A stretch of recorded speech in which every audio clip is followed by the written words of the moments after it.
This is a certified hood classic, The Trip Show.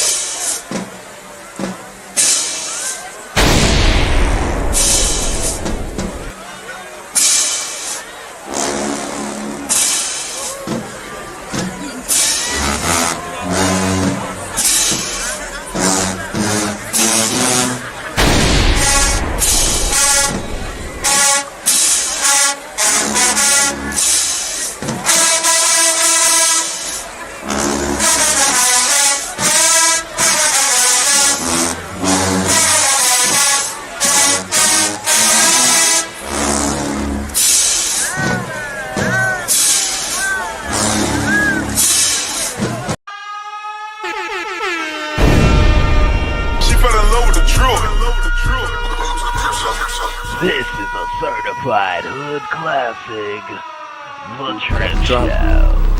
Might have to drop it down, you know what I'm saying? I don't like that shit.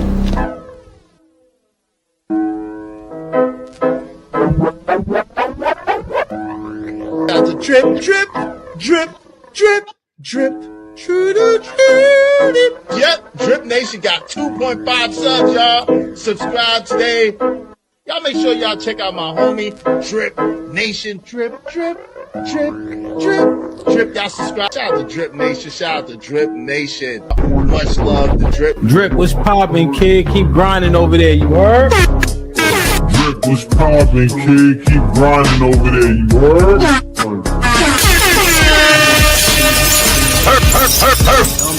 Night and all that, man. Make sure y'all holler at the Drip Show. From what I could gather, man, he's doing his thing over there. You feel me? So salute the Drip. You know what I'm saying?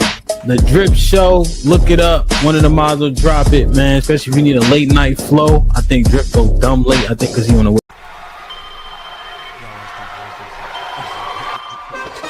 Drip Nation, let's go.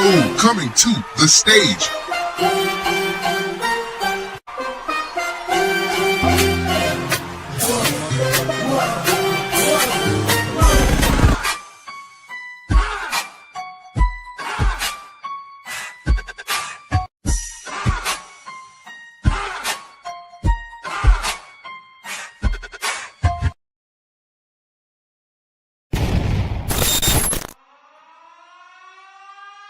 Hype me up, hype me up, hype me up, hype me up, hype me up. Let's go. Let's go. Wait, let's go. Drill. Let's do it. Yeah, man. Let's go. Yeah. Let's do it. Drill. Nation. Sweet thing. Monday game. We need things. Let's go, Drip Nation. Let's go. Let's go. Yeah. Yeah. Yeah. Yeah. Let's go. Let me see. I got another shit.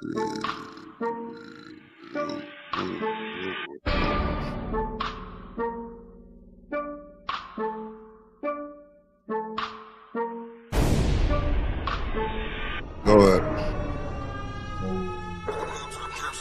This is a certified hood classic, The Trip Show. Yeah, boy. Let's do it.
Okay. Okay.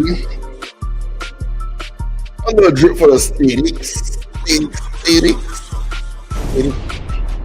Shout out to the Drip Nation crew. Welcome to the Drip Show, ladies and gentlemen. Welcome, Drip. Yeah, let's go. Party. Yeah, man. Oh, shit. Let's go.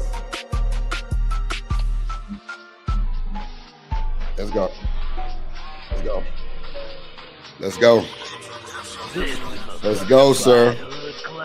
Let's go, sir. Stop playing. Oh, shit.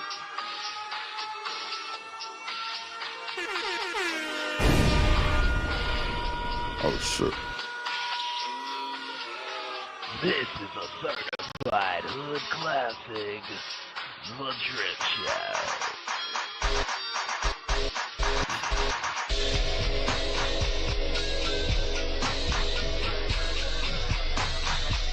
party going. We got a party. We got a party. We got a party. We got a party. Yeah. Yeah. We got a party. Yeah. Let's do it. Man, my haircut this week, Lord Jesus. My shit look crazy. You know, drippy clean on the bit. Yeah. Let's go. Yes, sir. Y'all, yeah, here we go. Now we're loud. Now we're live in the B. Shout out to the Drip Nation gang in the building. Shout out to Sure Microphone. Yes, Lord. Yeah, man. Shout out to me just being creative as fuck. You hear me? Oh shit.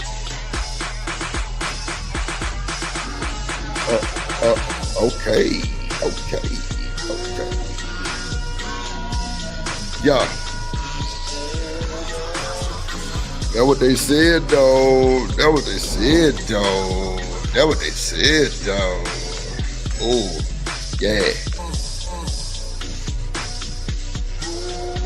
Shit, just send me my song. What song I'm supposed to send you, man? Oh, shit. Lord Jesus. Don't fire me, man. Shit. Hold on, man.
Okay.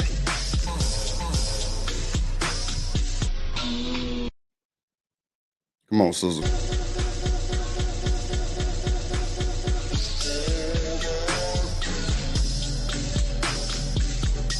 Why is it taking so long?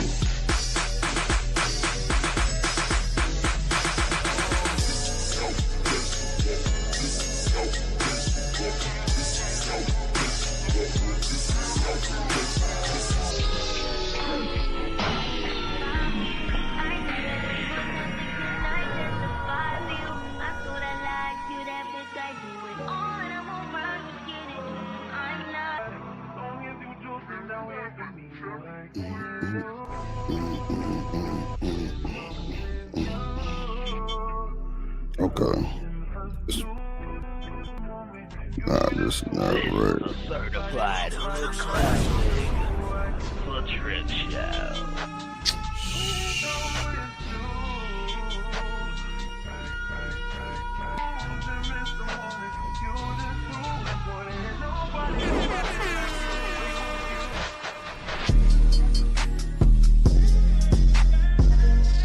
Okay, there we go. Alright. I was tripping.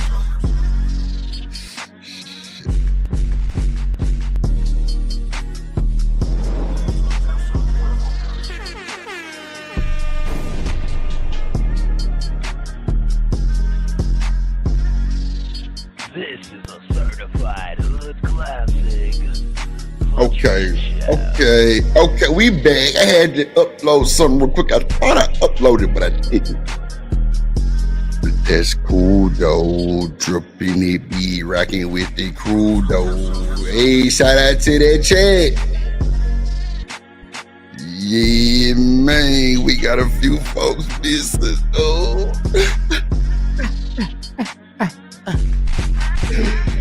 Shout out to the gang, bro. I fucking love it, bro. I love it, bro. I swear to God, I love it, bro. Let's do it. Let's do it. That's funny. Man, hold on, man. Hold on. Let me drop this boy real quick. I don't think this hit neither, bro. Damn. Let me see. I don't think this hit, though. Hold on. We live, Sunchi. What it do, folks? Hey, man, Splash Town, Texas, or wherever the fuck you at. What's happening? But hey, man, if you dripping, man, get to a Houston Premier Party bus, man, because that's how we doing it. Sometimes.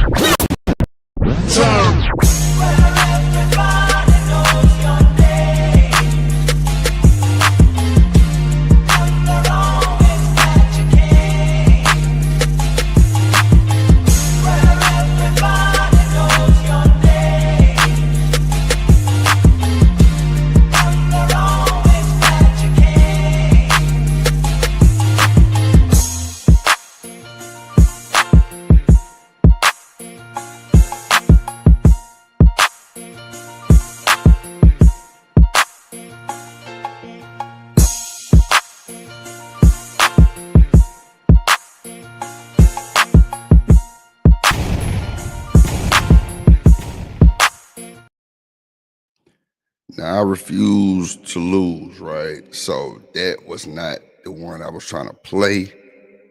Why I got reverb on my... Oh, I was arguing with... Well, not arguing with Bolo. We was having a good churchful conversation. Let me change my microphone. I had to show him that drip sound like a pastor, too. You feel me? So the doors of the church are open. Welcome to the Drip Show, ladies and gentlemen. Let's go. Shouts out to Drip on the beat, man. Yes, Lord. Ron Mac in this motherfucker, man. Real shit. Yeah, I get money like every hour, like I'm passing go. Hey, if you knew the answer, why you ask me for? I give a little game, but then I have to go. Cause the move I just made, I gotta make some more. And the money I just made, I gotta make some more. I'm the king of the 7 kingdoms like this Game of Thrones. My name Ron White, get it? Jon Snow. I ended up with 8, but I only asked for 4. So I'ma ask for 8 and see if I get a little more. And if the earthquake, then we gon' shake a little more. Bitch, I'm fresh like opening up a Sprite. I just bought a new club, I'm about to open it up tonight. Shh, always been intelligent, real high IQ. Yeah, them niggas smoke, but they don't smoke like I do. Bitch, Escalade IQ. IQ, that be red. But I named that shit Pyru. Niggas on hate, so why not? Why not? Go ahead and stunt, so why not? Why Niggas not? on hate, so why not? Baby. So why not? Okay, you ain't got no haters. You ain't popping, nigga. Popping. And my baby skin look like white chocolate, nigga. One second. Shout out to my boy Ron Mac. I had to get the vibe real quick. Damn, I still ain't changed my microphone. Lord Jesus. Okay, here we go, Drip.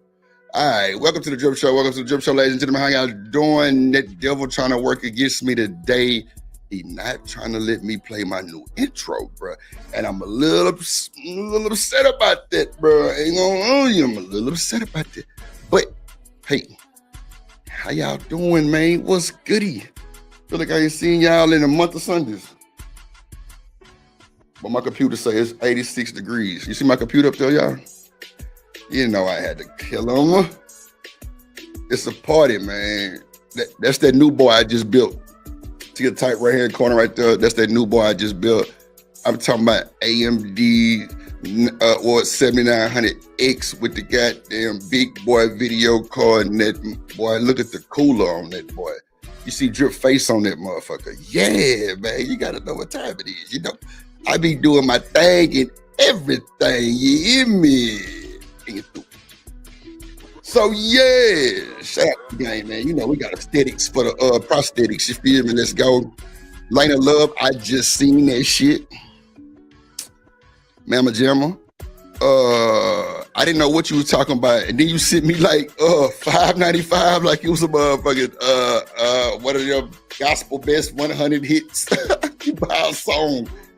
I'm like, who told her $5.95? But it's cool. I rock with you. You know I love you. I got you. No problemo. It's never $5.95 though, but I got you just because you just sent that shit, man.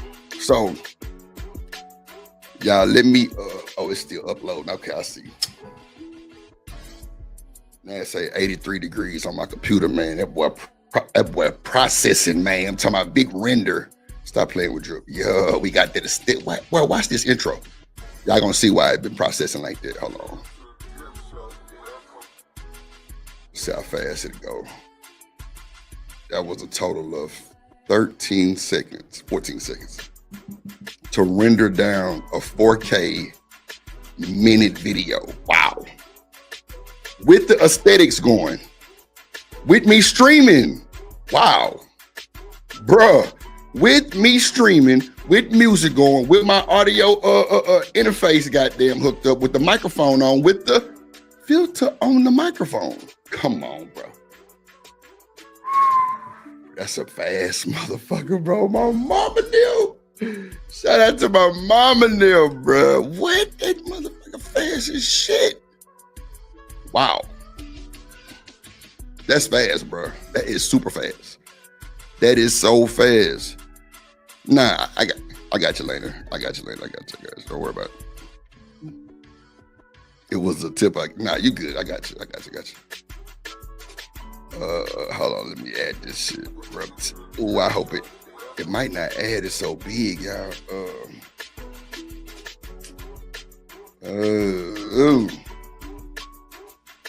It might not even add it so big. Oh, there you go. It's adding, y'all.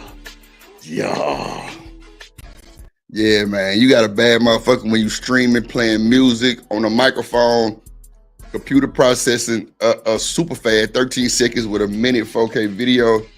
The other monitors up, YouTube going. To YouTube, actually. Damn.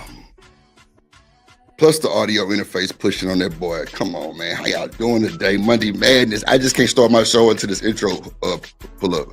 That's just how I'm coming.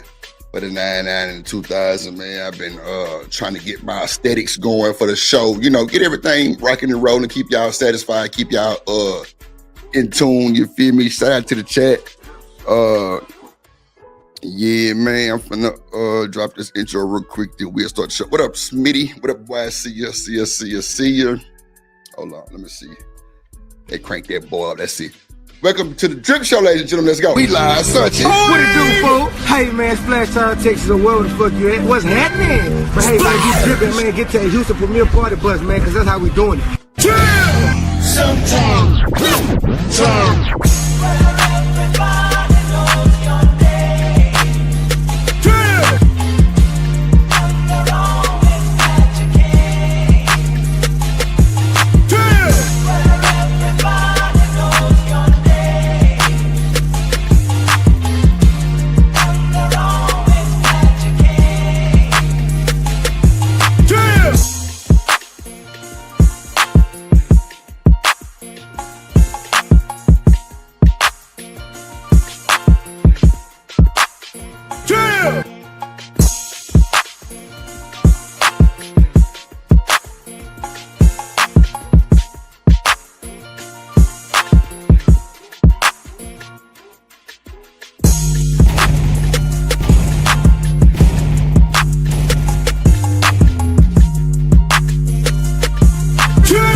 Oh my God, bro.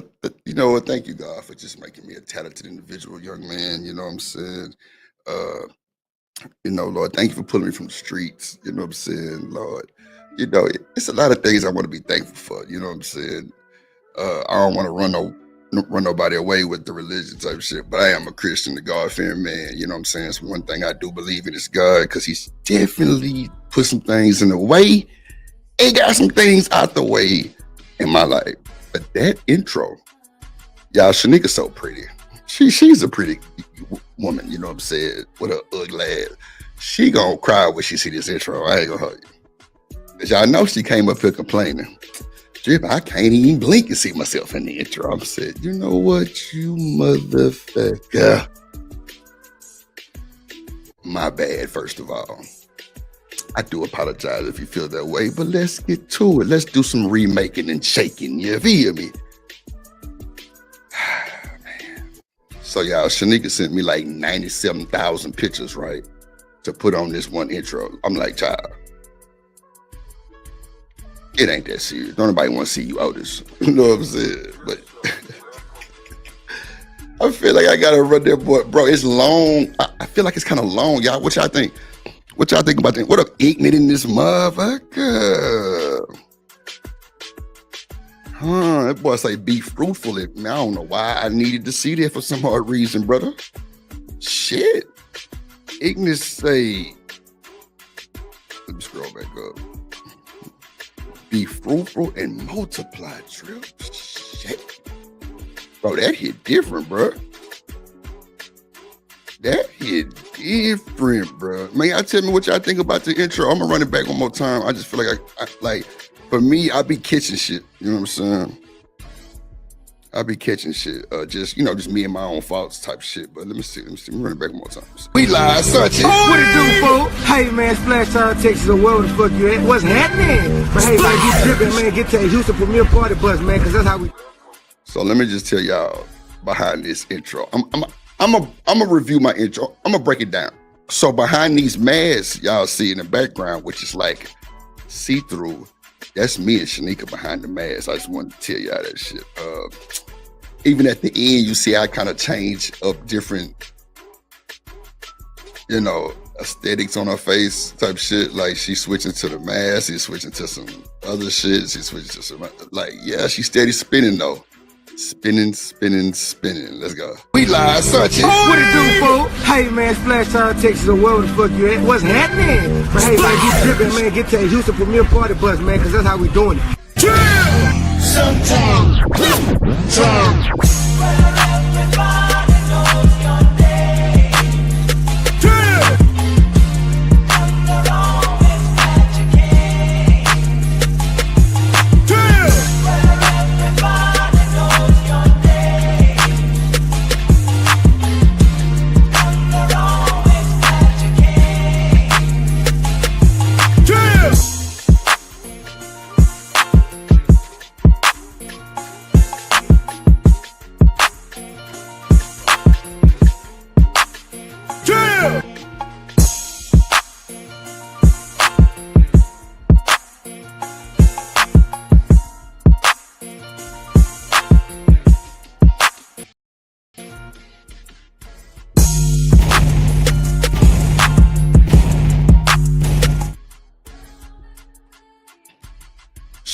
Shanique. Can you hear me? Yeah, so don't cry when you see this intro, right? Like, I really did my number for you, you feel me? Because I want to tell everybody in the world, created, I do adore you and I love you, you little ugly motherfucker. So hold on real quick. Let me play it for you, little ugly motherfucker. We live, searching. What it do, folks? Hey, man, Splash Town, Texas, or wherever the fuck you at. What's happening? But hey, like you tripping, man, get to the Houston Premier Party bus, man, because that's how we doing it. Shanika, you see us in these masks in the background. We some demonic, evil motherfuckers, but they don't even know that shit. But let's go. I'm sorry. We live, searching. What it do, folks? Hey, man, Splash Town, Texas, or wherever the fuck you at. What's happening? But hey, like you tripping, man, get to the Houston Premier Party bus, man, because that's how we doing it.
like it. It was for you.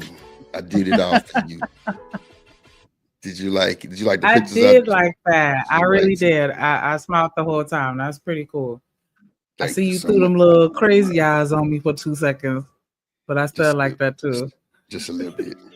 Because you know you crazy in real time. They don't know you crazy, but I know you crazy, right? But nah, like that yeah. You see, I kind of gave you a little solo at the end because I ain't want you to feel no type of way. You know what I'm saying? You know, you was like, you blinked and you forgot what happened. So I don't want. And then Mama Duke probably was like, yeah, that motherfucker tried to play you, baby.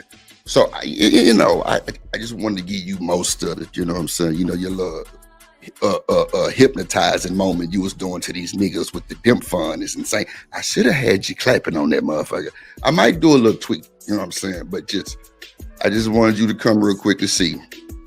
Yeah, I really like that.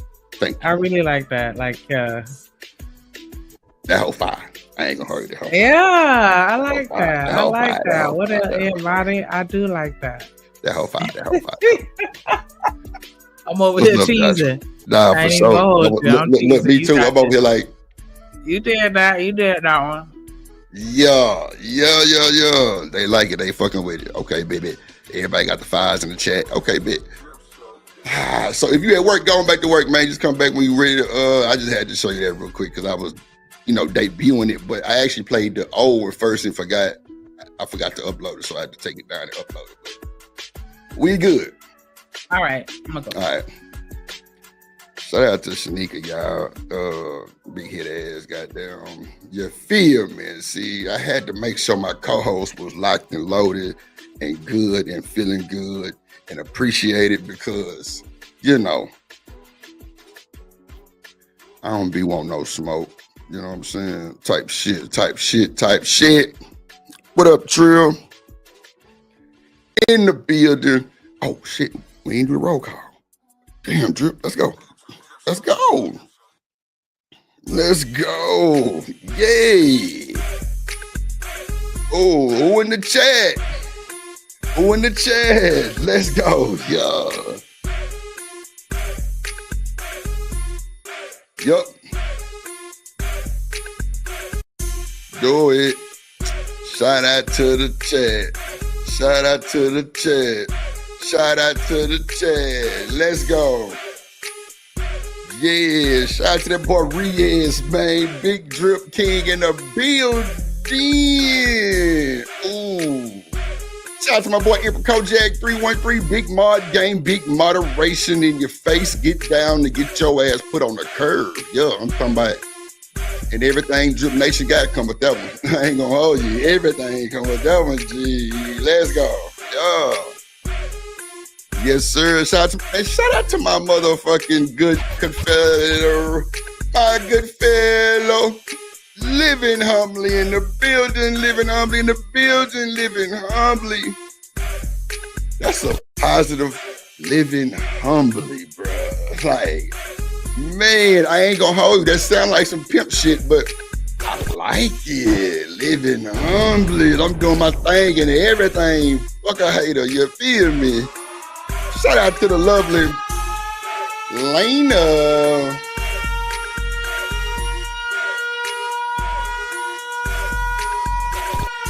Love in the building. She say, Drip, where my shit? Or I'm coming to Houston and hit you with my stick. I say, Lord Jesus, no, I don't need no problems.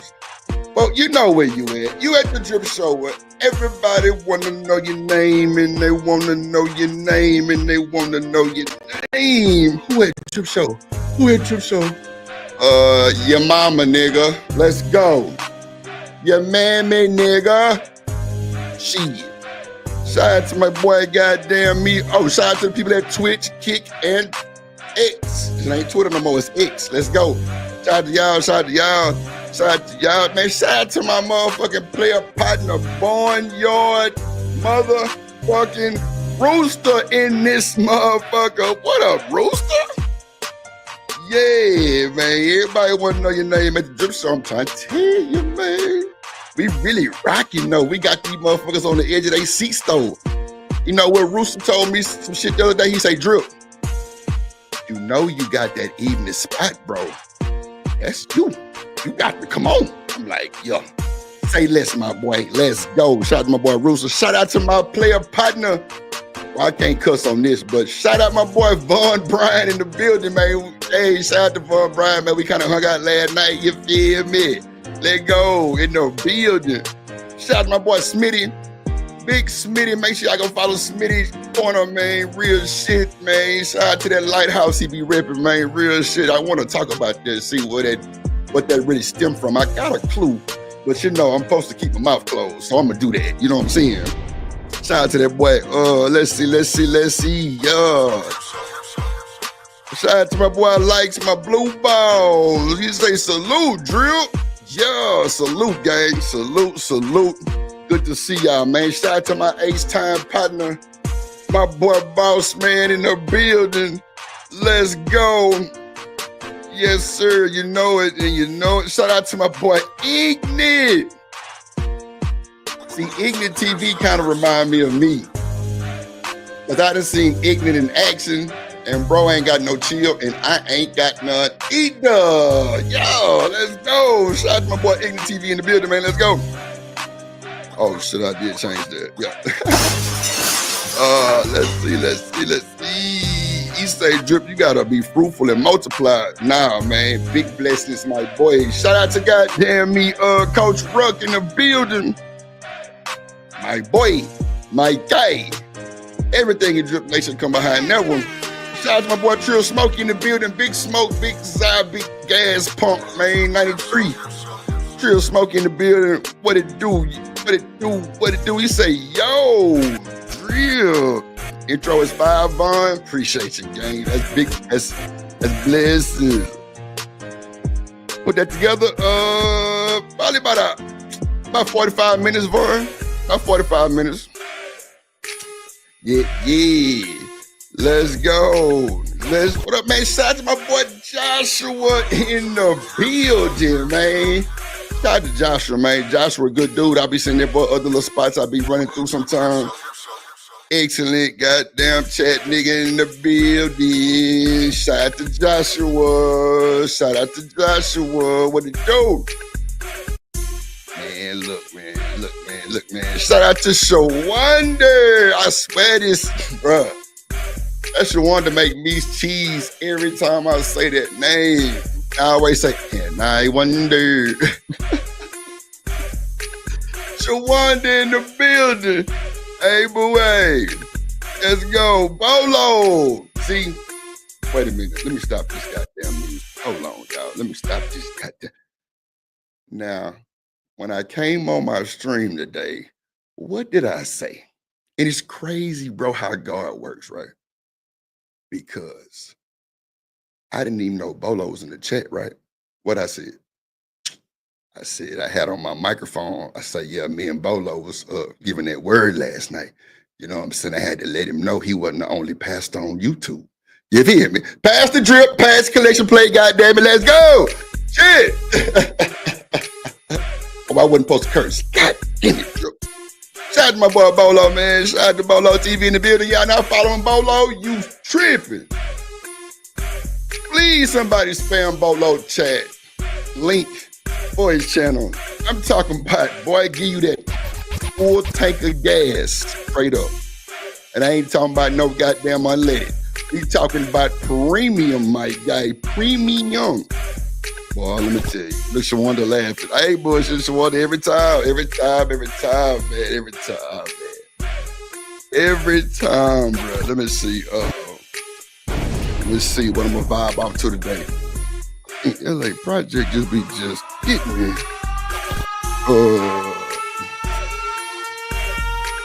Let's see. Okay, we're right there. Let's see. Yeah, we'll rock with this vibe. I'm gonna say my boy Bolo here. You know what I'm saying? Vaughn here. I feel like these the usher boys at the church. You feel me? I got to be respectful. So, with that being said, how y'all doing, ladies and gentlemen? Welcome to the Drip Show. How y'all doing? All the music that you hear on my channel, except Spread Your Leg, you know, at the beginning, that's my boys in Dallas. I kind of remade that too, but yeah. You need music, Drip on the beat, holla at your boy. Background aesthetics, holla at your boy. Anything, holla at your boy. Software, holla at your boy. It's the reason why a lot of these guys be able to do what they do. Shit costs too much, man. Drip gonna get you.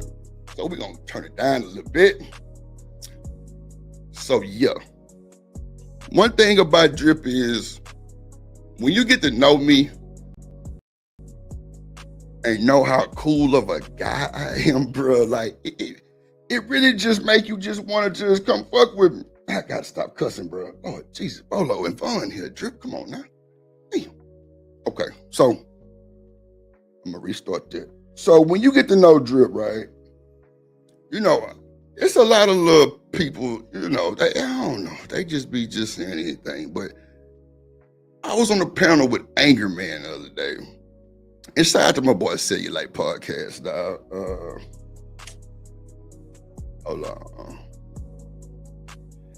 Okay, there we go. Yeah, there we go. I had to do this for Bolo, you know what I'm saying? Because I feel like it would be right if I didn't, you feel me? So, with that being said, right, you know, we were just talking about content creation and stuff like that, and like what can better your channel and all that type of stuff.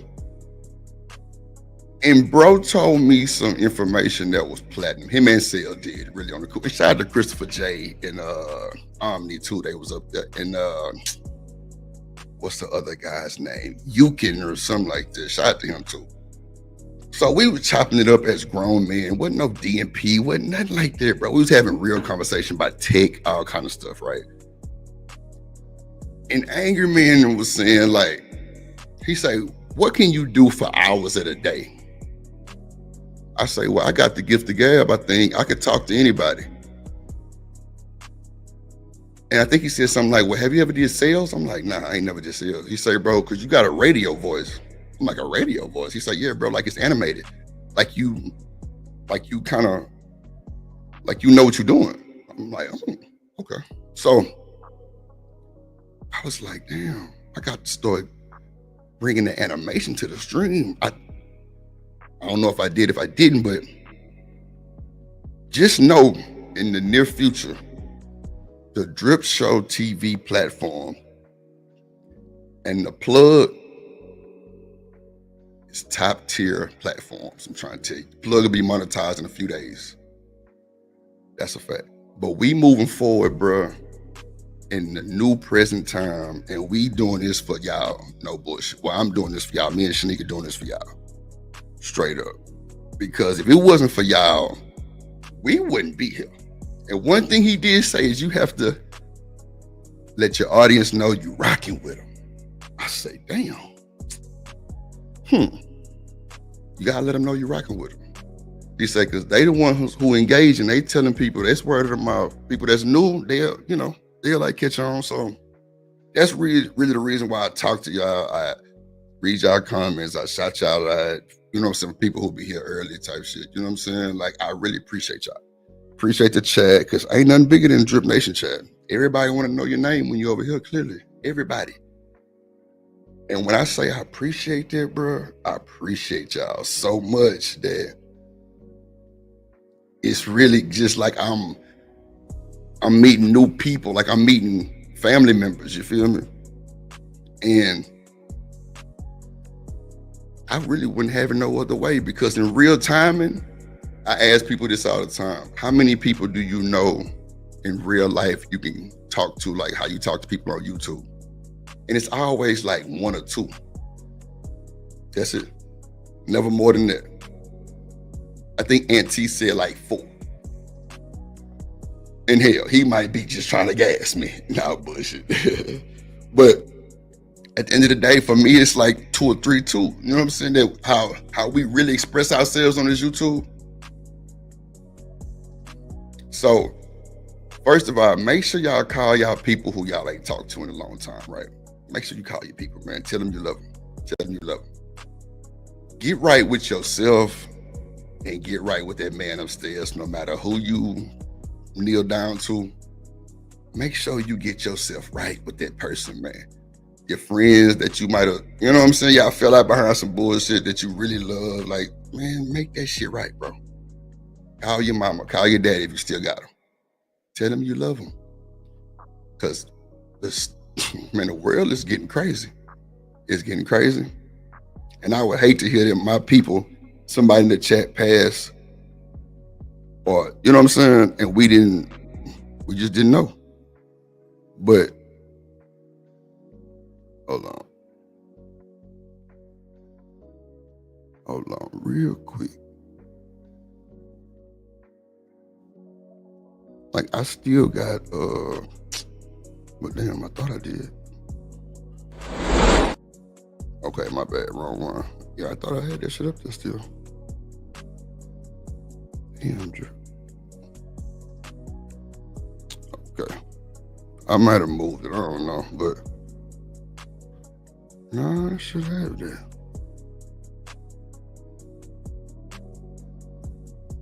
But y'all know I had okay, maybe I don't. Okay. I'll leave it alone. Guess I don't. But now, like, make sure y'all hit y'all people, man. Make sure you tell them you love them, man. And you know, don't hold no grudges, man. That grudge is shit lame. That shit stupid. It's really, really stupid, right? And it ain't called for it, really on the cool. It ain't called for it all. It ain't called for it all. Okay, I see it up there. There you go. All right. It ain't called for, man. So make sure y'all tell y'all people y'all love them, man. Shout out to my boy Raheem in the building. Let me fix my microphone. Bolo gonna get me, man. God damn it, Drew. Shit. God damn, Bolo. All right. You know, Bolo, God says, be fruitful and multiply, in the words of Ignorant TV. That's what he told me. Me and Bolo had a good conversation last night, man. And I told Bolo when we got off the shit, I say, bro, I'm finna go get on my knees, bro, and pray and let God know how much he has blessed me and restored me, man, straight up. And today I feel so great. No bullshit. So it's always good to get flowers when flowers do, man. I'll let old gatekeeping shit, bro. That shit ain't. I just said I wasn't gonna cuss. God damn. God know my heart. But yeah. Let's get back to the Drip Show, ladies and gentlemen. Welcome, welcome, welcome, welcome, everybody. Shout out to my boy Raheem in the mother. I gotta stop cussing. Shout out to Sugar Bomb. We just getting started, Sugar. Hey, Sugar. Hey, Sugar. Old school. Man, Bolo and Vaughn, no, I just be going in, bro. But I ain't gonna lie though, it's big respect for them guys though, man. Like, I was always taught manners and to respect people. You know what I'm saying? Type of shit. So now, man, like, hey, shout out to them boys, man. Yeah, man, make sure y'all go follow Bolo in the chat, man. Shout out to the chat, shout out to the chat. So, let's get started, man. Let's get started. Let's do something. Let's do something. Let's get a vibe going with the tunes. But respectfully, I had to make sure I, you know, do my thing and let them boys know how much I appreciative I am for y'all in the chat. You know what I'm saying? My boy Bolo, Vaughn, Sugar Bomb, clearly. Oh, and y'all know I went work with Keenaboo, right? So out of the 7 songs we did, she putting 3 on the album. Yeah. You see my hands just got itchy like Birdman.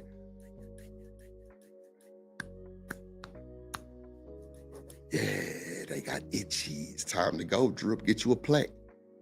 Get you a plaque. Telling you, man, that man working, man. October 16th start my training for me doing these group homes for pregnant teens. Come on, man. Come on, man. If you ain't happy, hey, that's on you. You choose not to be happy, man. Things can be worked out, trust me. I'm telling you, man. So, let's get it, y'all. Let's get it, man. And you know, like I tell y'all all the time, what's for me, can't nobody get in the way.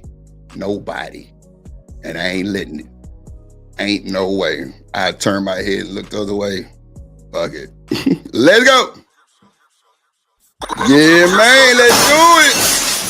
Shout out to y'all, man. Sugar Bomb said congrats. Appreciate you, Sugar. That's big coming from you. No bullshit. No bullshit. That's big coming from you, Sugar. So let's go, man. Let's go. I almost shed a tear, god damn it. No bullshit. Let's go. So, you know, we got some good things today, man. We got some good things, bruh. Some good things. Shout out to all the beautiful women in the world, first of all. Shout out to the beautiful women of the world, Craig, right? So, I want to ask y'all something. And let me know if the music is too loud. I'll definitely, oh, wow.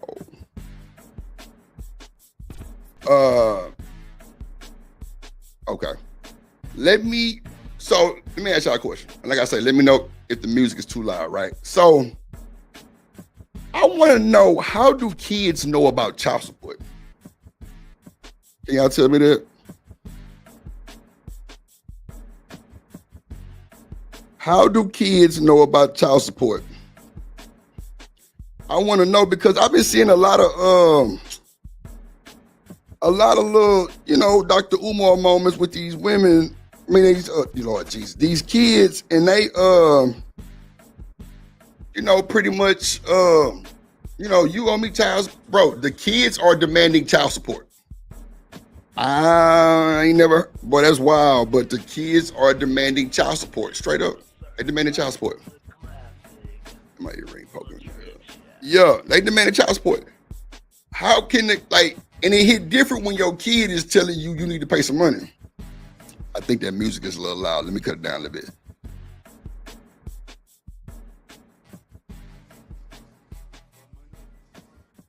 All right. So I'm trying to figure out, how do kids know about child support? Sugar Bomb say she was a nosy kid. Lena say parents tell them.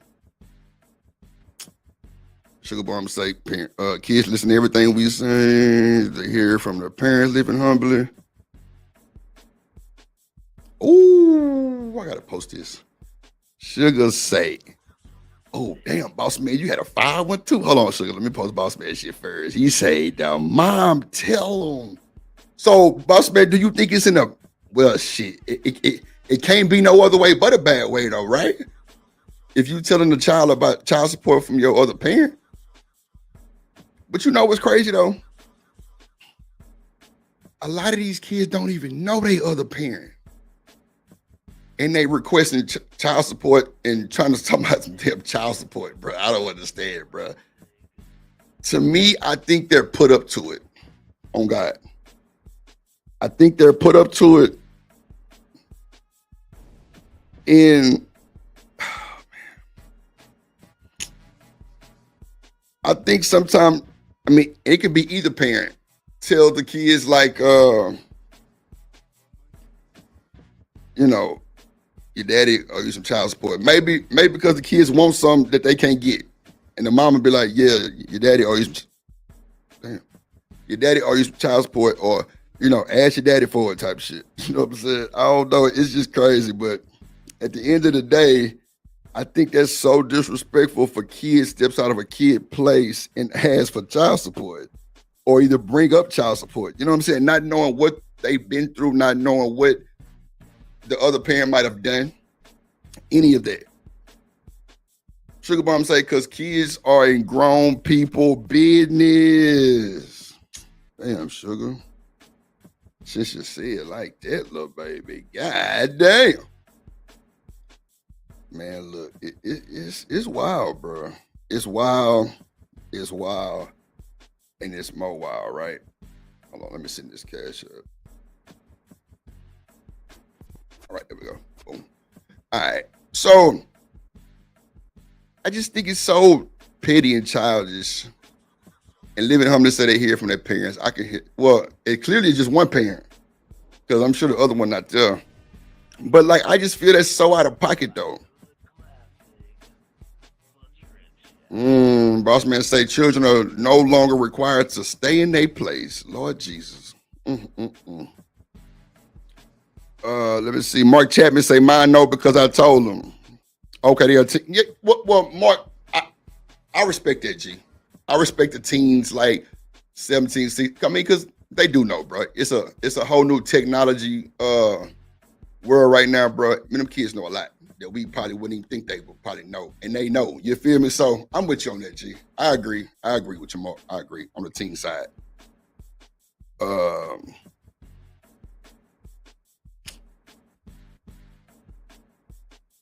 Lord Jesus. Right. Boss man say facts, and that's what makes it work. They don't know either parent. Yeah, that's what I'm saying, bro. So it's kind of like a stick up, like a strong arm, you know what I'm saying? Like a hostile situation. You know what I'm saying? It's crazy work. But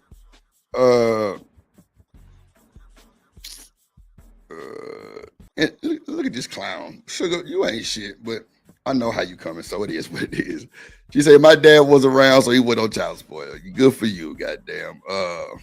You know my story. I wouldn't know mine if it was sitting on the panel. And I'm glad, I thank God I don't have no goddamn daddy issues or no shit like that, bro. Cause that shit, that can be a headache. Like I be hearing people like just say crazy shit, but yeah, I'm so glad about that. Let me see. What up, talking to Kinfolk in this month? Well, man, what up, talking? Kinfolk, how you been, man? I ain't seen you around, man. Y'all be putting drip on punishment and shit. I don't know for what I be doing. People come for about 2 months and don't come back, and they'll come back, and I don't be understanding. Like, I think I'm gonna do a survey on my chat, right? On the next chat appreciation stream, and I'm gonna just see, bro, like, what, like, tell me what y'all think I do wrong. Tell me what y'all think I do right. And bro, we gonna balance this show out for everybody, bro, straight up, because I be feeling like I be really just having fun with y'all shit. I ain't know, but I know sometimes things can get heated. You know, people, you know, some people don't like certain people, so they don't come. I mean, it's just a bunch of little wild, you know, past old beef and shit like that, but it is what it is. She said, if you're a parent, you have financial responsibility for your child. Yeah, for sure. I got you, sugar. I got you, sugar.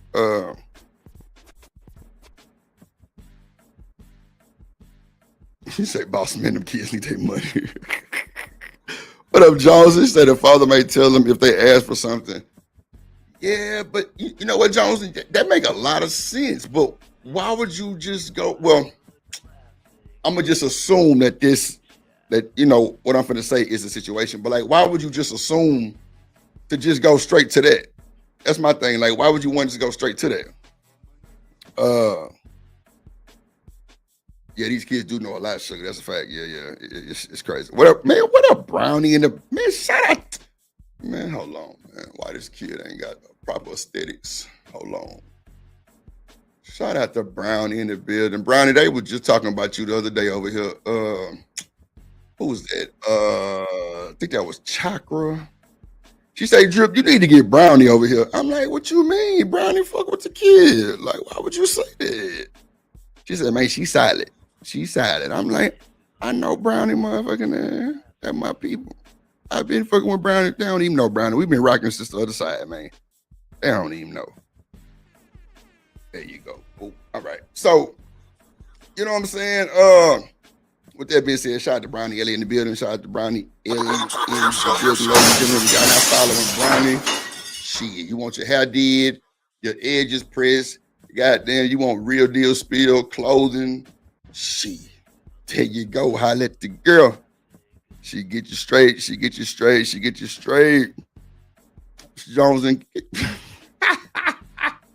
she say, Drip, you got daddy. Ain't no fucking way, Jones. I wouldn't give a damn about that shit. Hell nah. Hell nah. You been good? Okay, cool. Shout out to talking to Kinfolk in this motherfucker. Mark Chapman said, I got 50-50 joint legal. I mean, you know, and then I guess you really gotta tell the kids about it, bro, because if you going to your daddy house on the weekend or your mama house on the weekend, you know, they gonna wanna know why. If they young and they growing, they gonna wanna know why after a while. You know what I'm saying? Like, they definitely gonna wanna know why. Like, well, mom, why I gotta go to daddy house? Why daddy ain't sleeping in the bed? And then if he wants something, you know, the mama might be mad, the daddy might be mad and say, she ask your mama, I pay her child support type shit. You know what I'm saying? Like, all kind of crazy shit can go on. You know what I'm saying? You No. Talking to kinfolk, not even a little bit. Not even. I wouldn't even do that. You know what though, sugar? Not sugar. Talking to kinfolk, I wouldn't even put myself in that predicament to say that if I was gonna do something like that. No, not even a little bit. So the next time I have a member appreciation stream, probably gonna be this week because I want to know. Because now you got me thinking like, damn. Now you got me thinking. I ain't gonna lie, kinfolk. Now you got me thinking. But I think I kind of know why a lot of people do that though. I think I kind of know because one thing about me is on my dashboard I got a feedback email. On the email, a lot of people kind of give me the rundown about a bunch of shit. So I kind of halfway know at least 30% of things that could be better and things that could be piped down. But yeah, damn. Boss man said he just spoke to his pops for the first time in 36 years. God damn, boss man. How did that conversation go? You feel me?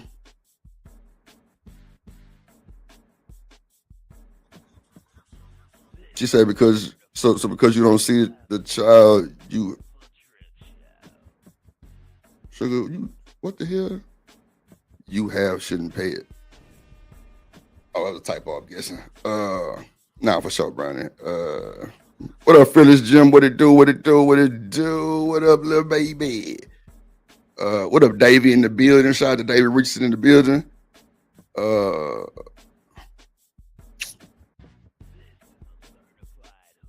Well, right now, bro, we just doing a little icebreaker. We just started at 2:10 about kids knowing about child support, but I'm finna get to the show really on the cool. Look, Big Coach Ray say dear drip. I want to say what Sugar got to say too. I want to see what Sugar got to say, man. I ain't gonna hold you. He say when his daughter was born, he put himself on child support. Talk your shit. Leave it humble say he didn't speak to his daddy about a year. Yeah. Was simple. More like I told him I don't live with stress.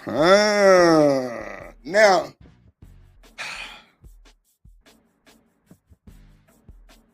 boss man, are you feeling some type of way? That's what I really want to know. Are you feeling any type of way, brother?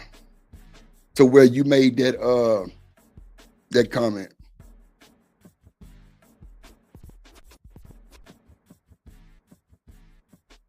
Let me know. Let me see. Let me bring this up here. Okay. Lord Jesus. So y'all know Anton apologized to Fresh and Fit, right? Yeah. I wonder why. All right, we'll bring this one up first. Let's see, we'll bring this one up first. Just an icebreaker for them folks. All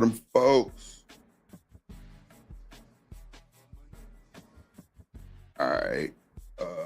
Go back. Oh, and shout out to y'all, man. Hopefully y'all having a good goddamn day. Jones will say not Jones, talking kid for say, you gonna block us? Nah, man, I wouldn't do you like that.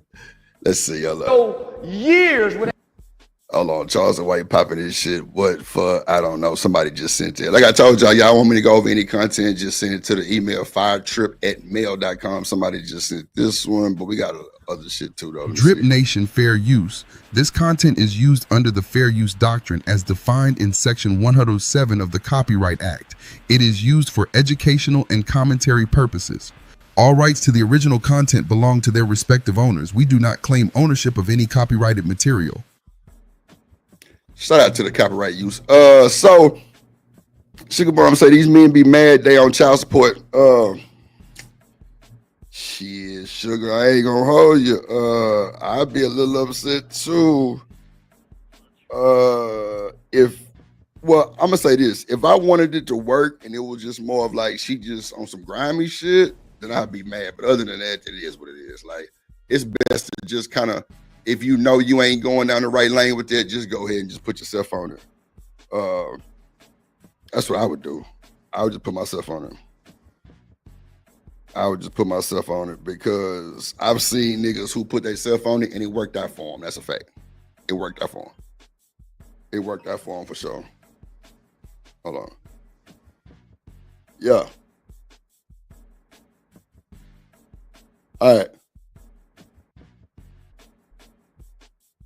Yeah, man. So this is look. You say Drip with his educated voice, bro. I'm acting educated. Oh man, come on, man. I thought I was a little educated. Damn. David say with the educated voice. Damn, Drip. Hold on. Not having sex and not be bothered by not having sex. For instance, the single Maya, so she's been what 7 to 10 years. Women can do that. Hoes can't. I know a lot of good women that just love sex. Good women, good women don't love sex. Good women love sex with the men they love. Yeah, okay. Now, I ain't gonna hold you. That's probably about the best thing this boy just said in a long time, man. Yeah, Coach Ruck, we're gonna get to that. I promise we're gonna get to that, bro. You talking crash shit right now. I love it. He said good women don't love sex. Good women love sex with the man they with. Ooh. Put a one in the chat. Y'all agree. Let's go. You keep trying to compare hoes. Nah, I think it's not. You keep saying women, but you mean hoes. I don't think. So do your mama like sex with a bunch of men? No. Come on now. You see how quick you said no? So when you say women, say my mama. When you say women, say my mama. I don't think everything is as black as white as you make it seem. You making it seem in black and white because you put all women in the category, and I'm separating myself. Y'all see at the bottom of my name, it says, I am not all men. That's one thing YouTube loves to do is put Negroes in the same flock as everybody because they are a man. And they put the same thing for women. They put them all in one box, knowing these folks really ain't like that. I be trying to, sometimes it's just kind of pointless to even talk about it because it ain't gonna change nothing. Like everybody group everybody together. Since I'm on a panel with somebody y'all know who's a damn degenerate, all y'all degenerate. What? No, the fuck. Now, see, one thing about me, you can't talk to me like that. I'm not gonna let it happen. I got way more respect and a standard for myself. I just can't. Nah, I ain't going. Yeah, I definitely would put myself on child support, Vaughn. If it was if it's something that I just couldn't do to kind of restore the situation, and I know it's not gonna be beneficial for me, yeah, hell yeah, I'm going to try to beat her to it. I'm talking about, I'm calling the judge on speed dial. But you know what though? I think with that, Vaughn, I think the men, see, I'm gonna say this, bro, and y'all can take it however y'all want to take it, right? A lot of these men and women lie to each other. They lie about shit they got. They lie about how much money, like everything is a lie. What up, artifacts in the building, my boy in the building? Like, come on, everything is a lie, bro. You lying about your money, you lying about your living situation, you lying about your job, you gaslighting that person until it's time to be serious. When it's time to be serious, people really get to know you. And that's why I stress the fact that I wait a year or two before I marry, because I'm not trying to be fooled. Or even like, nah, I like to take my time and then unwind. You feel? You said Anthony Edwards wasn't proactive. Who the hell is Anthony Edwards? But at the end of the day, niggas lie. Women lie. So I think when it's time to put somebody on child support and that person cannot provide the funds, it's a shit show. It's attitude, it's up, it is stuck, bro. I'm telling you, because all my partners, that's on child support, man, them niggas got money on, and they kids ain't got a worry in the world. No bullshit. It's like two of my niggas that's on child support. They went put themselves. No, I'm lying. One of them put themselves on. The other one, you know, they just did it. But bro, they got a good situation. It ain't like they stressing, they fighting, they trying to tear each other down. None of that shit. They ain't trying to do none of that. Straight up. So I think that when men gaslight this woman, or when women gaslight the man, tell them all the shit they got, they, you know, oohs and ahs and shit like that, and then it's time to come down and drop that money on for child support, and you ain't got it, what are you gonna do? You gonna have an attitude and act all crazy and try to stop it? What? Now you gonna start slandering, really? I think that's really where it stemmed from. What up, Stan the man in the goddamn building? That's more archery in the building, goddamn it. So I feel like that's where it stemmed from. Because everybody don't have a bad child support situation. Everybody don't. And I ain't never been on child support. Don't plan on. I'm married. I'm trying to date to marry, or if I'm having a baby, it's for life. Not no one nighter, 2 monther, 8 month. No. Let's do this. Let's do it if we're gonna do it. You feel me? But at the end of the day, I feel like that's really what it is. I think a lot of dudes are upset because they ain't got the money to provide for these people. I mean, for their kid. They don't know the woman, first of all. They don't know the woman. So they gonna goddamn have a whole attitude. They don't know this person, so it's just up. You don't know their family, their mama, none of that. You don't know none of them folks. And that be the problem right there. I'm trying to tell you. That be the problem. A lot of the problem right there. A lot of the problem be there right there, bro. Tell you. They ain't got no money on. They don't know this person, and they got a brand new child. And believe it or not, women, a lot of niggas be fucked up behind that shit.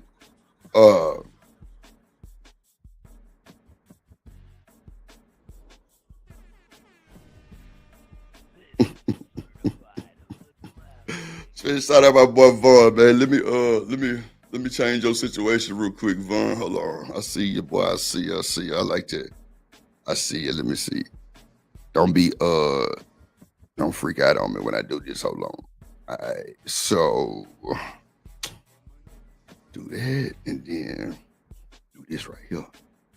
All right, here we go. There you go, my boy. So that's how I feel. Like, that's what I feel, bro.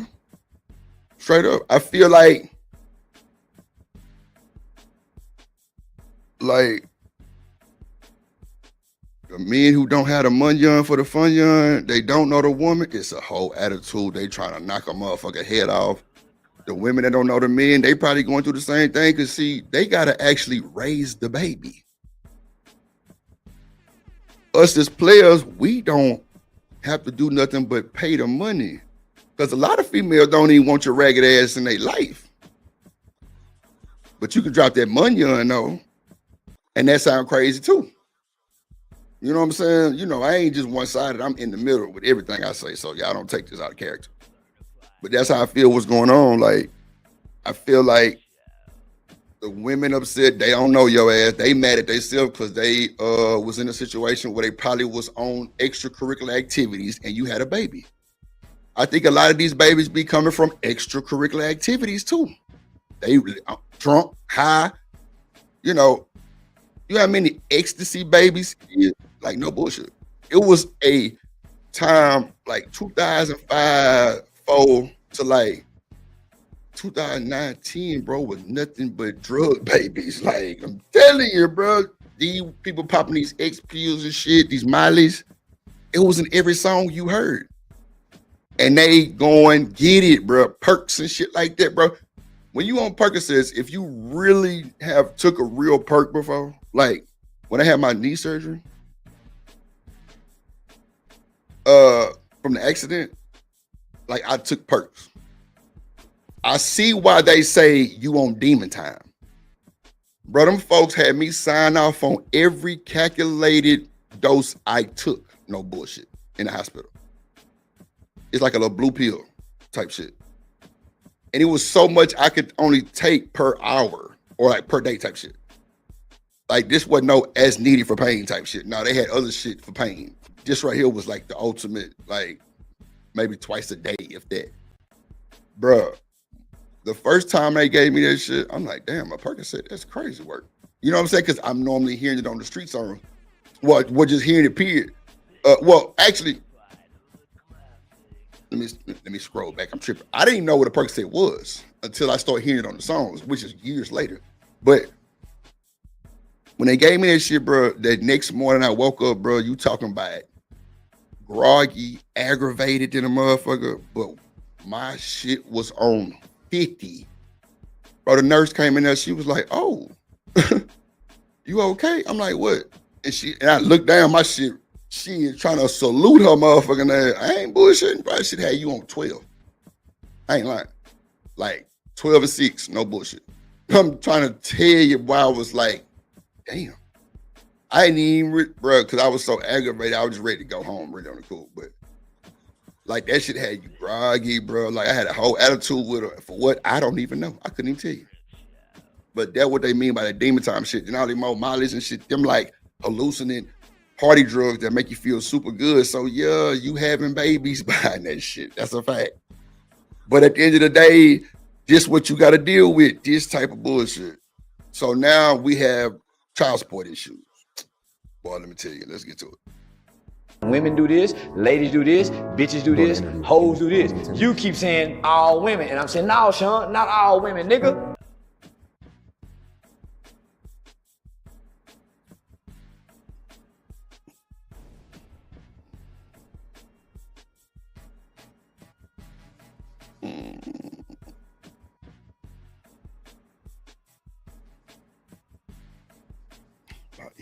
Wait a minute.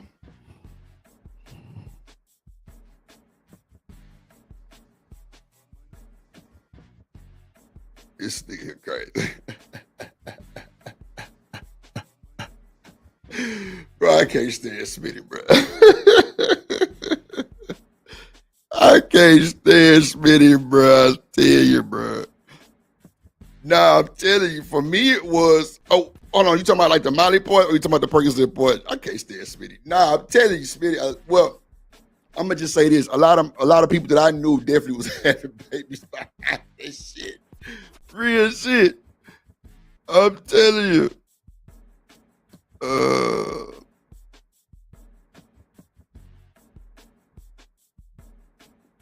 She's like being bad after a week of business. Nah, I'm trying to tell you. Nah, that's. Oh yeah, I don't know about the oxy, but the perks for me, I didn't even know what Percocet was. But for me, when I had my knee surgery, that shit had me like that.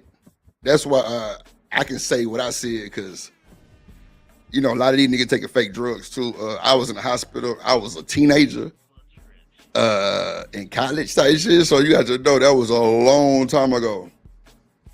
A long time ago. I don't know about no oxy though. Shout out to that boy Third. You talking about lean?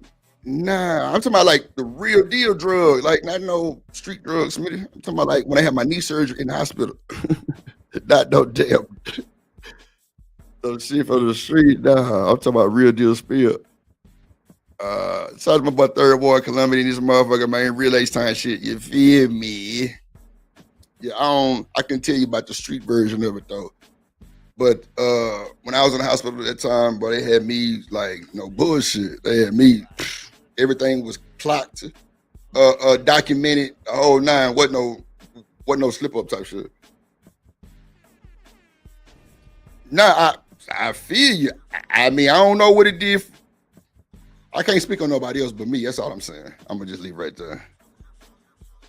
Yeah, pain management. Yeah. I had they put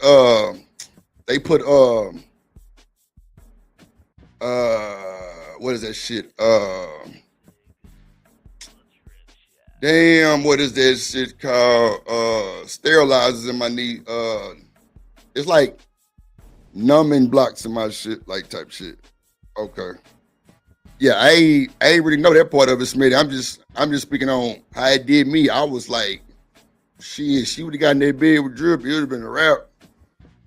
But I was just aggravated. I don't know. Or maybe just, I don't know. I couldn't really tell you. That just really what I remember. Really, I was just groggy in the mouth. I was just like frustrated. Like, but then again, like I said, I could have been like, because I was ready to go home, bro. Because I was in the hospital like 6 days. Because they had to really like, yeah, it was crazy. Yeah, it was crazy. But shout out to my boy Smitty, man. Shout out to my boy Smitty, man. Dropping facts. Allegedly looking at ass now, but shit in the chat, man. Make sure y'all go follow that boy. Nah, for sure, Smitty, man. Bring your ass to the panel sometime, man. Shit. You need to miss your conversation and shit. Goddamn, your mic muted. Let's do it. So, let me see. Hold on, man. Okay, so I'm gonna do one more and then we'll get to the damn, okay, we'll do this right here. All right, baby. Then we'll get to the other shit with Anton Daniels and some other hold on.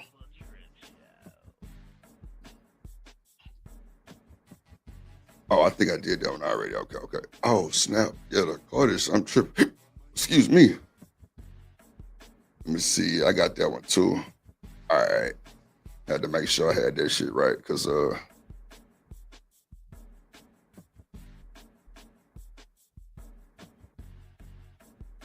right. Let me go right. Yeah, I just download that shit.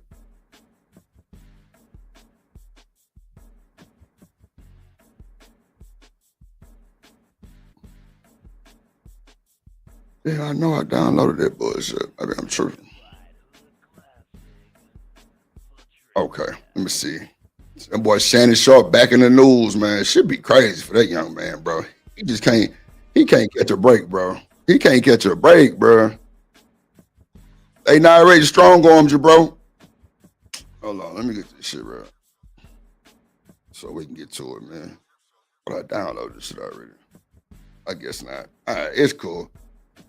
Let me pull this over to the stage real quick. Shout out to the chat. Shout out to the folks just got here. Let's do it.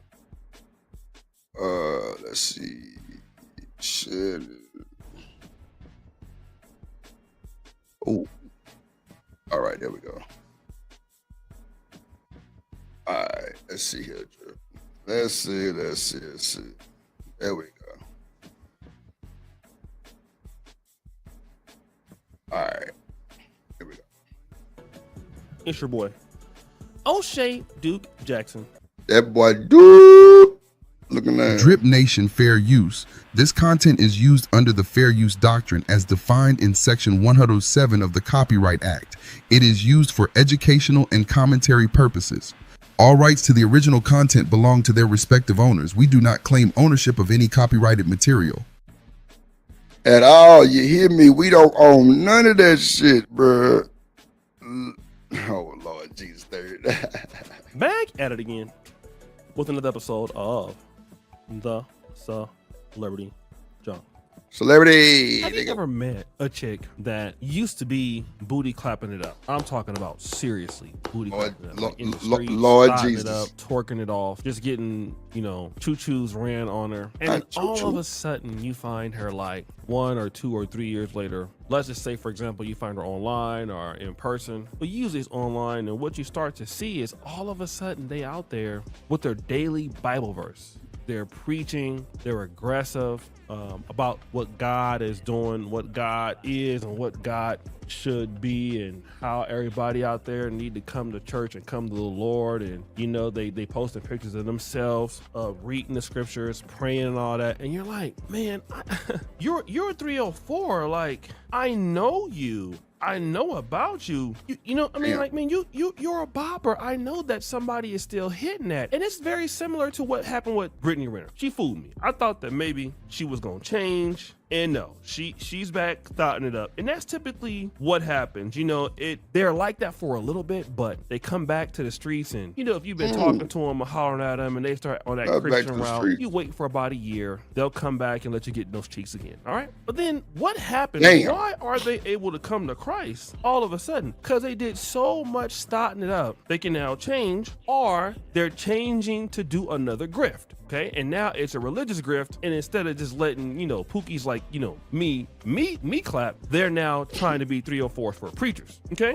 Or somebody in the, you know, Islamic community. Now, this is what's happening right now with Gabriella Zuniga, okay? Gabriella Zuniga, as you know, allegedly got $23 million from Shannon Sharp. And when she got that money from Shannon Sharp, she put up a post that says, "Today I have decided..."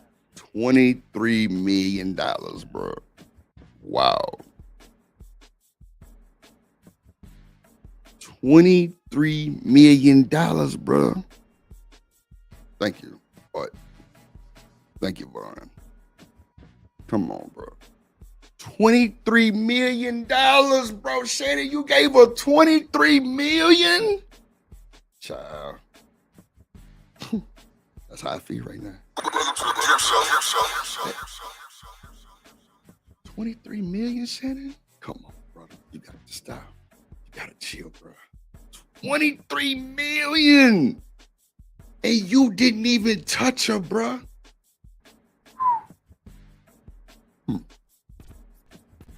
Wow. That is definitely orange juice for them folks that need they picker upper in the morning time to go sue a bunch of niggas right there. You gave this raggedy scrag $23 million, bro. You ought to be ashamed of yourself, young man. You ought to be ashamed of yourself, young man. What up, a vixen? Hey, boo. Hey, in the building. You gave us $23 million, boy. You need your ass whooped, Shannon. Your mama need to whoop, and your brother need to whoop your ass because you have lost your rabbit ass mind, bro. God damn, 23 million. Let's go. To retire from OnlyFans. Thank you for the incredible support you've shown me over the past few years. This community has given me a life I could have never imagined. I'll still be active on social media and have several new projects in the works that I can't wait to share. I'm truly excited for this new chapter. I love you all forever and ever. This was... I'll be damned.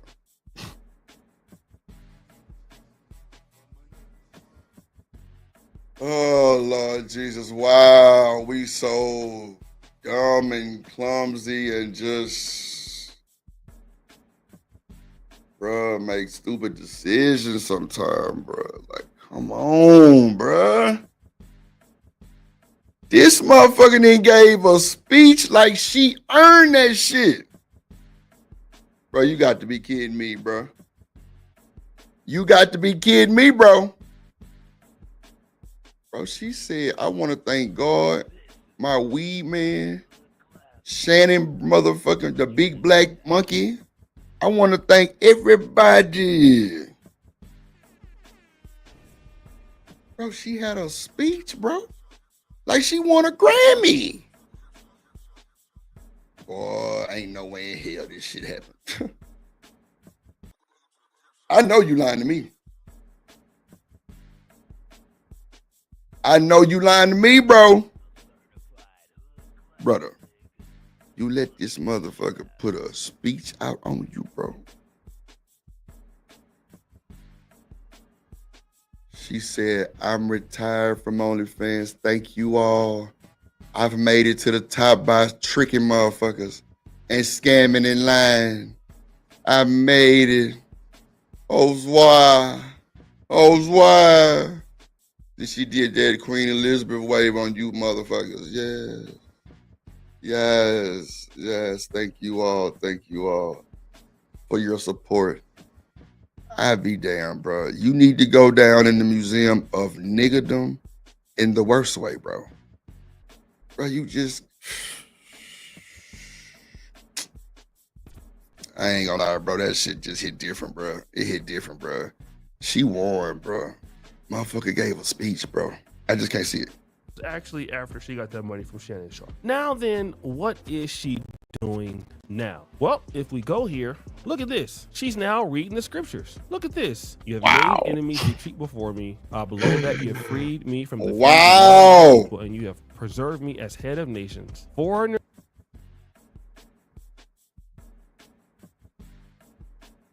Bruh. She want to thank God, everyone's and everyone's. God damn, bruh. Look at God. Woman, you just scammed somebody out their goddamn money. What up, Cynical One in the building? Shout out to the others.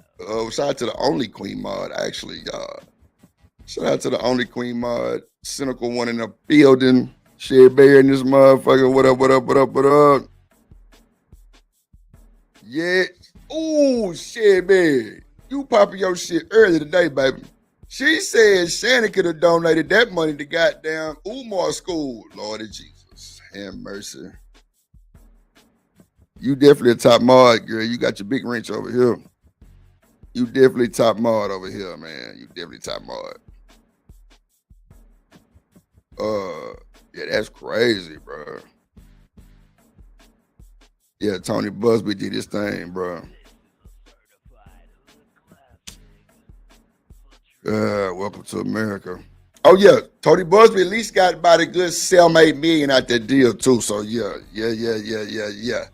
We got to know that. We got to know that. Let me make sure the Cynical One got our shit. Let me see. Oh shit, damn, Cynical One. I'm so sorry. God damn, I'm tweaking. There you go. I'm tweaking. I'm tripping. My bad, Cynical One. I'm tripping. Damn, I'm tripping. There you go. Yeah, that was a scam too, David. You ain't bullshitting. That was a scam too, but bro, that's wild, bro. That's wild. That is wild, man. God damn. Submit to me, cringe. Now she's reading the word of God. Now she loves God. And do you know why she all of a sudden loves God? Because she got a miracle. That miracle was a black man by the name of Shannon Sharp. Okay, now I want you to look at what some of the comments said. Love Rhea, now she loved God. LMFAO, Wheelchair Kev, she said God did. Michi, she hit a lick and found the Lord. Only Japri, God is good. I'm happy for any woman that gets justice after being used like an object. This is what these people. Oh my God. So you've been used, young lady. That what you're saying? You've been robbed. Lord Jesus. Feel like that she was being used like an object. But I beg to differ. She was already on OnlyFans. She enjoyed getting used like an object. She was posting sex tapes on OnlyFans just a few moments ago. So this is not Shannon Sharp that's using her. But the reality is, now that she's gotten everything that she needs, she can now go back to maybe what her roots were when she was growing up, which is going back to God, because God blessed her in a way. God blessed her. If anybody were to get me $23 million over something that had to do with clapping, I would think that God did it too. And this is something that we got to understand as black men. God did. This is for all women, but especially other groups of women. Let me tell you this, and I hate to say this, but I'm going to talk about this. There's so many talented black men out there who have issues with black women or African women and things like that. And as black men, we work so hard in our life to achieve whatever we have. It is hard work every day. Nothing comes easy unless you got middleman deals or scamming or something like that. Me neither. Then that might come a little easier. But nothing comes easy when you actually have to work for it. Okay, I know every day I work until like 7 or 8 o'clock in the morning. Nothing comes easy, my friend. Not one thing. So when don't nothing come easy, you have to sit back and think about what's going on here. And do you know what is going on? The fact is, you are working all of your life, and then we exchange that value for a lady that we care about. Okay, now if you're gonna care about the woman and take care of the woman, at least you ought to get something back in parity. At least. That woman should give you something for the value that you have created. At least. Instead of giving it up so you can be somebody else's blessing. And then they turn around and go do something else. Ain't that what happened with Myron? Look at Myron. Myron's dealing with this chick from Venezuela named Angie. Talked about how much he loved her, how great she is. She's not a green card citizen, not even a U.S. citizen. What is she doing? He built her up, put money in her pocket. She left him for a dude with LED rollerblades. Lord, and was cheating on him with a dude. I can guarantee you. Not LED rollerblades. LEDs all the time. Like you're going to rollerblading, like events together. Those dudes don't have no money. Okay, imagine that. You set her up for a dude that don't have nothing. You gave her visibility. He probably helped her fly to Orlando from New York City. You know he paid for the flight.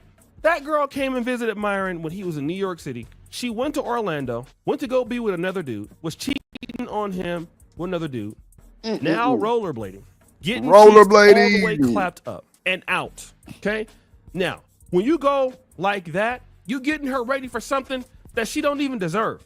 What's the point of having money? I've met so... Bro, you just gave your money away, Craig, to the other side, bro. You just gave it to her, bro. You know what? That 10 million probably was what she got from it. Tony Busby got the rest of it. That's probably for sure. I can see that. I can see that, gang. I can see that shit. I'm trying to tell you. I can see it. I can see it. I can see it. I can see it. God damn, man. Raj Will and this motherfucker. What up, boy? Big Mod Energy in the building, in the building, in the building. Let me make sure Raj Will shit straight too. Hold on, let me see. Okay, yeah, shit straight. Okay. Yeah, man, you just gave that money away, bro. You need your ass whooped, bro. I ain't gonna hold you. You need your goddamn ass whooped, bro. Goddamn. Many dudes that got money, they got paper, giving it to somebody that can't help you, change their life, help them get on, and then now they're on and they shouldn't be on. If you didn't give them the money directly out of divorce, you see it like here with Shannon Sharp. Now all of a sudden they found God. Yeah, because you're their blessing. They found God. The black monkey, as she called him, is God. The black monkey is God, bro. She said, thank God. Like, how disrespect, bro. This shit don't even sound right to me, bro. I can't believe you thank God for that shit. You should have thanked the trap. You should have thanked the Thats. You should have thanked the strippers. You should have thanked Lil Jon. You should have thanked 2 Chainz type shit. You thank God? Bro, I can't watch this shit no more, bro. I can't watch it. Hold on. I can't watch this bullshit, bro. This is insanity, bro. How dare you, my guy? How dare you, bro?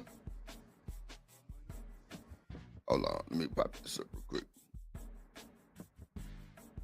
Damn, bro. You just disappointed the folks, good folks in America, Craig. You disappointed good folks, bro. Nah, bro. That's what I'm saying. She ain't even no baddie, bro. Not that would even matter with me. I ain't paying your ass no $23 million. Nah, you have to come find me. You got to do your job. I ain't gonna hold you. You have to do your job. You have to do full investigation with Drip. I'm telling you, you gonna have to do your job. I ain't finna give it to you. That's for damn sure. I be voting this motherfucker. What up, boy? I'm not finna give you shit. You gonna have to do your job, Craig. Yeah, stimulate your mind. Shout out to they say Diddy scores again with the legal. Hold on. Okay, y'all can see. Hold on, let me make this shit smaller. Let me see. All right. Let's see what they got to say about old Diddy, man. Let's see. For Diddy. And this is in one of the civil.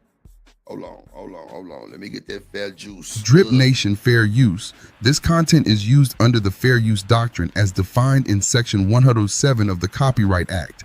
It is used for educational and commentary purposes. All rights to the original content belong to their respective owners. We do not claim ownership of any copyrighted material. Let's go. Civil cases. So, of course, what happened in the criminal trial, he's still awaiting his sentencing in October. But in the meantime, he's starting to deal with this mountain of civil lawsuits that he's facing. And this one that had been filed by a woman named Sarah Rivers who was on Making the Band, and she had leveled dozens of allegations against him. Assault, battery, false imprisonment, you name it. It was in the... tons of things in this lawsuit.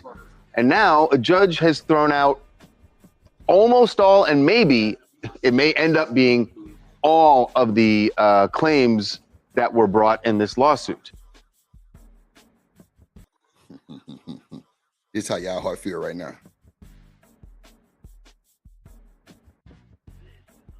Doom da doom da doom doom doom doom doom doom da doom da doom doom doom doom da doom da doom. Boy, y'all finna shut down the streets with this one, boy. Y'all finna shut down the streets with this one, bro. Let's see who mad now. They done thrown out everything on Diddy, bro. The chick that just tried to come at him again, she thought she was a winner. Now remember, this is the same woman who pulled her shit back too. Then she said, fuck it, let's just go for it. We might win. Nah, you was a little money hungry little baby. I heard you was down for the cause anyway. That's what they said, Creed. That's what they said. Shot stand for the country. They said that you was down. They say you was down. Nah, that's Diddy. That's Diddy. Hold on. Now that's Diddy. That's Diddy right there, bro. That ain't his son. That's Diddy. On Diddy's side, they claim that all 22 claims were thrown out.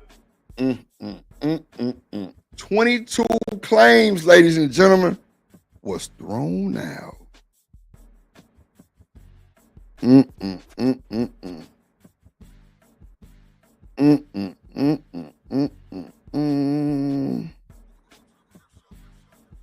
Man, shout out to my boy Demon, man.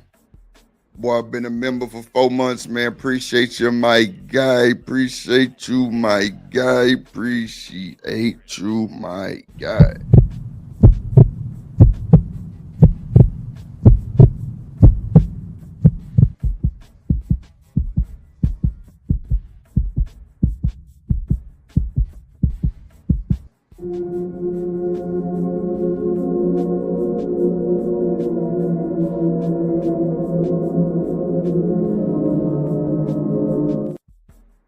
Appreciate you, my guy. Appreciate you, my guy. Let's see. We get a few of these out the way real quick.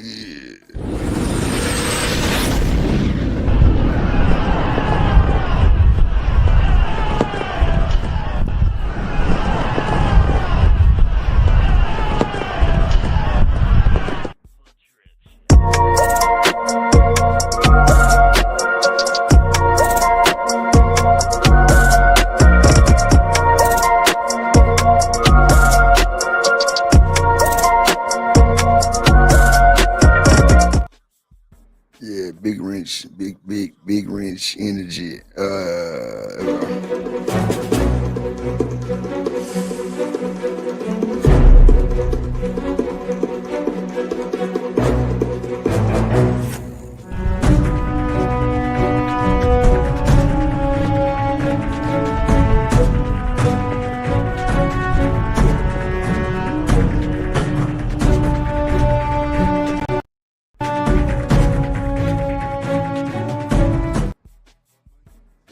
Big wrench energy, man. Y'all need y'all. Everybody been trying to get their updated intros. I've been just but let me know if y'all want y'all shit updated and shit like that, shit like that, shit like that, shit like that, shit like that, shit like that. I gotta still do like 2 more people shits that I gotta do.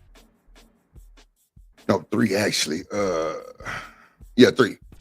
Let's see. Hold on. Let's see what they say. Talking about. Okay, but if you read the paperwork, it seems to indicate that 21 out of the 22 claims were thrown out, and count 15, which pertains to It's the gender violence law in New York. Right. right, that it is still pending. Right. They're waiting for a ruling from an appeals court. Then the judge says, then I will decide what to do about the gender violence. But the language is the gender violence. Wait a minute. Shit. The hell is the gender violence? Is strange. What Diddy's people are saying is that it's been tossed. However, the judge hasn't ruled whether or not it's with prejudice or without prejudice. The big thing here is, and we'll find out from the judge eventually what happens with that one count. This is just he keeps winning these things, and you got to remember, yes, he was convicted in the criminal trial, but of the two lesser counts, the Mann Act counts, and he'll find out what his sentence is. But as soon as the criminal trial was over, how many civil cases have been filed? There were dozens. Oh, okay. And I mean, Coach Jack say gender violence is pretty much violence. Let me see. Scroll back down. Okay, violence basically towards a person based on their gender. Damn, that's crazy work. Oh, I guess that's the charge that she was trying to pull up on that boy. Yeah. That's insane work. Yeah, they were dismissed with prejudice. That's crazy work. Damn, bro. Can't be did again. Ooh, that boy Diddy is showing boys up right now with that $18 million defense team. He ain't bullshitting. $18 million defense team. Try if you want to. Try if you want to. Good luck with that one. The fuck? Good luck. What up, CBP in the building? What up, little baby? Hey, boo. Hey, my little boo. Telling y'all, man, it's crazy work. Shit. Most of them are from Busby, Tony Busby, who we should say is. This one is not Tony Busby, no, though. this is Ariel Mitchell. But not coming up a winner in this one, Ariel is. But Diddy has had a pretty good streak when it comes to these cases. It will be interesting to see how the rest of them play out. This one, I'm really surprised because there were so many claims. This is why we always say when we report these, we say, look, these are just the allegations that are laid out in a lawsuit. We don't know which way. We don't know what happened. We weren't there. And clearly what the judge saw here was not enough to go forward in this case. Hi, I'm Rebecca from Alabama. As a paralegal, I completely understand why the case was dismissed, but it's still extremely frustrating to see the whole case get tossed because of a technicality like statute of limitations. I think personally that he did some, if not all of the things that she's alleging in her complaint. And I think we just really need to remember that just because the case was dismissed does not mean that he's not guilty. What? Now see, now y'all want to change up. Just because the case was dismissed, that don't mean he's not guilty. Ma'am. The law say he's not guilty, ma'am. I mean, I don't know what else you want me to tell you. Crazy ass woman. The law say he is not guilty. I don't know what else you want him to say, big baby. Not guilty. I mean, don't we all know that Diddy did it, allegedly? Wow.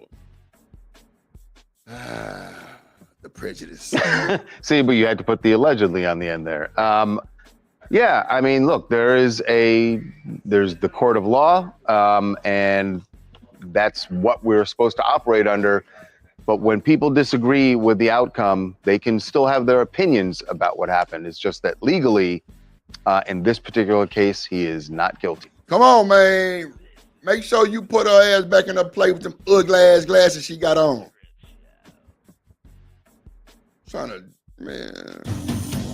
God damn it, boy.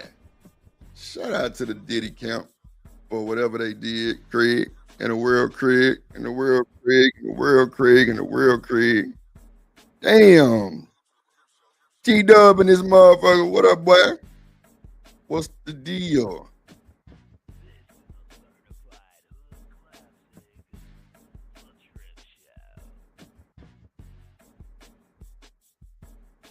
Thank you, CBP. You just always make my day, man.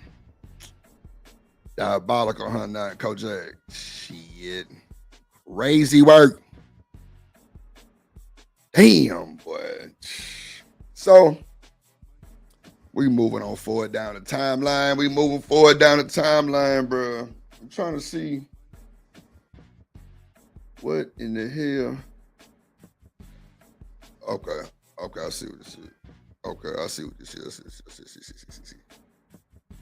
I'm trying to see. I thought I asked some other. I thought I did.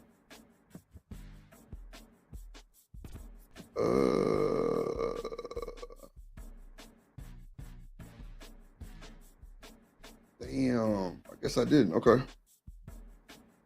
Let me go. Let me grab it real quick, man. Brother, did y'all hear about the Chicago? I think that was a rapper got deleted on Facebook. That's crazy work. Crazy work, bro. They just doing the most. This shit. They doing the most with that shit, bro. Let me see. Okay, let me see. All right. Hey, Cardi B back in the news too. We're gonna get to that in just a second, man. That cancel culture real. That cancel culture real, man. Shout out to that boy Shadur Sanders too, man. That boy just been going through so much, brother. So much. Bro, I thought I got that shit. I guess I didn't. Umar Johnson. Bro. Bro, it's crazy, bro. They got the white people buying this school, right? Like, bro, this was the biggest scam of the world, right? Like, y'all let this nigga paying pizza man gas y'all up, bro.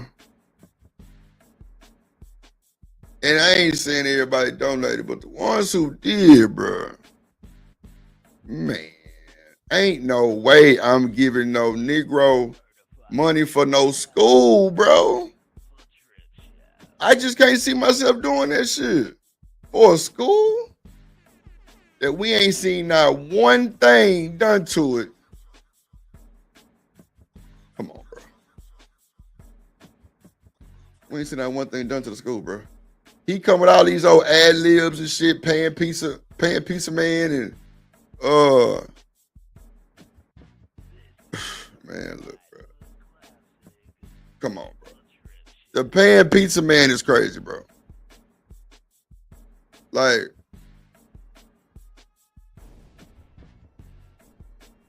okay, I see. Like, bro, ain't nowhere in here you listen to a nigga who say shit 3 times. I swear, bro, be saying shit 2-3 times, like literally in a row. Hit the gas shot. Hit the gas shot. Hit the gas shot. And that. Oh, there you go right there. Okay, I see. Like, bro, we heard you the first time, pussy ass nigga. I just can't rock with paying pizza man. I'm sorry, bro. Like, they ain't, you know, a nigga called himself Dr. Umar and his real name Jermaine. I'm sorry, bro. I'm sorry, bro. I'm not going, bro. I'm not going, bro. Ain't no way in here you gonna tell me your name Dr. Umar and your real name Jermaine Schumacher or some shit like that, whatever that shit is. Bro, I'm just not entertained. I'm not entertained, bro. You done lied to me, bro. You done told me I'm gonna have parking spots and shit at the goddamn school. That was a lie.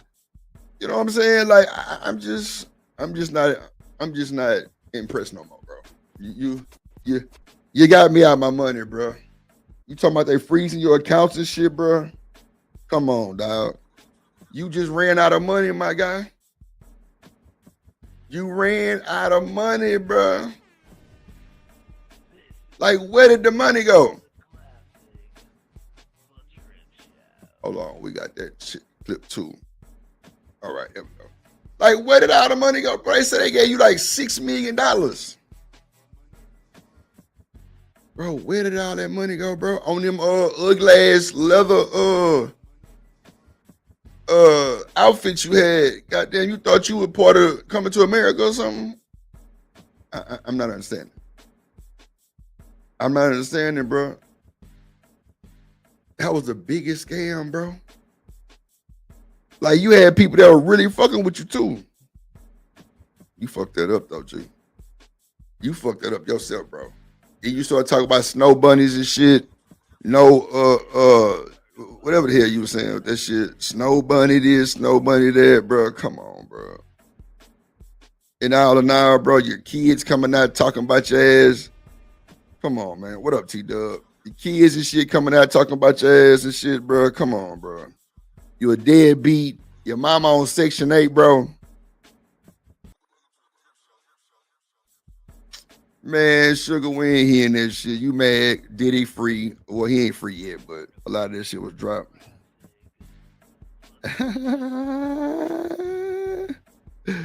Man, Diddy ain't shit. I mean, Sugar Bob ain't shit, bro.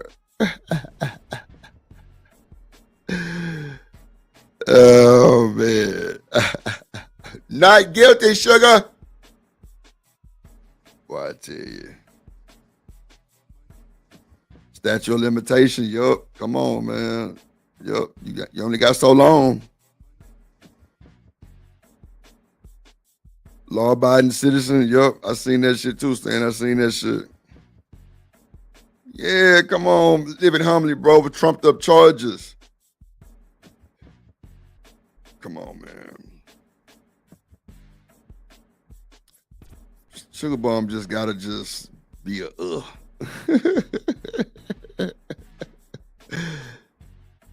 Oh, man.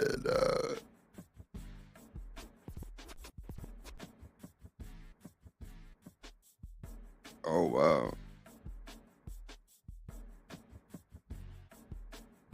Yeah, I like Umar.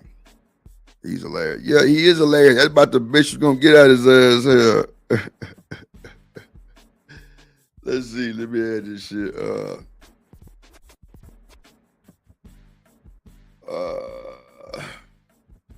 right, let's see. Oh, wait. Okay, well, I'm gonna play this one, then I'm gonna play the other one too. There's two of them. Hold on. Wilmington put a notice on the door handle of both of our schools, informing me that if we don't pay the past due vacant property registration fees, they will sell our campus. My understanding is that, Bruh, the fact that you ain't been to your school in that long to even see what's on the door just lets me further know you ain't worried, Craig. You ain't worried, Craig. You ain't worried, Craig. You ain't worried, Craig. What up, Eater Man in the building? What up, boy? What up, boy? Hope you had a good, safe trip, my guy. Well, clearly you on the internet, your ass back. What up, BJ in the building? What up, boy? Big Mod Gang, energy. What up, Misty? Misty Blue in the building, man.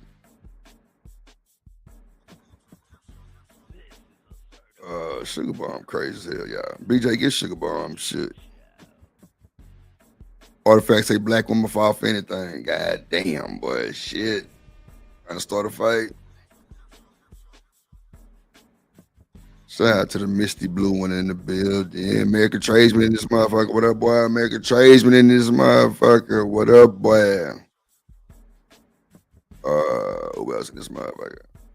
Damn, I thought I seen somebody. Oh, we got to see Tradesman. I see Tradesman. All right, let's go.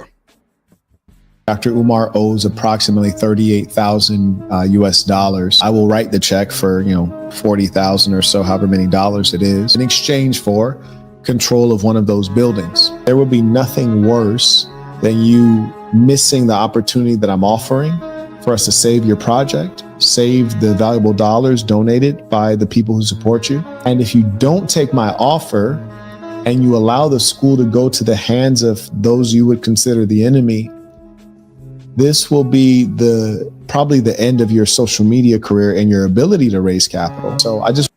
Wow. So there's this guy who's offering 40 bands for the check. 40 bands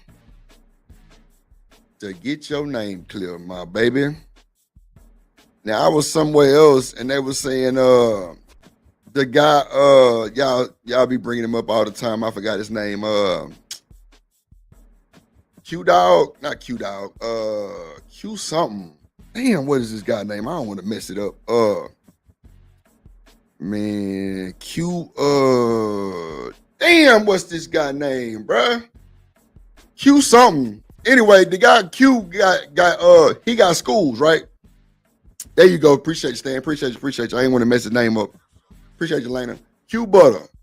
They say the man Q Butter, tried to pull up on him and offer his, you know what I'm saying? They say bro called the police on him. Damn. That's weird as hell. You gonna call the police on somebody trying to help you, bro? What's that shit about? They must got some history or something. But yeah, they said that boy Q Butter pulled up on him trying to help him out. And when that boy Umar, somebody told him that, Q Butter was outside, he called the police, he called authorities. That's crazy. It seems like people really want him to win though, because they offering their money on.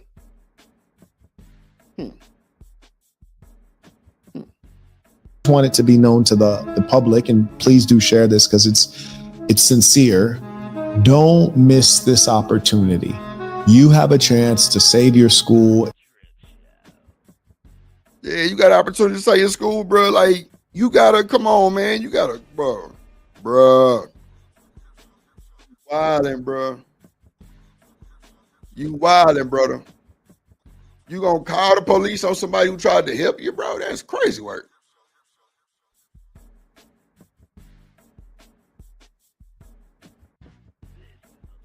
Okay, here go the other one right here. Let's see.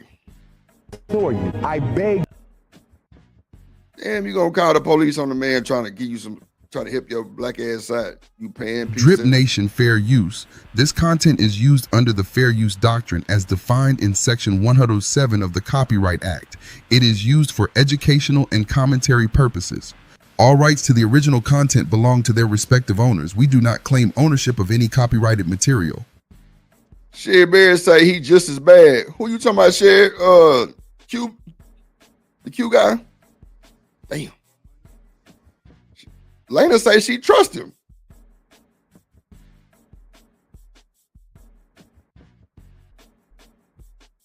Bro, anybody call themselves Dr. Umar and that nigga named Jermaine, bro, I'm not going. I'm sorry, bro. I'm not going.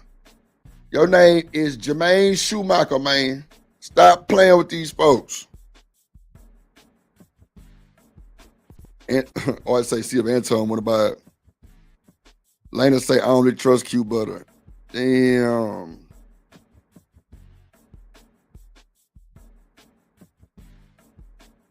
Come on, bro. Come on, Stan. Stan say, Drip, you know when somebody don't accept good counsel, bro. Come on, man. Come on, man. They're not trying. Welcome to America, Stan. Talk your shit. That is a fact, brother.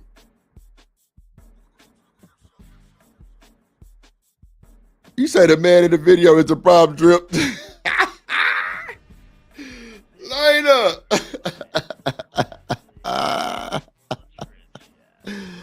Bro, that's crazy, bro. Yo, live it up, bro. His name is Jermaine Schumacher or Schumack. I'm dead ass serious. Bro, go Google that shit. You'll see. I promise you. I ask Meta right now for you, bro. I'm trying to tell you. Bro. That boy name is Jermaine. I thought y'all knew that. Damn, that's crazy because I don't really know Dr. Umar like that, but when some just told me to go Google his name because they were calling him Pan Pizza African and shit. I said, let me go Google this nigga name. Man, that boy's name is Jermaine Schumacher. I ain't bullshitting. Come on, come on, bro. I can't make this shit up, bro. I fuck with my Drip Nation chat. I ain't finna lie to y'all. The fuck? Hell nah. Jermaine Shoemaker. Some shit like that. I ain't bullshitting. Come on, bro. I thought y'all knew this shit, bro. I can't make this shit up, bro. I swear to God. I thought y'all knew this shit, bro. I swear to God, bro. I thought y'all knew this. Oh shit. Yeah, something like that. Shoe made some shit.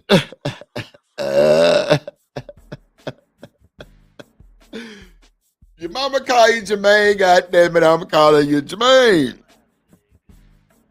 Boy.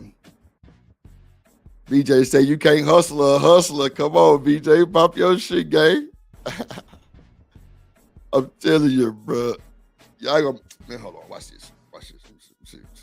Y'all be thinking drippy bullshit, which I can't make this shit up, ladies and gentlemen. Hey, Meta. What is Dr. Umar's real name? I'm not familiar with a specific public figure named Dr. Omar. No. Can you give me more context or details about who Dr. Omar is? No, Dr. Umar. Without more information, it's hard to say who Dr. Omar is. You saying Omar? Provide more context or clarify what field or area Dr. Omar is. Meta. Hey, Meta. Hold on, Meta. Dr. UMAR. Dr. Umar. UMAR. Dr. Umar. Got it.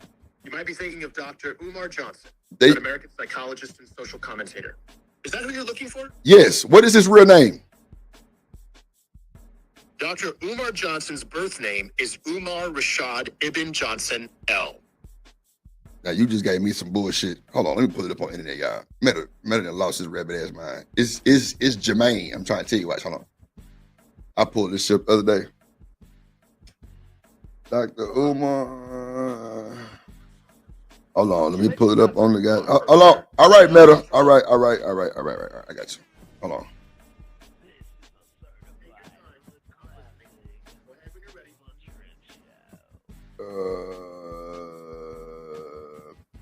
Man, that boy went to preview? Wow. Bro, that's crazy. Hold on. Oh, here you go right here. Here you go right here. Yeah, hold on. Thank you, Meta. All right. He say, bro, what's crazy, bro?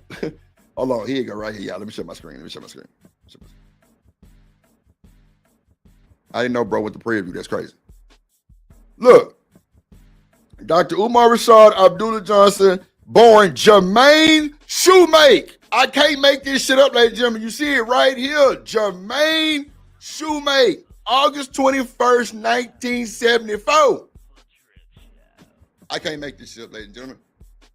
I can't make this shit up, ladies and gentlemen. Come on. Told you. Jermaine Shoemake. Y'all see it on screen? Y'all see it? Craig. Hey, Craig. Can I borrow your VCR, Craig?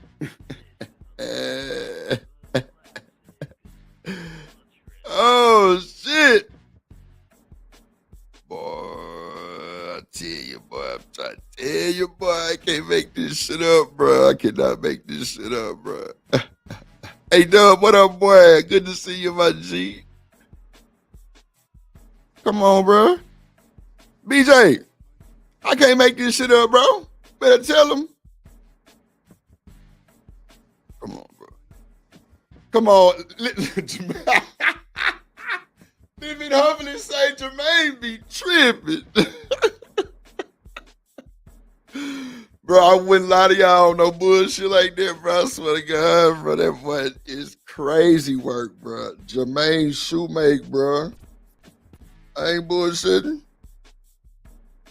That's that boy real name, bro.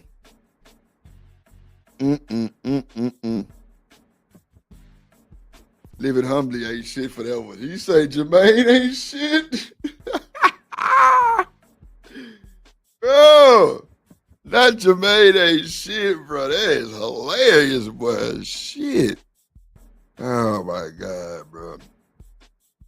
Hold on. Let me get the video for y'all. Let's see. Yeah, that's wild, gang. I can't hold you, bro. That's crazy work, bro. That's crazy work, bro. That's crazy work, y'all. Crazy work, bro. Jermaine Shoemake. That's that boy name. Let's get to it. see. It's always Jermaine's fault. Yeah, bro. Your mama call you Jermaine, I'm gonna call you Jermaine. Shit. Jermaine Jackson, goddamn. However you want to do it. We rocking. There you go. I mean, we not rocking, goddamn. Hold on. I summon you and I petition you to donate to this cause. So far, we raised $250,000, and Dr. Umar Johnson is trying to build a state-of-the-art school for black boys that y'all all know I need. So question number one, what did you do with the money? That is the silliest question I've ever been asked. Family, some of you were warned, and you know exactly who did it first. Brother Phil said the quiet part out loud a decade ago, and many did not want to hear it because a charming promise is easier to love than hard receipts. Yet here we stand with years of donations, years of live streams, years of events in a parking lot, and still no school that you can walk into and observe a class in session. So let us talk with clarity and courage about how we got here with Dr. Umar Johnson and why we must stop repeating the same mistake. I am going to tell this straight, the way you would hear it in the living room, on the block, and in the barbershop, but with care for the truth, with a clear memory of what was said and when it was said, and with love for our people who gave because they wanted something better for our children. Because this is not just a story about one man, it is a story about the way charisma can drown out common sense. It is a story about how a community can be guilted into silence. And it is a story about why accountability has to sit at the head of the table when we talk about money, mission, and our children's future, especially when the public face is Dr. Umar Johnson.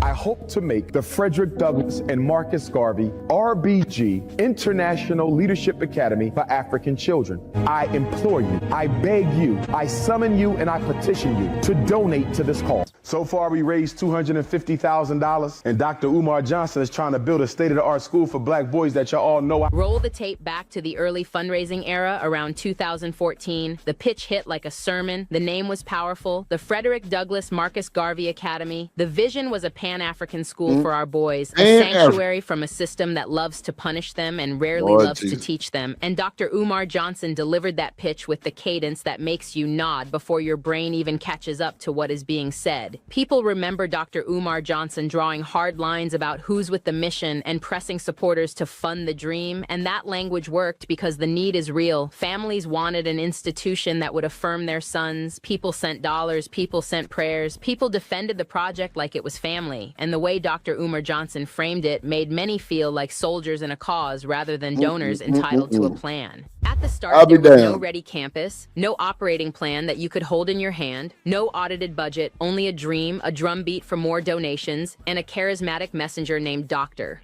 Umar Johnson. Brother Phil said back then to request a transparent roadmap, a design scope, a renovation schedule, and target dates tied to specific permits. For that, he was called a hater, a crab, a sellout. He was told he was tearing down a king, but leadership that cannot handle questions is not leadership. It is marketing, and once you confuse marketing for mission, you are already walking toward disappointment because marketing needs energy, mission needs discipline, and those two are not the same, no matter how loudly Dr. Umar Johnson spoke the vision. Years pass, and then a major moment arrives. 2 buildings in Wilmington, Delaware are announced as the future home of the school. Brick structures in need of serious work, boarded windows, outdated systems, properties that any facilities manager would call a project from top to bottom. The rallying cry goes up. We have the buildings, family, and pictures fly across the internet. The brand energy spikes. People celebrate like the ribbon has been cut. Yet a building is not a school until there is heat, light, certified teachers, enrolled students, curriculum, permits, and a certificate of occupancy, and Dr. Umar Johnson did not deliver those operational essentials as quickly as the public expected based on the years of fundraising. Question number one, what did you do with the money?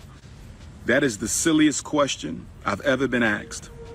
That is the silliest question I've ever been asked. What did you do with the money? Well, what you did with it? I think you can see what I did with the money. We got 4 buildings. I think you can see what I did with the money.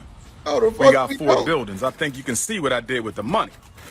So while people ask me what I did with the money, I think you can see what we did with the money. We bought 4 buildings. We bought 2 schools. That's what I did with the money. So I'm not understanding these questions. What did you do with the money? What do you think I did with the money? I bought 4 buildings, brothers and sisters, cash. With your money, we bought for my donors. This is what we did, but we not done. It's time for the renovations. We not done. It's time for the renovation. So what did I do with the money? I bought a school. That's what I did with the money. Ain't no what way did you in do hell. with any money that was left over? I'm trying to renovate the school. Bro, hell nah, bro. I'm sorry, bro.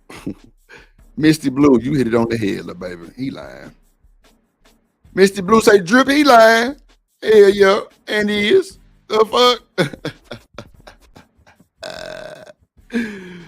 Bruh, come on, bro. You can't be with that bullshit, bro. Come on, man. Shout out to my boy Dub with the $2. He say support the show, stopping by on my 15-minute break.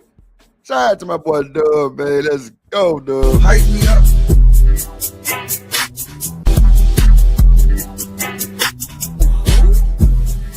On me. You the one. Ain't nobody fucking with. Me up. Hey, my boy Dub up. God damn it. Let's go, man. That's crazy work, bro. Shit. That boy. Shout out to my boy Rooster, man. That boy tradesman say on me. Yes, sir. You know what time it is, man. Boy. Man, shout out to my boy Mega Tradesman, man. In the goddamn building, man. In the building. Y'all be like Dub and support the show. Let's light the chat up. You know what I'm saying? Shout out to my people that be supporting. Shout out to the whole Drip Nation gang. Shout out to y'all. Hit the like button. Y'all hit the like button. Hit the like button. I want to say she is correct. Nah, for real though. That's for sure. Let's go. We do not have enough money to renovate the big school. That's the Frederick Douglass building. That's going to cost us about $1 million to renovate. We do not have the money to renovate this building that you're looking at. So you bought 4 buildings. You know what? This is kind of pissing me off too, low key. I'm just really kind of stalling real quick. Okay. So you bought these buildings, bro, and you ain't got no money to renovate them, bro. You ain't had a Warren and Senior come through and give you no estimates, bro. Come on, Rooster. Rooster say, why don't he sell a couple of buildings? Rooster, you think he lying? My boy Rooster gonna keep it a thou wow. I promise you that. He gonna keep it a thou wow. He say, why don't you sell some buildings, Drip? She. You're looking at the most honorable Frederick Augustus Washington Bailey High School. Bruh, shut.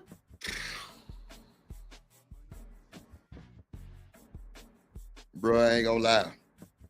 If I was on the internet when Umar started all this bullshit, bruh, I would have been on his head top. Like, in the worst way, bro.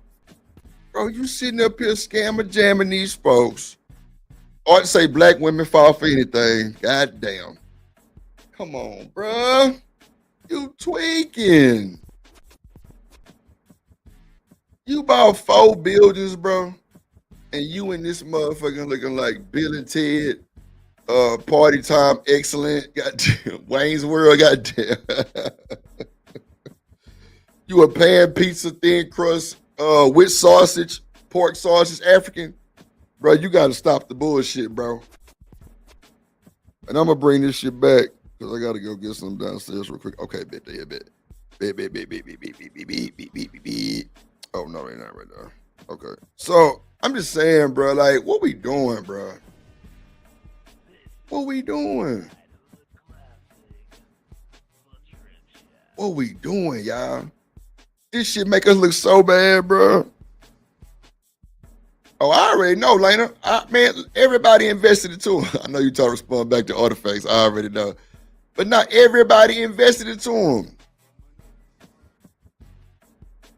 You ain't had Warren, Senior, Grado, goddamn Felipe. You ain't had him come give you no estimate, bro. That shit just don't seem right to me, bro. You bought 4 buildings.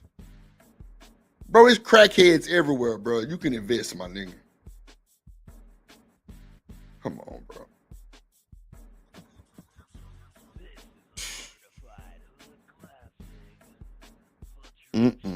Cherry Bear say it was black men protecting and donating.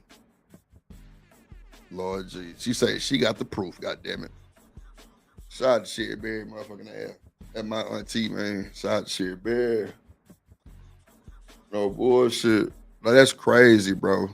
You bought 4 buildings and you knew you couldn't renovate the buildings, bro, because it was gonna be too much money, bro. What did you do with the money, though, bro? It still don't add up, though, bro. It don't add up at all, bro. I'm sorry. It still don't add up. It still don't add up, bro. Man, let me bring this shit back, because this is kind of pissing me off. I ain't gonna hold you. Like, this shit gotta stop, bro. This shit making black people look so bad and untrustworthy, bro. It's insane, bro. And you wonder why motherfuckers ain't supporting us, giving us no money on, none of that shit. And somebody must have been mad. We just lost 14 people in the chat. So whoever mad about me talking about Umar, that's fine too. We ain't fucked up about it. But your ass need to be held accountable for this bullshit. That's a fact. We do not have the money to renovate that right now, but I'm hoping y'all will keep on donating so we can have enough money to renovate that school. From 2019 through the next few years, you saw the walkthrough videos, camera in hand, peeling paint on the walls, old chalkboards, empty rooms, the voiceover filled with vision from Dr. Umar Johnson, and the refrain that became a shield whenever progress was questioned, that the school would not open until HVAC was funded and installed. Anyone who has renovated an older building knows HVAC is a big ticket. But after years of fundraising, that phrase turned into a loop. The milestone never moved. The ask never ended. And when people asked Dr. Umar, come on, bro. Was it just a cap that you can even just buy a school, bro? If you a scammer, why would you think people gonna bring their kids to your school? I don't understand. Let me just bring this back. Hold on, y'all. Let me bring this back, bro, because this shit is mind-blowing. Hold on, let me bring it back. Let's go. I implore you, I beg you, I summon you, and I petition you to donate to this cause. So far, we raised $250,000, and Dr. Umar Johnson is trying to build a state-of-the-art school for black boys that y'all all know I need. So question number 1, what did you do with the money? That is the silliest question I've ever been asked. family, some of you were warned, and you know exactly who did it first. Brother Phil said the quiet part out loud a decade ago, and many did not want to hear it, because a charming promise is easier to love than hard receipts. Yet here we stand with years of donations, years of live streams, years of events in a parking lot, and still no school that you can walk into and observe a class in session. So let us talk with clarity and courage about how we got here with Dr. Umar Johnson and why we must stop repeating the same mistake. I am going to tell this straight, the way you would hear it in the living room, on the block, and in the barbershop, but with care for the truth, with a clear memory of what was said and when it was said, and with love for our people who gave because they wanted something better for our children. Because this is not just a story about one man, it is a story about the way charisma can drown out common sense. It is a story about how a community can be guilted into silence. And it is a story about why accountability has to sit at the head of the table when we talk about money, mission, and our children's future, especially when the public face is Dr. Umar Johnson. I hope to make the Frederick Douglass and Marcus Garvey RBG International Leadership Academy for African Children. I implore you, I beg you, I summon you, and I petition you to donate to this cause. So far, we raised $250,000, and Dr. Umar Johnson is trying to build a state-of-the-art school for black boys that y'all all know. Roll the tape back to the early fundraising era around 2014. The pitch hit like a sermon. The name was powerful. The Frederick Douglass Marcus Garvey Academy. The vision was a Pan-African school for our boys, a sanctuary from a system that loves to punish them and rarely loves to teach them. And Dr. Umar Johnson delivered that pitch with the cadence that makes you nod before your brain even catches up to what is being said. People remember Dr. Umar Johnson drawing hard lines about who's with the mission and pressing supporters to fund the dream, and that language worked because the need is real. Families wanted an institution that would affirm their sons. People sent dollars, people sent prayers, people defended the project like it was family, and the way Dr. Umar Johnson framed it made many feel like soldiers in a cause rather than donors entitled to a plan. At the start, there was no ready campus, no operating plan that you could hold in your hand, no audited budget, only a dream, a drumbeat for more donations, and a charismatic messenger named Dr.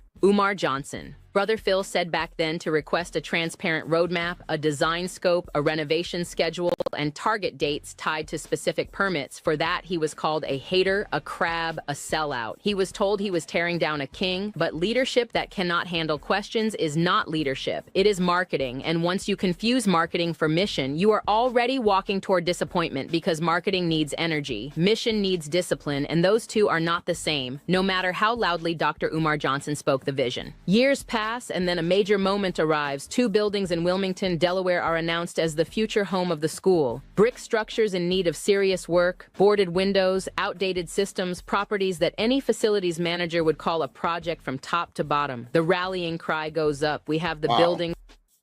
Jermaine Shoemaker. Sound like some Jermaine Shoemaker shit. Come on. They can sue his ass, real shit. They really can sue this motherfucker, I swear. Shit. Family and pictures fly across the internet. The brand energy spikes. People celebrate like the ribbon has been cut. Yet a building is not a school until there is heat, light, certified teachers, enrolled students, curriculum, permits, and a certificate of occupancy. And Dr. Umar Johnson did not deliver those operational essentials as quickly as the public expected based on the years of fundraising. Question number 1, what did you do with the money? That is the silliest question I've ever been asked. That is the silliest question I've ever been asked. What did you do with the money? Well, I think you can see what I did with the money. We got 4 buildings. I think you can see what I did with the money. We got 4 buildings. I think you can see what I did with the money. So while people asking me what I did with the money, I think you can see what we did with the money. We bought 4 buildings. We bought 2 schools. That's what I did with the money. So I'm not understanding these questions. What did you do with the money? What do you think I did with the money? I bought 4 buildings, brothers and sisters, cash. With your money, we bought for my donors. This is what we did, but we not done. Bro, I ain't gonna hold you. That give me Misty Blue. I think it's my first time seeing you, little baby. But you on your shit today. You on your shit today. You on your shit today. You on your shit today. Bruh, did you hear how that boy said with your money? Ain't no way in hell. I'd have been on the phone with the feds and the IRS. Hello? Can I borrow some sugar? We've got a scammer out and he's taking all of us old people money. My check didn't hit this month and I'm just so tired and hungry.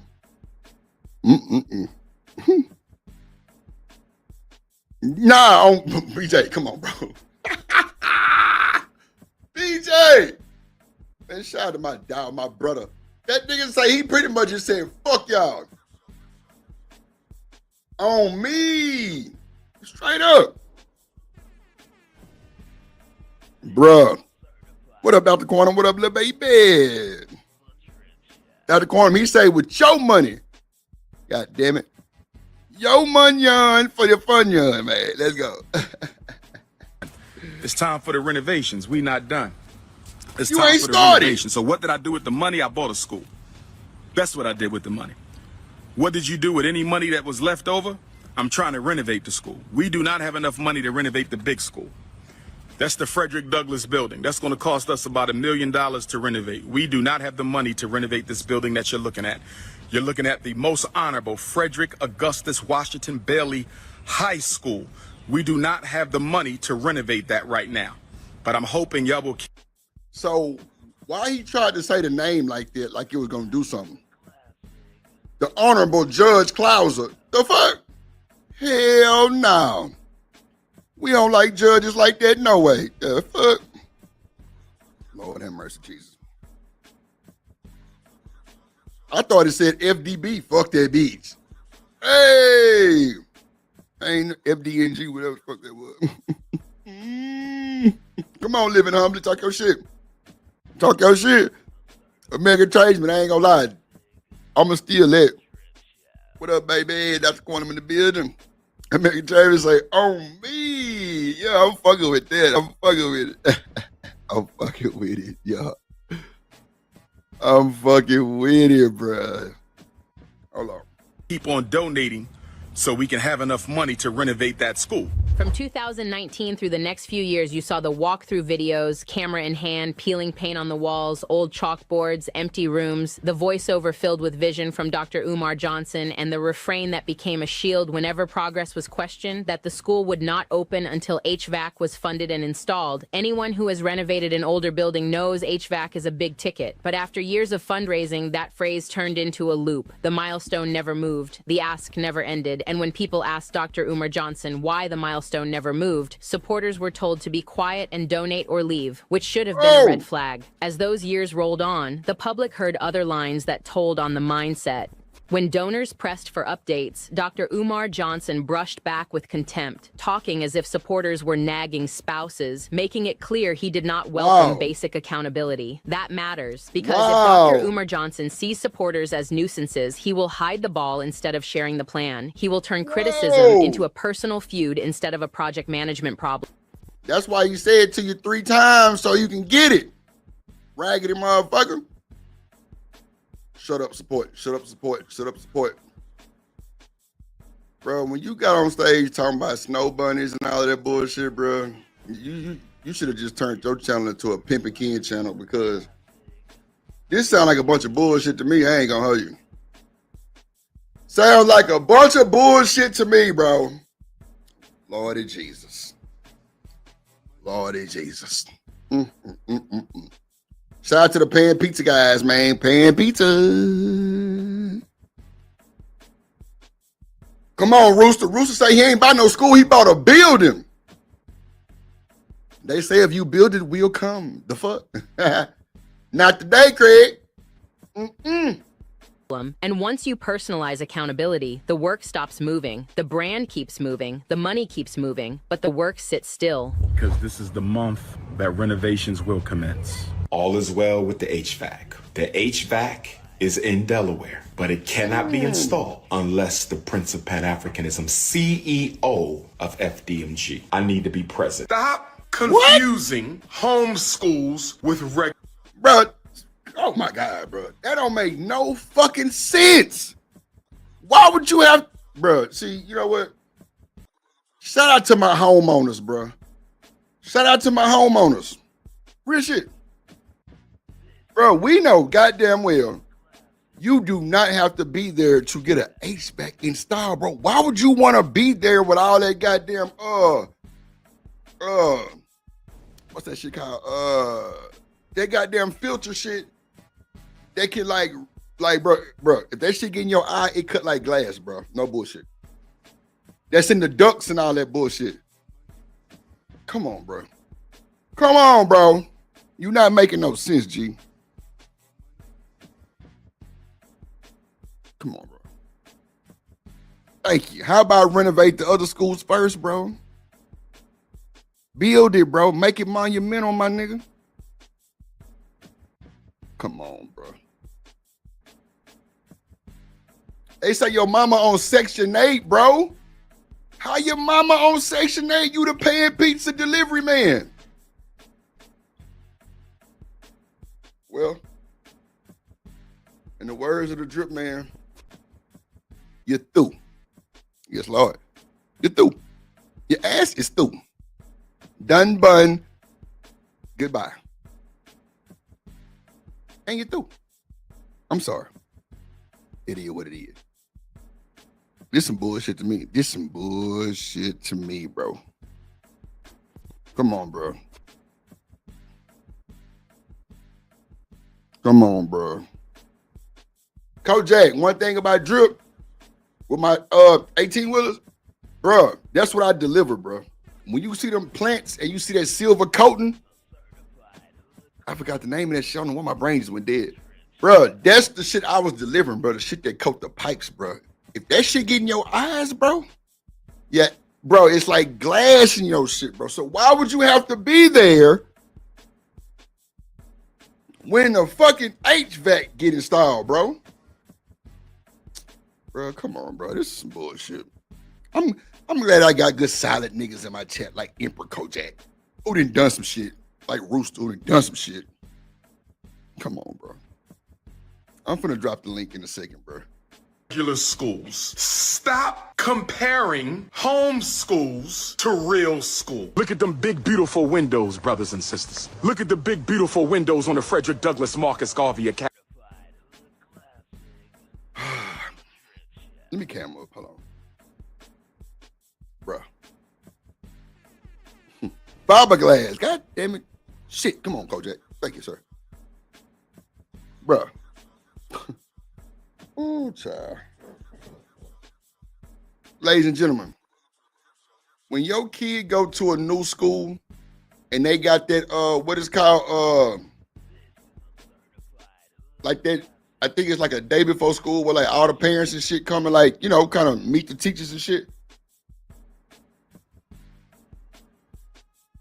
Bro. Do they say, look at the beautiful fucking windows? Okay. All right, wait.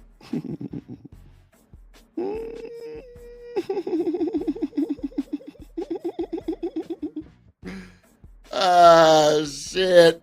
Come on, Coach Jack. Orientation, bro. Do they tell you, look at these big, beautiful windows at the school of Dulles Davis, goddammit. I don't know. Jermaine Shoemaker. Do they tell you, do you see these beautiful, clean windows? How about you open that motherfucking window up and let's see what's inside that motherfucker? Some bullshit. Asbestos, mold, all kind of shit. What are we talking about here, folks? What are we talking about, bruh? Come on, dog. The big fucking beautiful windows. I be damn. This nigga ain't showed nothing. Lord have mercy, Jesus. All right. Boy,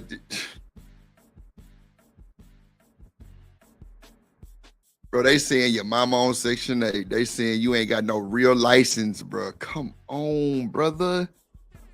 When karma spin, you know what? You must have did somebody wrong, bro. Come on, Rooster. One at a time, brother. I'm with you on that. Shit, build it, bro. Vlog it. Make it content. What are we talking about? That's ways for you to make more money on. That's how I know this is some bullshit. I know it is. The big, beautiful fucking windows. I know you lying to me. You lying to me. I want to thank the brothers and sisters who came out this past weekend to Wilmington, Delaware to help us paint the inside of the Marcus Garvey Re-Africanization Academy. There were also the stories about personal behavior. Then these fucking names. Re-Africanized. Bro, what in the fuck? Africans don't even like black people. And you talking about re-African? See, it's time for a Zy break. It's time for a Zy break already, bro. Re-Africanizing. Child. Bro, like, re-Africanizing the school. Bro, you're not even an African, bro. Your name is Jermaine, nigga. From Jermaine from Philly. God damn it. Come on, bro. Like, people didn't Google that shit. Bro, this shit fucked up, bro. The beautiful fucking windows. You lying to me? What I'm worried about the windows for? So my kid can look up out that motherfucker and see the bullshit? Come on, bro. You gotta chill. You gotta chill, Drew. You gotta chill. All right. I'll chill. I'll chill. Cool. No worries. I'll chill. What up, Trapper One? How you doing?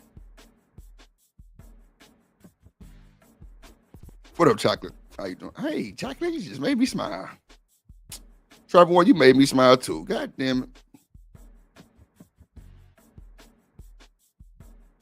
Man, I don't know, Trapper One. I ain't never known Umar. And I'm not, you know what? We not calling this nigga Umar no more, bro. It's Jermaine Shoemaker, bro. I just showed y'all this nigga real name, bro.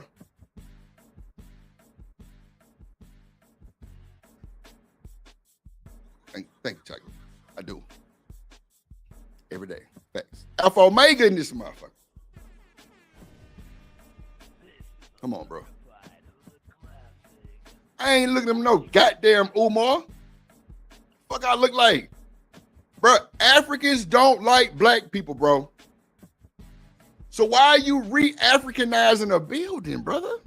It don't make sense. Bro, you're not African, bro. Your name is, once again, Craig, y'all need me to show the stream. You know what? I'm going to just do it because I just feel like we got some doubters. Right here, bro. Do y'all see what this shit say, gang? What does it say? Dr. Umar Rashad Whoa. Goddamn, born Jermaine Shoemaker, August 2nd, motherfucker, 74. I can't make this shit up, ladies and gentlemen. The nigga went to Prairie View, bruh. Do y'all know in my intro when I play the bands? That's Prairie View Band, bro. My cousin is the head drum major, bro. That's him in the video. That is so disrespectful.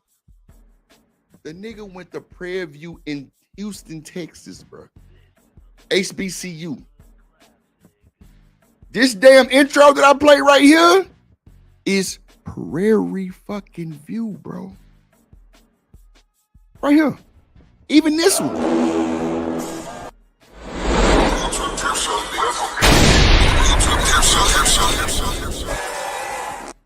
No, y'all see the PVU on my little cousin jacket. Bro, my little cousin is the head drum major at Prairie View, bro. That's him in the middle.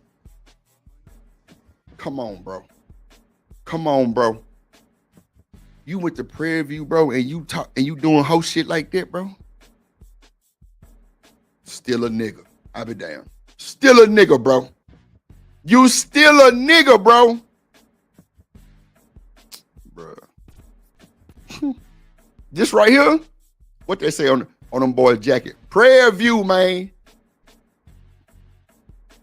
I be damn. Jermaine Shoemaker is your goddamn name. If your mama call you Jermaine, nigga, I'ma call you Jermaine. What you talking about? Well, I tell you, Jermaine fucking Shoemaker. Well, Jermaine, you told your britches this time, sir. You definitely did that, boy. Womanizing allegations, the hot and cold treatment. The womanizing allegation. Bro, you up here talking about snow bunnies. Who in the... Child. See, this is why I say, bro, it's hard to try to date a woman online, bro, that's brainwashed about shit like this, bro. You will argue with that raggedy motherfucker forever. Forever. Because she gonna think like the Wi-Fi, the niggas online that make up shit. That's how you gonna think. Real shit. Real shit. Ain't no way in fucking hell I'm rocking with this bullshit. I'm sorry, bro. This shit's sad, bro. It's disrespectful. And it makes the black people as a whole look horrible, bro. Come on, man. Y'all didn't Google this nigga profile before y'all start sending them thousands and 20, 30,000s and shit. It's a man right now. Hold on, let me pull up this one. Hold on. Watch this, y'all. I ain't bullshit. Watch this shit. Watch this shit. Wilmington put a notice on the door handle of both of our schools, informing me that if we don't pay the past due vacant property registration fees, they will sell our campus. My understanding is that Dr. Umar owes approximately $38,000 US dollars. I will write the check for, $40,000 or so, however many dollars it is. In exchange. Y'all hear that? It's folks still trying to get that nigga the money on. It's folks still trying to give this nigga the money on. Now y'all know when they say the nigga what's it? QB was at the school and pulled up outside when they was there and tried to help him. They say the nigga called the authorities, bro. Why would you do that? Unless y'all got some shit I don't know about. Yeah, Q Butter. Thank you, boo. Q Butter. Come on, bro. Come on, Rasbo. You got to know what time it is. That nigga name is Jermaine Shoemake. That is it. Not Umar Amdelemande Gole. Rooster, I don't give a fuck if Shoemaker is a slave name or not. That nigga name is Shoemake, not maker, Rooster. Shoemake. No R. Hold on, y'all. I gotta play the intro again. I be geeked up on that shit. We live, such it. What it do, fool? Hey, man, Splash Town, Texas, or wherever the fuck you at. What's happening? But hey, man, you tripping, man. Get to that Houston Premier Party bus, man, because that's how we doing it. Sometimes.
That motherfucker fire. Yeah. Shit. Yeah. Jill, that on fire. God damn it. Welcome to sneak a pretty ass to the Drip Show, ladies and gentlemen. This is the other 50%, 49% on certain days type shit. You feel me? Where everybody want to know her motherfucking name. God damn it. And you through. Hey, boo, hey. What's up, Snake? What up, everybody? How y'all doing? Oh, Lord Jesus, child, man. Ooh, Snake, I'm just over here trying to raise my pressure up. Appreciate the T-Dub. Boy, say beat go stupid. Man, you know Drip had to come through, man. Come through, man. Man. What up, Kojak, BJ, Rainbow, Rasbo, excuse me. Yeah, that Stan the Rasbo. man. Yeah, Rasbo. T-Dub, Dr. Quantum, South Florida in the building. Yeah. Stand up. Chocolate. AKA Ruther, AKA BKA, AKA. That nigga Barnyard. All that. Yeah. You know what, nigga? You can't call chocolate chop. You gotta say chocolate earth or either CE or some shit because Choc is the demon. We don't. Okay. Shout out to them. Chocolate is delicious. Everybody love chocolate. Don't it supposed to melt in your mouth and not in your hand or some shit like that? Yeah, and she does. Shout out to Kojak the Great in the motherfucking building.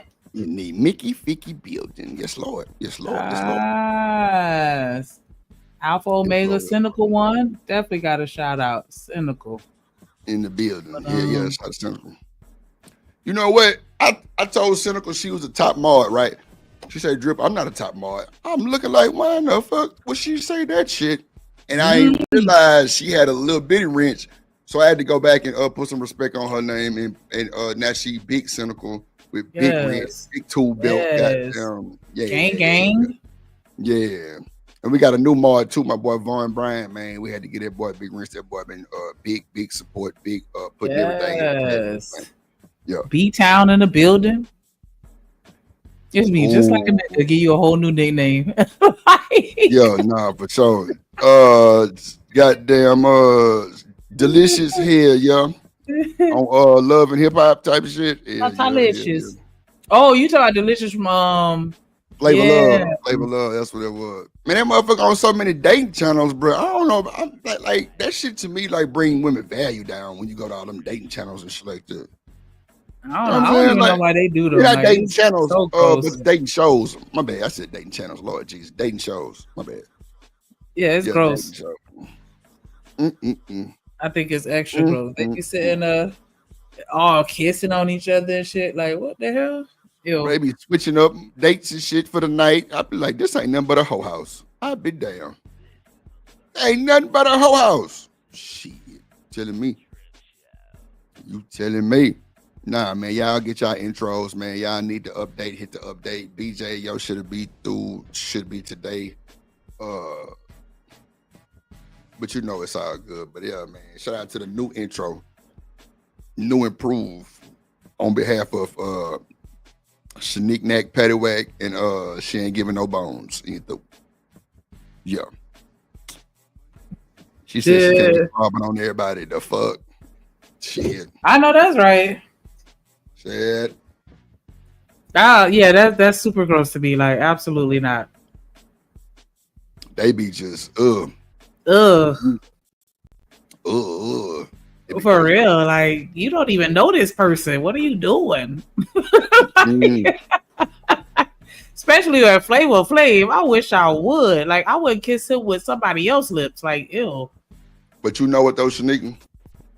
It's crazy that just brings up another like topic, because if women doing this for love, that's pretty goddamn fast.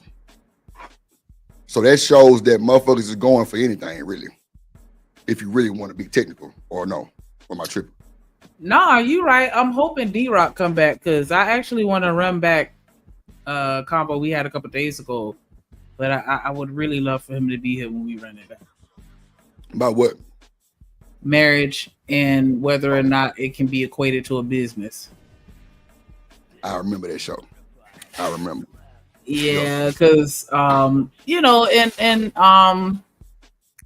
what's her name? Miss Polly gave some interesting perspective, but yeah, they got to talking and kind of passed it a little bit, and I didn't get to give my commentary. And yeah, I wanted to absolutely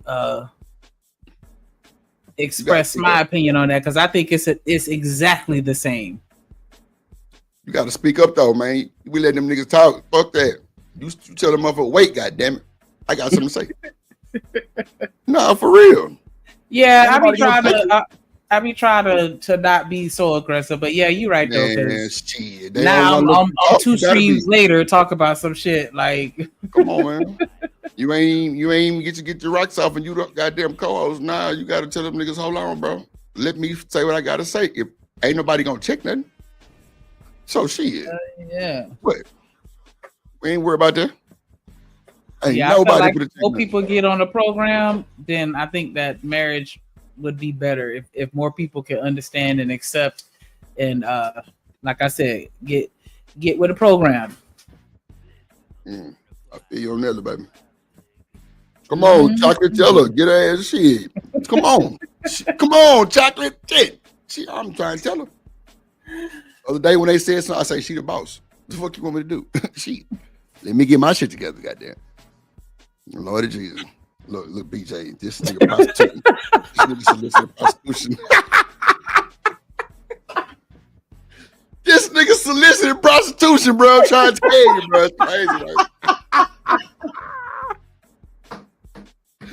BJ, I'm gonna match it, nigga. Shit, fuck it. I'm soliciting too. Fuck it, shit. I should have put her ass in the damn intro, but I figured he probably would have stopped the show. Probably would have, I don't know, something would happen. Goddamn.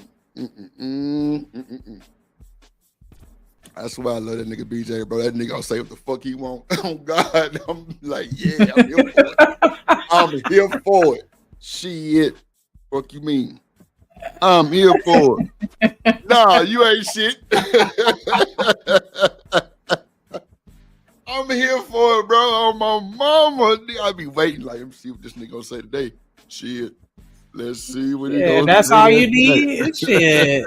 I got you. If that's all you need for motivation, baby, like that don't take much effort on my behalf. I got you. BJ said, I'm putting cases on all you niggas. Yeah. No, that's Stan saying that. Oh, my bad. I'm looking at BJ comment saying that. Yeah, Stan said, I'm putting cases on all you niggas. That's Drip out here soliciting. Hell no. I could have really been soliciting. I put that video up. Shit. It'd have been hell on earth. They'd have been scared to come over to the Drip Show. Them niggas running the pimp show. Lord Jesus. Shanika getting pimp. That exactly, because I'm like, child. Then you would have my mama calling me like, oh Lord. Oh Lord. Oh, I hope she don't ever see that shit come across. Because she damn sure be tuning in from time to time. Like, hey. No, that's a fact. That is a fact. She know how my mouth set up, so ain't nothing surprising. So how it set up? I'm trying to she be told police the fuck out my ass too. Like, damn, calm down. Why you so loud? Like, come on, ma, you done been knowing me for how many years now, and you still ain't got it. I'm not yelling at you, but I'm gonna be quiet. But I be quiet though. I definitely check the tone then, even though I don't do it on the show. I check it for moms because she a little weird. Like, I had to have a conversation with her one day where I was like, thank you so much, because I'm surprised you didn't punch me in my face by now, because we done had a couple conversations where I done got a little loud, and normally, you know, that triggers her and she go back into the old her. Hey, so look, I ain't gonna hold you. Shout out to BJ, right, for the Dim Fund, right?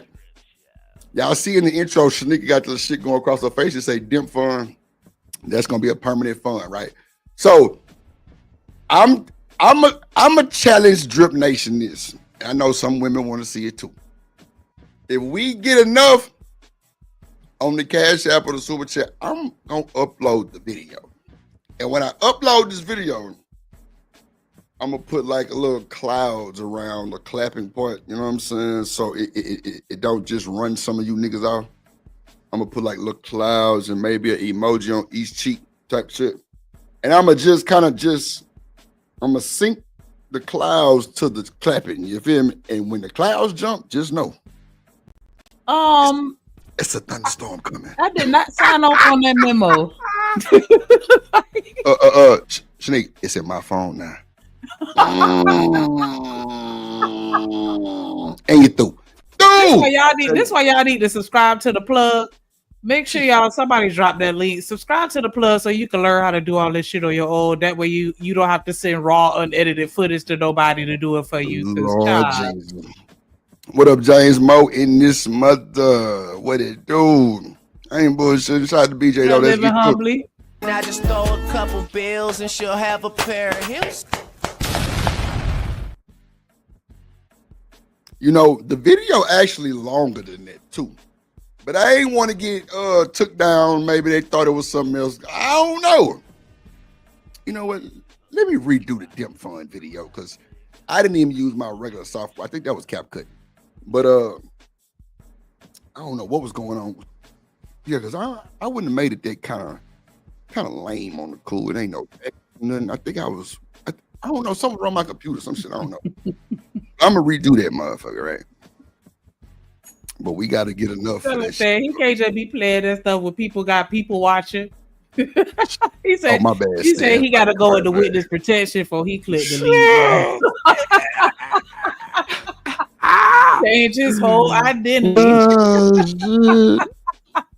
Oh my God. His wife walk in like, what the fuck is that going on? Nah, for sure. He got to go in the garage, goddamn. Clouds and cheeks. That's all. You got to go in the garage. God damn it. Shit. My bad, Stan. I forgot. That's hilarious. Goddamn. What up, Lena Love? Man, you know what, Lena? If that's you in that Cash App picture, child. Shout out to Lena Love. That's all I'm gonna say. Lord of Jesus. She's a pretty petite. She's a pretty petite one. I can't really say it's any ugly females. Shit. In our chat like that. Like who ugly? Like our chat. Yeah, dang, nigga, you. I don't mean on the internet, nigga.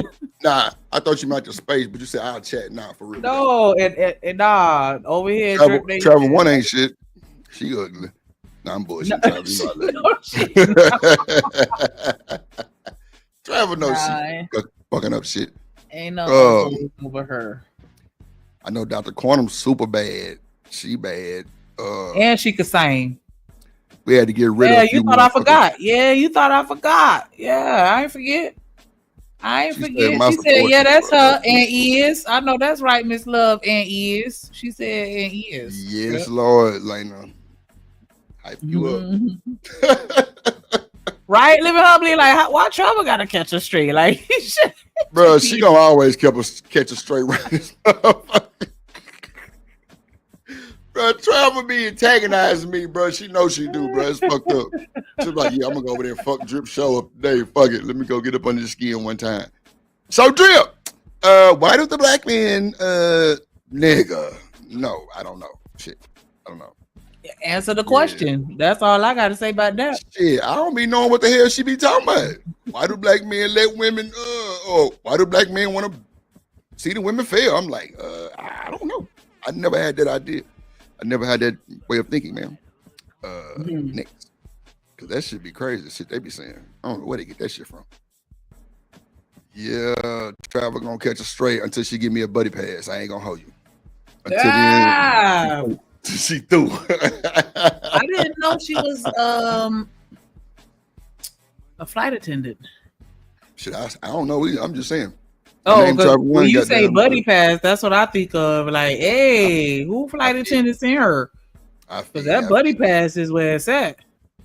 Hey man, I had a partner who used to sell them like $100, man. I'm talking about what I didn't. It's $100? Hell yeah, no bullshit. Damn, that's lit.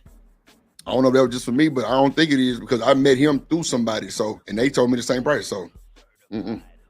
I don't know if he was the attendant or either somebody that he was super duper close to was the flight attendant. I don't know if it was his gal or he was, but that nigga had him by the boatload. So I ain't lying. Damn. That was about 2009, I think that was like 2010 shit. You probably sell them shits for 5 stacks now.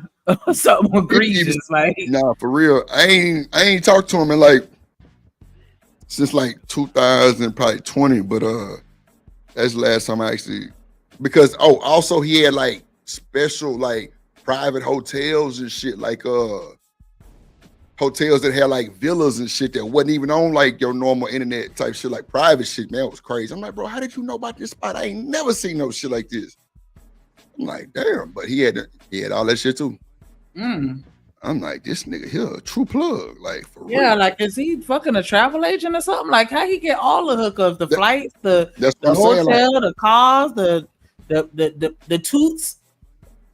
Next thing you know, he got a list of escorts for you. Like, what don't you have, sir? Man, look, the nigga got you rental cars. It was like everything dealing with travel. Like I say, I don't know if it was him or either his gal, because he had a gal that he always had with him. But that I don't know. But whoever it is, they was in there, like in there. I'm like, yeah, y'all got it. Like y'all doing y'all thing, everything, like for real. So, that shit was crazy though. Bro, definitely. I'm talking about on site. Wasn't no wait till tomorrow and I'm gonna get it to you. Nah, you get that boy, the bread is coming. Like right then and there. That's one nigga who I ain't have to worry about trusting about nothing. I already knew. I'm talking about every time I check in, name everything straight. Like I'm talking about, boy, you want to show out for your gal? Fuck with a nigga like that. It was shit I didn't even know existed in Houston. Private villas and shit. Like what? Man, it was crazy. I'm like, wow, where the fuck this shit was at? Then you hear Drake say that shit years later. I'm like, ain't that a bitch? This nigga knew too. But so nigga, we going over this bullshit Umar shit, right? I ain't got to the intern apologizing shit. I'm gonna do that next, but this nigga is really fucked up, bro. Like, it's a nigga right here offering $40,000 to pay for the little debt. Because he want to see Umar win, right? Now, if Umar don't take this money on, then they said the nigga Q-Butter pulled up on him and tried to offer it too. And he called the police on bro. Wow. That's what I'm saying. I don't really know of the Q butter guy like that. Unless they had some old bullshit, messy beef or some shit. I don't know, but you call the police on the man? And they say bro was trying to offer, I don't know if it was to buy it from him or give him the money, but this guy here is willing to give him the money for it. Umar fucked up, bro. This was the Yeah, biggest. because I'm like, why wouldn't you want to take it unless you don't want to be exposed? Because if he take that money and then that's still not enough, now he's being exposed for what the real balance is of whatever he owes, or you know what I'm saying, whatever he got going on. You get what I'm saying? Like, yeah, I just need that 40K and then we good. Then somebody pay the 40K and then you still ain't good. Everybody gonna be looking like, what's up? I'm with you. Like, nah, he a scammer, man. Scammer jammer. That's a shame. Scammer Your jammer. old people. Come on, man. You got all then like I just played this part just to show him that it's somebody trying to give him the money. Sneak, I'm sure it's way more people than this. Then the nigga with the Pan-African shit. Well, you know, Sneak, Africans don't like black people. Then your name is Jermaine Shoemake, and it's other people saying you ain't got no license to be all this shit that you claim to be. Then you had Snow Bunny scandals. Who gonna like donate to some shit like that? Clearly everybody, right? Because they would donate.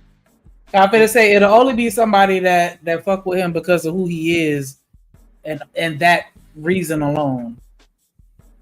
You know what I'm saying? That's the like, you know what I'm saying? That's just like how the people that'll go out and buy a Beyonce album without even listening to it just because they fuck with her that heavy. Like, it seemed like that type shit. Boss man said he shot an email to his people trying to buy it for 70,000. Man, I'm telling you, bro.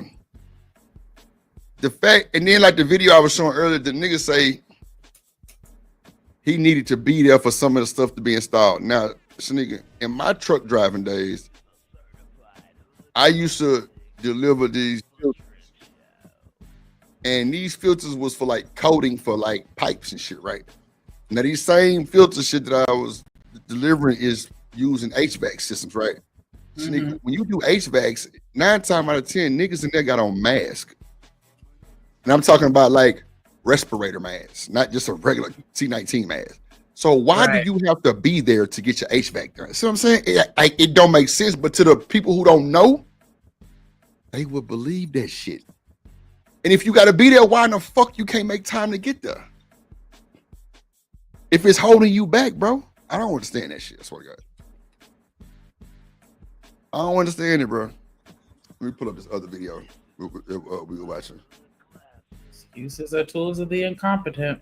Come on, man. This nigga talking about some, look at these beautiful windows at the Marcus Garvey. I'm like, the windows? Wow, really? What? You finna, man, I can't make this shit up, Sonny. Hold on. Black women. The love shown when a sister boosted the brand, then the disrespect.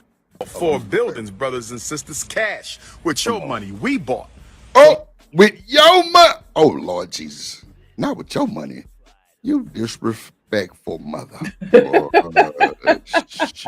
Thank you, Sherry Bear, because of the fiberglass shit. It get in your eyes and it feel like glass. That's a fact. Even when I delivered it and I checked into the plant, they gave me one. Come on. Come on, Sherry Bear. I know you know. Shit. I know for sure you know, Sherry Bear. You got that background. We know. Come on, man. They give it to you when you get your little goddamn meat card for taking a test at the plant. Because every truck driver gotta have it. It was to the point where I damn near should have just bought one. Because it was sometimes there was too many drivers there, you had to wait for them to come back. They had to clean them and all kind of bullshit. Man, I could just bought my own. He just brought it with me everywhere. But it had to be like a certain kind of some shit or something like that. But nah, bro, I'm telling you, they give you that shit when you go drop that shit off. Because it be all over the box. Like you, I mean, you know, like you just can't, like, come on now. Lord Jesus. You see what James said, Shanique? Oh, excuses are tools of the incompetent. They build monuments of nothingness. Lord Jesus. Hit the like button. Welcome to America. I know y'all heard that before. I ain't heard that before, but I'm sure. You never heard that before? I don't think so. I could be just not remembering, but I'm glad I heard it now. But that shit make a lot of sense. Oh, well, excuse me. The full phrase is excuses are tools of the incompetence. Wait, dang, brain fart. Used to build monuments of nothingness, and those who seldom specialize in them seldom specialize in anything else. Or sometimes they'll specialize in nothing at all. Like it's different variations of it. But yeah, excuses are the tools of the incompetent used to build monuments of nothingness. Yeah, I ain't heard that before. Hold on, let me look it up so I can do the right one. Hold on.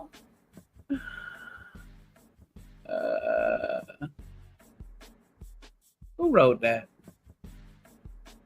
Vernon Brundage Jr. A black guy wrote that. Oh, now that's something that I learned. A black man came up with that adage. That shit don't mean nothing. Shit. Oops. It don't. Shit. I'm lying. I'm bullshit. I'm mad right now. Goddamn Ume paying pizza man, delivery driver and shit. This nigga then started a whole. Then this nigga he said we gonna re-Africanize the students. Come on, bro. Dang. So I haven't heard it this way, but Vernon Brundage Jr. said excuses are tools of incompetence used to build bridges to nowhere and monuments of nothingness, and those who use them seldom specialize in anything else. Come on. So that's what he said. Bridges that lead to nothing. Just piling excuses on top of excuses on top of excuses. Smoke dreams, pipe dreams. You know they get. You know they real see-through, transparent. That smoke clear. Let's go. We did, but we not done. It's time for the renovations. We not done. It's time for the renovation. So what did I do with the money? I bought a school. That's what I did with the money. What did you do with any money that was left over? I'm trying to renovate the school. We do not have enough money to renovate the big school. Come on. That's the Frederick Douglass building. That's.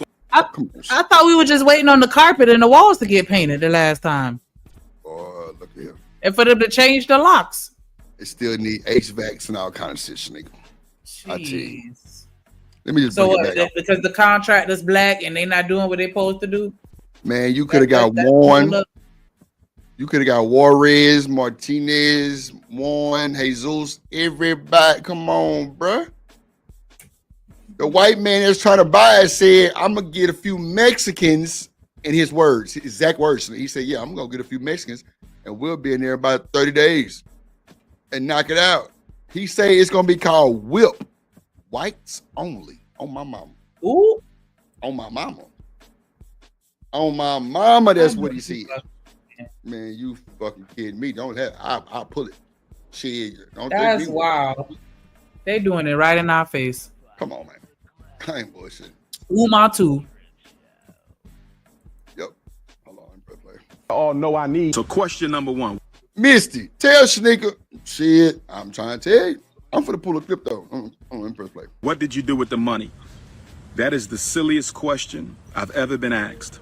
Family, some of you were warned, and you know exactly who did it first. Brother Phil said the quiet part out loud a decade ago, and many did not want to hear it, because a charming promise is easier to love than hard receipts. Yet here we stand with years of donations, years of live streams, years of events in a parking lot, and still no school that you can walk into and observe a class in session. So let us talk with clarity and courage about how we got here with Dr. Umar Johnson this AI and why character? we must stop repeating the same mistake. I am going to tell this straight, the way you would hear it in the living room, on the block, and in the barbershop, but with care for the truth, with a clear memory of what was said and when it was said, and with love for our people who gave because they wanted something better for our children. Because this is not just a story about one man, it is a story about the way charisma can drown out common sense. It is a story about how a community can be guilted into silence. And it is a story about why accountability has to sit at the head of the table when we talk about money, mission, and our children's future, especially when the public face is Dr. Umar Johnson. I hope to make the Frederick Douglass and Marcus Garvey RBG International Leadership Academy for African Children. I implore you, I beg you, I summon you, and I petition you to donate to this cause. So far, we raised $250,000, and Dr. Umar Johnson is trying to build a state-of-the-art school for black boys that y'all all know. Roll the tape back to the early fundraising era around 2014. The pitch hit like a sermon. The name was powerful. The Frederick Douglass Marcus Garvey Academy. The vision was a Pan-African school for our boys, a sanctuary from a system that loves to punish them and rarely loves to teach them. And Dr. Umar Johnson delivered that pitch with the cadence that makes you nod before your brain even catches up to what is being said. People remember Dr. Umar Johnson drawing hard lines about who's with the mission and pressing supporters to fund the dream, and that language worked because the need is real. Families wanted an institution that would affirm their sons. People sent dollars, people sent prayers, people defended the project like it was family, and the way Dr. Umar Johnson framed it made many feel like soldiers in a cause rather than donors entitled to a plan. At the start, there was no ready campus, no operating plan that you could hold in your hand, no audited budget, only a dream, a drumbeat for more donations, and a charismatic messenger named Dr. Umar Johnson. Brother Phil said back then to request a transparent roadmap, a design scope, a renovation schedule, and target dates tied to specific permits. For that, he was called a hater, a crab, a sellout. He was told he was tearing down a king, but leadership that cannot handle questions is not leadership. It is marketing, and once you confuse marketing for mission, you are already walking toward disappointment because marketing needs energy. Mission. She kind of low-key chewed his ass up real quick. Like, leadership that can't handle questions. Like, come on, man. If you owe your square, what you need to see? Here you go. What documents? Right there. What was it? Like, anybody that's worked in project management, like, this is like 101. Like, what are we? Niggas.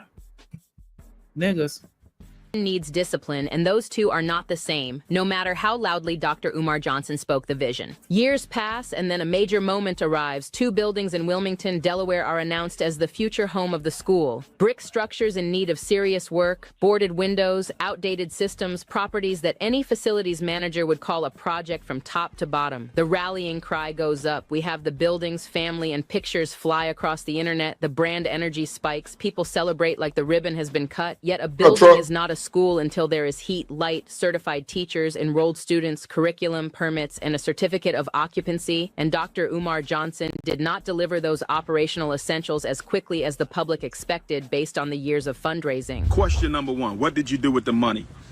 That is the silliest question I've ever been asked. No, it ain't. That is the silliest question I've ever been asked. What did you do with the... That's a question that everybody get asked. Every business, every school, every entity, we want to know what you do with your money. What is he talking about? Lord Jesus. Shabba. Niggas and flies. Niggas and flies. God damn it. The money. Well, I think you can see what I did with the money. We got 4 buildings. I think you can see what I did with the money. We got 4 buildings. I think you can see what I did with the money. So while people ask me what I did with the money, I think you can see what we did with the money. We bought 4 buildings. We bought 2 schools. That's what I did with the money. So I'm not understanding. Show me the paperwork then. Come on, man. What a paperwork. Show me where each school costed, $50,000 or, like, what do we, I don't understand. Like, how 2 seconds to shut everybody up real quick with that paperwork. And then what can we say? Nothing. Like, why would you not do that just to shut everybody up? He lying. Niggas ain't gonna go through all that pressure behind no paperwork and you got it. Come on, man. You gonna stop? You could have found somebody that could have made some fake paperwork. Like, at least commit to the lie. You get somebody to make fake W-2s, fake this, fake that. You could at least get somebody to fake some paperwork just to shut us up. Don't even press play. Don't even press play. I got the clip for the white guy. Hold on. Yeah, I want to see this. Hold on. Let me pull it up. I ain't bullshitting. I ain't bullshitting. Oh, shit. Here we go. Right here. Today, and I jumped. Let me get this going. Drip Nation Fair Use. This content is used under the Fair Use Doctrine as defined in Section 107 of the Copyright Act. It is used for educational and commentary purposes. All rights to the original content belong to their respective owners. We do not claim ownership of any copyrighted material. At all. At all. Right on it. Dr. Umar's school is being... I got some news today and I jumped right on it. Dr. Umar's school is being auctioned off in Delaware. Boy, that's good, everybody. Tell you, watch this shit. Oh, shit. Oh, let me speed up. I don't want to see how this content doesn't really align with. Auctioned off in Delaware. Yeah, and we're gonna buy it. Look, we already saw the pictures. It's gonna take us. We're gonna have to go over there. It's gonna take us a couple weekends to get the electrical and the floor done. But yeah, me and a couple Mexicans are gonna knock it. Oh my God! If you don't pick up his phone while he talk to me,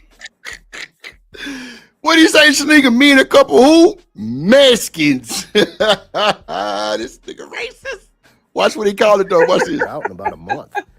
The paper. He say about a month. Come on now. Come on, Umar. You've been straggling these folks on for years. Man say him and Juarez and them gonna come in there. Ruiz and goddamn and Riaz ass too. Come on, man. A month? Come on, bro. He exposing you. Works a little longer. We're gonna name it Whipper University, whites only. Come on, Shanika. I can't make this shit up, Craig. I can't make this up. Whites only. Man, y'all know Wow. Drip say something, bro. If I say something, bro, I got to have a backing motherfucking statement, bro. Something got to goddamn substantiate my shit. he low-key chewed all our ass up with that. Come on, man. And Dr. Umar gave him the gateway to do it. He building a university, man. They bleeped the name out. People up. Come on, bro. He just chewed up every black person with that. That's funny. Oh my gosh.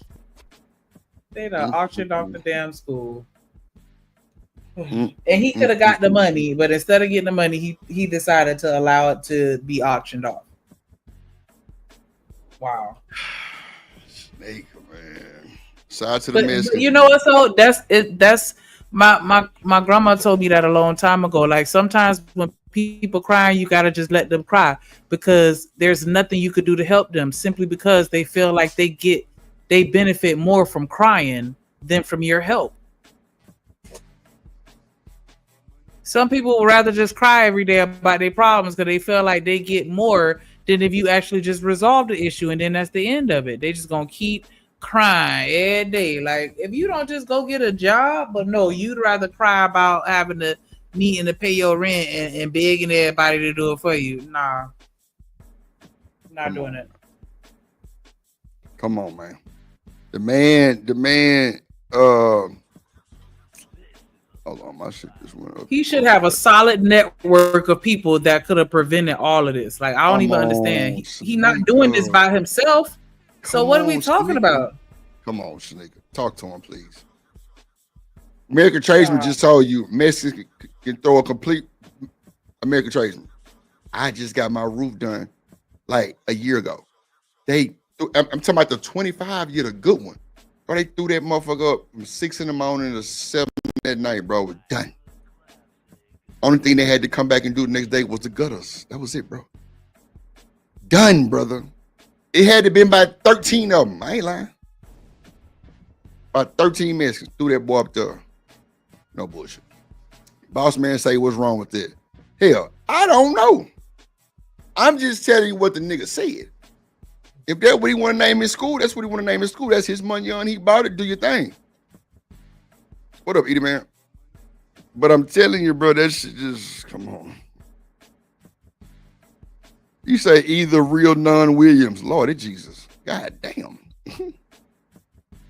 Now, in this clip, this particular YouTuber, now I know this guy may be trolling, but he's saying something that's pretty interesting. We are going to take your school and turn it into the Whipper University. Whites. Whipper. That way you can see. I said whip. Lord Jesus. Whipper University. Whites only. I'll be damned. Only. So basically, you're so pathetic. Okay? You're gonna. You want to see that, Edie Man? I don't want to put it on the screen, but if you want me to, I can. He said, the real Nun Williams. You don't see that in the chat? There you go. Or maybe it could have been typo the real man. Hell no. I don't know. I don't even know why I said that. Yeah, that shit sound crazy. Yeah, like, I don't know why I said that. You a mammy. They gonna say you a mammy. Vouching for the Edie Man for the men. Oh, Lord. Whammy. Okay, I'm gonna take it off screen now. Because I'm like, what's a nan? So that's why I thought it could have been a typo. I would hope he don't put either real man Williams. That ain't too hot coming from another man, but okay. Okay. Now you could have been like Trick Daddy said, you know now, nigga. You know what I'm saying? Type shit, but I don't know. Maybe I'm just tripping. But I can see because he's because it was a peace sign and a heart emoji with the hand, like, you know, like they cool. So I didn't think that he was trying to be offensive. Oh, okay. Well, maybe he say he retracted it. So hell, I don't know. I guess so. I don't know. Yeah, typo. What up, April? What up? April what up, Vixen? Forever. Yes. Vixen forever, baby. Vixen forever. Let's see. You're gonna lose a school. You don't want to spend any money or Ever. you can't do anything right. We're gonna come and buy your school. We're gonna take your school from you. And what you meant to do with it to benefit your people, we're gonna take it to benefit our people. And this is typically, and even though maybe trolling, this is what other groups do. Other groups capitalize on Black Americans, African Americans, however you diasporans issues. Okay, problems that we can't do. We can't keep it tight. We can't do what we're supposed to do.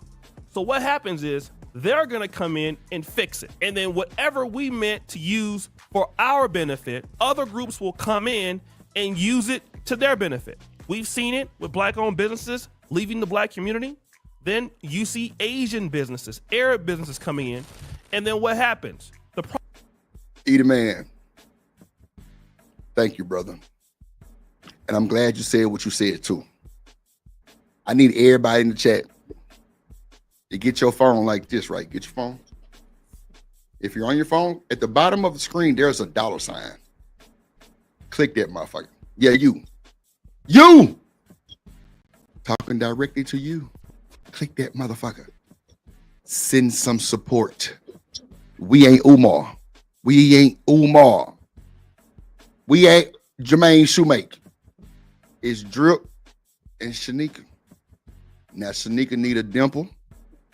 She got done, and she needs some new shoes. Goddamn it, we need to fund that shit. We need at least send a nigga $1.50, bro. 17 cents a day of feed Shanika. Keep the eyes and the flies away. I'm trying to tell you, we need not the flies. That's what they said. I was on man, it's crazy. I was on T-Show one day, and there's a nigga up there named Vanter, something like this, some crazy shit. So bro really racist, right? But he a Somalian African or some shit. I don't know, something like that. But Shanik, my tell you, this nigga funny than a motherfucker. Like I couldn't do nothing but laugh the whole night because it was just hilarious to the point where I couldn't take it serious. But he was saying that damn, I forgot what I was finna say. Damn, I lost my train of thought. Fuck. What was I finna say? You was on T-Show, buddy, was saying something funny. Yeah, but I don't remember how often to swing that boy back around. What did he? I don't know. Anyway, it must not have meant to be said. Anyway, yeah, send me $2-3, man. We up here, we be talking shit, having fun. I think I'm Did like. he say something about African women or the upkeep of women? No, man. It'll come back to me. It'll come back to me. But it's me. Did he say something about African women? Like, oh Lord. I don't like, but see, that's how I knew that Africans didn't like black people though, for sure. Because they call black people the N-word. That's a fact too. But that had nothing to do with what I was gonna say. But it's crazy that you said that because it just brought that, you know, that little point up. But yeah, they definitely call black people the N-word. That's a fact. I'm like, damn. But you know, T don't mind having them motherfuckers up to shit because she control their ass. So it is what it is. Shout out to my sister T. But that shit was like this nigga here. Like, bro, they called black. Like, he was like, yeah, because I was with my friend Drip God. And he sounded like he from the UK. He was like, yeah, Drip God. I was with my friend and, you know, we was calling each other niggers. I'm like, what? Like, wait a minute. Like, what the fuck just happened? Like, it was crazy. He was like, yo, what's wrong with that? I'm like, motherfucker, what you mean? What's wrong? And T was like, nah, Drip, he a goddamn Somalian African or some shit. I'm just like, this motherfucker here, to my just disrespectful. I was just like, yeah, he's something else. But it was just like, the rest of the shit he was saying was just kind of funny how like they don't like black people because of certain shit. But you know, I don't know if we don't like Africans or not, but he was like, Drip God. I feel like they brainwashed a little bit, but I'm a reserve that opinion for another show. Nah, that's cool too, because I think a lot of these motherfuckers brainwashed. Shit, anybody listen to these niggas in this space talking about love and marriage is brainwashed. Shit. Pre-fight club, post-fight club, goddamn it. And you through. Let me see what I'm finna say. This is embarrassing. Nah, it is embarrassing, Lena Love, girl. Hey, boo. Either man say, does this thing work? Just checking. He ain't bullshitting. Can we get some support? You can hit the cash app. $ drip on the beat. I think I'm like the least, and I'm gonna say this with kindness, bro, because you know, I think I'm like the only content creator they probably, and I don't know why, but Sneak, I'm doing this and I'm gonna do it with a straight jacket on, right? This week, probably Thursday, I'm gonna do a chat appreciation week. And I want the chat to tell me and you what we do wrong and what we do right. I want to get their real honest opinion. For real. And goddamn, talking to kinfolk was like, Drip, so if we tell y'all this, you ain't gonna block us? Nah, I wouldn't put myself in a situation to ask if I was gonna feel some type of way. Like, I'm gonna take it real constructive criticism because that's all I can do. You know what I'm saying? Like, I can't do nothing else with it. But I'm gonna take that shit, I'm gonna chop that shit up, screw it up, and I'm gonna hopefully come back, balance this up. Because like, it's crazy how motherfuckers be worried about where people go and what people do over here. And don't go over there. Like, bro, what is the problem? Like, I know I ain't messy like that. Like, I don't understand. Maybe it's because I like the women. Maybe because I kind of let them talk. Maybe, I don't know. It's a lot of shit, I think. But I really want to know. Because, like, I don't be asking and they don't support. But some people do just go ahead and do it, which is cool because that's how I really want it because it's genuine. But at the end of the day, like, goddamn. I don't know. I mean, do I need to start cussing motherfuckers out? Do I need to start putting on the goddamn Uncle Tom show? I don't know. I'm about to figure that. I don't know. Maybe bring some more degeneracy and arguments. You know, that seems to be what a lot of people like. Eat man with the 199, he say, I guess they just not using it. Yep. That's what it is, Dita man. That's what it is. Or maybe I need to I don't know. Lena say I already did. Now watch this. I already did sound crazy, right? Because Lena want the song that I play on my little intro with the sizzle. So she sent me $5.95, Shanika. I say, Lena Love, this is not the BET commercial where you can buy the goddamn keeping your head up goddamn above water song for $6 a song. You know what I'm saying? You know how you got the little ads, the 100 best songs you can buy the songs and shit like that? Nah, this ain't it. You know what I'm saying? Yeah. I'm gonna send it to her anyway because she just, and like I ain't telling no price nothing. She just sent it. Good, fuck it. I ain't sweating nothing. I'm gonna go send it to her, but it was just weird. I'm like, what song you talking about? But she just like the actual mix, and that's cool too. It ain't My thing is, I just want like the people that come to you for stuff. I want them to just test it out with somebody else and see if they get the same response, and then I think they'll put some respect on it. What you mean? Just what I like the stuff. I feel like the stuff that you do for free for people all the time, and the discounts that you offer to people. Like I don't think anybody else is really matching that. Hell no, because they ain't got it. Wrong, though. No, they don't have. They don't have it though. They don't have it to offer. That's a fact. Ain't nobody got the software and shit that I got, and I could do the numbers like that I do. Ain't no fucking way. But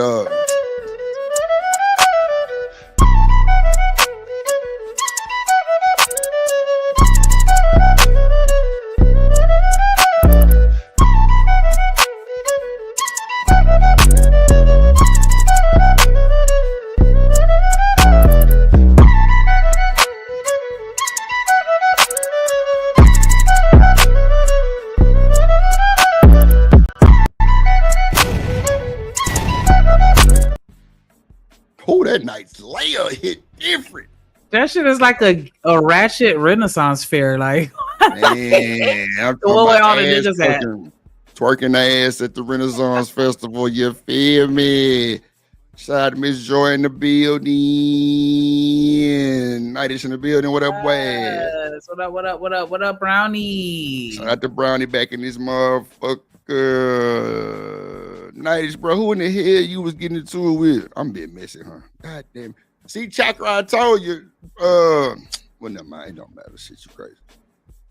Shout out to Vixen with her $4.99. She says support. So we gonna hype you up, Vixen. That's what we gonna hype me up.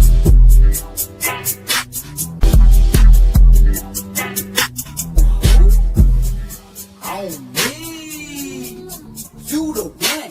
Ain't nobody fucking with.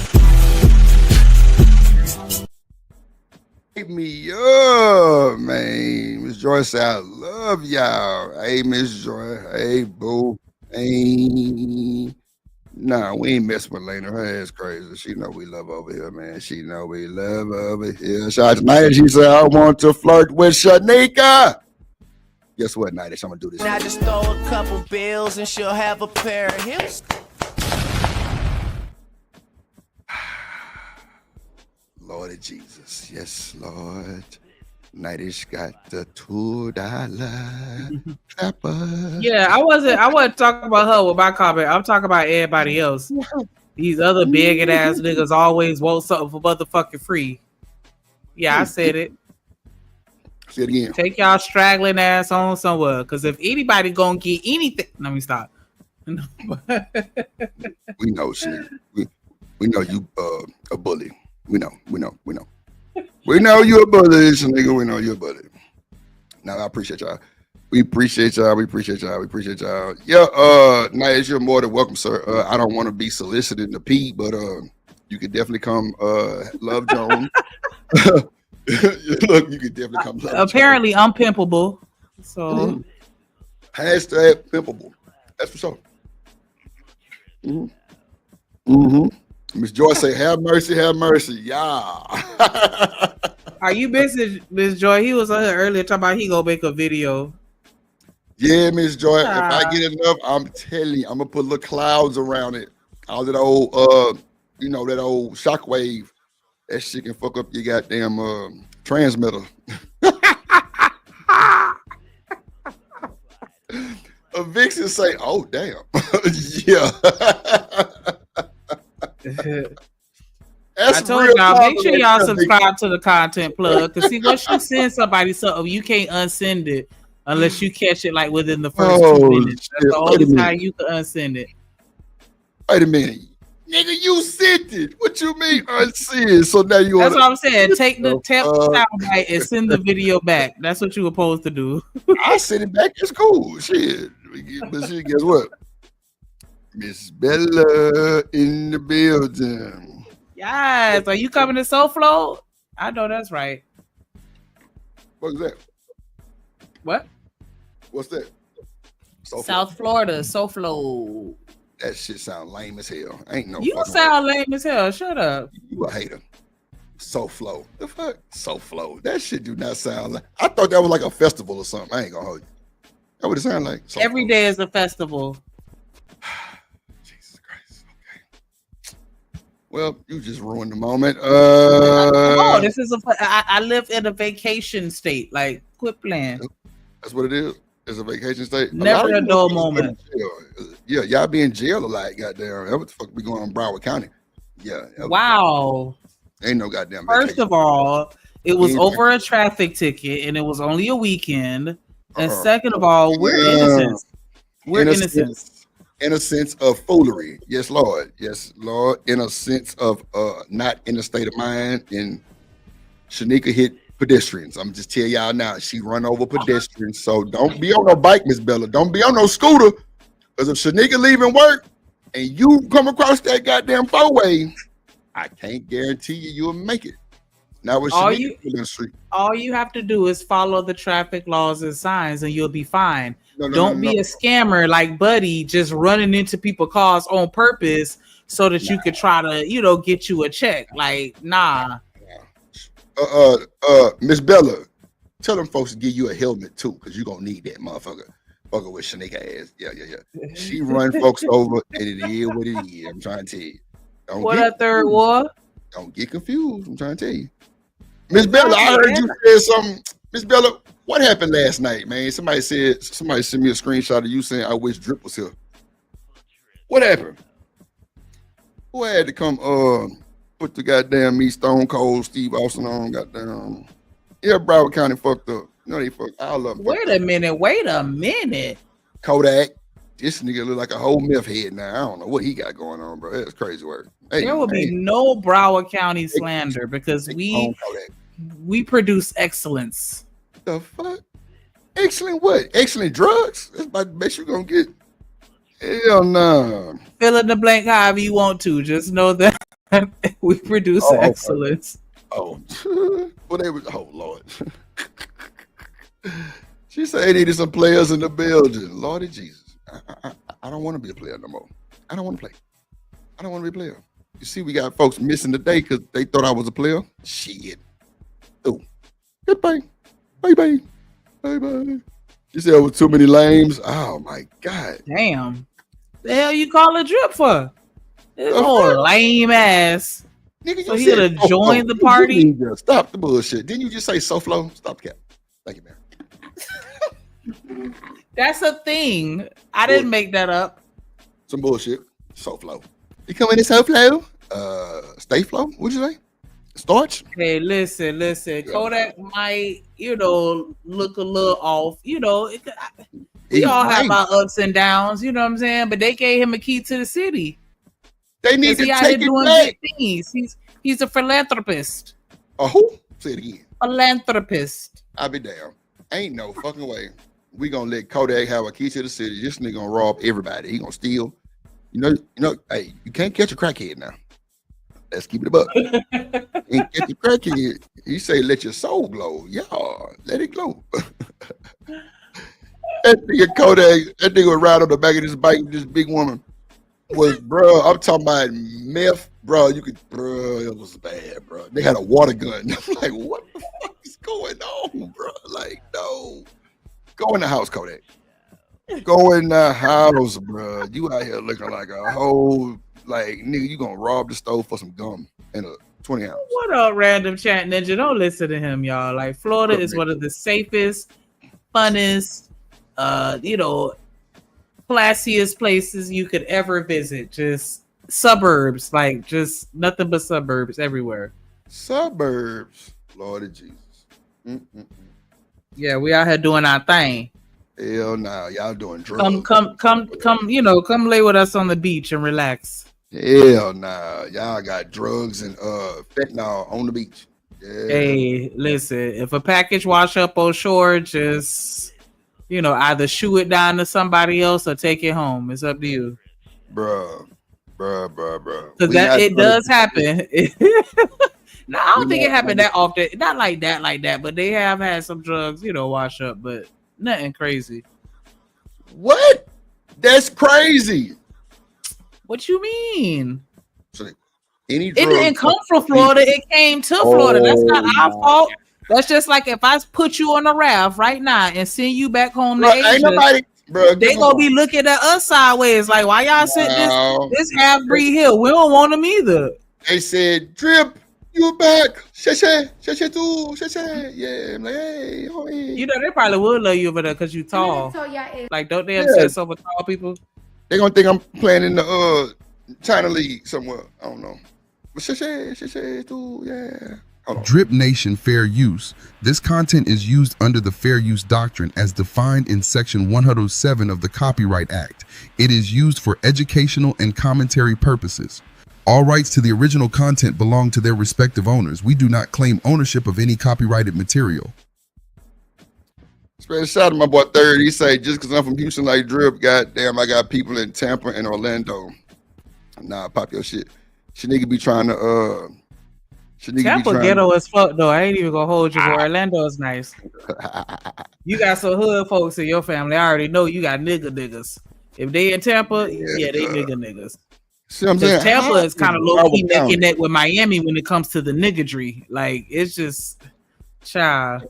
But guess what? You don't never hear Tampa on the news. You hear Broward County. That's because they choose to paint this narrative as if it's something that is not. That's all.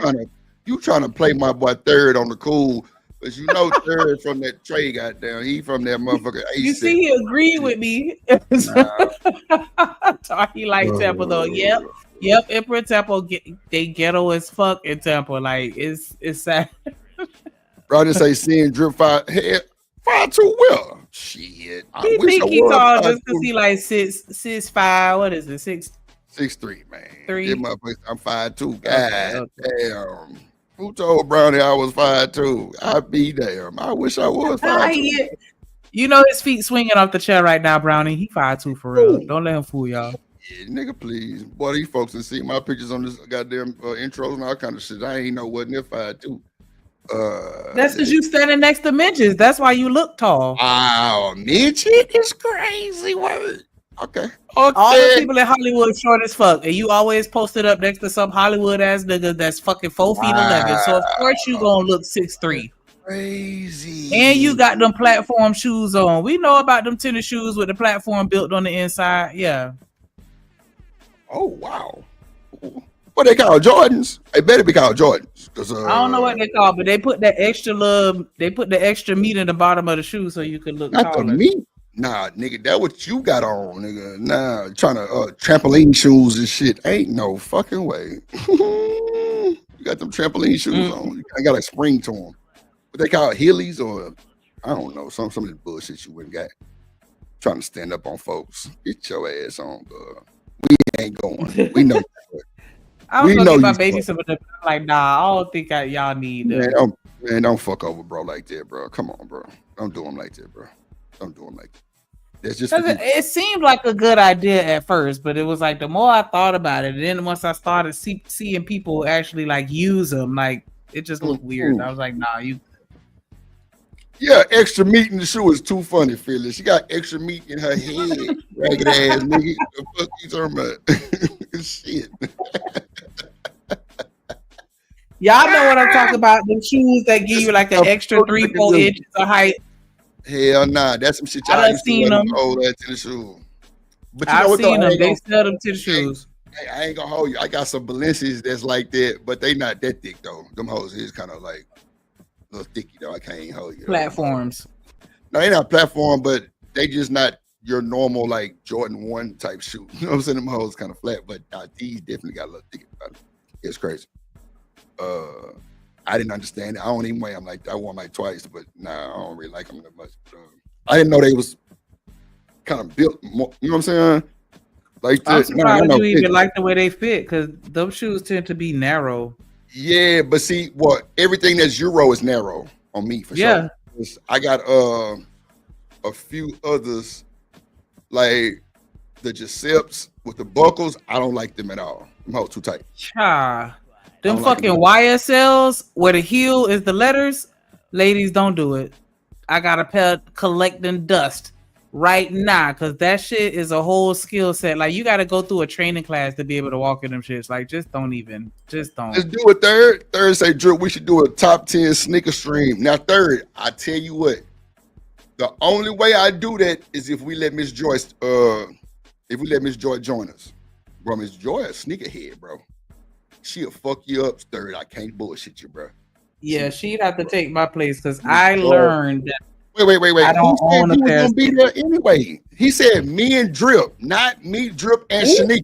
He said we, first of all. He said we. Drip. He said Drip. We meaning me and him, not your motherfucking ass. No. When he said we, it automatically meant me too. Hell. But I just had to bow out because I technically don't own a pair of tennis shoes.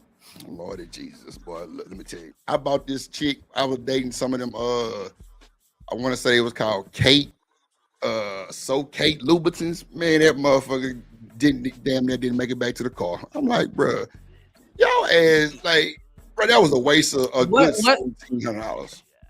What size were the heels though?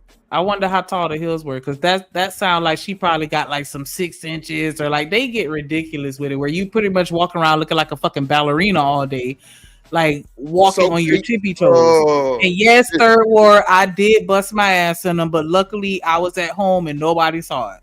Mind your business. Oh, I don't know what side, but them hoes was like needles. Like they came down to like a little. Yeah, like it was a those for sitting down. You not supposed to walk in those for real.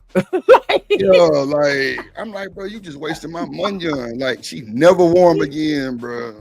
And bro, those were a pair of shoes she probably never owned before, but they just look real cute, and she didn't realize what she was signing up for. Look, Sugar Bomb say so Kate or not for me. Y'all know I can't make this shit up. Look, the So Kate, as all I remember, she wanted the So Kate, the black patent ones. Goddamn, because we went to this little New Year's ball thing, and man, that motherfucker didn't make it back to the car. Yeah, see, you slim, Sugar Bump, so you could get away with, that kind of stuff. I can't walk on my tippy toes like that. Like the tip of my toes, not even the ball of my feet, but the tip of my toe. No, absolutely not. Absolutely not. Like, the platform is not no stripper here, right? Platform? No, she was just saying something different. That was a separate statement saying she like a platform, aka stripper. And I like platform shoes too, because I feel like they're way more comfortable. But when you start getting into them 12-inch shoes, I'm not doing it. Yeah, Miss Joy. If you want to join me, you in third. Me, Miss Joy in third. You don't have to yell. Oh, okay. I just want to make sure you heard me. Okay. So, we could definitely do that top 10 sneaker. Shout out to Brownie. You understand me. Like she said, she like everything but sneakers. And it's not even so much that I don't like sneakers. I just don't buy them. And I have one pair of shoes that I run in, but they like some slide-ons. And one of my friends was like, those technically aren't tennis shoes because they don't have laces. So I was like, damn, because I used to always say I only own one pair of tennis shoes. So I can't even really say that anymore. So Brownie say so Kates are actually bedroom fetish shoes. Yeah, them motherfuckers did like some bullshit to me because I was just like, and like the chick, like she had to be like 5'6", about $140, about $150 max type shit. She was hurting in the motherfuckers like, nah, hurry up, let's get to the car. I'm like, what's wrong? I thought they supposed to be luxury, goddamn, and all those shit, but anything Euro is gonna be narrow. Matter of fact, because in Euro, I think I'm like a 42 shoe. I had to get like a 44 for my Giuseppe's for sure. I'm like, bro, ain't no way I'm finna puck these hoes. Yeah, whatever you think your size is, size up 2 more for sure. 2 more. Yeah, you ain't bullshitting. 2 more. I sized up on mine and they still fit like snug because I like having space in the front and the back, especially in the front of my toes. Like I don't like when it's an exact fit or the exact same length as my foot, and that's how them shoes ended up being. So I was mad double fold because I'm like, damn, they ended up fitting perfectly, which fucking sucked. And then like them things, boy, like like it's like putting a tweezer, or not even a tweezer, but a toothpick or something. Like I can't do it. And I've walked in stilettos. Plenty. I could walk in stilettos, but them YSLs with the leather heels, don't do it. Just don't do it. Don't do it. But I do like Air Maxes. I like Air Maxes. My son got a pair of shoes that I'll wear from time to time. I think I only won like 3 times, but he got some LeBrons, and so and they like a leopard, like they like an animal-ish print or whatever, and so I wore them a couple times. But yeah, I don't know. I've always been a heels or sandals or wedges or boots, or I don't know. I'm a girl. Nah, you a motherfucker. Cotton, your ass be kicking bricks and shit. That's what you be doing. Ass feet. I'm a girly girl. I'm a girly girl. Nah, bro. Like, resting in my femininity. I'm wearing exclusive ones. Goddamn, some Jordans, some Jordan shorts and a tee for the most part. I don't be with all the extra shit. Nah, I didn't got them shoes and I didn't wear them 1 or 2 times. Them some bitch sitting in the closet. I swear to God, that's it, bro. Cause like I don't know, bro. It was just chick out with, bro. Like sugar wedges. Go ahead. Oh, no, I didn't mean to speak. I was just finna tell Sugar. Well, you like wedges, and it's like wedges done kind of low key went out of style a little bit.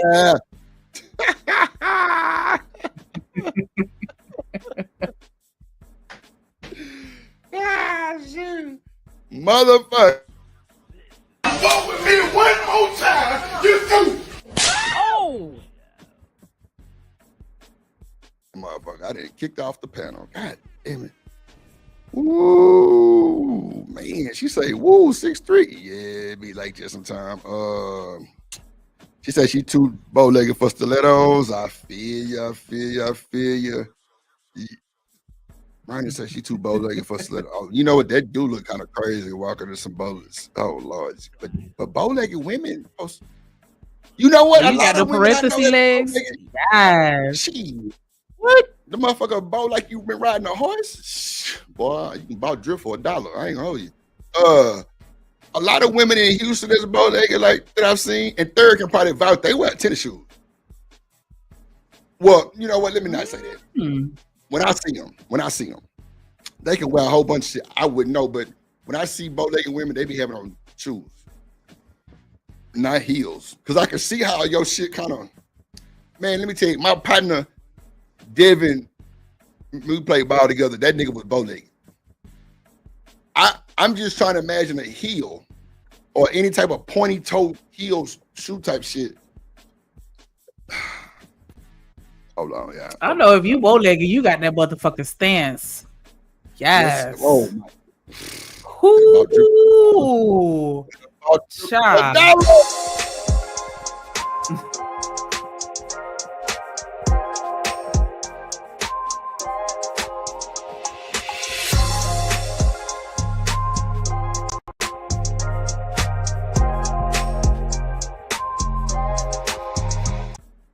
Miss Joy in the building. Miss Joy in the building. What up, Deeds? Wow. My motherfucking dog right there. In the building.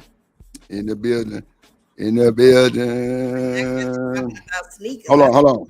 Before you bring up D-Time, hold on 1 second. Hold on. Because I started. Cause you know I gotta play that one. That's one of my favorites. No, you don't. You remixed it? Well, I got it, but I gotta just cause you know I had to change my computer, but I still got the files. I just gotta put it together. But for my boy, I got him. I got him. What's this? About that raglass Houston music, I still like it. You're a hater though. You're a hater. Come on, D-Time. Go work that boy, man. I got him looking there. Hey. What's up, my people? God damn. What's good, gang? What's good, man? This is motherfucker. What up, boy? What's going on, D-Time? What's up, Drew? What's up, Nick? What up, man? What's up, Drip Nation? Where you man, been, working, boy? bro. Working, man. Your boy, at the school system now, so I done got me a school system job, man. Yeah, They went to the your school. boy working and coaching and stuff, and then I got me a little league team that I be coaching and shit on Saturday. Let me find out they call Pan African Little League team. Boy, I'm on your ass, boy. You better be teachable. Hey man, hey, we gonna go to Florida, Drip. That's all I gotta say. Yes. Shit, Come to Florida, D-Town. I will soon. We get down. I'm gonna let y'all know, man. We're gonna be down there playing ball, man. No Probably shit, that's sometime real. in November. But if we keep doing what we've been doing and balling like we've been balling, yeah, we're gonna be all right for sure. So what's this? What's it called? AAU? This football. Oh, okay. Pop Warner. Okay, but we Pop play. Warner. Yeah, but we play national. You know how they go. Yeah, I already got you. Yeah. Third one said, why these modern day YNs be hooping in low tops? Y'all know how goofy and silly them niggas look doing that? I don't And- know. You know, I think that's a myth, though.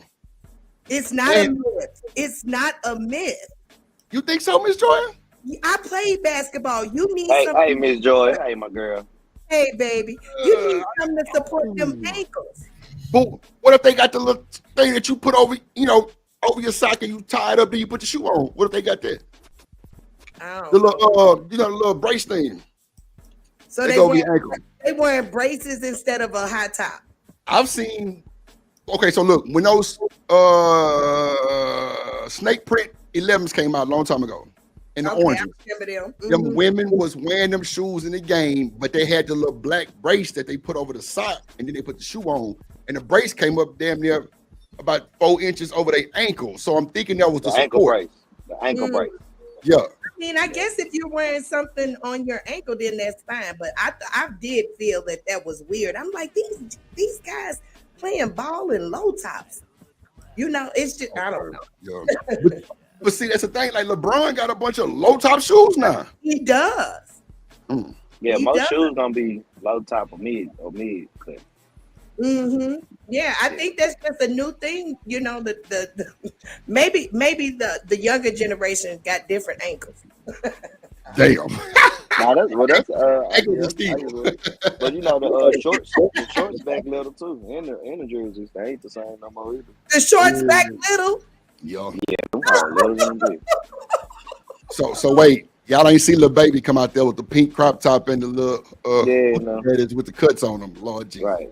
Somebody get somebody here. Oh my mercy. OG 90s. What's happening with you? What's happening, Big Mighty? I thought you was calling yourself Mr. Worthington or something, D-Town. So Worthington. Nah, What did you? What was you calling yourself?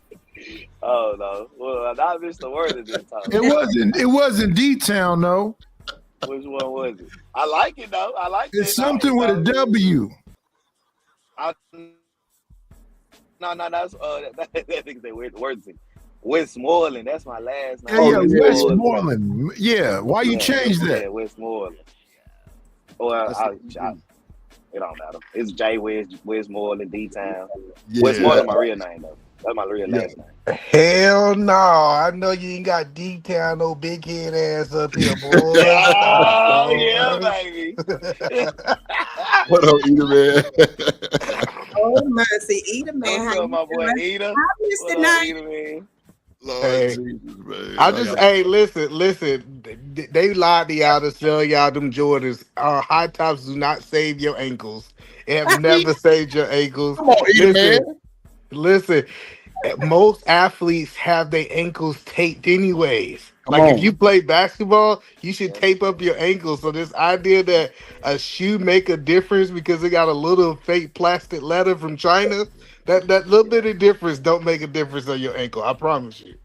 I play all sports. It does not. I must not have I been always that got good. my I never ankles taped taped up up. my ankles. Yeah, Oh, yeah, we always take- an ankle tape up guy.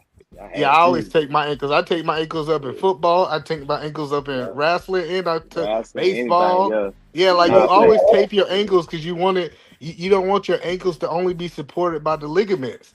So you always have you always tape your ankles for like we tape our ankles for everything. No, face. Yeah. Yeah, we Yeah. always. I didn't So do just put your sock over your ankle, and then you good. You know what I'm saying? You don't And look like you got none of that. And then got to remember, your ankles don't have shoelaces. So the idea that it's just a little plastic around that's gonna stop you from hurting your ankle is just not true. It's not a true statement. Now, don't get me wrong. When Jordan came up with them high tops, it was like, damn, we gotta sell these high top shoes. So you know what they did? They said, hey, we're gonna tell people this is better for your ankle. And then when we start looking at technology, it's like, this don't make no difference if you roll your ankle or not. Either man, them damn shoes that you showed us the other day, the goddamn primetime LeBrons, did it cover your ankle? I don't think so.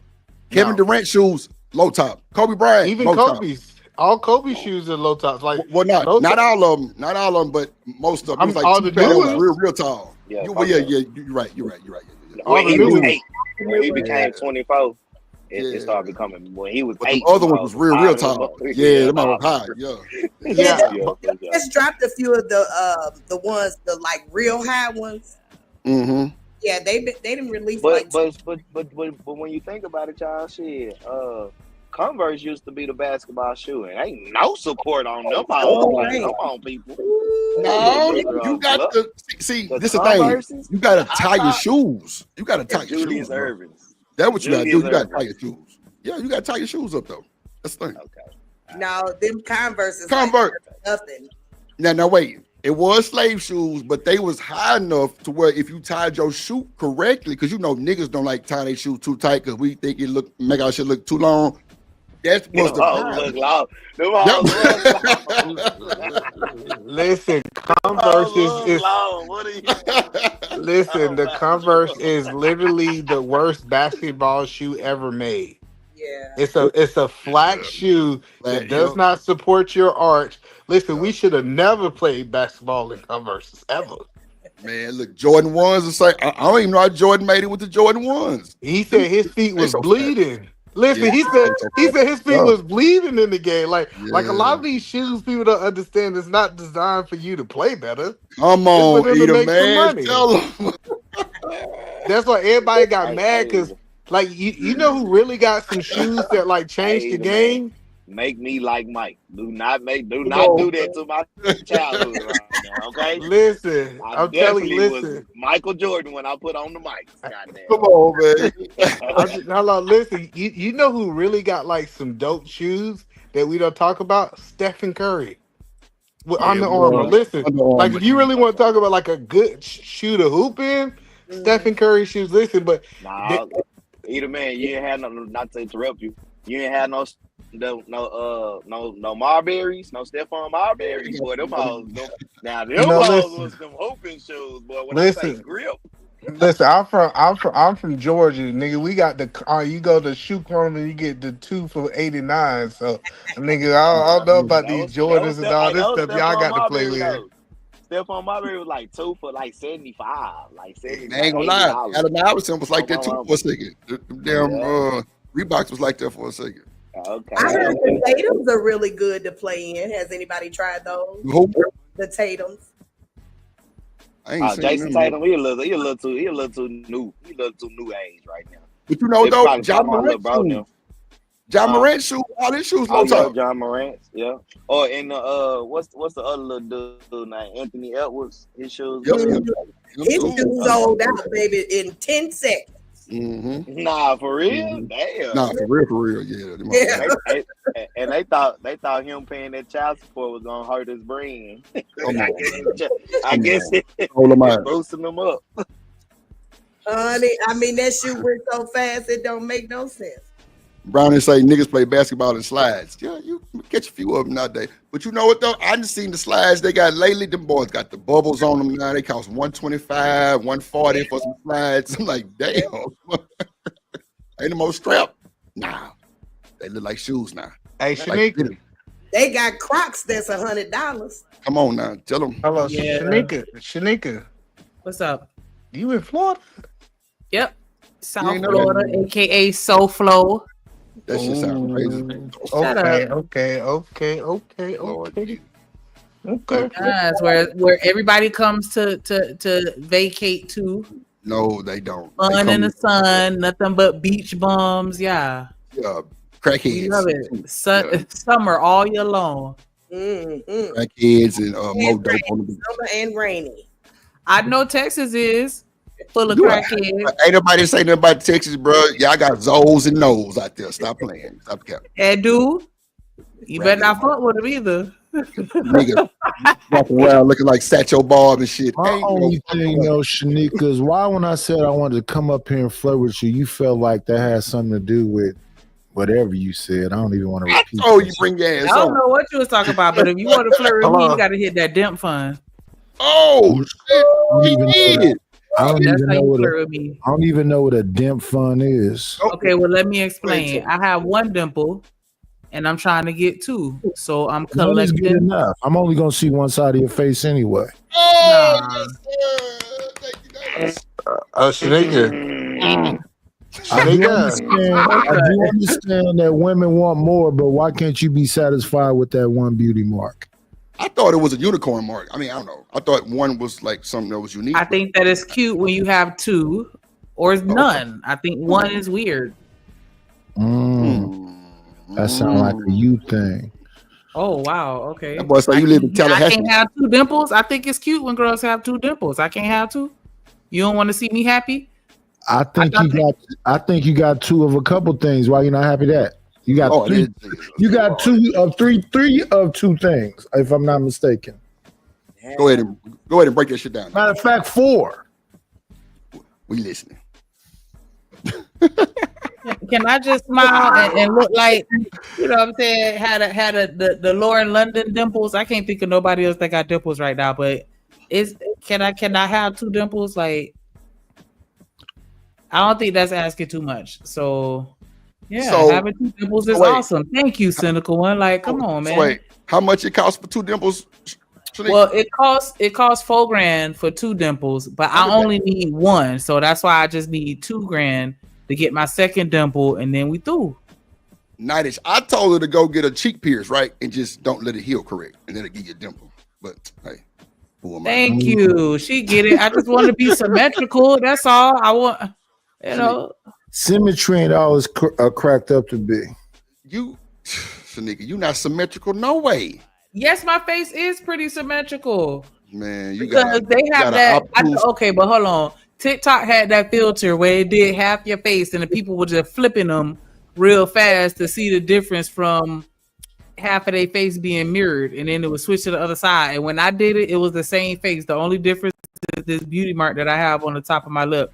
That was the only thing that changed. Now, you got a beauty mark, or did you burn yourself with that blunt? I got a beauty mark that popped up later in life. So later in life, hell no. You're supposed to be born with I didn't always Mongolian. have it. You know it's called a Mongolian beauty mark, right? You know that's No. what it's called. Yeah, it is called that for real. What's the supermodel name that had it? I forgot her name. Claudia Jordan. That ain't her name. You ain't got you a tattoo. Cindy Crawford. I got the Cindy Crawford, but yeah, it popped up like 4 years ago. Somebody drop Shanika for $2, please. I'm serious. I could show you pictures of me before. I could show you pictures of me before the pandemic. I didn't have that mole. It popped up around like 2021, and I was mad at first, but it's a cute spot, so it's okay. So is it a mole or a beauty mark? It's a beauty mark because it's flat.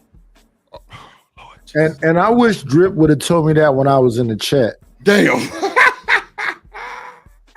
What?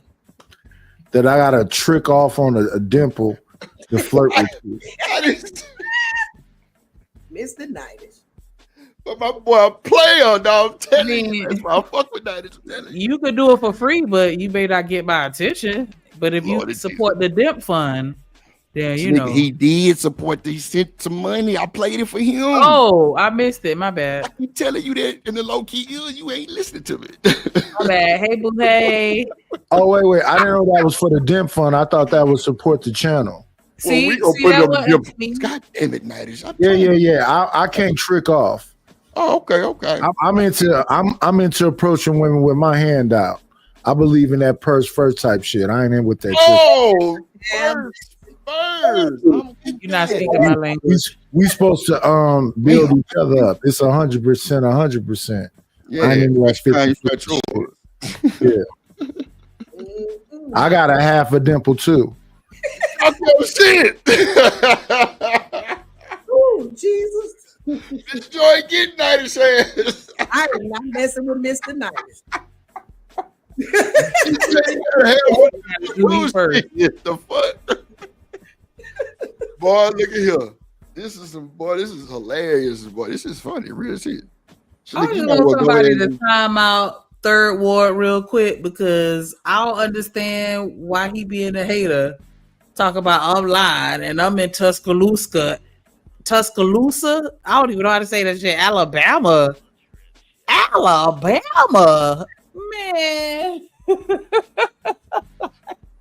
Time him out for 17 seconds. I don't know what I did to you to make you hate me. But that shit ain't cool. Alabama nigga. Ain't most of Alabama like abandoned? I wouldn't know. I'm in the city, baby. No raglass Alabama. I don't even feel comfortable with going to there, Alabama. With the white ashy lips at a Wendy's at 3:00 in the morning asking for French toast sticks. You ain't have to mention that his lips was ashy, but you know, whatever. I'm gonna let you have that. But I don't know. I stay far away from Alabama because I don't feel like I'm accepted. So that ain't the place for me. Absolutely not. Absolutely not. Yeah, don't associate me Alabama. Nah, hell nah. No sir. No sir. No sir. No sir. But that's exactly how they want y'all to talk. No sir. We not doing it. I don't hear the Florida though. Yeah, Florida is where it's at. Like I don't hear it in your accent though. Oh, I don't know why. Because sometimes it come out. I've had people tell me that they think that I sound like I'm Jamaican. I've had people say they think I sound like I'm from New Orleans. I don't know because I walk around saying shit like jit. Yeah, maybe New Orleans. Maybe New Orleans. Nah. Florida. Let me hear you say baby. I'm gonna intentionally say it like from somebody from New Orleans, but baby. Like, I'll do that, baby. Like, nah, I don't do that. But yeah, see, I just have a southern accent, I guess. I don't know, but she ain't got that city up in her. That was. It's kind of hard to have that city up in her. You gotta eat that food down there. But yeah, my family is from Georgia and Florida, so I guess that's why I sound. I think she said baby a little angrily. It sounded a little angry, like it was too fast. I don't know. I feel like it's country because I was in Tallahassee for a little stint, and I feel like Tallahassee is country as fuck. And they had me saying stuff like "finger" and shit like that. Like, hell no, let me get the fuck up out of here. Like, yeah. So I think it just depends on where you at, but yeah. South Florida. Shout out to Miami. Shout out to Broward. Shout out to Palm Beach. You sound like Kodak Black. Glass, Orlando, and Tampa. No, her jaw ain't loose enough to sound like Kodak. Hey, was Cardi trying to clown her fans? Man, she tried to shame with a fat joke or some shit, and it bounced back, and they fired her ass up. I'm finna play the clip now. I thought she said that she was joking with her fans because I caught her. Yeah. She was doing a little live, and she was like, "I was just joking around with my people, like how I joke around with family. Like I wasn't just out like making a fat joke out of nowhere. Like that's a good way to clean that shit up. That's a good way to clean it up, though. I mean, but you know, I mean, come on now." Yeah, you know, watch your mouth. Yeah, motherfucker, because you know that shit don't hit different when you on the internet. Maybe with your family it might hit different when it's just y'all, but not. Come on now, Sneak, you know that. Yeah, but that's what she was saying. She was saying that her fans, you believed her, were making jokes about how they got big backs or whatever, and she was just joking along with them. So, we gonna see what she talking about in the video. Go ahead, press play.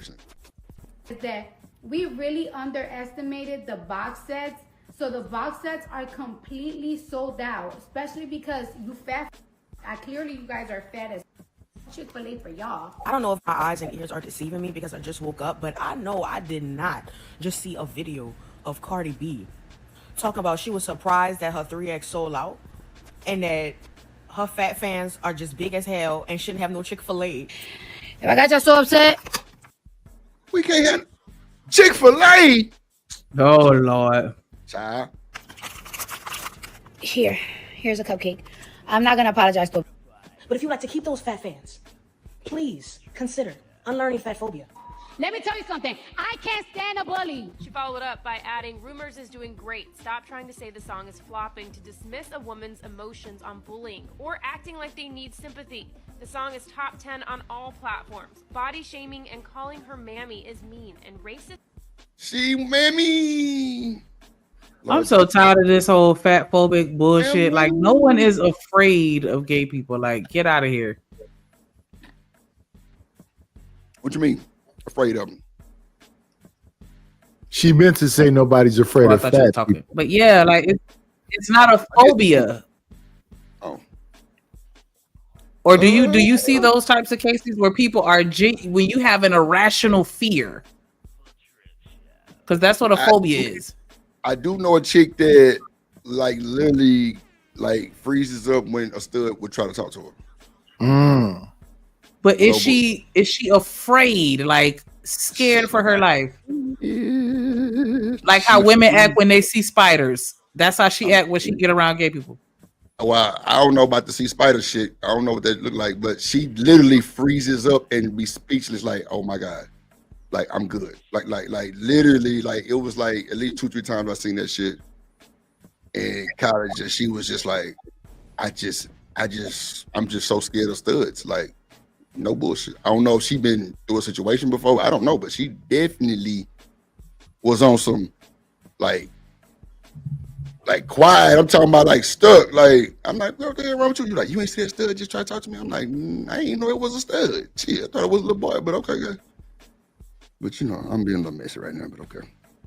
It was a Manny Fresh with a better Boosie cut than Boosie. Me with a tennis ball. It was crazy work, ladies.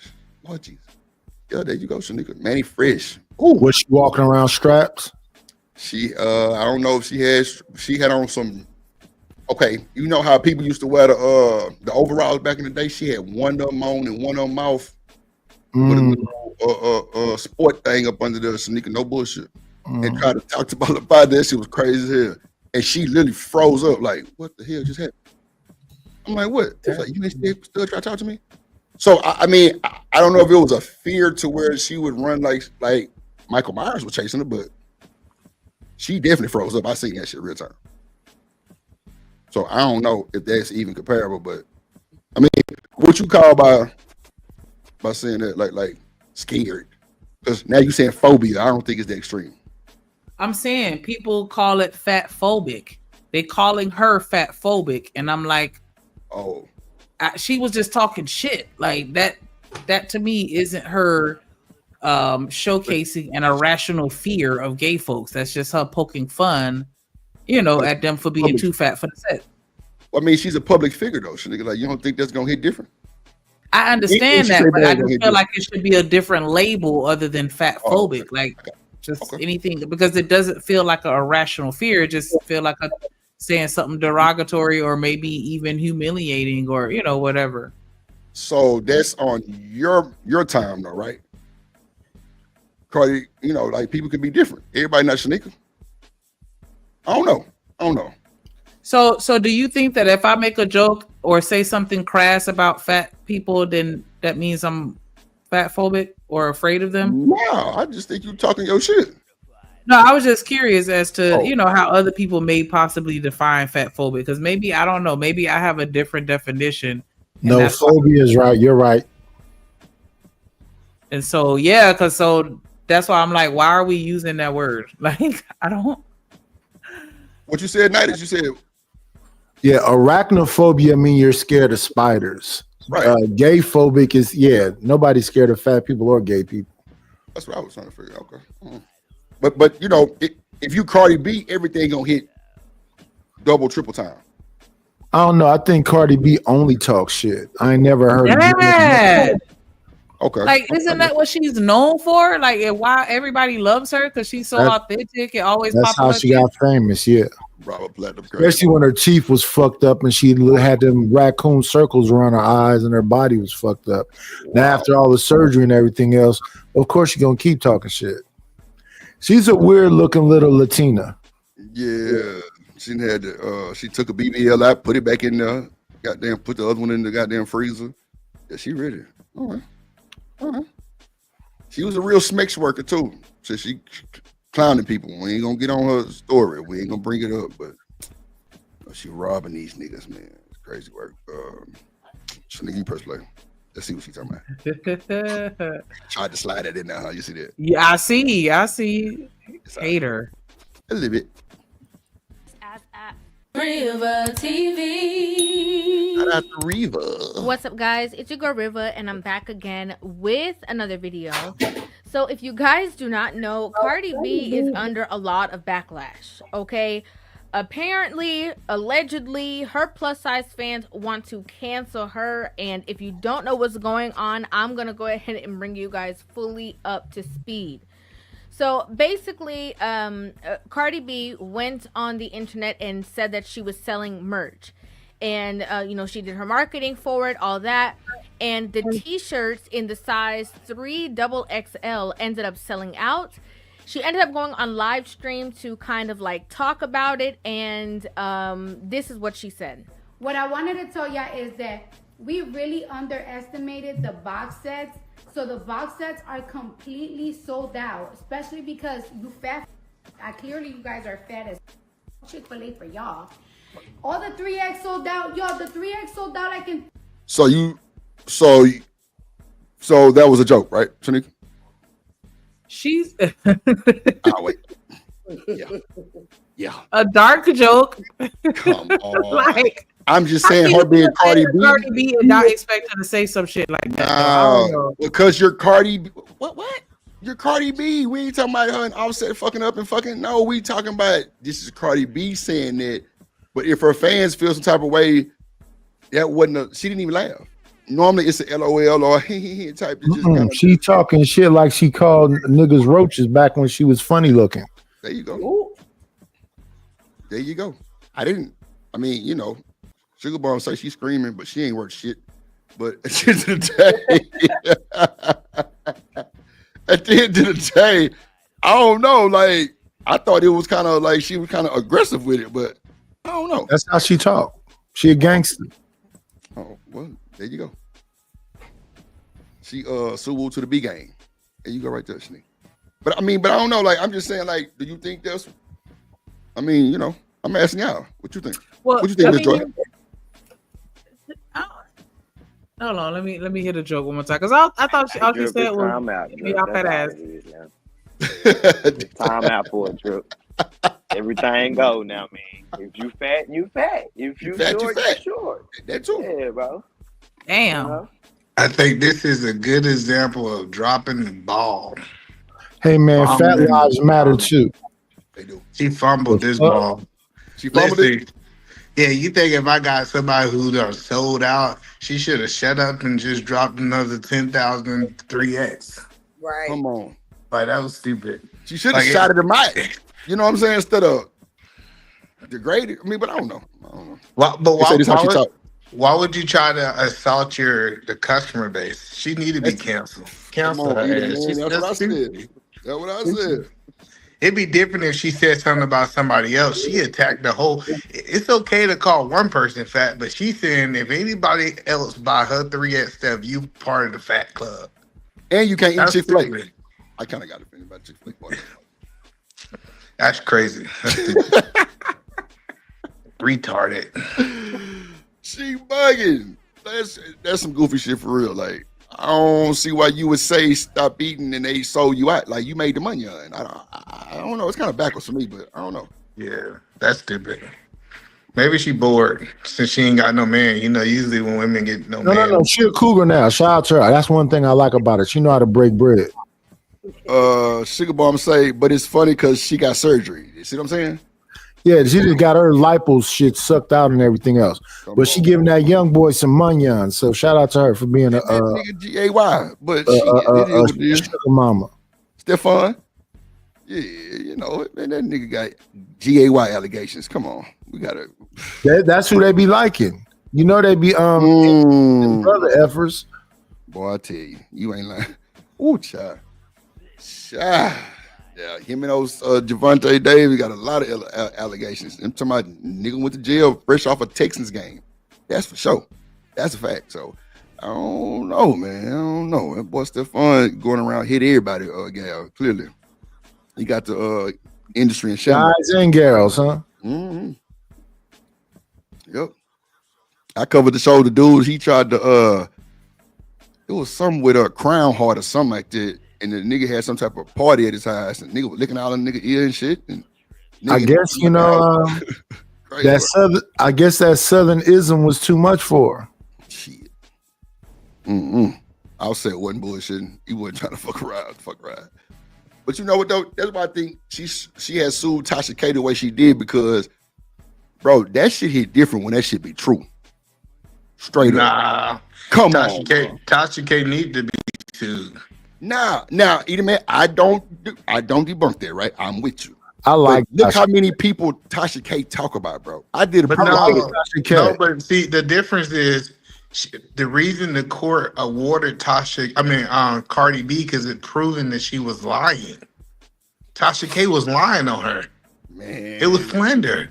I think it was different, Edie man, because bro, look what happened. He was. I read the case, man. I read the case. I feel you. I just think he was. I read the case. I'm telling you, when they went to court, Tasha K in court said, "Hey, I realized I was putting out misinformation when she was saying that she had these diseases and all this stuff without no evidence. Check this out." So she had to prove that this woman had all this stuff for what it is. It's slander. So Tasha K, she went overboard. She started saying stuff, going off rumors and saying that, and she wasn't saying allegedly. That's why Tasha K done changed. And she said allegedly now. She said she got herpes, she got this, she got that, this, that, and the third. You can't do that. No, I like Tasha K. No. And to be honest with you, Cardi B is a horrible motherfucker. Okay. I can take that too. I thought she was kind of putting all the women. Be the man respectfully. Cardi B used to drug niggas and bug. Cool, but listen, just because somebody's wait. Did you say that's cool? Listen, that's cool with what you're saying. The point that I'm trying to help you understand is just because somebody's horrible doesn't give you the right to be horrible and lie on them. Oh no, that's cool. I like Tasha K, and I don't like this miserable bitch. Oh, come on! Now with the B word, what's the B word? Oh, excuse me. Yeah. Miserable bitch with a B in the front. There you go. Yeah, so that's all I'm saying is that cool. I get you don't like her, but I feel like she's a monster. Cool. She's a horrible person. You can do all that, but that still don't get Tasha K the right to lie. No, I like Tasha K, even with the lies. But you know, man, I thought that it was more of like she was putting out the women that was sleeping with Offset, because bro, she had receipt, bro. The women were there with receipts showing the video. That's why I thought it was more like over there too. Listen, Cardi B knew that Offset was sleeping with other women. Come on, stop it. Oh no. Yeah, she knew. I'm saying. Yeah, that's what I'm saying. It's like, listen, Cardi B never had a problem with Offset sleeping with other people. She got a problem when they got mainstream and it made her look stupid. Come on, they living in two different cities. That's facts. Yeah, this man a multi-millionaire. She know what came with the game, man. She in the game. Alpha Omega say Tasha's not even real media. Shit. She not though. She a YouTuber. That ain't real media. Nah, not really. No, not really. She's not a real drug. Okay. I thought that was real media. Tasha K is with me and you. That's what I'm saying, bro. I know y'all probably don't see it as that, but she been on like Fox or something. Nah, you know they ain't gonna have no messy. The same as me and Drip. They ain't gonna have no messy woman like her on no Fox. I get what you're saying though, Nidus. Trust me, I get what you're saying, but D-Time, people that go to her page for resources and credibility. That's what I'm saying. Yeah, that's why I said that. But you agreeing with you. Nah, that's what I'm agreeing with you because that's just like seven. You know, we all know that's bull, but you know, D-Town like Tasha K. That's his type of woman. I wish I would. That's good. She cool. I mean, she all right. You know what I'm saying? I wouldn't kick her out of bed. Home, girl. Yeah, no. I ain't got nothing for her though. I'm trying to see. Hey, To be honest with you, though, I will say this though, respectfully, if she got a dimp fund like Shanika got, I'll pass.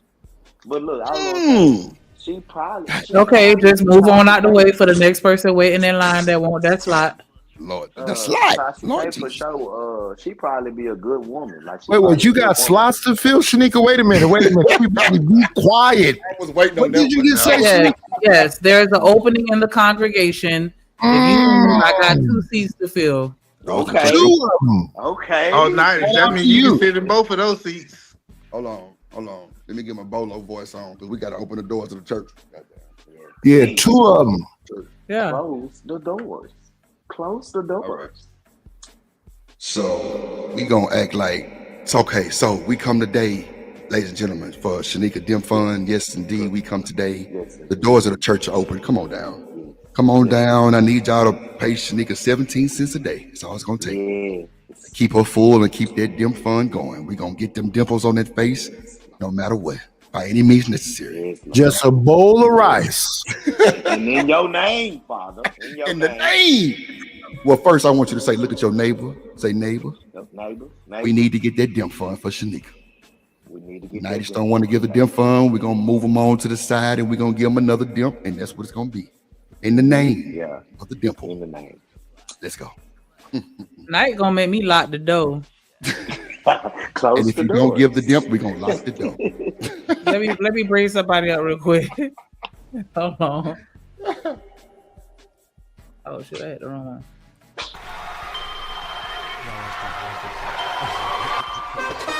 Drip Nation, let's go. Coming to the stage.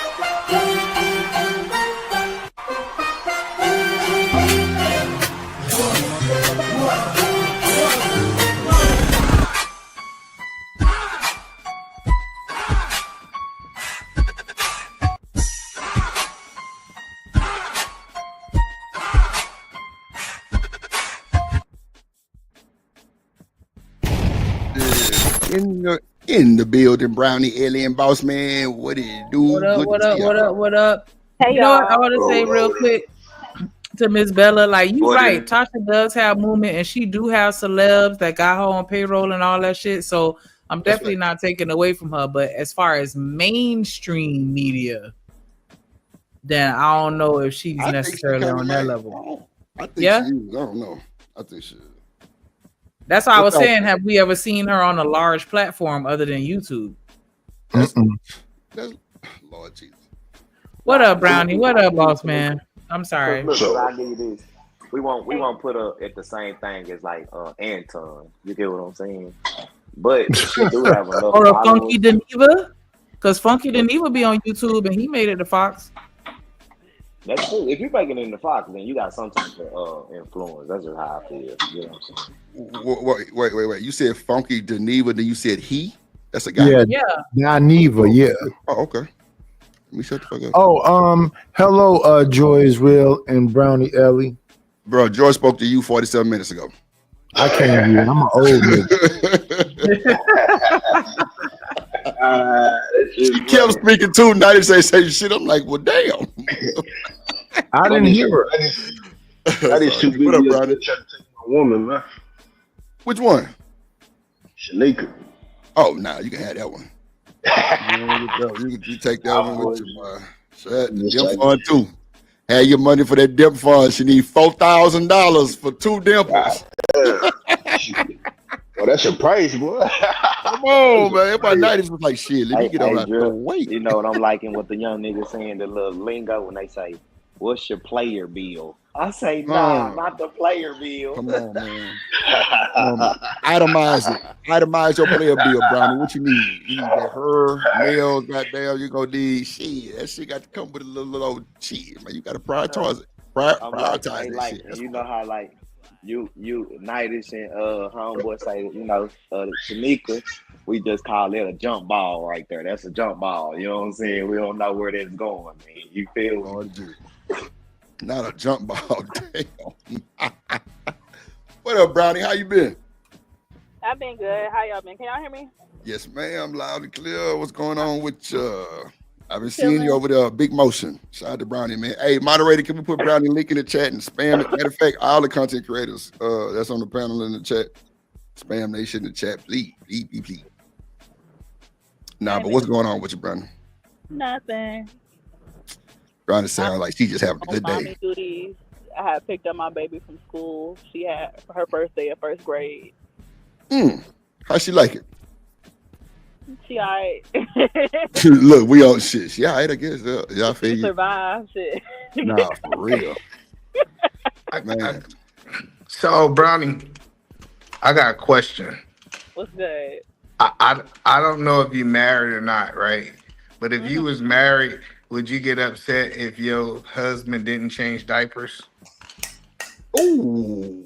I was raised with a man that wasn't prepared to be a father, so Oh, okay. So a man's not prepared to be a father because he don't change diapers. yeah. What do you mean? That's a part of parenting. You can't opt out. That was a good one too. Not really, but So I hold heard on, hold on. No, So what change we diapers is parenting. Just like hold on. breastfeeding. So I just want to make sure I understand. So none of the men of the past who didn't change diapers, like your grandparents, your daddy, his great My dad grandparents, changed none of the, diapers. hold on. I get it. I get you guys special dad. I just want to know. So like A all special the dad. You guys. said special dad. No, Hold on, because no. dad's a father, so he gonna change diapers and be an active parent.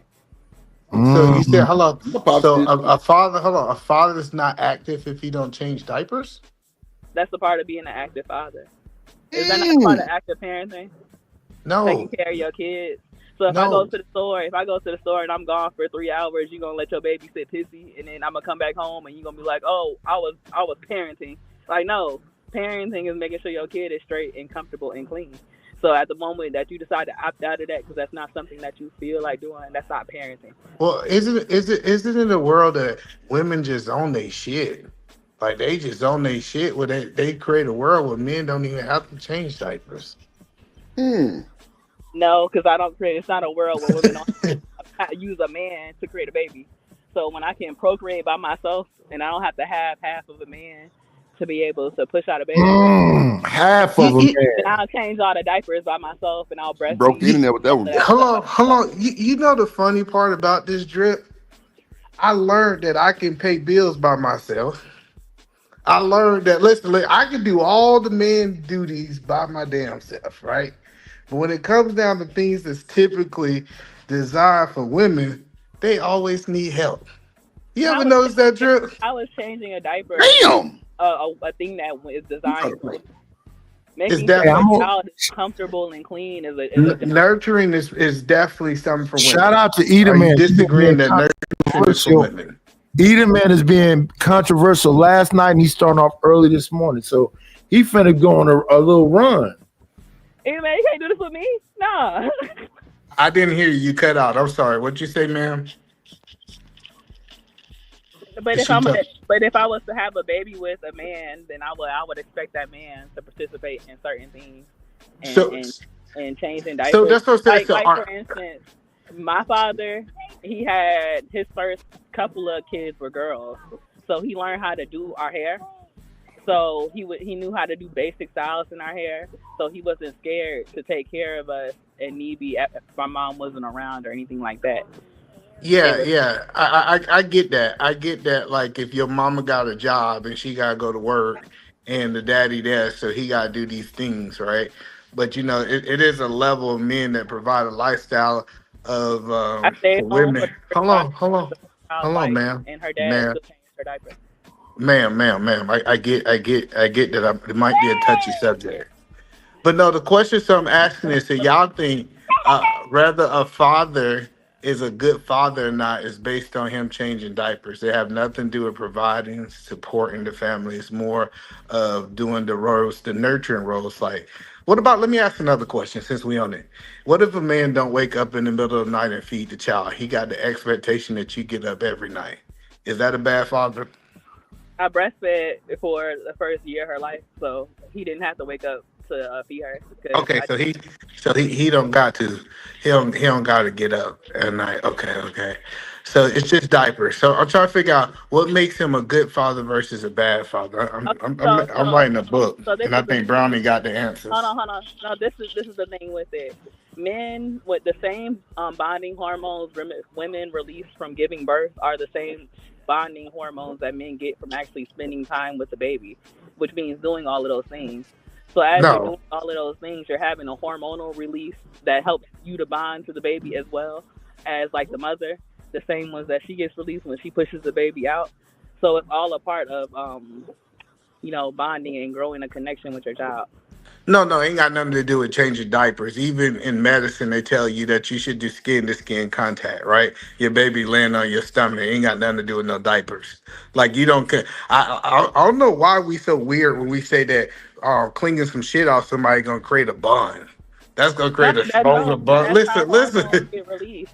Is No, by being listen. spending time and being an active father. I just that's the thing is when I said not changing diapers, you automatically equated that he don't spend time with his kids. No, I mean that's the part of spending time with your kids. No, it's not. Listen, no, what I'm saying is, Diapers is okay. So if you have a 2-month-old that takes the shit every hour, how is not changing a diaper a part of spending time with the baby? well, if you in a 2-parent household, the woman should be there. If it's So a if two she month, goes to the grocery hold on. store, you're gonna wait If until it's she gets home. Your baby comes in if it's a with diapers. 2 month year old, hold on. If it's a 2 month year old, a man should actually create an environment that he don't, where that baby don't have to worry about their mother leaving them. If That's it's a not 2 month always year old. that's not always possible. Okay, Women yeah, have to because go through I know, they because have to go through the y'all process of deal with waiting. shitty men. I get No, that part. No, what I'm are you just telling talking you, about? like, Women go to listen, man. doctor's appointments after they give birth and a bunch of other things too. So why wouldn't they? No, I get what you're saying, but it's supposed to be right after birth. Is that a man's supposed to create an environment? This is why they have these certain leaves from work. Is because you're supposed to be able to focus 100% on your baby. So, say for example, you're supposed to be able to bond and do things with your baby. He should be able to go to the store, be able to accomplish these things, so your baby have the full control and support of the mother.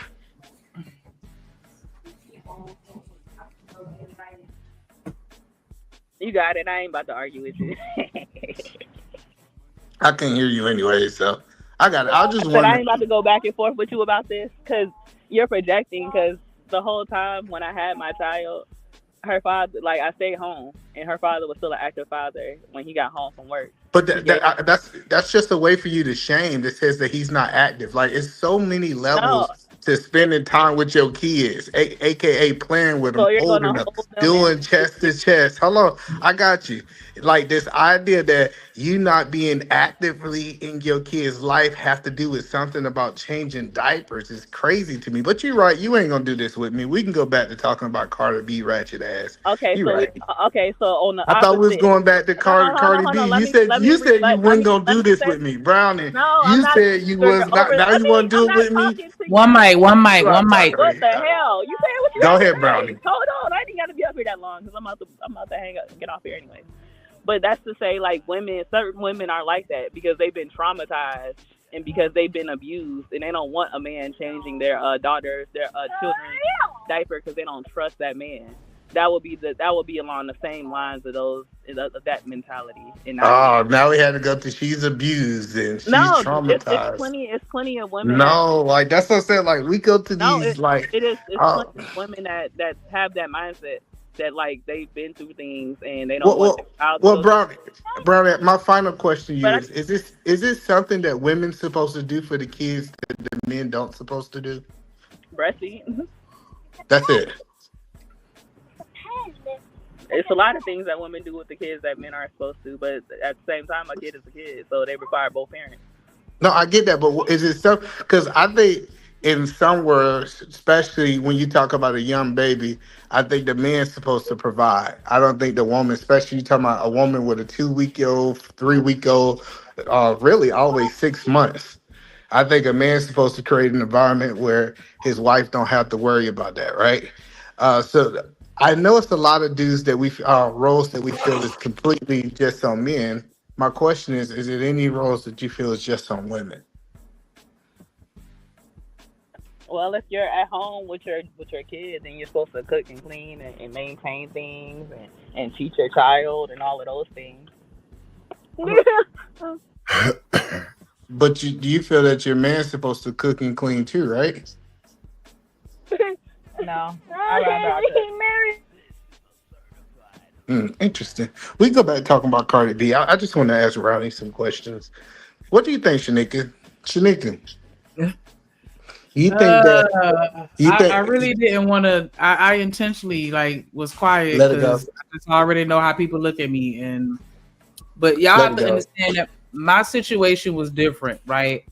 I was fortunate enough to be in a situation where, the father of my children, he didn't want me to work and he didn't want the children to go to daycare. Like he was one of those, like he don't believe in other people raising his kids or whatever, blah, blah, blah, all that shit. So I, again, I was staying at home and my man had 2 jobs. Not trying to sound like the mama off Everybody Loves Chris, but I mean everybody hates Chris, but he had 2 jobs. And so like, I don't know, like he did help, but that wasn't something that I wanted him to do. Like, you know what I'm saying? I felt like, nah, you worked very hard taking care of this family to the boy, point she where he came home and he literally took a bath, went to sleep, woke up and had to go back to another job. Like, you know what I'm saying? And so I spoiled him rotten. Like he didn't touch a dish.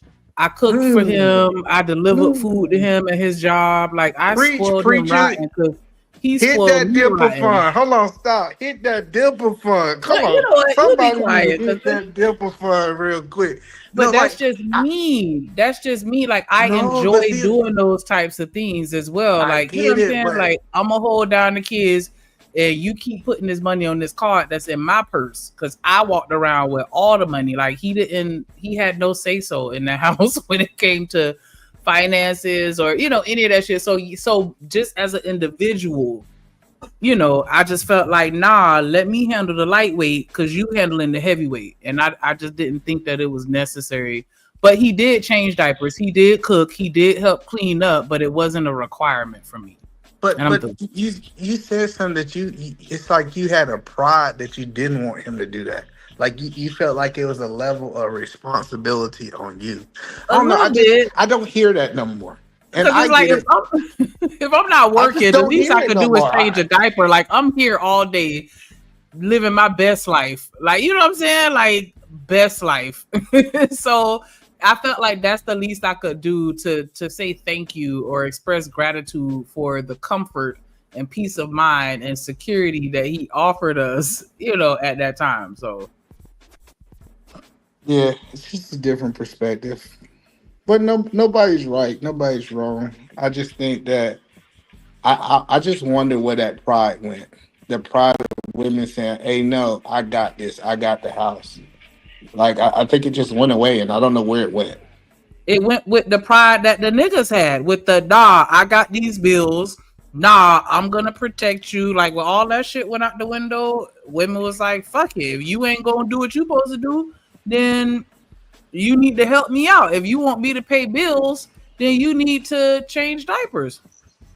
I agree. Listen, I feel like if a woman have to go out and work and a woman have to defend for himself, I think a man need to step up and help her with half of her duties. She's helping you with half of your duties. I just think the rules are different for dudes who create lives for women. Like it's like a utopia. I know it sounds like fantasy world, but when you create a utopia, it's certain things that women are supposed to do for those men. And they don't do it either, man. What up, H&M? You That's jumped in who a I little was too waiting fast, on. D-Town.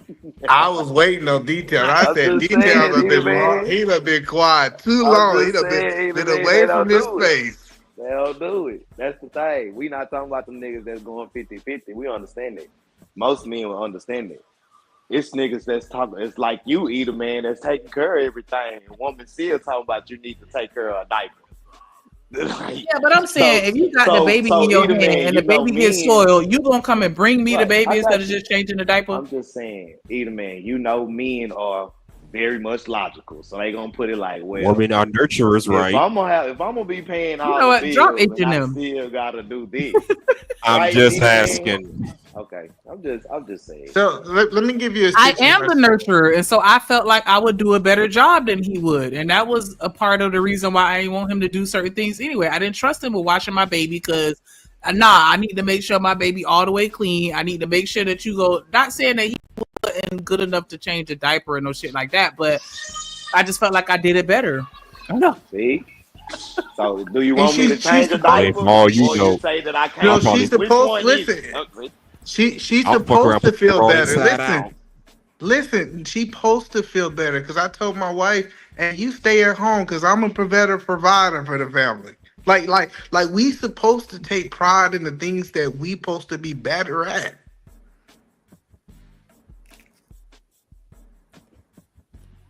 Yeah. Sometimes you But gotta I let it think that just when simmer. it gets to a point where it's like, you know what I'm saying, you doing the most to where if I leave the baby with you, you wait till I get home and tell me to change the diaper when you could have changed the diaper. Like that's the stuff that women are experiencing nowadays. And it's like, damn, so you gonna let the baby walk around pissy all day, waiting for me to get home to do it when you could have easily did it. Like they're refusing to do it. Like, bruh, I could see if you just Okay, that's different. right. That's what a lot of people are getting though. Like, nah, I ain't changing no diapers. Excuse me? Yeah, That's no, when it's offensive. Like, that's still your child. no. So like in my situation, when I had little kids, I had a 15-year-old girl there. I had a 17-year-old girl there. I had my wife. And my wife taught the girls, hey, this is just what we gonna do. So I could literally be holding the baby doo-doo, and my daughter would come up and grab the baby and say, hey, you know what, I'm gonna change the diaper. It was just like almost like that was just something they did. I remember one time I was in the middle of changing the diaper. My wife came over and got the baby. She said, no, I got it. Like, cause she just took pride that was what she was gonna do for the baby. And it never was a situation that I wouldn't willingly do it. I literally was thinking back. I was like, how many diapers have I changed? And it was like a handful. I was like, man, I only changed a handful of diapers. It's because my wife kind of created a lifestyle for me that she was just doing those things for me because she felt like that was a way to show her gratitude of the life I was creating for her. Yep, Yeah. you're bragging. So your daughter doing it, that was like a chore? No, Some shit like my that? daughter. Oh, No, okay. it wasn't a chore. That's what I'm saying. It's like, say, if the baby, like, they believe in operating as a team.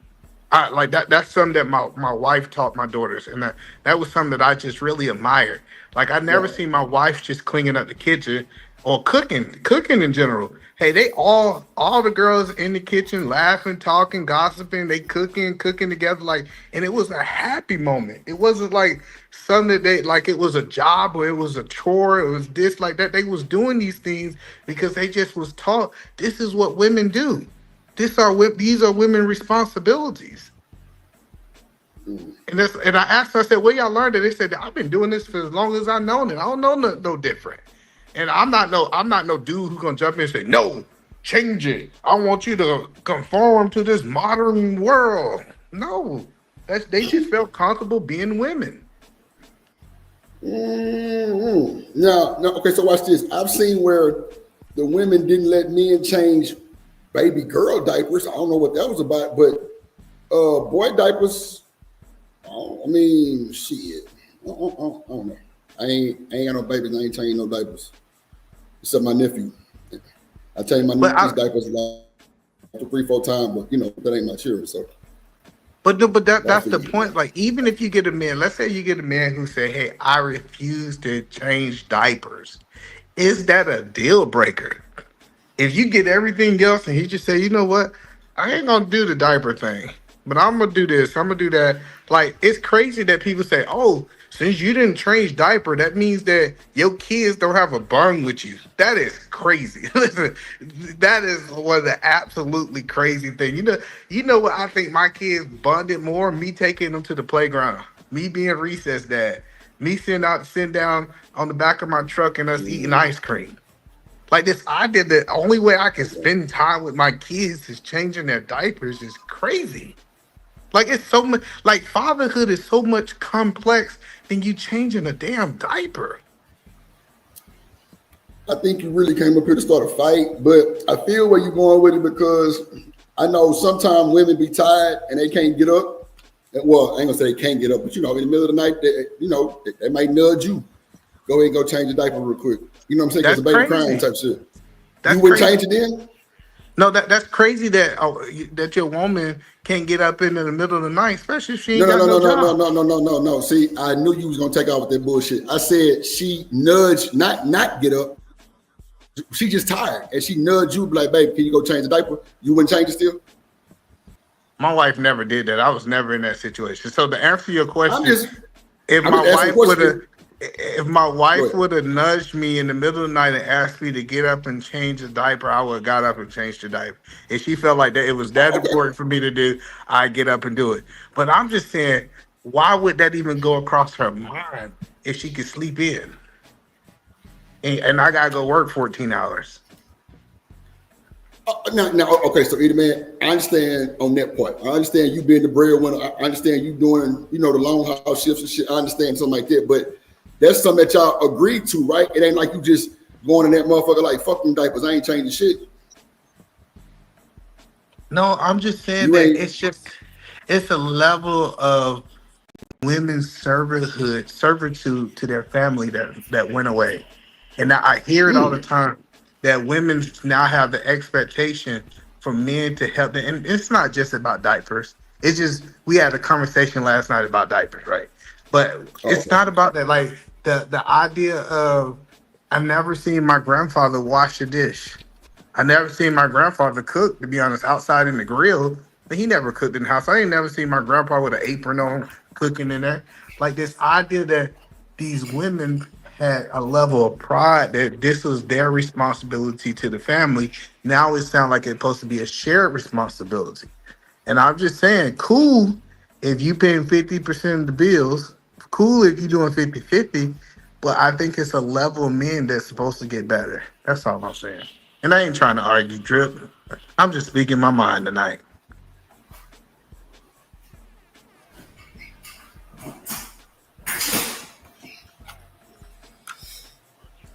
I get what you're saying, Fearless. I don't know. Me and my babies, we were on the same sleep schedule, so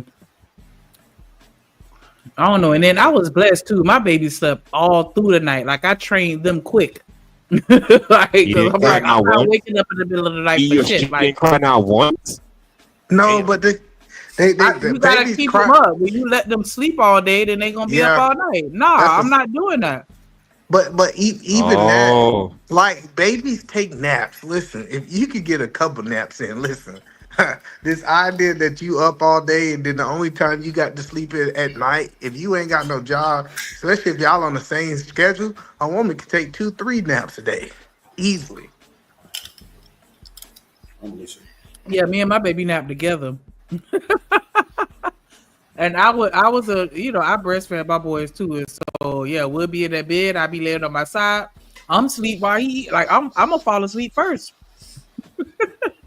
So you just laid over like a dog and just okay, never mind.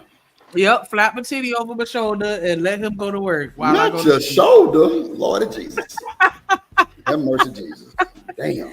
Nah, but I'm just saying, like, yeah, I got them on that schedule quick. Like I wasn't. Nah, I mean, of course, in the very, very beginning, you can't help it, but yeah, once they started sleeping, like a good 6 hours or better, I'm not letting them take their nap after like 3 o'clock. I'm gonna keep their ass up and play and do the most, and then once we went to sleep, we stayed asleep till that next day. They did not wake up. Did you say nair? Damn. Not a damn. What do you do then? When they're cranky, what do you do? Not a nutter, none more needle. Shanika, I got another question for you. I just want to get all my questions out today. So, Shanika, oh Lord, do you think? Listen, I just want to know because these are. If I had a show, I would ask these questions so I get a chance. Drip just gave me 45 minutes, right? Listen, Shanika, do you think women should submit to men that's not their husbands? Yeah, you really trying to fight now. No, I'm just asking the questions. Listen, You done started a war, buddy. I'm fucking with you, man. I already know what time it is. But I'm fucking with I you, know man. niggas be scared to ask real questions, so I'm about to ask all the real But let questions me that ask niggas you. been thinking. Let me ask an I want to. additional question. Should Hello, she men got to answer the provide? question. Hello, we can't ask 2 Okay, go questions at a ahead. Then I'll time. drop my question. I got Go you. ahead. It's hard for me to give a blanketed answer, but I mean, if I had to give a blanketed answer, I would say yeah, but only in Okay. the sense of like if I'm out somewhere and then like, cause I've had this happen to me in public where men have kind of like, I don't want to say little girl me a little bit, but kind of like step up, like, hey, make sure you do this or do that, like, and it sounds like they talking to me like they my daddy. And when they take that daddy tone with me, I listen. I ain't even gonna hold you because I feel like they're doing it to protect me. But and that's why I say it depends on the circumstance. But like, yeah, but if I feel like a guy is trying to warn me or protect me in some type of way, he could be a complete stranger. I'm going to consider what he says because I feel like why would he just randomly say something to me? You know what I'm saying? Like, Yeah. I don't know. So Like, you know what I'm saying? Like, if you take the time out to actually come and say it, I'm gonna at least listen. I'm not saying I'm gonna always listen, depending on what it is, but in most cases, if it sounds like you're trying to help, then yeah, I don't have no issues with okay, that. I wasn't clear because I wanted to make sure he get his question in. Inside of a relationship, should a woman submit to a man, a boyfriend, like she submit to her husband? Within a relationship, I mean, Yeah. if he's doing what he's supposed to do, then why not? Yeah. So women should be submitting to their boyfriends, in your opinion. It should be both ways. Like, Mm. we should be acting, governing ourselves accordingly as if we were in a actual marriage, because that's what dating is. I'm vetting you to see if you're husband material. Mm. So if you don't act like a husband, then how the fuck am I gonna know that you're the person that I need to marry? I need to see those characteristics now. The same way with me. If I never cook for you ever, how would you know that I'll be able to cook for your children once we marry? Well, submission and cooperation is two different things. But I want to let him get. I want to let him get his question in because I can go somewhere with this. But go ahead, bro. Go get yours in. Cooperation, okay. You know, so see, cooperation says that I'm willing to cooperate you to get to a known goal, whatever that known goal or a common goal. So a lot of women need to cooperate. Submission means that I'm completely submitted under your authority. And that's AKA why women take the last name, right? But that's a whole nother conversation. I want him to get his question. I don't want nobody to think that I come over here and hog the mic and don't let nobody else ask questions. D-Rock! You already hogging I've the been fucking mic. waiting on Go you. ahead. Oh my God, I was hoping you would have came today. Please hit the link, D-Rock. Go ahead. Talk your ass up. Shit. Go ahead, H&M. Hurry up so we can make get this shit out. All right. Well, actually, Dimple already answered the question more or less, but my question was, should a man provide for a woman that's not his wife, who's just a girlfriend? She kind of answered it, but I want more in depth. You niggas go with this bullshit. Y'all niggas crazy, boy. I'm saying, I'm flipping the script want me this to time. wash your Shit. clothes, but you can't pay my bill? I don't understand. You want me to Say cook that for you again? and wash your clothes? You want me to cook for you, wash your clothes? We not even married, but you want these privileges, but you can't help me out on my car note? But who said you gotta wash my goddamn clothes and shit? Exactly. I'm not saying. To be fair, if we're just in a dating stage, I don't expect any of that shit from you. Honestly, now you want to wash my clothes from time to time, cool, but don't make a habit of it because we're just in the dating phase. My lady friend will clean my dishes every now and then, but we're not in a relationship, so it's not a habit. So just watch what you do with them. So hold on. This is good. H&M said he's not actually expected in the dating stage for her to be submissive to him or submit to him. Boy, this is gold. Oh, this is gold. I didn't say all that, man. No, that's what you said. You said, I'm not expecting you to wash my clothes. I'm not expecting you to do this. I'm not expecting you doing that. That means that she is operating her own free will. Not submitted. Yep. Go ahead. She does it because she wants to, not because she's obligated to do it. Just saying. That's called cooperation. That's cooperating. Listen. Go ahead, Drew. No, go ahead. My bad. I'm over here trying to press the button and shit. Oh, okay, there you go. My bad. No, I'm saying, see, cooperation says, like, I know some. I don't know. Maybe y'all ain't from the inner cities. Is what I'm gonna call it, right?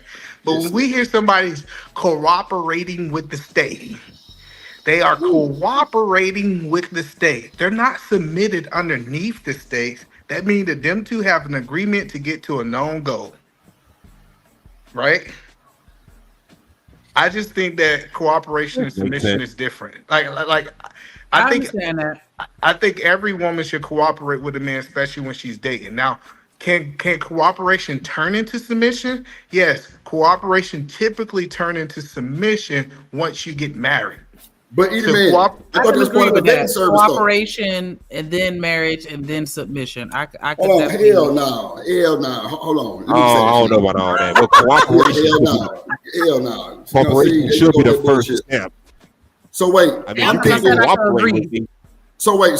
I'm thinking that. Cooperate. Hold on, real quick. Actually, hold on. I'm thinking during the vetting process, that's when you building up your trust and your bar, so she can't submit, right? I don't think she has to submit immediately. Yes, sir. I'm telling you that if you want a woman to submit to you and you're not willing to marry her, it's a horrible deal for a woman. I would never tell my daughter. I'm with you on that. Listen, you don't submit. Now, I'm not saying don't cooperate with a man. I'm not saying don't respect the man. Because sometimes when we say don't submit, people think that we saying disrespect. No, you should respect him. You should cooperate with him. But you should not submit to him. Submit means that's the whole point of her taking your last name, because now she's submitted underneath your covering. She's not a free agent anymore. And so that's what I'm telling people is you should not submit with a man if he's not willing to give you his last name. That's crazy. Man, you just made a super duper live ass point though. You said submit. I mean, not submitting is not disrespect. That's what a lot of these folks in this space, I think, or on YouTube period, think that shit is. Oh, just because you ain't gonna submit, you disrespecting me. No, that's not. She ain't got nothing to submit to, right? Yeah, like, no, I can respect you. A woman can have respect with you. She can cooperate with you. But submission, let me tell y'all like a level of submission. A level of submission is, hey, we moving to Alaska, the whole family. A woman that's not married to a man to be a fool to pack up her stuff and move to Alaska, and he ain't even gave her last name. Okay. I'm with you on that. So that's I can admit that I may have conflated submission and cooperation. Go ahead, Mr. Joy. Yeah, I understand. But let me say this: because if a woman, hold on, wait, hold on. Let Miss Joy get in, and you got it next. My bad. I was just saying, I agree. Y'all should have seen me run up these steps trying to get to this doggone office of mine. I think everything you're saying is definitely what a lot of these men need to hear exactly what you're saying, and the women too. So thank you for today. Yeah, exactly. I mean, if a woman's not going to cooperate with a man, then why would marriage and submission even be the next step? You can't even do the first step, which is basic cooperation and respect. So why even consider marrying her? Just saying. I agree with what you're saying, but I think this is the trick to the ladies. I'm gonna put the ladies on game. Dudes are trying to get you to be wifely material without giving you the title of wife. Like the idea, I want you to cook, clean, I want you to be submissive, I want you to be a complete wife, but I'm not willing to be your husband. That is crazy. It's a bad deal, women. Don't take this deal, women. Don't take it. So either man, how long does that shit take in your eyes? Standard, just kind of like on some normal shit. Yeah, I think people playing after 2 years. Now these are two. Hold on, wait, Either man, thank you, God, for Either Man motherfucking weed. Now, Either Man, when I said this bullshit, the chat drugged me, bro. They now drip. That's too long. You ain't trying to. You playing game, motherfucker. Please. That's why all you motherfuckers are single and fucked up in the bed alone. And I said what I motherfucker said, and then they boo boo. So what? I said 2 years, a year or two. Not saying I wanted to go that long, Either Man. You said it might take that long. You said longer than you said close to 3. I said 2 to 3. Yeah, I ain't gonna lie. But hold on, Miss Joy. Didn't I also say I might not want it to take that long? It might not take that long, but I don't want to rush it. Okay, come on now, come on. And Edie Man just said 2 years and bro married successfully, allegedly. You know what I'm saying? 2. Come on, man. Tell him, Edie Man. People talking about 6 months, bro. Nah, you should know somebody in a month. No, the fuck you don't, bro. No. So the reason the 6 months I just never agreed with. I hear a lot of people saying 6 months. You know, if you know if that person is. That's if y'all spent every day for 6 months. I can kind of see that. But mostly we live in a modern world where I might have dated you maybe once or twice a month. So you talking about in reality, I might have saw you, 10 times, and I know if you wifey material or not. I think 6 months is way too quick. I say 2 years because 2 years give you the ability to the honeymoon stage to wear off. You know what I'm saying? Hopefully I hope a nigga got his dick wet by 2 years. Like I hope he's still waiting. And now he's starting to see her habits. You really don't see a woman habits. So you live with her. Man. Thank you, bro. You gotta live with a drip. Don't you be living with nobody. Miss Joy, I told you I tried to live with a woman, and what happened? The goddamn dog jumped up, grabbed the wig off the goddamn mannequin, and the motherfucker left me. I ain't got time, Miss Joy. I'm not even trying it no more. Motherfucker want to come stay with me, man. You got to be homeless. And guess what? I'm red flag. You through. Shit, hell no. So I want to talk about that. So I want to know what the panel think about cohabitating before marriage. Bro, it's bad, Edie, man. It ain't no good, bro. Look, I don't know if you heard my little story. I'll be telling, man, come on, bro. Here you go. What up, D-Rock? I disagree. I disagree with you, bro. Listen, I think we're good. What's good, gangster? Bro, there. Now we got a good panel right now. So let's have a conversation. So look, some people say 1 year. 1 year is enough. Hey, look, H&M, I'm not denying that. I'm just saying I don't want to be the fool, and because bro, people can act for goddamn a year or two. They can play the fool, but I'm just saying, I hope it don't take 3 years. You know what I'm saying? But I don't mind the long drive of it because I want to be able to get to know that person around their mama, their family reunion, their cousin, all that type of shit. You know what I'm saying? I want to see you mad to where I can't calm you down. I want to see all that because I don't want to get with you and then one night you turn to a werewolf on me. I don't want to do that.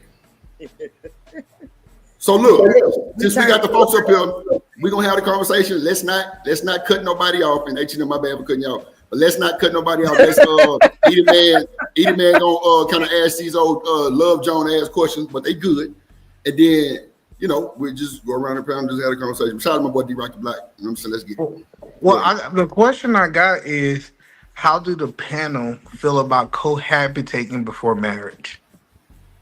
I don't do it. Nope. No shacking. On that. I don't agree with it. I don't know about, but I don't think unmarried couples should live together before marriage. Maybe it's for religious reasons or personal reasons, but for me, it's kind of a mixture of both. Religious reasons, I don't believe you should shack up before a wife, but ain't your husband. So, And for personal reasons, I've seen marriages fall apart because they live together too soon. I don't agree. That's just my opinion. I don't agree with that. No. So go ahead. I'm gonna let somebody else. I state my opinion. I disagree with that slightly. I'm not saying that you should move in with somebody after 2 days of knowing them type shit, but I think that once you get to a point where you're engaged, I think you need to live with each other for a little stint because it's certain things that you just not gonna realize about a person until y'all cohabitating in that household. And I feel like that leads to a lot of conflict within relationships, just having to go through that adjustment phase of this nigga always, or you know what I'm saying, like just little things that people do living with each other. It's called engagement. When I engage to your motherfucking ass, that's gonna be the time that we can go get us a little spot until the house being built. Right. That's what I'm saying. You're still not married yet, so they say should you live together before marriage, and that's why I say once you get engaged, I think that's when you should start living. I'm with you. Some people are nasty as fuck. Can I say something? No. Yeah, thanks for throwing that in there. That's my point. Get engaged first before you start moving in. Yeah. Absolutely not. I disagree with that. But go ahead. You got to be careful you got to be careful how you do it, because that's why they came up with the rule of common law marriage. You live long enough with somebody, y'all married. 7 years in some states. Hey, how y'all doing? In Texas, Yeah, it's it's like 3 7 months. years. No, it's not. That- Texas is 3 months. If you get mail there, your ass is common law married. That's a fact. That's what I was just getting ready to say. That is a fact. You start getting Well, mail. not in every state, not in all states and counties, at least. That's what I was Texas, saying. you get In mail different there. states. You're common law married if you've been together more than 3 months. That is super facts. Here in Vegas, it's the same way, baby. You start getting mail together. Yeah, you already done. Right. Hold on. No, I'm trying to figure out because in court, because I own properties. How can you prove that you guys are in a relationship versus roommate? The mail. Listen, but you could be my roommate. Witnesses, where you've been going to, like now, as stated, it's modern. So you can see where this all your stuff goes to, where is the majority of your... No. I think you missed it. Hold on, but if I think you missed it when I'm asking. That you're in a relationship. One mic. Come on. Let's have it. Let's have a good conversation. Go ahead. How do you prove that I'm in a relationship and this is not my roommate? Eat man, hold on real quick, because we did kind of skip D-Rock and a whole bunch more people. You know what I'm saying? Like, I'm really fucking with this little session. Let's let everybody give you feedback, and then we can move on to the next thing, because I kind of fucked it up too. But go ahead, D-Rock, and then Brian. No, I'm just saying to eat a man point. Even if you fight, if you get into a fight with your roommate, that ain't just assault. That's DV. Oh no, for sure. I'm telling you, these laws they work a certain way. So yeah, when it comes down to that marriage thing, if that ain't the person that you want to marry, y'all shouldn't be staying together. Absolutely. That's point blank, period. So I ain't gonna put no time limit on it. But if y'all taking each other seriously, and y'all, cause I ain't gonna make it about me. It happens. Just be smart. Well, hold on. Well, let me ask one question to him before we go to the next person. Good. All right. How long are you willing to stay at a job before you get a raise? That's a good question. It depends on what I'm getting paid at the time. All right, cool. So if a job told you this right here, hey man, I don't want to put no time limit on your raise, man. I want it naturally to happen. What would you say? You got 2 years. I'm out of here. No, hold on, listen. Like, cause we never listen. When we talk about, I want you to answer the question. Let me answer. Yeah. Go ahead. Because telling me that it'll naturally happen, that can be a lot, or it can be a little bit based on your performance. Thank you, sir. So women should not take no bullshit about it's gonna naturally happen. It need to be a time. Bro, this nigga. Yes. The reason I equated it to a job is Wow, because that was some. Wait. Hold on. No. Because I'm glad you butted. Because Edie Man gonna take off too fast. He don't even know this is super good, right? Because everybody kind of understand it. Let's get everybody else's opinion on Edie Man. Go ahead, Brownie, and then Miss Joy or Chuck Herb, however y'all want to do it. But let's get everybody opinion so we can really, talk about it. Go ahead, Brownie. Brownie ain't up here. Oh shit! I'm gonna look at the chat. I mean, chocolate. My bad. Chocolate. When the conversation good, you start seeing people. It's some good weed. Go ahead, chocolate. My bad. Oh no, you good. I just was like, wow, that was a hell of a segment. Like, I give credit to that. So I want to make sure we're on the same page. I just got back up here. So where are we going with the question? Like, what exactly are we trying to, like, how long to be with somebody, or like, I just want to understand what the relationship part of it is. Well, let me ask you the question. So the question is, how long should you, the original question, how long should you be with a man before you start expecting marriage, or you should be expecting that he can make a decision whether he gonna marry you or not? Yeah, it is. It's for the woman, bro. Come on, this nigga here. Oh, okay. How long would you cohabitate before marriage? Right. Oh no. When we engage, we need to be living together. Okay, there you go. Okay, gotcha. Once we get engaged, and to me, that's just a formality now, because we done got the marriage license, We didn't already like everything else is second at that point. I'm with We should have been planning once we decide, oh, I'm in love with you, you in love with me, them serious conversations so we could continue that love to the altar. I think and to that point, the other part of it is, do you think that with all of the influence that we do have, do you think that working more on what do you expect from a marriage? Like I think everybody's definition now is a little different. Oh yeah, What yeah. are we? You know what I mean? Like where are we going with? Okay, yes, I understand the Yeah, logic. hold on, China. Because you trying to derail. We're gonna stick to cohabitation real quick so everybody can answer. And No. I wasn't trying to derail it. It tied into it. Go ahead. You was kind of going to the left, right. But okay. Well, but I want to answer a question so we can move on. To answer your question, you should get premarital counseling. I think that you need to sit down with a professional. Y'all need to actually draw out what marriage look like. Right. Man, who professional though? Cheyenne Bryant? My pastor. Listen. I'm not listening to your pastor at all. That nigga probably running hoes. Ain't no fucking way. No way. Okay, my bad. Okay, my bad. No, but the point that I'm saying is that conversation need to happen. And I think that conversation work better on neutral grounds where both person can kind of say what they see marriage in. Typically, when you see a man and a woman having a conversation, men dominate the conversations. That's all I was saying. All right, cool. Regardless of who you think is the right person for that, is totally different, right? Okay, so either man, let me ask you a question. When you come to the show and it's like 3 women, 3 men, the men dominate the conversation? Yes. Nah, not all the time. No, I'm not talking to absolute. Hello. I'm not talking. I'm 99% of the time. But in this YouTube space, men typically dominate women. Period. Well, I said when you come over here, if it's 3 women and like maybe me and Hustle and Mustard, because that's pretty. Sometimes that's just who it be, and it'd be like Rosie, Shanika, and Chocolate. Them women dominate the conversation every time. I get it. What I get what you're saying. I got you. You have a unique. I get what you're saying is you have a unique space in YouTube. But if we take YouTube as a whole, listen, if we take YouTube as a whole, men normally dominate women on panels. That's like a fact. That's why they hate me, Miss Joy, because I got that unique space. Funky motherfuckers. My bad. And I ain't going nowhere else. Your forehead is a unique space. Nigga, You know what? space. Fuck you talking about? Happy birthday. Hello. We gotta go farther. Hello, we gotta go farther. Okay. So I think we universally mostly agree to 2 years. Some people say it shouldn't be no time. But I think the trump card was you wouldn't want to work at no job without no idea when you're gonna be promoted or get a raise.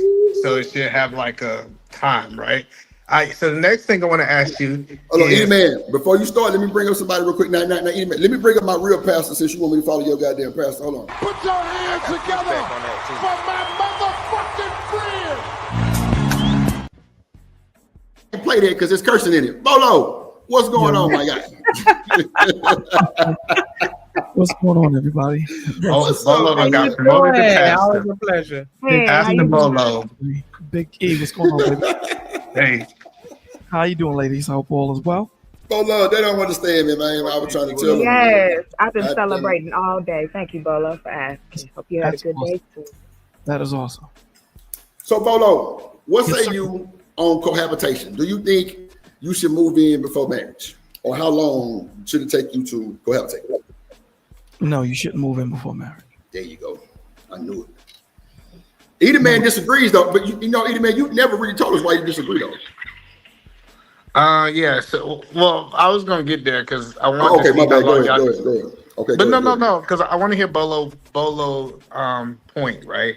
So, yeah, I want to hear Bolo point before I make my point. Go ahead, Bolo. Wow. Okay. I hate when E put me on the spot like that. He does that a lot. First of all, we have to understand that life, there's no guarantee in anything that we do. There is no guarantee. So people keep thinking that relationships have to have a guarantee. There is not. That's what faith is. Right? There's no guarantee. You walk outside, a brick can fall on your head. So what are you going to do? Stay inside?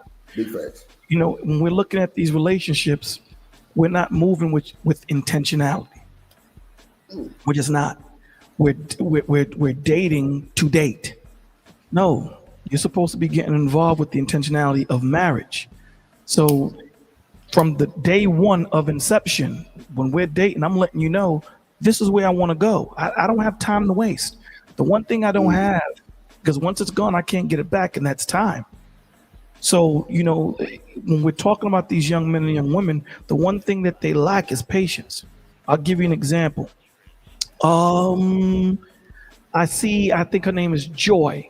Joy, let me ask you a question. If you had $100,000 diamond, you did the work on it, you got it certified, it's $100,000, and I offered you $30,000 for it, would you take it? No, sir. Let's say I offered you $50,000, would you take it? No, sir. Let's say I offered you $80,000. No, sir. Okay. What about $95,000? No. So you gonna wait for that $100,000, right?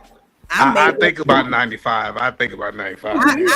Listen, I may wait till you offer me 125. Come on, man. See, that's why I love Mr. Joy. Get that money done. The point of the matter is you're not gonna sell yourself short. You're gonna be patient and wait for the right buyer, correct? That's correct. And that's how we should be when it comes to relationships. Amen. Wait for the right person. You don't, you know, everyone is caught up with time. Sometimes it may take 15 years for you to meet the woman that you're looking for. Sometimes it may take 6 months. You don't know. Don't rush. Thank you, sir. The problem is the man or the woman that God has set for you, you don't want to wait, right? Now, again, it could be 6 months, it could be 10 years, it can be 30 years, whatever it may be. We tend to choose what we want opposed to what we need. And then when that happens, mess up, we blame everything else opposed to looking in the mirror and saying, we messed up. So, well, Bolo, I got a question now. Because hold on, I got a question. Yes, sir. So after you find that one, what is the longest you think it's supposed to take you before you make her your wife or husband? Well, I mean, when the spirit tells you that she is mine, you go in. First of all, hold on. Time out. Bolo TV. Can you make somebody your wife? Can I make somebody my wife? When I marry her, I made her my wife, didn't I? Yeah, okay, but you can't do it until you marry. Her. You have to understand something. The question is. Let me answer your question. Let me answer your question. The scriptures say a man that findeth a wife is a good thing. How was she a wife before he married her? They're good loving. Because of how she carried herself.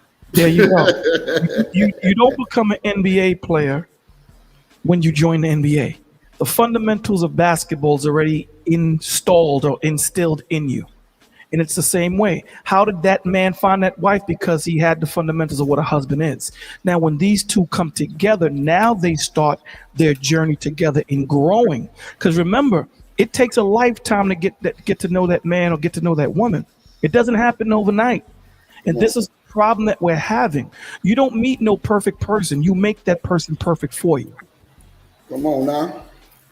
That's why I say dating is a lifelong process. But the reason why I stated that question, or I asked that question, because if you're dating with intent, and somewhere along the line you and this person both agree that marriage is the outcome, or marriage is the result, so thus y'all become fiancés. It's not until y'all actually sit down and set a date. But even still, you can't drag the woman to the down the aisle. You just can't do that. No one is talking about that's not what we meant by mate. I understand that, but that's what I'm saying. That's why you can't put a time limit on it. This is what I'm trying to get folks to understand. You can't put a time limit on it because y'all can't drag each other down there. Y'all have to make that decision and y'all have to agree on that. Stan, look at it this way, right? We'll come to that same page. Look at it this way, right? Every hand has a glove that is made for it. Every hand. So some people are going to wear gloves that are tighter than what their hand is. Some people are going to wear gloves that are bigger. You have to be patient enough to say, I'm going to wait for that glove. That's going to fit me. That's for me. You know, the one thing that I like about Lamborghini is that no matter what the economy is, they only advertise to a certain clientele. That's right. It doesn't matter how it fluctuates. So when you make yourself available to everybody, you make yourself available to nobody. So as a man, I make myself available towards the women or the woman that I want. I'm not making myself available to everybody else. There's a certain breed of type of woman that I want, and there's a certain breed of type of man that she would want. Your vibe attracts your tribe. So you make sure that you make yourself available for that person, not for everyone. And I think engagement's supposed to be short. You shouldn't be engaged to nobody 2-3 years. Listen, hold on. I've been wanting to say this for a minute. Listen, I was engaged to my wife for 30 days before we got married. This idea that it take you 2 to 5 years to be engaged to somebody, like if it take you a year to plan a wedding, you couldn't afford that wedding in the first place. But you were No, Edie, man, come on, bro. I It don't be know about certain all that. situations, bro. It be certain situations. It's no man. situations that you should get engaged to somebody and y'all should be engaged for 5 years. That's crazy. No. I ain't say 5 years. I'm giving you a year too. I mean, like a year and a half. No, mine, No. but you're being See, that's my judgmental, anecdotal and that's not experience. what we're supposed to do. We're supposed to celebrate it if it's positive and healthy, however long it may take. Exactly. I mean, No, you that's heard crazy. what the brother said, because everybody doesn't rush. Everybody isn't lucky like that. Everybody doesn't run into they forever person they think is for that moment. But once Can't you're take that engaged, away. No, but you're taking away how you even get to the engagement. We well, you know what I'm no, we saying? we But we not move past. That okay. engagement is a Hold on, process. no. We What move I'm past that. before you We talking about a gay saying that you already found your person. Like this, that's this. We're not saying that this is the wrong person. At no, this point, when you engage to somebody, I'm not vetting you anymore, whether you're my wife or not. That's not what engagement is for. Engagement supposed to but prepare you again, to get you're married. but to your point, sir, that's for you and your culture. Not everybody rides in the same. Everybody ain't catching the bus to go to the same place. Like for real, like some of us don't deal in religion. It is more based on what you I'm not saw, talking what about you did. religion. But when But Hold when on. you say when you word it that way, so if I took it wrong, I can apologize. But the way you worded it sounded more religious than just how we No, are no, now. no. I think it's common sense that you shouldn't be engaged to somebody for 5 years. Why is that common sense? Because engagement didn't come into play until way later. We didn't do that. Courting, My if you thing were is, talking why do about you courting, think people you get did it good over time limit on everybody? overseas. Hold on. I One mic. really, Chocolate, go I'm ahead. like, Let you plane and then D-Rock. Go I'm ahead. good. I think No, I go just ahead. think that's interesting. So no argument. I just find it interesting that you say that with absolute that shouldn't be. Like people shouldn't take that long, but there are many different, cultures who do it different ways, even within us, in our culture. Like, So you know what I okay, so mean? Chocolate. Everybody doesn't lead Okay. off of that. It may take that long. What if they're in the military? Like you're not leaving any nuance in there. I guess when you say That that. should speed it up, though, right? The military should speed it up, though, right? Absolutely, it should. Speaking Oh my from, God. listen, No, I'm just asking. It's I mean, okay. God, I know you ain't asking. You're no, not I'm asking. just saying. I Listen, get it. I, I got it. I get what y'all saying, and let me be clear. Y'all guys can run your life how you want to, but I'm from Atlanta, and I done seen girls be dating somebody for 5 years, engaged for 10 years, and then he throw her back into the pond. Listen, I'm telling you, like if you let somebody string money. you on, hold I on, think if you it's let about money. somebody. Listen, if you let somebody string you on for these long period of times, I'm truthful and honestly, they don't want to be with you most of the time. But You you just don't a know the holder detail. space. You don't know the details of that relationship. You just going off Wow, of what that's a big assumption. Oh, I'm sorry, sir. Yeah, that's Nah, a Yeah, I'm making Chocolate, you're right. That assumptions. is a I've big been making assumption. them all night. Edie man ain't I'm shit. making assumptions. I got you.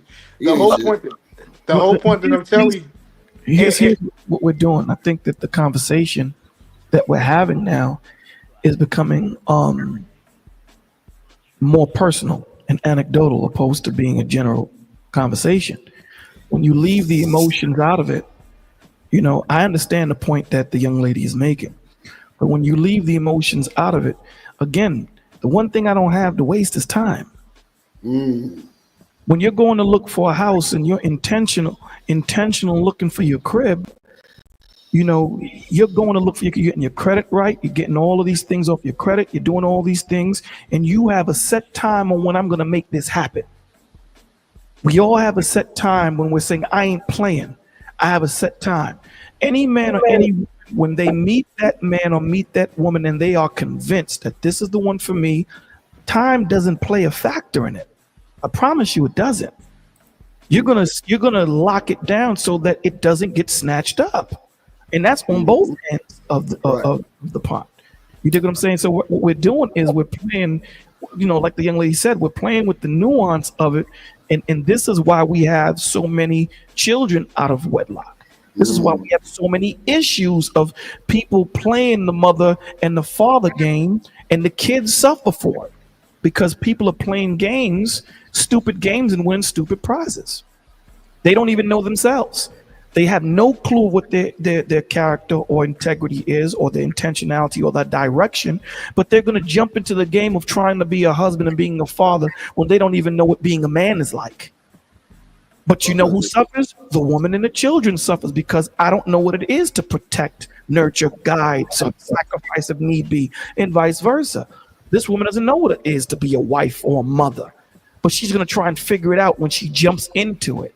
Nah, those things have to happen. And this is why our culture is so messed up, because we're trying to figure these things out while we're trying to figure these things out. There's no way in hell, if any of you guys owned a basketball team, you're going to hire Bolo, never played basketball in his life, and you're going to pay me $5 million to figure it out while I'm on the team. You're not going to do that. And that's the problem that we're having. We're not moving with intentionality. We're trying to figure out as we move. I think it's money too, Bolo. I think some of these folks that be extending these engagements and shit, they're probably not sure. It has nothing to do with money, because at the end of the day, I don't have to have a $50,000, $2 million wedding. I don't have to have that. That's true too. Justice of the peace. We can get married, and then when our weight is up, we get that money. We can renew our vows or do whatever the situation might be. When it's time for you to do what it's time for you to do, you ain't waiting for nobody to do it. I promise you. Everyone on this stage knows that when it was time for them to go home, whether their friend was ready to go or not, you got into your whip and you bounced, or you took a cab and you went. You're not waiting for anybody. And that's the point. The point is we're throwing all these, we're spitballing on the wall because cats want to do their own thing. If that's what you want to do, then let's have that conversation, opposed to having a conversation where we're being intentional. No, you're right. In what we're trying to do, then yes. But if you're mixing the two, you're having branch conversations instead of dealing with the root, and it gets convoluted. And this is where, people are thinking one way and the conversation is going another. I agree, because either man kept screaming he from ATL and shit. We don't really care about all that shit. But at the same time, I feel you. So either man, you messed up the show. This your fault, and you through. But if we can get back on that topic though about the cohabitation or the next one, I really want to talk about it. But now I do feel how everybody is feeling. Chaka, you might be from the goddamn Wakanda Forever tribe, and it might take y'all 17 years to get married. That's cool if that's what you're doing. I don't like Edie Man and Bolo said, that's a waste of time. Hell, I ain't say that long, but at the end of the day, I think it's more of just y'all just comfortable. You know what I'm saying? But then Edie Man said they got married in 30 days. Now, we know weddings take a little bit longer to plan, but I would think after I'm engaged, it would be just the length of us planning a wedding for the engagement. Then we're going to, go ahead and pick a date, but it shouldn't be no 5 years down the line. Well, no, I think you should be able to look in your bank account and see how much your wedding can afford. Like, okay, if you got a whole bunch of money, you can have this big big wedding. But if you like in a situation, this is what me and my wife, I said, hey, do you want to be married to me or you want a wedding? Because those are two different things. She said, I want to be married to you. I said, all right, cool. I can marry you, but I'm not about to give you this big old wedding for one day for a whole bunch of people we don't care about. Let's reach out to my pastor. I said, hey, he said, hey, y'all want to get married in the sanctuary? I said, we want to get married in your office. We got married in his office. We sat there. I have a question for you. Do you Well, let me think that? finish.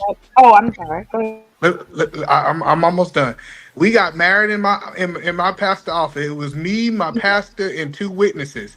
After that, 24 hours, we jumped on a flight and we went to Australia for our honeymoon. And we had this. We spent money on the honeymoon, but we only spent, I think, $120 plus whatever I spent on rings. Like, I've never been this guy that I had to give you. I value the marriage because the marriage is for the rest of our life. The wedding is one day. I don't understand why. And we closed on our house. I'm sorry. And before we got to Australia, we closed on our brand new house and then went to Australia. You know what I'm saying? So it's just like we said, we value our honeymoon because that's for us. And we also value us being able to have a home, to have ownership. So that's what we put our money at. But go ahead, Chocolate. So how do you feel about people who do like that? Who, man and woman both. It's not just about the woman, but both of them want that, want to celebrate. Do you have that same feeling about that? People who do that as well. No, listen. I think, and we live in America. People can do what they want to do. But listen, I done seen people who waited 2 years for a wedding. They spend 70,000 on the wedding, and they get divorced, and they still paying the wedding off because it was on credit. Yeah. So when Is that a? I'm sorry. Is that a normal statistic? Like, no. And I apologize. I'm not married, so I don't know that. Yeah, I got a couple cousins that happened to. They got that's- divorced before they paid off the loan for the wedding. You know, so crazy, Chocolate. I'm counseling. I see in the men and women that I counsel that people spend more time looking for a house than they do looking for a wife or a husband. Come on. And when I say looking, meaning actually taking time to get to know them, really spending time in a closed environment where it's just you two building, going to see how she's raised, going to see how he's raised, getting to understand who this guy. Listen, outside of you picking God as your, as your Lord and Savior, the most important decision you're gonna have to make is making a husband or making a wife, choosing a wife or a husband. That's the second most important decision you're gonna make in your life. This is the man that's gonna guide you. This is the woman that's gonna pray for you. You better make sure you do the best that you can do with the information you have, right? Because again, vetting is not the end all be all. We still can make mistakes, but the more information you have, the better you'll be in a position to make the best decision. But people are not doing that. People are not sitting down, going on a picnic to just pick each other's brains and just talk to each other, be in each other's environment and just get to know this woman and get to know this man. It's not about that. It's about, popping it off, looking good and doing all these different things. And that's all fun and dandy. But what happens when you lose your job? Did you actually sit there and check her integrity and character? Did you do that? No. But you're going to find out, though. You will find out. Good times are there to reminisce about the bad times. Understand that. The bad times what vets your relationship or your friendships. If E and I went through so much stuff as we were young, when we sitting down drinking wine, I could sit there and go, yo, E, the man, remember when we had to go to that club and fight our way out? We're not going through all the madness when we're having a good time. We're reminiscing about the madness. And that's the point. What connects you and what keeps your relationship is the hard times, not the good times. I have a question, Bolo. What advice would you give to your daughter with regards to dating as far as time frames and, too long? Because I know you said that time really isn't a factor. So if your daughter had a boyfriend for 10 years, you would be okay with that? Or would you be like, hey, y'all need to figure some things out? Because I feel like that's too long of a period of time to be vetting somebody. I would ask her what's your direction? Because it may not be him, it may be her. I would like to know what's your direction. What are you planning? What's the issue? What's going on? And depending on the answer that she gives me is the response I'll give. But the one thing I did tell my two daughters and my two sons, never marry for the feeling of love. Never. It's always the action of love. Love is an action word that invokes an emotion. Because there's going to be sometimes I love you, but I don't like you. There's going to be some when, I don't want to hear you. Listen, he is my brother and I love him. But there might be sometimes I'm like, my dude, I'm good on you. Don't call me for a week. But if he calls me, Bolo, man, I need $2,000 for my mortgage. Here it is. You get it back to me when you get it back to me. Now I'm back to not talking to you. That's love. You understand? What we have to know is that feelings are fleeting depending on circumstances. They come and they go. But when you're talking about the action of love, there's brothers I haven't spoken to in years. When we see each other, it's like we never skipped a beat. So love is an action word. It's the same way, and I give this example. Forgive me for the violent example. If I slap somebody, they gonna want to take my arm off. The action of me slapping you is what invoked that emotion of you wanting to kill me. So they had to have that action to invoke that emotion. And typically what we do in relationships, we use emotion to search out logic when it should be logic searching out emotions. Because a lot of the times intentionality hides in the emotion. You understand? Logic is the scalpel that cuts through and says, hold on, why am I upset with Eat a Man? Is it because of something that I'm upset with because chocolate did? And E just said something I didn't like, and I'm taking all that anger out on E? That's logic. Emotion is, I'm just going to take it out on E, and E's going to be like, yo, Bola, I ain't even say anything like that for you to come. And that's the point. It's been okay for us to walk with emotions and not have logic, but to use it later to vilify the emotion, and we're doing it ass backward.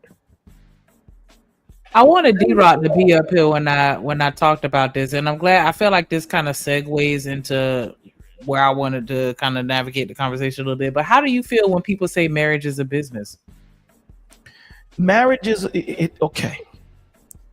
When you're looking at, when you're talking about a business, you're talking about a contract. And I understand it in this setup that we have. Contracts are cold. Contracts are not living. If you do something, this is what you get. There is no nuance to it, right? When you're looking at a marriage biblically, it's a covenant. It grows. And he can help me with this too, because understand there are going to be things that we didn't foresee that could happen that we're going to go through together and figure it out. Like I say to the marriage, to the couples that I counsel, the only perfect marriage I've ever seen is when two people decide that they're never going to leave each other. Yep, absolutely. That's perfect marriage. When you decide that there's no way out, when you already got one foot out the door, it's a wrap. And so to answer your question, some people think that it has to be one or the other, right? Because I do have a contract with the state when I go and get my marriage license, right? So it is a contract. But I tell people that is surface level. It's something so much deeper. And what Bolo is explaining is the covenant. Because the covenant now, when you come into covenant, it's almost like a spiritual bind. If I could say so. So now that covenant is something deeper that's not on that surface level. So when I hear guys say it's only a contract, see, I have no problem with people saying marriage is a contract because they're telling the truth. The problem comes when they say it's only a contract and it's not deeper than the surface level of what we see in this earth. And then that's the problem because it's so much more complex than it being only just a contract. And here's the crazy thing. And again, I'm sorry for making this biblical. I apologize, but forgive me. It's the difference between the covenant of Moses and the covenant of Christ. There's a distinct difference. The covenant of Moses couldn't save you. It only shaped you, right? It only made you look different. That's the contract, right? This is in the letter. But when we're looking at Christ, he brings the spirit. That's the portion that he is talking about, the covenant now. These are the things, the ups and downs that we're going to go through that contract could never have covered because we never foresaw it. We never foresaw it. But what's going to keep us together is that love, the action of it, the actionability of that love. right? Because at the end of the day, if you and I have to go on a mission, you'd rather go with that person that you know got your back opposed to that person you don't know anything about. And that's the courting portion of it. Getting to know that person's spirit, their character, their intentionality, their direction, if they will be there for you when you fall. As much information as you can get, it will help you to make the best decision that you can do. You know, you might vet a woman or you might court a woman for a year and be like, yo, you know what? I'm good. She might say, I'm good. But you didn't defile her. You dig what I'm saying? And you didn't take her to all these extravagant places and all that. So it's not a win-win. I mean, a lose-lose. You move on, she moves on. The only thing y'all lost was time. So this is why we say, if you move with intentionality, the one thing you can never get back is time. That's why they say time is wasted on the youth. Now that I'm 52, I watch hummingbirds, man. I sit down, I look at flowers, I smell flowers. When I was young, I wasn't trying to do all that thing. I didn't have the appreciation for those things. But now that I'm old and I'm realizing that I'm on the other end of it, now you take the time to sit down and listen to a baby cry, to listen to the inflection of a voice and understand. Back then, I didn't have that time. So I try to instill this into the young men and young women now so that it's not wasted. So youth is not wasted on it. So that you could take this information and use it and do the best that you can to pick the wife or the husband that you want. And once we know that time is our most valuable resource, Shanika, that's why I'm not open to just giving it away freely, saying that, hey, I could do this forever and figure it out, or I could take 5 years, because that's the one thing. I can get money. Money comes and goes, but my time, once it's spent, I never get it back. So that's why I'm very intentional on my time. I'm very intentional with saying, what am I doing with this thing that I can't get back? Mm-hmm. First date, I'm taking you on a picnic. First date, I'm taking you on a picnic with an assortment of cheeses and a glass of wine, and we're going to sit down and talk. Shanique, I don't know. I just feel like a lot of people feel like the only difference between business and relationships is the emotion. And I guess maybe because I see emotion in business environments all the time, I've always felt like marriages and businesses were very synonymous, and that if we were to emulate businesses a little bit more within our relationships, then it would be helpful more than harmful. Well, no. Can I expound on why I said what I said, though? Yeah, I want to ask her, what does she mean by that? Can you just let her expound on it first before you go on, please? Oh, yeah, sure. Yeah, go ahead. Mm-hmm. What did you mean by that? If the businesses and the marriage echo each other, what do you mean by that? Like, for example, one thing that occurs in a business environment that I don't think happens enough in relationships is an annual evaluation or reevaluation. Like, it's just certain things that I feel that we do in businesses that we don't do at home. They call we family do at work. Well, see, if you have, that's a good point. But see, if again, this is why I say that, unfortunately, in America, when you become free, you become more of a slave than you do. You know what I'm saying? When you have parameters in what you're doing, you know what you can operate outside of and what you can operate inside of. When you are married with intentionality, you're gonna always have that, checkup. Like, let me ask you, Eat Man, how many times do you ask you, well, how is your day going? What's going on? And you check her mental. You do that how many times a week? Daily, sometimes a couple times a day. Yeah, you're gonna have that, and I'm sure she checks him, right? It's just preventative maintenance. You're gonna have that because at the end of the day, I don't know when it's gonna pop off. I have no clue, and I need to make sure that you're at your best in that moment. So, I'm sorry. It's the response. Hold on, Eddie man, hold on real quick. Let me let D-Rock get his statement off, because he didn't get to finish, and then you got it. My bad. Go ahead, D-Rock. It's all good. It's all good.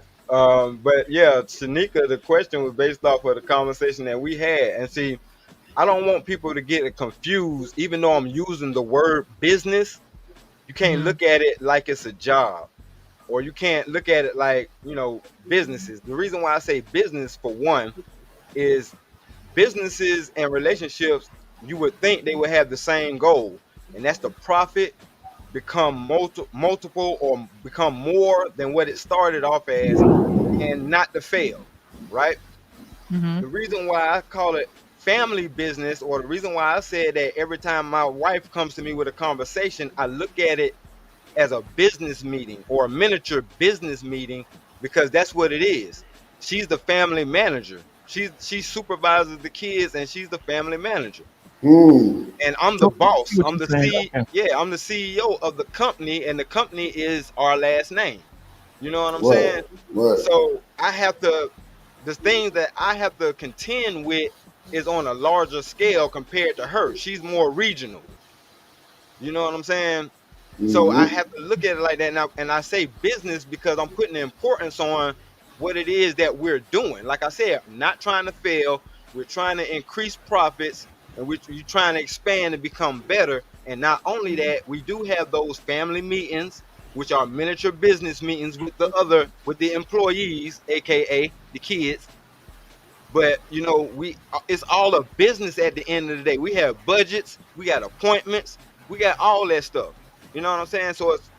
But I'm not taking none of the emotion out of it. I'm putting the importance on it, because the emotion, that's gonna come or it's gonna go. Because just like Bolo TV said, and I agree with that, it's gonna be times where I'm not gonna like you, but I'm gonna always love you, and I'm gonna do things for you and for the house because I love y'all, and this is my duty, versus, oh, I don't feel like doing nothing for y'all. No. So what you explaining is the contract side of marriage, and we agree that it is certain orders and things that you can parallel business to marriage, but it's also another side of the covenant. It's kind of what me and Bolo was talking about a little bit earlier. So yeah, I Yeah, get it. Yeah, I'm not disagreeing with that, and it's not a y'all versus me. It's a conversation that we having overall. Yeah, because yeah. you're right. That other contract, or like I said, the emotion, the spiritual thing covers that, because the love that I'm trying to have for my wife is the same love that God has for me. That's that agape love. That's that regardless of what you do, I'm here for it all. Because like again, what Bolo said that I also agree with, when two people decide that I ain't going nowhere, we finna make this thing work. But you see, D-Rock, where you get that from, and again, I don't know what everyone's religious affiliation.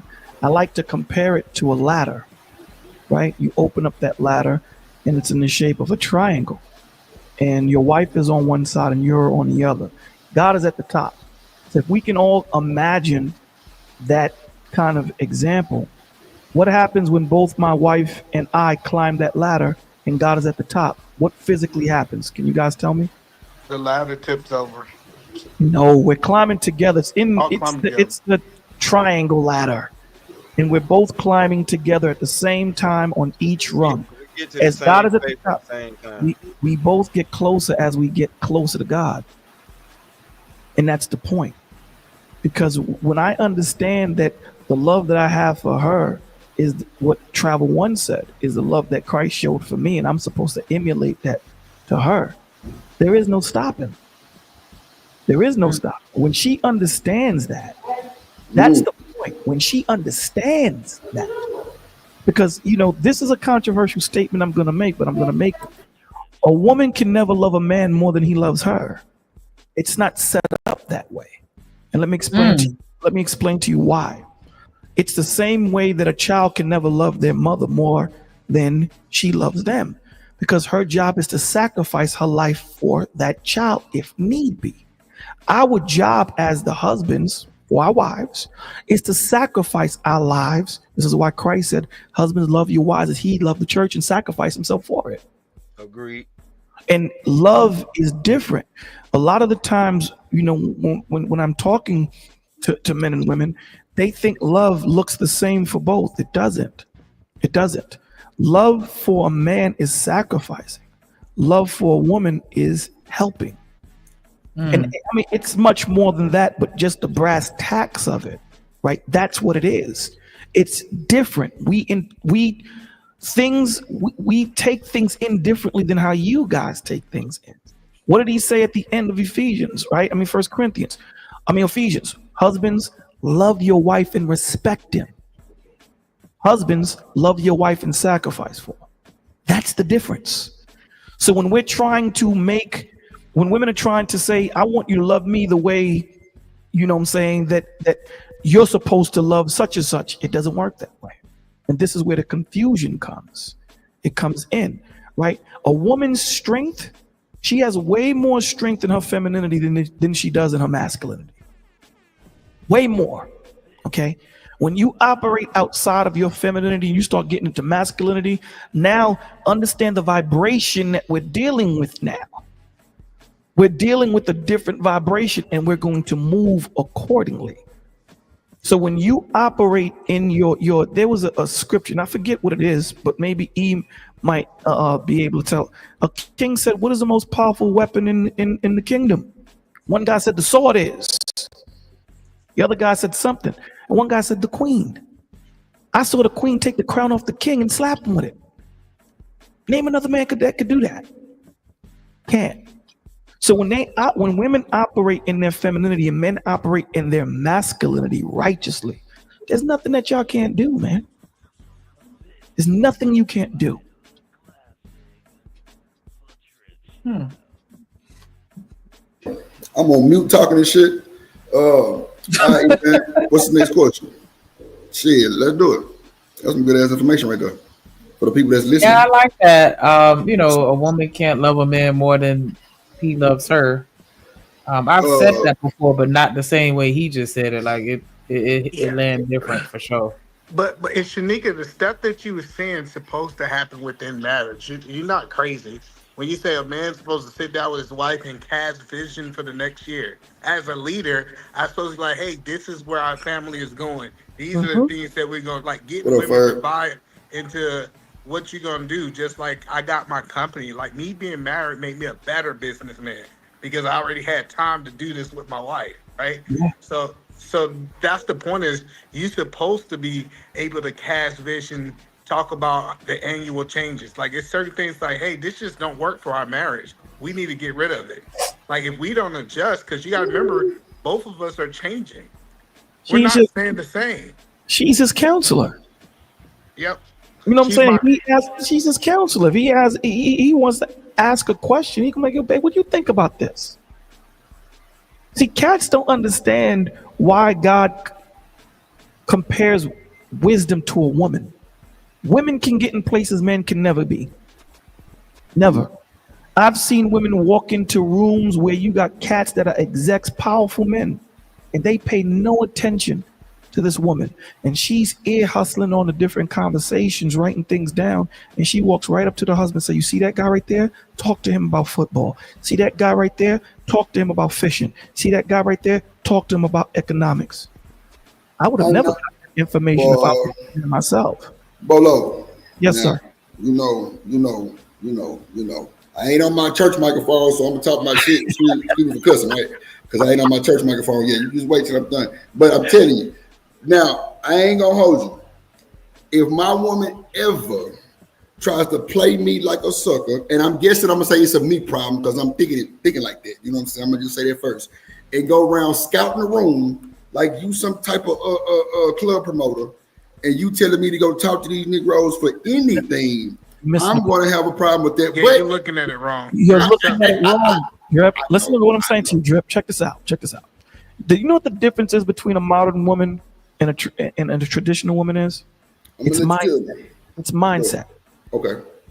A traditional woman can have 8 PhDs. She's tenacious enough and malleable enough to go into any environment, conquer it, and come back and bring the spoils back to her husband and still understand that the family is first and understand the dynamics of what the house is. That's the difference.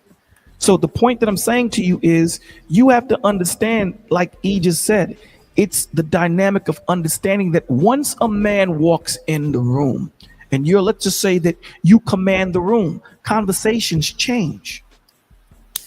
And it's about connections when you're in this world, right? It's about who you know, not what you know. It's about who you know. So if your woman is walking into the room and she's saying, yo, check this out, Drip. You know we need that loan. That's the loan officer. I just heard him talking about his cars acting up. Oh, okay, I see. That's the point that I'm saying. Eavesdropping, just ran. Okay, gotcha. Right. Not He even gets just the places that we could never get, because as soon as a man walk in, cats is tightening up. yes, and because it's then ego come into the room, right? When a woman walk in a room, ego don't come into a room, right? But listen, this idea that women don't talk to wives are crazy. My wife the way to go Not sit wives, down. either, man. I'm talking about scouting the room with. Come on, No, man. no, You know, listen. it's I my get it. men. My wife have sat down with a table full of wives and come back in. I know everything about these women. I know. No, I know how women many talk. kids- That's cool. I'm talking about wife talking to a man about some shit. That's why I said No, I was you already taking it wrong. Gotcha. You didn't hear what I said. I didn't say that she was talking to him. She I understood ear now. hustled and Right. heard them and came back and reported and said, yo, that dude, the loan officer, he likes dogs. Fully understand. Dobermans. Yeah. And that's what I'm saying. You two are working in tandem. It's Right, not an right. ego thing. Understand something. If Right. my wife knows how to fix cars better than I do, guess who's fixing the brakes? No, She for sure. is. No, sure. Better guess who's listen, my position in the home is not predicated on whether I fix cars or things like that. It's predicated on my integrity and character and my provision mentally, emotionally, spiritually, and physically. That's what it's predicated on. Right. And knowing that there's going to be times when I'm up and there's going to be times when I'm down. So these cats that be talking about submission, here's the answer to submission. Here's the answer. Christ-like leadership demands submission. You don't have to have a conversation with it when you have that kind of leadership. Because what you have to understand, obedience is something that God demands. Submission is a choice that she chooses to give you. So your job is to make it or not make it just why wouldn't you submit to me? Right. That's what it's supposed to be. And she will have no question. You're not going to have to force open a rose. You get more of the beauty and the nectar out of it when you let it open up itself. I agree with that. I've been saying that the whole time. Like that shit come with time and bonding and truth and loyalty and trust and all that type of shit. Now I didn't hear the part where you said eavesdropping and but now I fully understand now. That's true. Like women do pick that shit up quick because women gonna brag on their husband. Yeah, girl, my husband did this, he did that. He just got a new promotion with the GM. Yeah, they gonna pick all that up. So yeah, you're absolutely right. Yeah, for sure. Listen, man, has everybody seen about a woman being resourceful? Yeah, has anybody here seen Braveheart? Do you remember what Braveheart said to the king? He said, yo, the king said to Braveheart, the people follow me because I'll incarcerate them.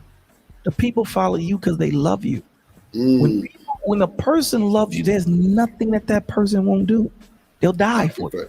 No, that's facts. That's the point. So when cats is talking about submitting, putting their foot on the throat of the woman, dog, she's only following you until the next best vine comes. When that vine comes by and she can take that vine and hold on and take her weight, she's out. You know why? Because you didn't nurture her spirit, emotion. You didn't nurture. You didn't nurture it. When you see those old people in Walmart at 98 years old holding hands, you don't sit there and say, damn, they moving like they 22. It wasn't just a physical thing. They connected spiritually, emotionally, and mentally. That's how my grandma was. And my grandpa boy, shit, that boy still smack on the ass. Yeah, I'm like, damn, that's crazy, Paul. But bro, like that's the vibe they had. Like it was like Cats don't want to hear this talk because according to them, this is too simpish. But meanwhile, those are the same dudes that talk, and this is what bugs me out, E. I think E's still here. This is the thing that bugs me out, E. These cats spend the whole weekend talking about women that they don't want and spend 10 minutes on talking about the women they do want. Facts. And then say, how come I don't have the woman? Your vibe attracts your tribe. What you focus on is what you want to become. That's super deep. Different. That makes no sense to me. Your vibe attracts your tribe. That's deep right there. Paralysis of analysis, they call it in counseling. You get so paralyzed and analytical of what you're thinking of that moment passes you by. That's real. I understand. So in other words, you are what you attract. Do y'all believe that you are what you attract, or you're the opposite? I don't You know are because what you attract. I got some pushback on that because I believe sometimes you're the opposite of what you attract. You could be a precious treasure and still attract dirty, filthy trash, or vice versa. Listen, I everyone can tell you gonna from my experience, I That's a consider bad choice, myself though. I mean, a pseudo treasure, but I still attract trash ass women or pseudo trash women. So maybe I am what I'm attracting. I'm the opposite of what I attract at the same time. You're That makes not no sense. Hustler, you be tricky. That's why you got them sack chasers. Yeah, that's not what it is. I got those what? Sack chasers. Understand something. When you, let's say, if you have a prominent Why do job, and good you men have hot women chasing them? Explain that, somebody. well, let's say you have a prominent job, and you put out something in Indeed saying that you need someone to hire, and they need to have this, that, and the third. You're always going to get people that are not qualified, right? That apply for the job, right? Your job is to vet them and make sure that you get the best person for the job. That happens with everything. Right. You know what I'm saying? That happens with all. So it's not your vibe attracts your tribe, meaning when you're focused, when 98% of your focus is this is what you're going to attract. You dig what I'm saying? As soon as Thursday night hit, these cats jump on their platforms and all they talk about is the women that they don't want. Mm-hmm. I'm talking about 30 hours straight. I don't know what kind of damn energy these cats have, but that's what they're talking about. I had one dude talk about birds. He was talking about, I don't deal with birds. Women are birds. I'm staying sucker free. And y'all might know who I'm talking about just by me saying that. I'm staying sucker free. So I said, I just want to ask you a question. I said, right. I said, are you married? No. Do you have a woman? Yes. I said, no disrespect. Is she a bird? Yes. Then I said, my man, you shouldn't be talking, dog. You can't sit here and get upset about trash when you trash dump. You trash die. How do you get upset at that? If I hunt someone called him a trash man. He the trash Right. man. Talk to Come on, man. If I hunt turkey and everybody on this panel is going quail hunting, I can't get mad if I go on the hunt and I'm hunting quail. You didn't have to go, Bolo. You could have stayed and waited for tomorrow when they went hunting for turkey. He got mad at me. And I said, brother, I don't understand why you getting mad at me when you just said you staying sucker free, but yet you have a bird in your bed. You're not qualified to speak, my G. And that's no disrespect. I love you with my brother. He cussed me though. You know, but we know how that motherfucker. Yeah. That's not me disrespecting. That's just me telling you the truth. You dig what I'm saying? On certain things, I need to lose 10 pounds. So when people are talking that are, you know, such and such, I'm not talking. If anything, I'm gonna ask questions. Yo, Duke, I have an issue with this. How can I get there, this, that, and the third? But you can't sit here and say I'm staying sucker free and get away from birds, but yet you got one. Come on, man. Yeah, we gotta birds and feathers flock together. Absolutely, 100%. We got to do better. But Bolo, yes, sir. Bolo, you got to understand the reason that they can describe these birds so good because they're a professional bird catcher. 100%. Bro, somebody dropped me the bed for free. They say the more you fuck He not around, he speak tweet language. He over here tweeting instead of talking. That nigga over there, hummingbird. You wonder why all the birds flocking. That nigga a hummingbird. And that's a good point. So again, when you see it's like when you see these men, and I don't want to keep harping on the men, but when you see these men screaming, I'm an alpha, I'm an alpha, I'm an alpha. From a counselor's perspective, all I hear is that I'm hurt. Yeah, I ain't never heard that growing up. Men call themselves alpha, man. That's just crazy. Lions don't walk into a room and scream out, I'm a lion, my G. Yeah. Everyone knows when a lion walks in. You dig what I'm saying? You don't have to say, hey, guys, look, I'm a lion. No one has to say that. You dig what I'm saying? So, and that's the point. When it comes to men and women, unfortunately, mediocrity is the new standard. It's the low-hanging fruit at this point. We think just because we function in our dysfunction, that makes us functional. It doesn't. It doesn't. And we're functioning in our dysfunction.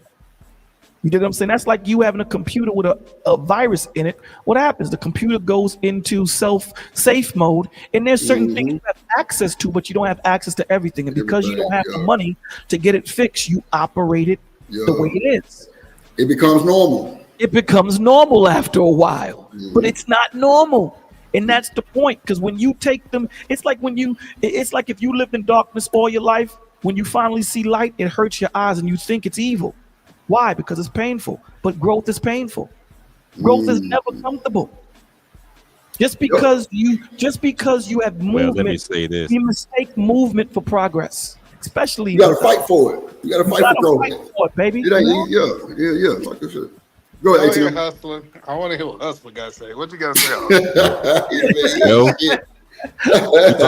say? So this man was this man talking about he don't like dealing with bird women, but yeah, he's currently in a relationship with one. Yes, sir. Oh my, that's something else. Well, you know what they say. This is how I look at it. You know that old saying: the more you fuck around, the more you find out. Absolutely.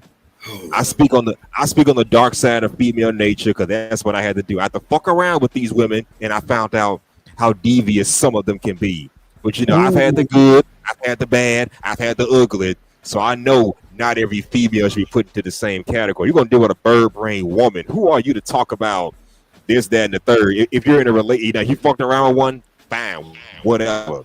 But if no, you're it's dating not one, fun. okay, that's a problem. But you know, This will put you in a good position. It's not You know fun. what comes to mind though, Hustle, that you said that. You ever heard the story of the snake in the rake? The snake in the rake, yes. You understand? So for those that don't know the story, Snake was, slithering over a rake and it cut himself. He cut himself, and he wrapped around the rake. Now, knowing that my fans is fat, I can't even make Hold sense. on. Press. Pause So that, that's what Snicky. she had to say. Obviously, it made its rounds on social media, and I would say, this woman who I think she. I ain't even on my computer. My bad. Go ahead. Okay, so the snake crawled over the rake, and the rake cut him. And in the snake's anger, it wrapped around the rake. But the tighter the snake got, the more it hurt, the more pain it felt. And that cycle, at the end of the day, the snake died. So that's the same situation that Hustler's saying. You're so hurt and so angry that the only thing that you can attract because of who you are is a bird. And instead of you looking at yourself and saying, I need to do better and leave these birds alone, you're comfortable where you're at because you know you can't do no better when you should be able to do better. And you're on that continuous cycle of that bird. But you're not angry at the bird. You're really angry at yourself. But instead of you knowing that the problem is you, because once you know you're the problem, you then have to become what? The solution. You blame everybody else. It's easier to blame E than it is for me to blame me. Mm-hmm. Because then I have to take accountability. Yeah, and H&M, I feel like it's not even so much what you attract, but what you actually allow in. Yeah. I've heard that before. They say you can't control who you attract, but you can't control who you entertain. And trust me, I control who I entertain. I control who I entertain. I'm entertain you for like a day or two. After that, you gotta go. Yeah, I don't want too much of your energy. It'll rub off on me. So, like Hustler, last night we was on the panel, and they was talking. I was like, hey, it was like if a woman don't sleep with me by the second date, she's not wifey material, right? They was trying to argue this. Wow. They was advocating. Are you serious? Who says that? Diabolical. Just wait. What they was doing was advocating for you to entertain hoes, but they want them to transfer into wives. Yep. And so that's what I was just about to say. That's what I was just about to say. if you look at it, if you talking about a woman that's already a wife, she gonna have different standards. You're not gonna be able to maybe get her as easy as it was to get the hoe. And sometimes these low hanging fruit, it actually it blinds you on what you're supposed to do for the person that's right for you. You're 100%. But it's a sad thing now. And don't get it twisted. Women on the opposite side of the spectrum do the same thing. It's just that, we're dealing with the men at this moment. So, it's just, at the end of the day, like I said before, you don't have to advertise yourself. If I got a nickel in my hand and my mother gives me a nickel, I'm going into the store to get me a nickel gum. I'm not going to look at dollar gums and 50-cent gums because I can't afford it. I can't afford it. I'm going to get the nickel gum. These dudes' eyes are bigger than their wallets. but they see everything else everyone else is doing, and they don't want to have accountability. Same thing on the woman's side. They don't want to take accountability. It's easy to blame everybody else than to look in the mirror and take ownership of what decisions that you have made. And do you notice what I learned in Bolo? The more patient I was seeking my wife, the more lucky I get. Since they can't be patient, I become lucky. And that's the point. And you know what? Let's take that word luck out, brother. You were decisive in what you did. You were very decisive. It had nothing to do with luck. At the end of the day, there's no such thing as luck. It happened to you, and that's why I was talking about the emotionality of it. See, with logic, you're gonna say, why did this happen to me?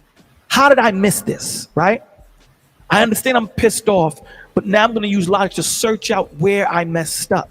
See, when you're looking at just having emotion, you just say, hey, look, you know what, man? It is what it is. I'll just move on. And you're deemed to repeat what you did. So when we're in counseling, we have to sit down and dissect everything. And that takes time and patience. And that's the one thing that we don't have here on the Western side is patience. You know, the most important thing to prayer is being patient and waiting for the answer. As soon as we say a prayer, we put God on a stopwatch. We have to be patient to become the man and the woman that we need to be. We have to become patient to find that person that we need to be with. We have to become patient on the road that both of us are going to travel. Patience is essential. You have to be patient to be a parent. You have to be patient to deal with each other. You have to be patient with yourself. Patience is essential. And unfortunately, it's very lacking in this generation now. No, that's real.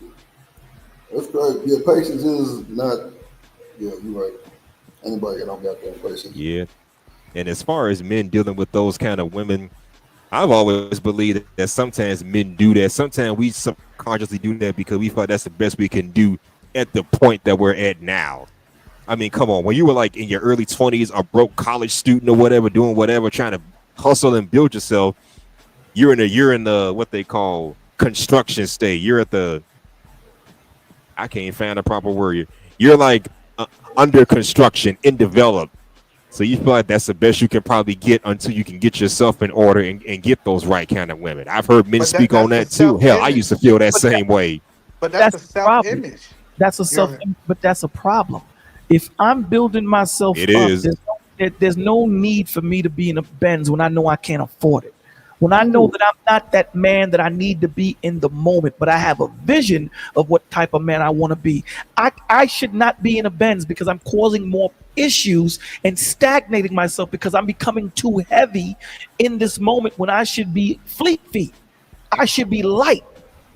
I'm adding extra weight and tethering myself to a situation that can change my trajectory. So because I'm dealing with this woman and I get her pregnant, now what? Now any resource that I had that was going towards school, I now have to funnel towards, now I have a child. Hopefully it works out, because if not, if I go for child support, it's worse. It messes up my mental. So do you see how much we add to ourselves? It's a self-inflicting issue. But because this society teaches always blame somebody but not look in the mirror, this is why mental illness is so prevalent today. Because we don't deal with the issues. Yep. That's a fact. Well, Sneaker, I'm tired of dealing with your black ass. I want a divorce. Bolo is here. Let's go get it done. I ain't got time. Nope. I ain't going nowhere. Just like Jennifer Hudson, Jennifer Holiday. No, I ain't going. I ain't going. Lord have mercy. Nah, that's it. Man, what eat a man ass up? Nah, that's real though, because like I ain't heard nobody break that shit down like that before. But it's funny that we do argue about the women we don't want and can never communicate and say the shit that we do want. But you know, Drip gonna have this unique space like Eat a Man say. I'm the one that be saying what I want. Like I'll be like, bro, I need me something like this, or I'll be like, nah, I ain't going with that. You know what I'm saying? Because bro, somebody made a comment the other day in the chat that was like, well, if Drip don't marry fast, he gonna produce a single mama. I'm like, no, I almost cussed my boy Bolo. No, the F I'm not. I'm not, man, bro. That shit really like offended me. Like, bro, why would you say something like that? That shit lame as hell. You know what's so awesome about what you just did? What's so awesome about what you just did was that's growth, dog.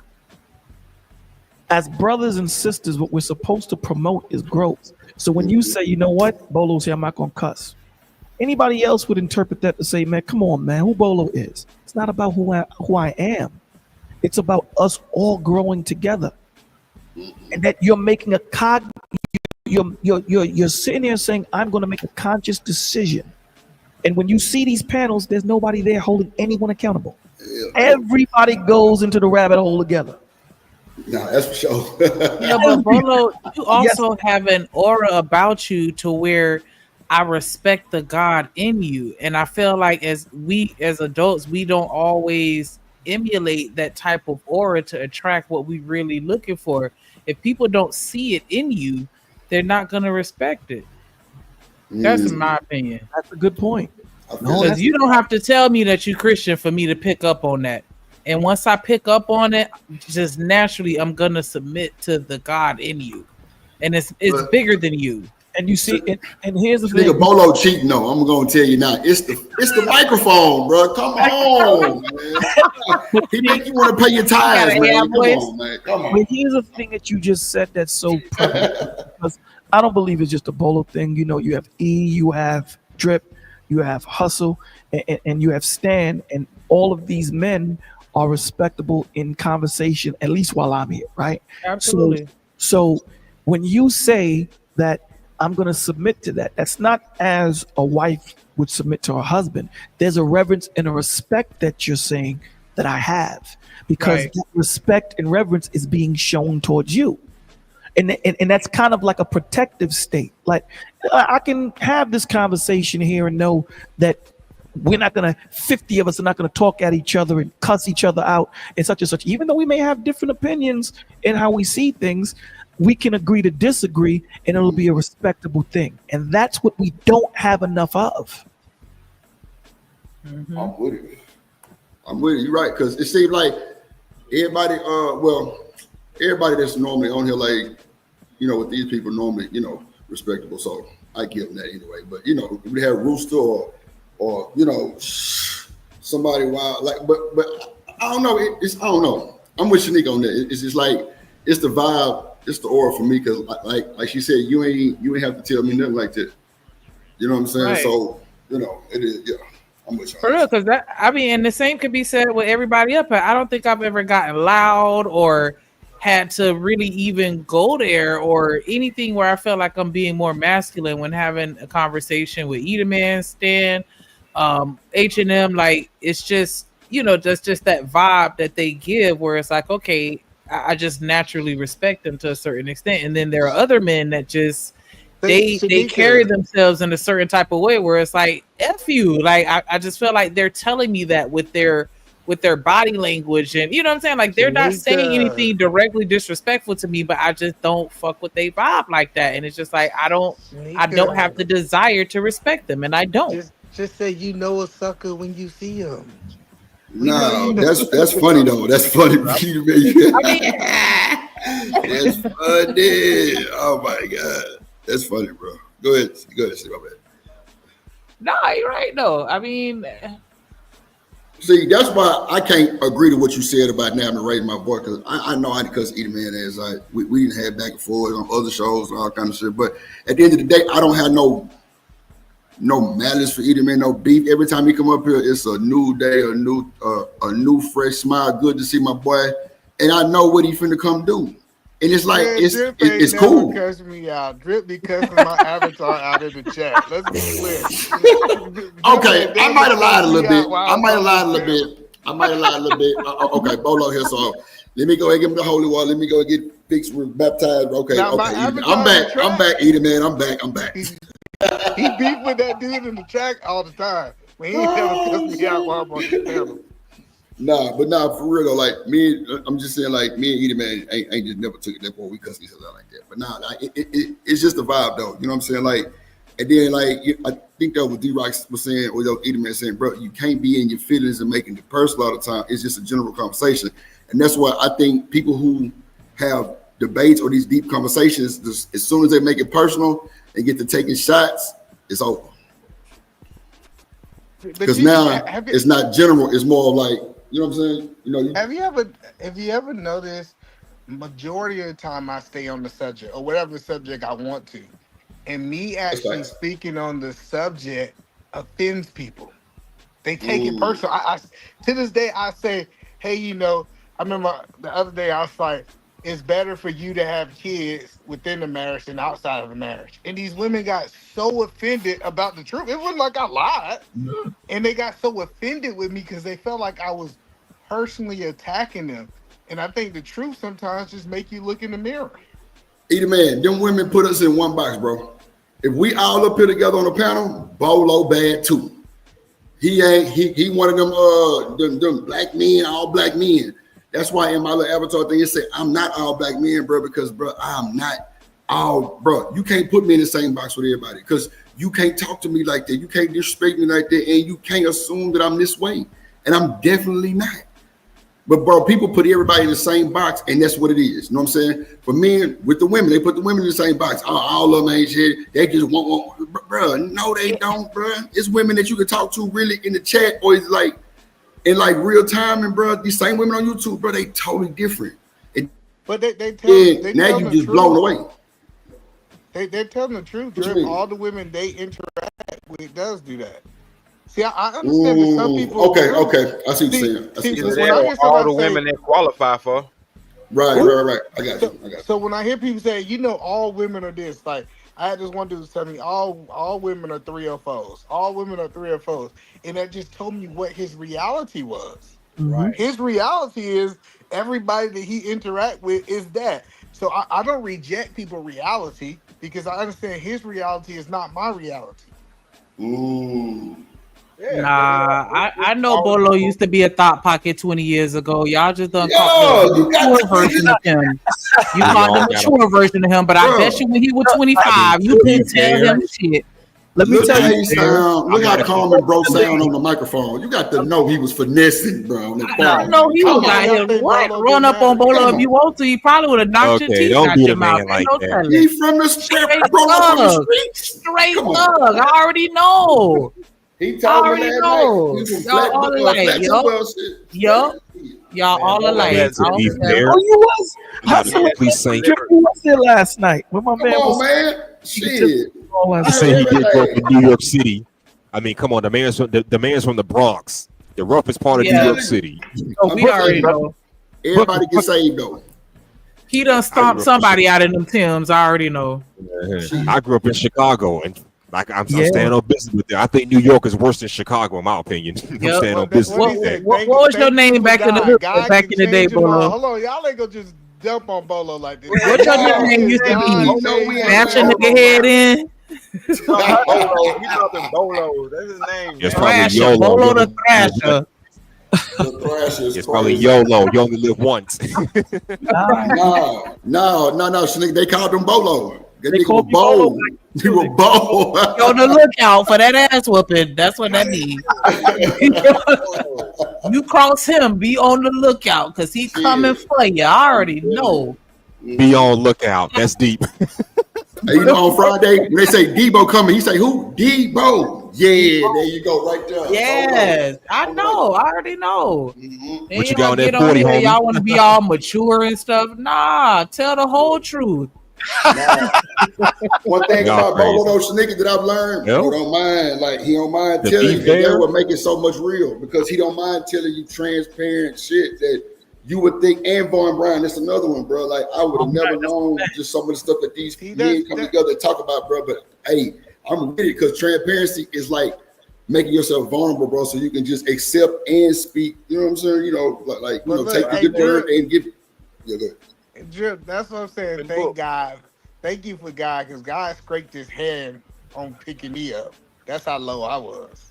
Real shit. I tell people this right here is that where I was at is not a reflection of who I am today because I got the divine one inside of me. Shit, talk. It don't matter I how already know you was just. I remember talking to Eater Man 2 years ago. That's why I'm like, He looked like the type that like to slam you on the neck. I already know Eater Man. Like, yeah, he was over here breaking necks, literally. Because Eater Man was in Atlanta. Heads and breaking necks. Oh, just big, like Eater Man was I'm on not a Cicero saint Road with either. Shorty Low. I'm telling you, he was on Cicero Road with Shorty Low now. I'm trying to tell you, he was out there. Eater Man was getting kicked out of clubs. I already know. Definitely that. He was the bouncer. Shit, he was kicking them up. Telling you, boy. He was a bouncer, all right. He wasn't on staff though. He was still bouncing. What they say? But God, turn it around. Delivered. I've been in Atlanta for 27 years myself. Man, look, you can't tell me a whole bunch about females that I don't already know. Come on. Yeah, we already know because I was swinging around to you a pimp named Slickback. Hell yeah. Yeah, I already know. I know. I'm telling you, all y'all predictable. And get what? Sneaker? You was a pimp too. Yeah, we know about you too, Broward County. You and Kodak, Gremlins. Yeah, we know. We know what time it was. Yeah, y'all was out there. Lady Dimp was a lady. Willie participants. Lady Dimp was a lady pimp. Holy shit. Good answer. Willing participants. They were willing participants. I ain't have to pimp nobody. Of course, anybody. Mm-hmm. If you're a willing participant, in them games too, isn't that the same played a dynamic? good guy role. He played a good guy role. Like, yeah, let me be your personal trainer. Let me show you how to do that move. And then next thing you know, his groin touching your. See, I already know your game too, H&M. I'm not falling for it. I'm not falling for it. Yeah, that I'm the good guy. No, hold on, Miss Dimple. Let me say this. That's why you attract the hoochie mamas, because you a hoochie daddy. Oh my God. No, hold on. Based on my experiences, as far as him being Mr. Good Guy helping you with the train, next thing you know, he's on a grind session. Guess what? Y'all women walk into that shit and y'all be enjoing it. I never had a chick. Not one denial. You hear that, ladies? Not one denial. What I said. I mean, but he's not lying. Y'all be enjoying that shit. Really going on. I mean, if that's what's really going on, I mean, you got to accept your accountability too, right? Let's swing it round to you. Yo, Drip, thank you for having me, man. Appreciate you, Bolo, man. You know, it's always a pleasure, Bolo. Thank you for dropping the gems, man. You have a blessed night, guys. Appreciate you, man. Shout out to Bolo TV, man. My boy. Blessings with some of your holiness. Oh, man. You were saying Dimples? Right. Oh, Jesus. You're saying Dimples? Oh, yeah. My bad. Shout out to that boy D-Rock for the cash out, too, my boy. I appreciate you, my G. I appreciate you, my G, man. Like I said, y'all be enjoying that shit.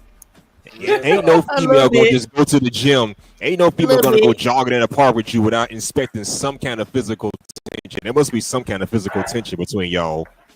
Not all the time, but I'm just saying. Let me tell you something, H&M. When the women are trainers, bro, that is solicited prostitution, bro. It really is.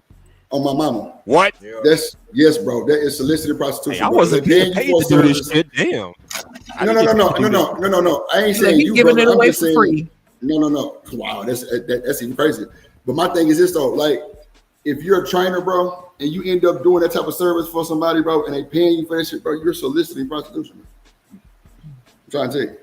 Same Real thing. quick, if I can interject for a moment, I want y'all to make sure y'all click that link for Bolo TV and make sure you scroll up through the comments and click every link that you see, because we building a nation around here. So we fuck with who fuck with us, and you'll see their links in the comments. Make sure y'all hit that like button. Like, I don't understand what's going on. Make sure y'all hit the super chat. Like, he already showed us that it worked.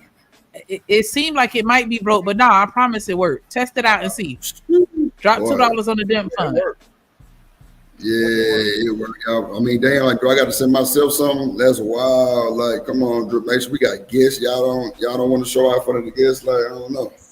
Send a super chat, and then I'm gonna make a drop, and it's gonna be the helicopter noise, because I'm a record Drip, and he gonna do a helicopter for y'all. So send a super chat. Yes. Okay, well, if they send double the super chats, I'm gonna record macaroni and cheese and a soda on the side, and yeah, I'm gonna record Shanika doing Kegels, and you through, goddamn. Oh no, not Kegels, god damn.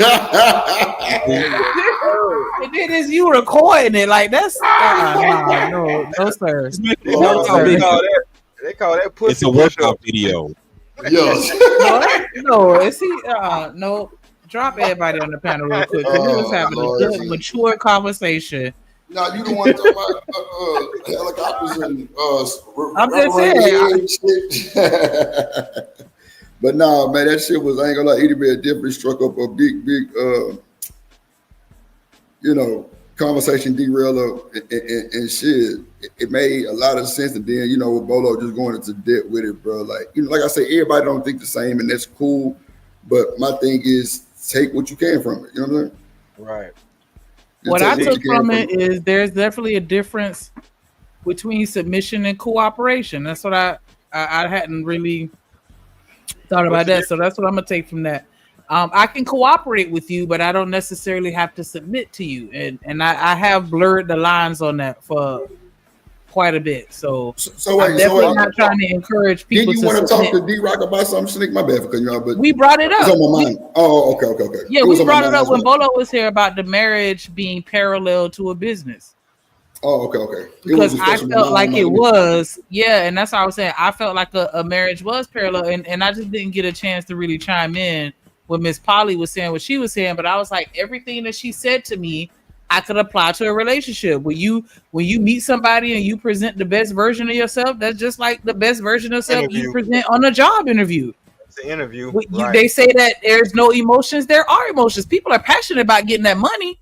You have people that really love what they do and they passionate about what they do, and then you got people that just there for the check and what they can get out of that position. That's the same thing in a relationship.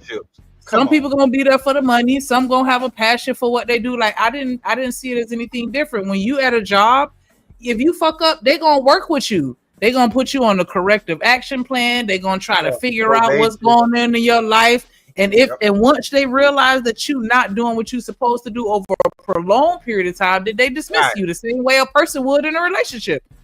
Like you're replaceable in a relationship the same way you are at a job. You on a probationary period. You I felt like it's exactly the same. Well, okay, I won't say exactly. Going from girlfriend to fiance, from fiance to wife. All of those are promotions. Exactly. And when you get married, they tell you, your wife tell you what you can and can't do the same way your husband tell you what you can and can't do the same way your job tell you what you can and can't do. Because I can't even post what I want on my social media because of my job. So they run my life even when I'm not at work, when I'm not around them. I still have to be considerate of them. Like it just seemed very parallel to me, and to make it seem like it's a completely different thing. That was just crazy to me, but I don't know. Like, I think it's very same. You're dealing with finances. You're managing things together, like you were saying, D-Rock. Like the management has to be on the same team and on the same page for the frontline staff, which is the children. Y'all got to be on the same page if you're trying to raise these kids. Like, I don't know. You putting in time, you getting paid from it. Sometimes you get the instant gratification. Sometimes you gotta wait a little bit longer for you get what you're looking for. Like, I don't see how it could be very different. What up, Coach Ferg? And those are the parallels when you do really put it to a business. You know what I'm saying? Those are definitely the parallels. I'm glad you expounded on that. Because like I said, there's meetings, you know what I'm saying? There's anniversaries, like, you know what I'm saying? All them type of things. We have to look at it like a business. Because you don't want to be late to them. You don't want to miss them. Yeah, and you definitely want to meet those goals and objectives. You signing a contract. It's sex involved in both. Oh no, I hate to say that, but are they not fucking at work? Oh damn! Like so, what's really the big difference between a business and a marriage? When you're merging, shouldn't you merge with another company that can benefit you in some type of way? Right. You should be. When you get married, aren't you supposed to make a cognizant decision of how y'all two families are going to align with one another, or do you just not even care? Right. A lot of people don't, though. A lot of people don't even know they other people's family.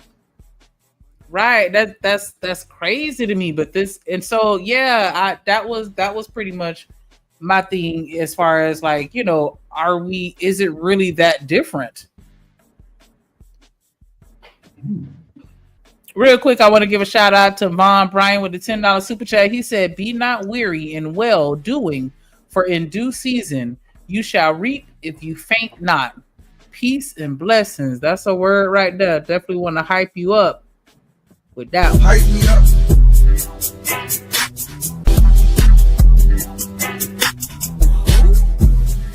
On me, you the one.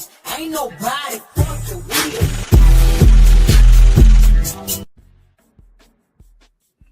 Yes, definitely appreciate that shout out. What say ye, Coach? Do you think that there are parallels within a business and a relationship? Or do you think that we shouldn't look at it that way? What's up, Al? I think there's some similarities. I think one is done under, supposed to be done under the covenant of Christ, and one is just two people who go into an exchange of goods and services. It's like when you go to a job, they expect for you to provide services, and the goods that they give you is your check. Right. So, but that has nothing to do with really, just under the covenant of, God per se. You can walk away from a job and just be done with it. You ain't got to call them. They'll just, assume that you are no call, no show. It might give you a phone call or two, but divorce, you got to go through a whole little process. So I don't look to ever get divorced. I heard y'all talking about success, and somebody brought it to my attention. Shout out to JT. A successful marriage is death. Yep, I agree with successful. That. It's not about everything that we accumulate in the process, but if I get, hopefully I'll make it to 80, 85. My grandfather was 94. My daddy was 80. If I get somewhere in the middle, I'll be good. And, I don't know who will go first, but if we still together and we leave each other, due to that, then I would think that's a success. So are you saying that if I meet someone and we date for 3 years and then we get married and then I realized I didn't necessarily vet him properly, are you suggesting, and it's not anything extreme or I'm being abused or anything where it's just like, okay, yeah, you definitely need to leave for your safety. Are you suggesting that we just need to continuously try to work it out because we've entered that commitment together? Well, what are some of the things under the covenant that's applicable for divorce? There's only a few things that,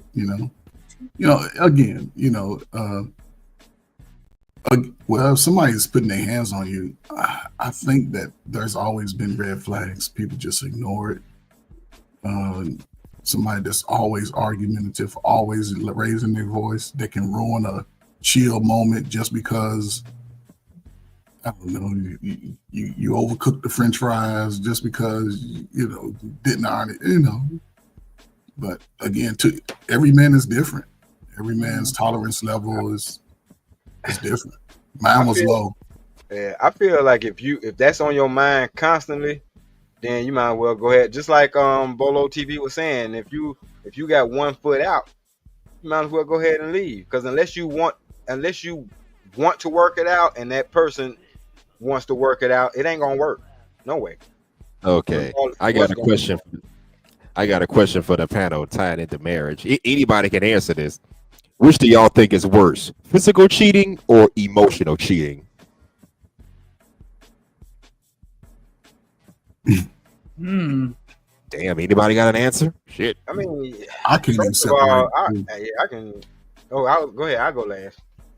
No, I can't separate the two. If my wife talking to me, you dusty motherfuckers out here, she can have you. I don't know, man. I just, me and my wife are good friends, so we talk a lot, laugh a lot, talk about each other a lot, laugh at each other a lot. So I don't know if she's giving somebody else that type of energy, it'd be hard. And physically, my wife can do anything. So I sleep with one of you crusty niggas out here. Crusty. Well, I'm just saying, she get that energy with me. You know what I'm saying? Then I get it. my thing is, oh, go ahead, Shani. Oh no, because I'm gonna say I'm on the fence. I feel like they're both equal to me, right? Yeah. But I guess if I absolutely had to choose, then I would feel like the emotional is gonna hit me just a little bit harder. Because if it's just a physical thing, I may be able to lie and convince myself that it was nothing but purely carnal flesh, desires of the flesh. Yeah, But Stop the cap. yeah, you know what I'm saying? But if you're emotionally cheating, like you love this person, you have a connection with this person, like that would hit me a little harder, knowing that you know what I'm saying, like you have an emotional bond with this person, as opposed to I got drunk and had a one night stand with somebody because I had an altered state of consciousness. Yeah, have that one night Well, here's the stand. thing about it. You see, unlike men who can sleep with a woman and never look back, a woman will sleep with a man and she got that man on her mind for, I don't know, who knows how long. So that physical cheating can possibly lead to emotional cheating, if that makes any sense. Yeah, I understand. It's gonna be the mind first. I'm sorry, Stan, go ahead. No, I'm saying I feel like both of them are hurtful because if she's giving somebody else her mind, you through. So, but if she giving somebody else her body, you definitely through. But a lot of times you can't get you can't get one without the other when it comes to women. Yeah, man. If your wife getting piped down, right? And if your wife getting, it ain't no coming back from that. That's why I said, yeah, your wife getting piped down by some. Your wife getting piped down by some other man, she gonna have that man on her mind, even if it was just a one-time thing. She gonna be too distracted by him. You are too. Even if you don't know that nigga face, you will never be able to unsee somebody else piping down your wife. Man, because you know how she like it, upside down off the shower pole, and she gonna let him give it. I'll say this, man. I don't know, man. Again, each man's tolerance level is different. I don't know, man. I don't know how to answer it, man. My wife do anything outside of what we've been, building, then she can have all that shit. She can. I wouldn't fight it. But I can rebuild, and she can go on out there and be on YouTube crying about how I just cut her ass off. I've always been like it. I wouldn't. If I got to 2 years and it wasn't going nowhere, I would just sort of just end it. I wasn't going to go into 3-5 years. I did that in high school. So anything as an adult. Can I add something real quick to H&M's question? The problem with the mental versus the physical is the way she think about having sex with him might not even be as good as the real thing. But I'm saying, while she imagining what it might be, oh man, it's a wrap. And just imagine, people. I think people take verbal communication for granted. If you get that right voice that's vibrating through her ear and shimmering down to her toes, right, man, your ass in trouble. Mm-hmm. And if he got a hammer, pack your bags. Yep, cause your girl about to get nailed. Oh, she's nailed already. What up, trucker? Hey, what's up, y'all? Hey, everybody. Hey, ladies. Hey, you think physical cheating is worse than emotional cheating? I think emotional cheating is worse than physical. I'm gonna give you an example. I'm gonna give you 2 examples, right? Y'all seen the movies, right? 2 of these movies. Temptation, 1. But the one that I was talking about, that I really, really, really talk about, was Thinking Like a Man 2. Remember the lawyer and his wife? And in the scene, he said, I remember on March, or I think it was May 17th, you came home and made love to me like you never did before. And he said, was you think that was when you was thinking about him while we was having sex? She was like, yeah, that's more of a, I think that's more impression than anything. That happens more often than the physical, believe it or not. They ain't gonna admit it, but it does.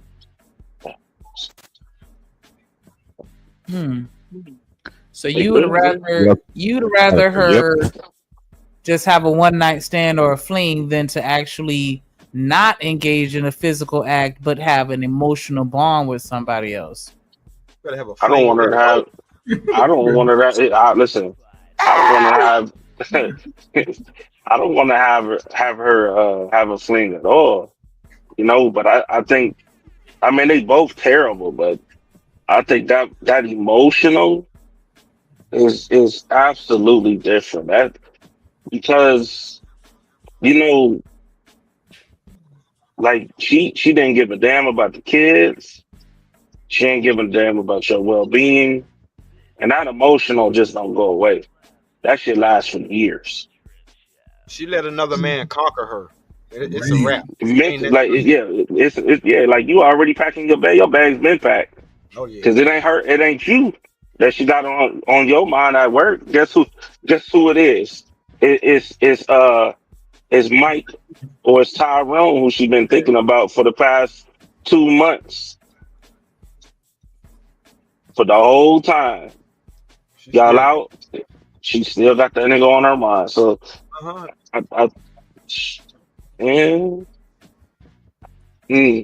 think that's that thing that I'm thinking about. Devastating. Like, imagine Shanika, you like, man, my nigga been piping me down like he ain't never been since we've been rocking together for the past 10 years. That nigga been piping me down like never.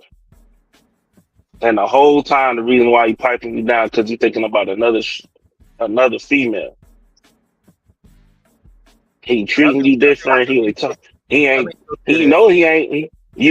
talking. He not talking the same. You know the emotional part. He not talking to you like he used to. He not calling you like he used to. He ain't checking your oil in your car like he used to. Damn your oil, damn your tire pressure. I hope that's low while you're on the He ain't doing none of that. He thinking about the whole time he doing all this goofy shit, and then next thing you know, he gonna be paying her bills here and dropping you off to go help her get her from her car. Dumb shit like that. That's where the emotional part comes in. Like, it's levels to it. Man. But a lot of times people already come into their marriage with those things going on. Exactly. They have them going on already. So. Exactly. That's what I'm saying. Like they say 75% of women got a plan B. Pressure. Plan B. I told you, my ex-wife ended up, she was cheating on me with the dude that was dropping her off at visitation. Damn. Bro, I went to a baby shower and the girl liked me while her damn dude was there, my nigga. Oh yeah, I got I don't, bro. I mean, I'm like, come on, dog. Pressure. That. She had the baby shower in the Burberry shirt that you got her for Valentine's Day. Oh wow. I'm just saying though, man. It's like, just take it to, I mean, they both bad, but emotional, dog, is something totally. It's different for women because for women with men, emotional wise, you lost it. Different. I don't think it's no different. Or physical and emotional. Yeah, because even if a man, let's just say a man's cheating, right, with a woman, he's talking to that woman. He's talking to that other woman. He's giving that woman some of his emotions. He's not going to be as brash with her, not going to be as dominating, outside the bedroom. Other than that, necessarily for he may just pull up, Nah, talk a few little lines. nah, get it, beat her up, beat her eardrums up. I mean, spit game to her, whatever. So But he's when a very nigga get hit, when a dude is emotional, when he start adding resources and investing, and now this nigga picking her kids up for school. Oh shit, I'm dead ass shit. Like it be crazy. It be crazy work. Oh my god, man. It'd be And diabolical. then and then you gotta think like that's why that work husband, work wife shit, something treacherous. Cause that shit is emotional right there. You done lost your wife to work, man. Well, He at work and you supposed to be focusing on the family. Meanwhile, you between the warehouse shit, chopping it up and hugging and kissing. You don't even do that shit at home with me, but you doing it with this goofy ass nigga. Mm-hmm. Yep. I I had to talked tell one about You of know what work. I'm saying? I Yeah. talked about work husbands and work wives in the previous live I did back in February. I recommend if you Yeah. do what you want when you're single, but when you're in a whole marriage, all bets are off.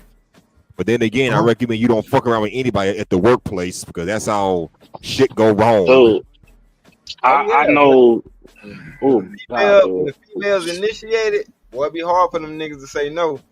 But that's when Yeah. I that mean, you got discernment gotta managers kick fucking in. the, you got Oh yeah. managers fucking the coworkers and shit. Coworkers fucking with each other. I know a girl right now dealing with a dude that she used to work with directly. They've been doing something for 2 years, so I know it happens. Bro, I got a management position because of some stuff like that. The manager ended up stalking the girl and ended up getting fired. Of When course. he got fired, he ended up setting her on fire in real life. Yeah. And I Set her on fire. Man, hey, set on I fire. ain't gonna hold you, bro. I had a nigga. I I want ended to up say his name because I know you in the chat listening. I ain't gonna, but I gotta tell it, bro. I'm sorry, I gotta tell it. Man, y'all niggas. Man, listen, this nigga. I'm working at the Honda plant, right? Now, meanwhile, the husband works morning time, but the wife works daytime, nighttime. So somehow, some way, the work husband, work wife shit came into fruition, right? Talking about she bringing food, she cooking for this nigga. She bringing food to the job, nigga. I ain't talking about plates, nigga. She bringing pots, big pots. She, seeing this nigga first, and then giving all the other niggas around. She doing all that type shit. Man, when listen, the husband found out. Meanwhile, the husband just bought her a brand new whip because she got pregnant. Just bought her a brand new. It was an Infinity QX56, brand new, the big boy joint. Oh man, listen, that fool destroyed that vehicle. They damn near had to call, like, shut the whole line down. So that nigga went haywire on his way. Well, that ain't. Haywire. It was on TikTok. Just remember when the guy hooked his truck up to the engine of the car he bought? Yeah, I saw that. He pulled the whole block out. Yeah, he did. Because he had that vision of his woman. No, But she was parked over there at the dude's house at the time. I know. So when And a he man heard her in there getting clapped. When you can hear it from the outside, oh, she is getting destroyed. Now you ain't got to hear that shit, man. You see that dude, and you see that dude walk out there with his chest out and the wife beat on. Man, you can visualize that whole thing in your head. That's how you. That's how you. She liked certain positions. Right. He did your wife like baby boy. Mama got done. I ain't gonna hold you though, Pooh. I ain't gonna hold you. I would have done that same shit. I'm gonna be real with y'all. I ain't gonna hold. I would have pulled that damn engine out too. That fool had a dually, big boy style. That was, he yanked that mother out, pulled that whole thing out. I had a Now you dream gonna about protect. 6 months ago. I had a dream that my wife was cheating on me with Tupac. What the? Man, I woke up out of that dream. I'm serious. I think I said this before. No, I said it before. I'll never forget it. I was dreaming, and we was at the beach. She came with me. Then I was like, damn, where'd she go? I look up, her and Tupac come strolling down the beach like they've been together all. Man, I was cussing in my dream. I woke up. I went straight to my wife. I was like, man, what the hell you doing? You cheating on me? Man, she's like, boy, what's wrong with you? I said, man, your ass was on the beach with Tupac and shit. What the hell? You better not be cheating on me. She said, boy, your ass is crazy. She get around. That's what it was. You already knew. Hey, boy. You know. My wife had a dream that I cheated on her. That's why I woke up so. I ain't find that shit out till months later. I'm like, so that day I couldn't damn walk. Yeah, I fucked you up because I had a dream you cheated on me. I'm like, get the fuck. All right. But that's what happens when you just saying, if the Lord put it on my mind while I'm at rest, then that means that when I wake up, you gotta catch these hands. That was just of course your Florida ass thinking like that. I woke the God placed that vision in my head, so I'm about to wake up and hit you with these Hercules punches. Matter of fact, let me grab this pot and pan on your ass real quick. Right. I feel it though, cause I like I said, I'm honest with her. I even told her when I had to shoot old girl down. She back in the news again. Teacher babe. The teacher that dressed inappropriately. Shit, which one, man? It's about 20. Yeah, I know I saw one. With Patrice Brown. She used to work out at the gym that I was at. And oh Lord. But the gym was like one of the little things that we had in there, and I ran the whole facility. And we had that conversation on a Tuesday, and she went viral that Monday morning. Man, I'm like, Shawty, you straight and all that, but no, I'm good. I'm good with what I got. You know what I'm saying? Like, I seen the vision. I already told her I wanted to marry her and all that stuff. And this was before we got married. And when she, I told my wife about it. She ain't think nothing of it or whatever. But I'm sure she Googled her ass later on, and she was like, damn. Yeah. Because what me and you got is way better than that shit. She looked good, though. I think God is testing me. But she a single. Yeah, God was damn sure was testing me. No, Me I'm and him saying had a real conversation too. Cause I was like, damn, well, I'm gonna flunk that. God is testing. I ain't gonna hold you this year. God, especially today, God is testing me. Lord have mercy. How's it? Testing me today. He ain't testing. Not with no woman, man. Yeah, he did. He tested me with a woman. Yeah, he is. I'm like, man. We get tested a lot. Hey, he tested. Couldn't be married. No, people still test us. Yeah, I got I'm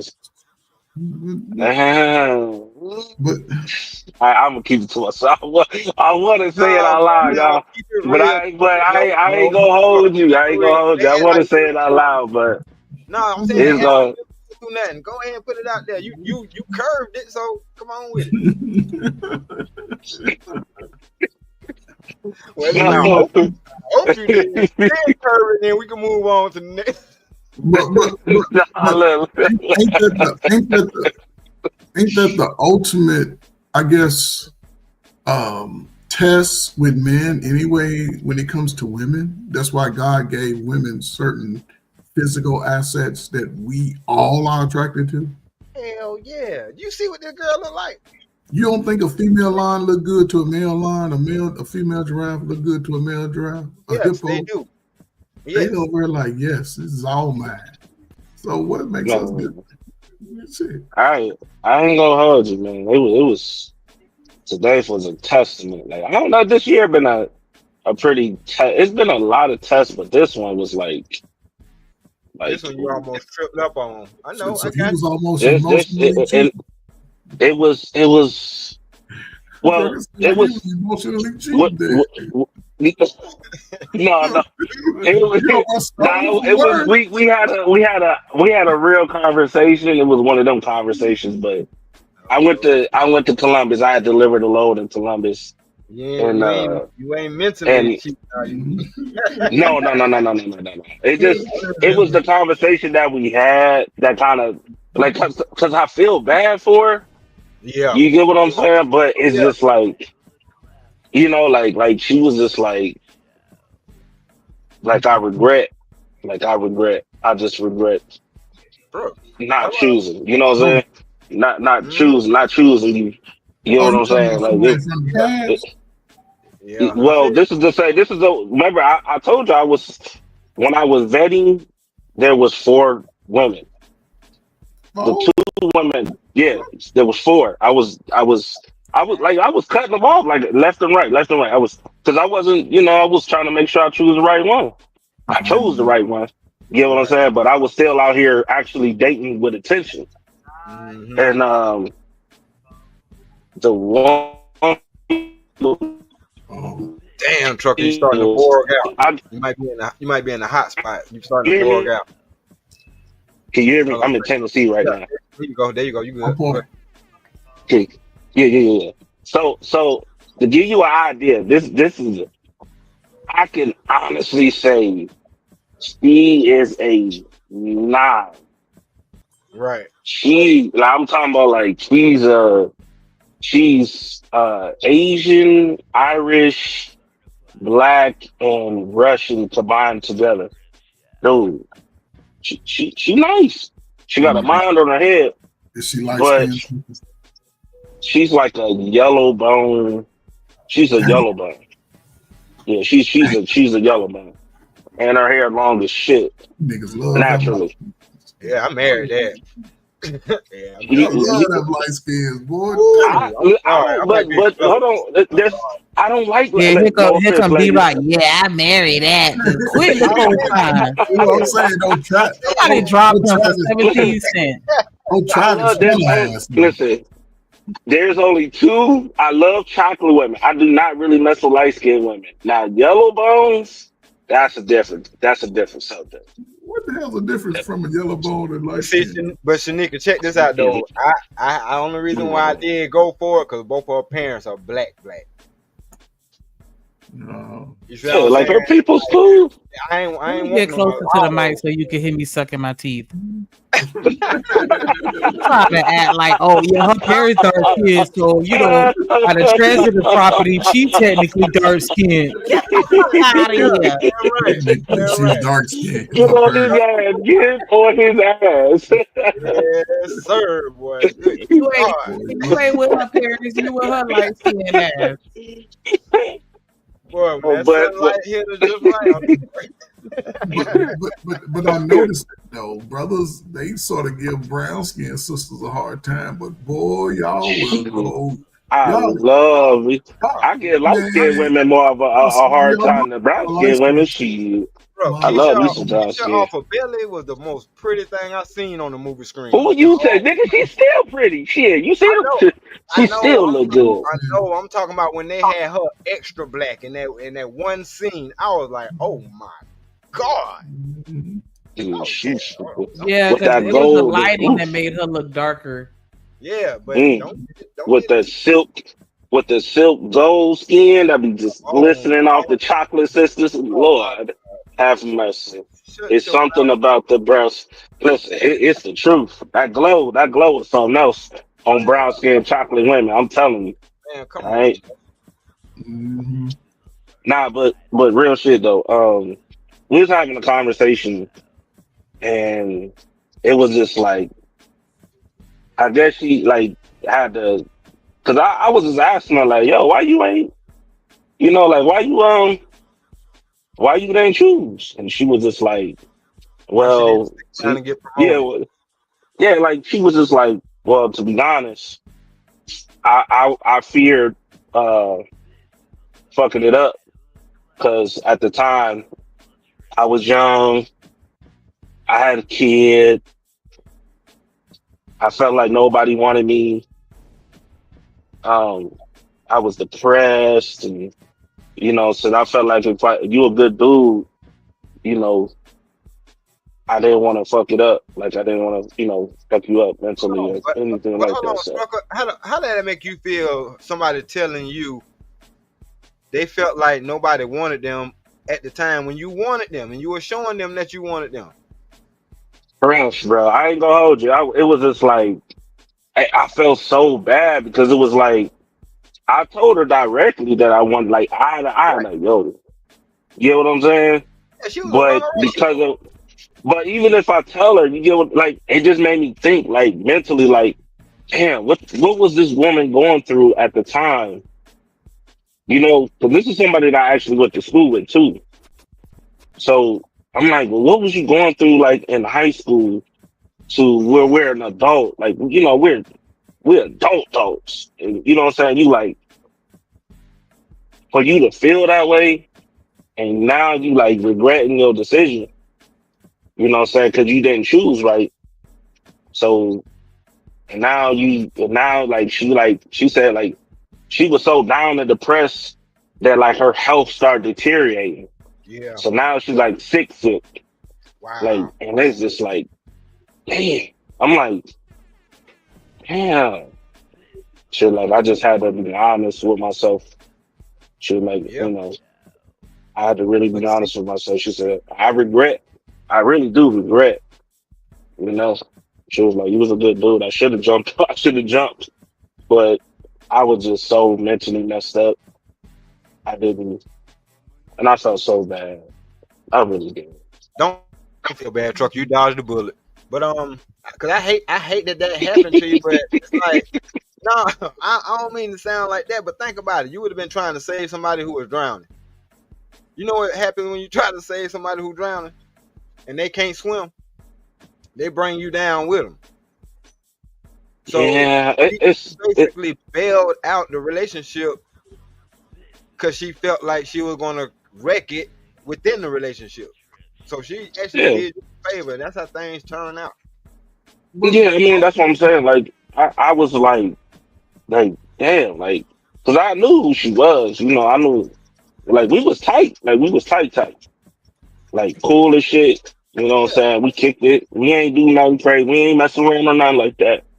We just kicked it for real. So that was like anytime I was over a female's house, I was most likely over her house playing around with her son and shit like that. So, but just you know, Trucker, thinking everything. What age were you doing that time? What age were you? Shit. Well, we've been cool since high school. We was young. But let me think. About the age when you was looking to it was 2015. It was like 29, 28.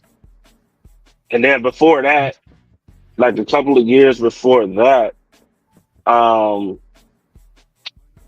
like we've been cool the whole time. Like we always been cool. No, right. Always been cool. What age did you pursue a relationship is what I'm asking. What age did I try to pursue? It was like 2000. What was that? 2014, 2015? So 10 years ago? You don't think that she was in a mindset like she didn't want to, I guess, commit because she was still weighing out her options? No, you ain't heard. He said that she felt like nobody loved her. And I mean, when she can say that today. I know, but hold on, Coach. When somebody said something like that, they're including themselves. Yeah, she was talking based on herself, like right. Because it was they include themselves when they say that they feel like nobody loved them. Because the thing about it, if you love yourself, then it don't matter who loves you. Because yeah, she did it. She was down and out. Like she was talking about, like she was on some. Because even though like when I came over there, you know what I'm saying, like she was smiling and stuff like that. We was having a good time. Her cousins was there chopping it up. You know, her cousins was trying to get us together.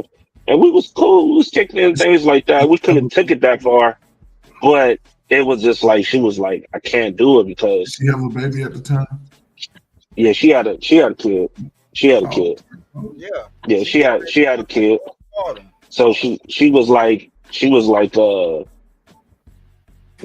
just I don't know the child's father. I ain't never met him. You said what? I believe she just didn't trust you at the time. Yeah. That's what she said. She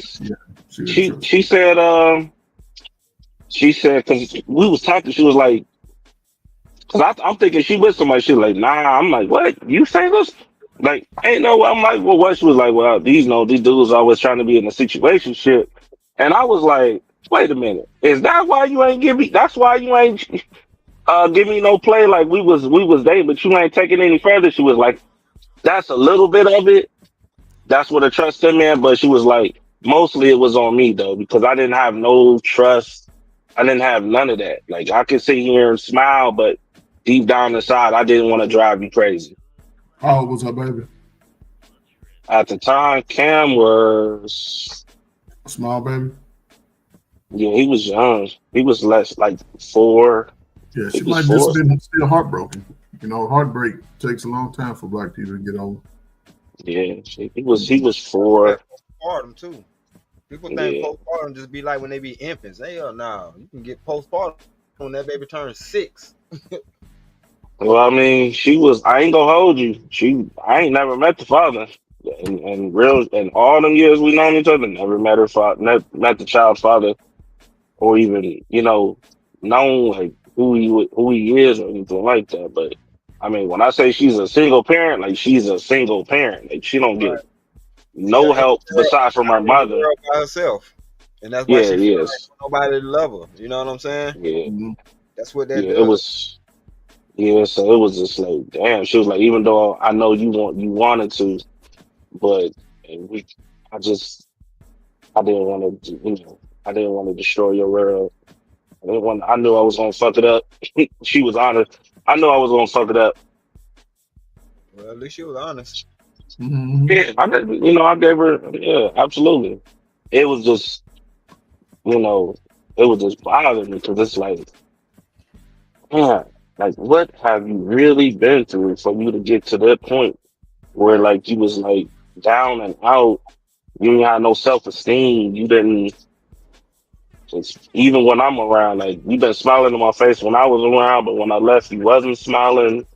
You was in the room just crying, and it was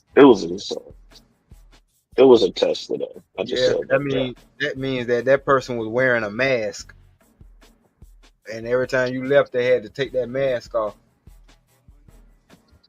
Yeah. Thinking that hopefully, how she is with that mask on would have been good enough for you to deal with whatever she was going through. But then she was like, "Nah, I ain't gonna be able to keep up this facade, so I might as well bail now." I definitely give her due respect. But it was definitely the time I was actually like taking people serious. Like right around the same time, and it's crazy because I told my wife at the time, I said, "I'm gonna be honest with you." So she asked, "Is there anybody else you like besides me?" I said, "Well, to be honest, yeah." I said, "There's you, and there's Chrissy." Straight up. Told her just like that. She was like, "Okay, I understand. I appreciate it." Telling you.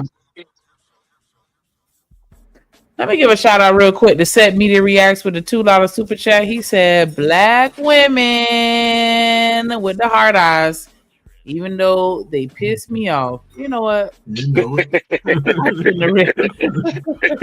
That's real. I'm gonna Right let you have that. I'm gonna let you have that because you gave us 3 hard eyes. We definitely appreciate that support. Somebody else match that energy and drop a $2 super holla. Hype me up. She's honest.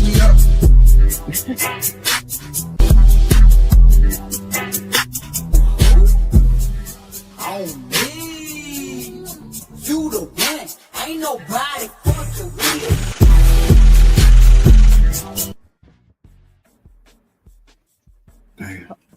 Yes. Shout out. Yeah. Shout out. Like that's a I feel like anti cheat fund. Oh, go ahead, so.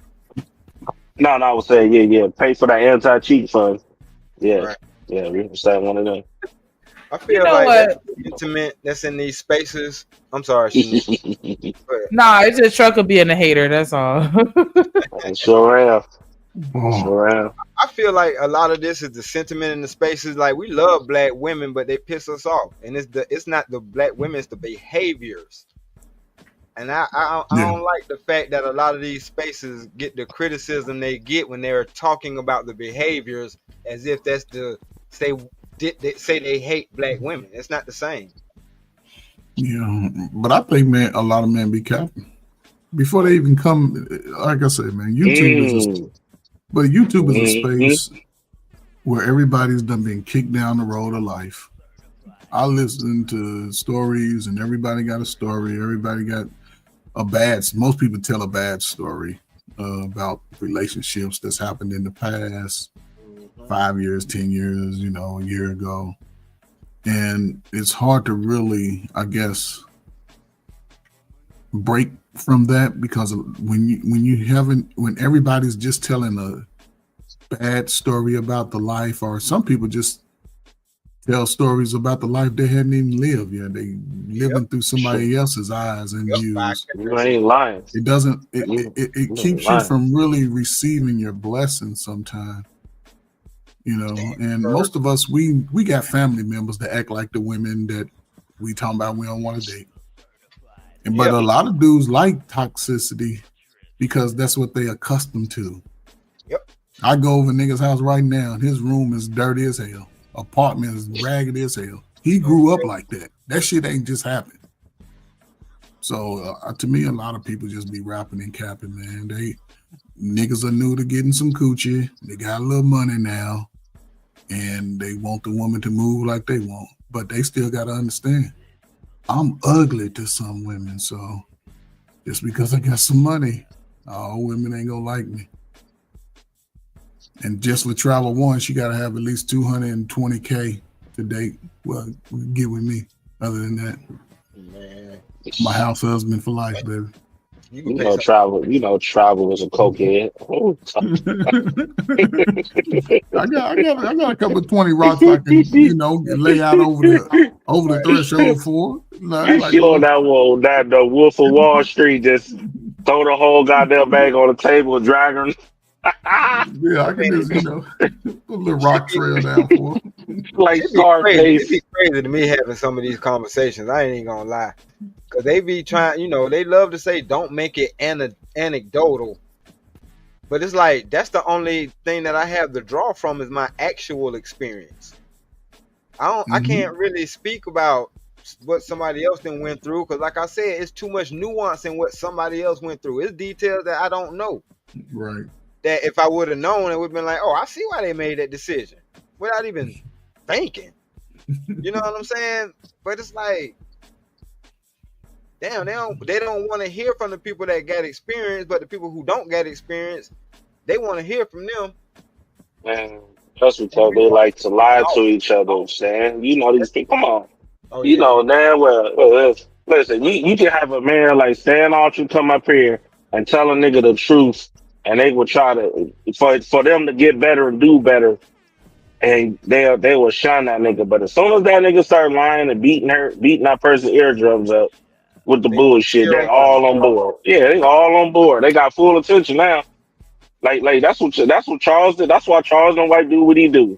Yeah. He said when I was on the type of time I was on, wasn't nobody hearing me. It took me turning into this nigga Charleston wife for y'all niggas to understand me, to get y'all's attention, to pay attention. Yeah, he's a troll in real life. The trolling that people do on the internet, that's him in real life. Mm-hmm. Like that's what he's, you know what I'm saying? He's the poster boy for trolling, basically. And it's like it makes sense, because that's what people are into. They ain't into, like, damn, why would you not want to hear the shit from somebody who actually done it? I ain't talking about some shit that this ain't a hypothetical. I've been actually put in the situations that tested my loyalty. You know what I'm saying? My trust and everything like that. You know what I'm saying? And I could tell you what happened and how you get through that. And you know what I'm saying? And keep it real at the same time. Because I had to have these same conversations. I didn't have to have these conversations, but I felt better when I had these conversations with my wife just to let her know. Because I ain't got to cheat on her to keep on her toes. I could just have this conversation with her. Let her know, oh. Man, you married dudes think y'all got it going on, man. Y'all think that shit, y'all talking like that shit's perfect, man. Y'all over nigga, we ain't. Come on, why we ain't? Man, y'all ain't getting no pussy. Y'all ain't getting no picks. Wait a minute. Wait no a minute. cakes, man. Y'all Y'all sleep in separate rooms, man. What y'all talking about? Shit, no the hell we damn Man, I ain't with that shit. Hey, I am not one of these new niggas. That's these new nigga shit. That's what they like to do. I tried They to 3 rooms down and they got a tippy toe into somebody else's cheeks. That's weird, but I ain't not. Nah, that's that new shit. I'm good. Y'all been married all that time, man.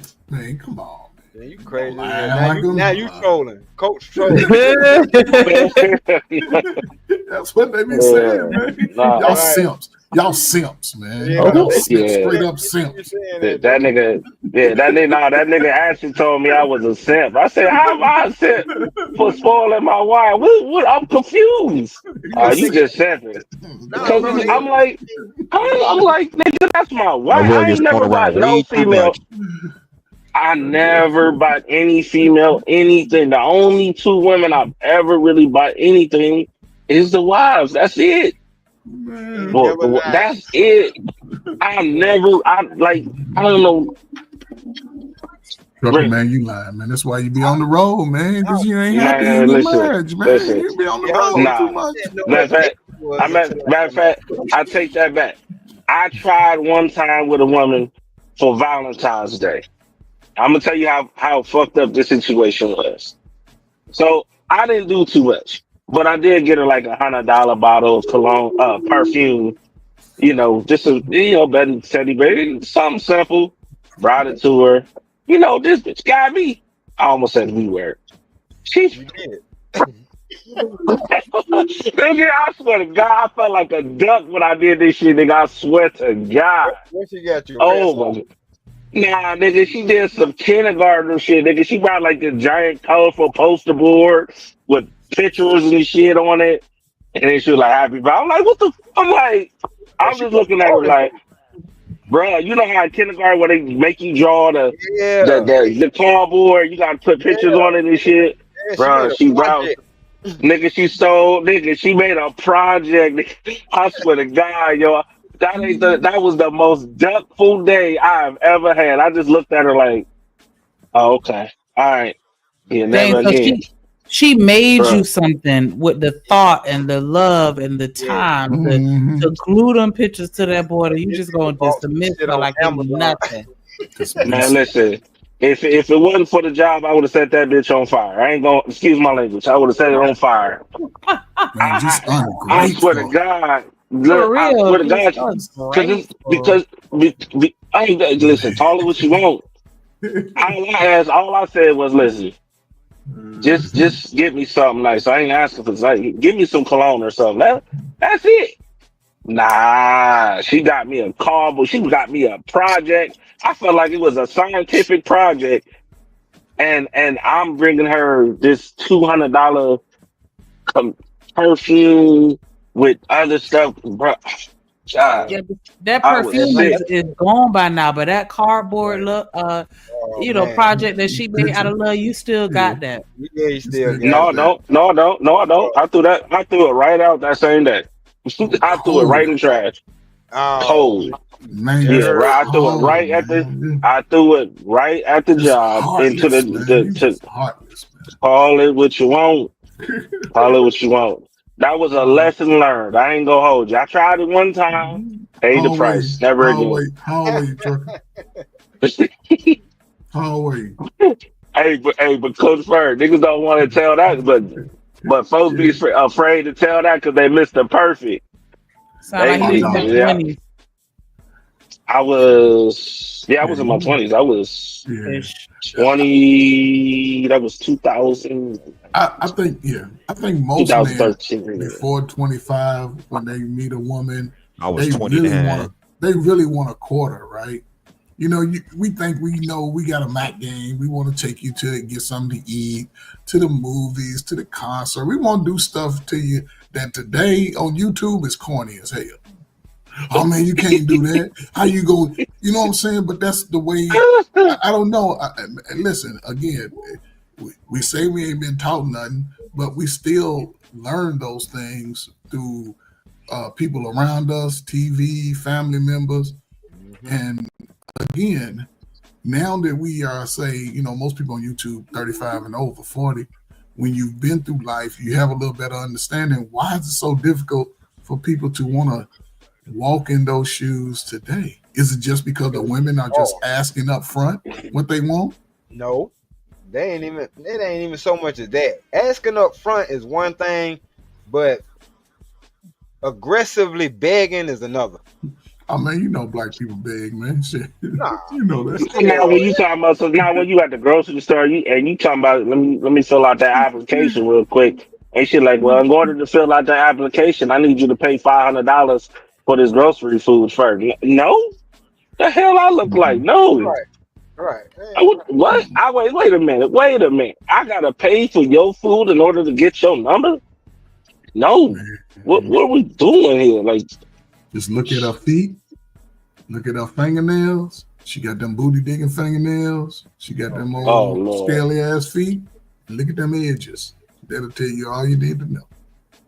Yep. All I know is if I take the time to pick out the right photographs and the right marker colors, and I decorate this goddamn cardboard and I find it in the garbage can the same day that I gave it to you, and I made this for you with my own heart and love, absolutely your head for to be between the washer and dryer. Like, you better not let me see you. I made this for you. I made it. Nah, listen, I don't give a damn. The crazy part was we did this shit in front of everybody at the job. At the job, which made it even worse. Because the other nigga seen it and the nigga was What if she ain't have no money? You gonna shame her? You gonna gift shame her? And we get the same paycheck. I ain't trying to hear that shit. You know what financial obligation she got? Y'all always talk about how we in debt. You don't know what kind of debt she got. And she's strong enough to make you something instead of just doing like how other girls do it, just offer you coochie and nothing else. She made that for you. Nah, she was a retired vet and everything. And she had that job. No excuse. Trash. What that nigga be saying? Shanika, where his head gonna be at, Shanika? Washer and dryer. If I handcraft a gift and I make it for you and you don't put no respect on that, then you gonna sit here and say the kindergarten. You took it all the way down to kindergarten. You didn't even give me 5th grade. You said kindergarten, my nigga. Like, damn. My nigga, like she was writing letters backwards and shit. Like, really? Now, I could deal with a Love Jones letter. I could deal with that. Talk to me. You know what I'm saying? Express yourself. But nigga, you give me a project card? Nah, there's a limit to some shit now. You can't. She gave you a collage. It wasn't the collage, like. For real, like you made a collage so that you could look at her and think about her when you wake up. Where am I gonna hang it up at? It was pictures of her, trucker. It was pictures of her. Yeah, she was marking. No, it was trucker, man. It was some bullshit. No. Dryer, trucker. It was some bullshit. Nah. Well, I don't listen. I don't. Y'all can't fool me. All right, none of that. I'm gonna pull up with some whipped cream on my cheeks every Valentine's Day and Christmas. No, that ain't happening. If I invest in you, I need you to invest in me. If you're not going to invest in me, I am not going to give you. I'm gonna put you in the other category. That's exactly what happened. You went into the other category. We invest in different ways, though. You invest financially. I invest emotionally. I'm here to support you and encourage you on an intangible level. Right, her gift was actually better than yours because that's exactly you can what do both. You know, that's just showing you she gonna be creative in a relationship. She not just gonna go out and frivolously throw money at something and put no thought into it. Nah, she gonna think about what she making for you. So she ain't spending no. She took her kids' school supply and used it. She stole her kids' school supply, nigga. I just got that for my birthday. You know what I'm saying? I got a handmade card from my daughter, and I got colognes from my wife. And I actually liked the card because I knew she took the time and did that.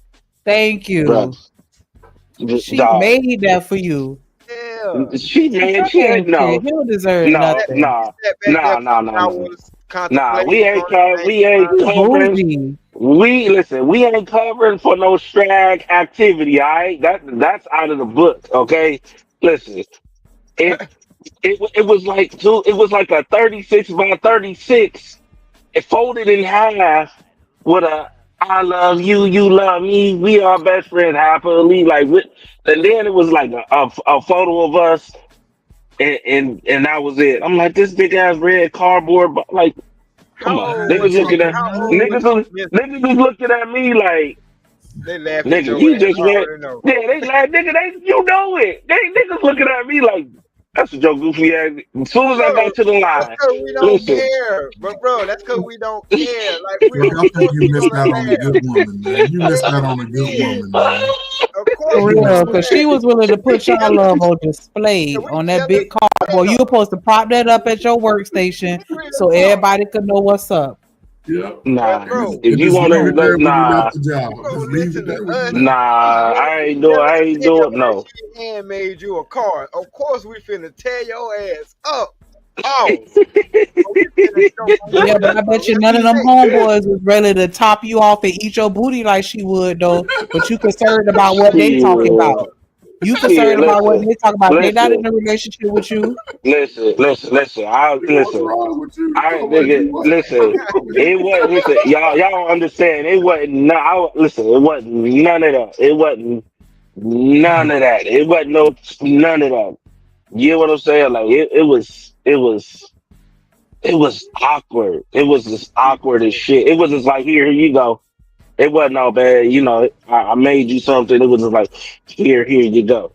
And I'm looking like, what is this? And niggas looking at me like Stan Yeah, said. yeah.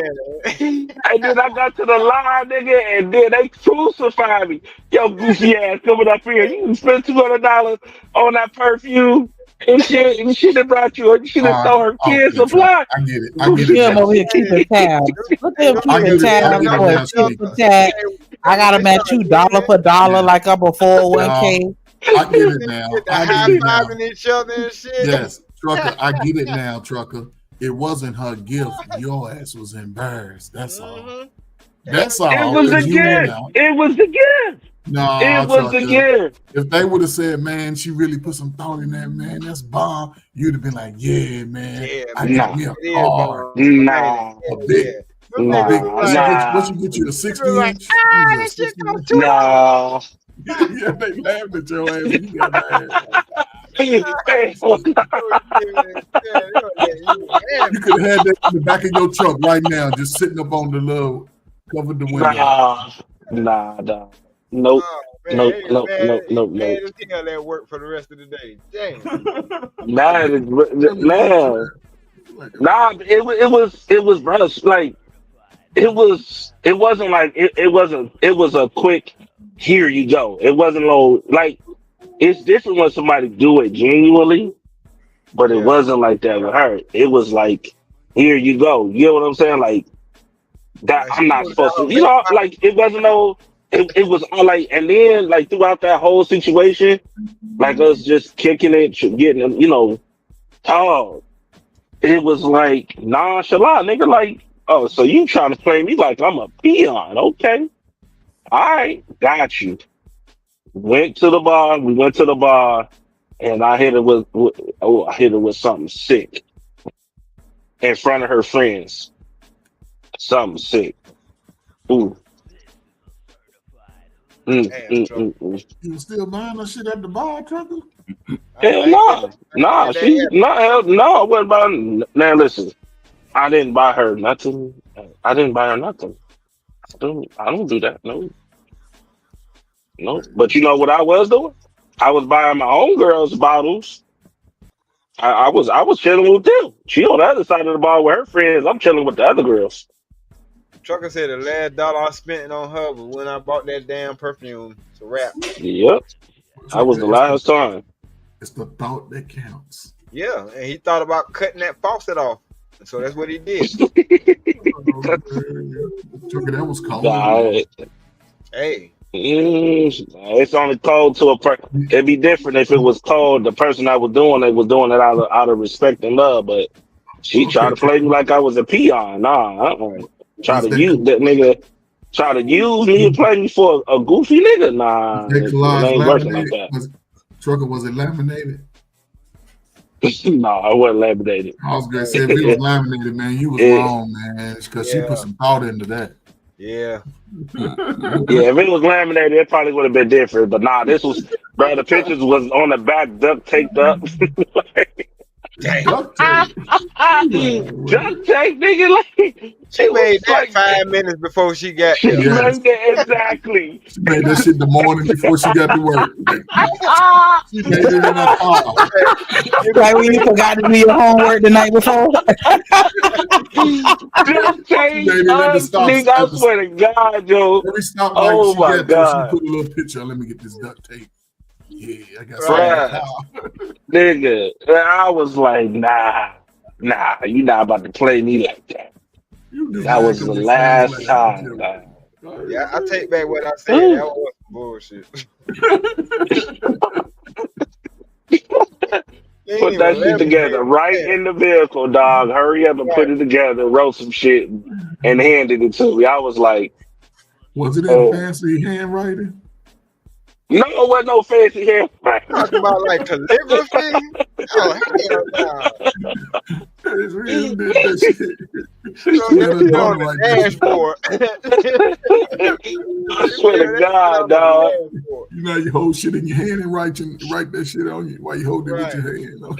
Man, listen, I swear to God, nigga, man, they was blazing my ass on the line. I couldn't even. All I could do was just sit there and put my earmuffs on and just try my absolute best to ignore this shit. That's what. Meanwhile, I'm pissed. I'm hot because it's like. What pissed you off? Because your friends was. No, I was hot because way before they even said anything. I was hot. That hysterical laugh too.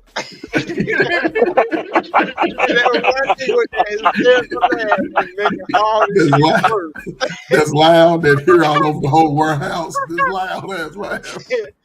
Man, listen. I even had Miss Jones. I even had Miss Jones. Like she was like, "Oh, I saw you buy her some perfume. It's not really good. What she get you?" And then I pulled it out. She was like, "Damn." I said, "Yeah." She put she's an older lady. She works on the glass, bro. I swear to God, when I showed her, she was like, "Damn." She just put this shit together right before she walked in the building, didn't she? I said, "Yeah." Damn.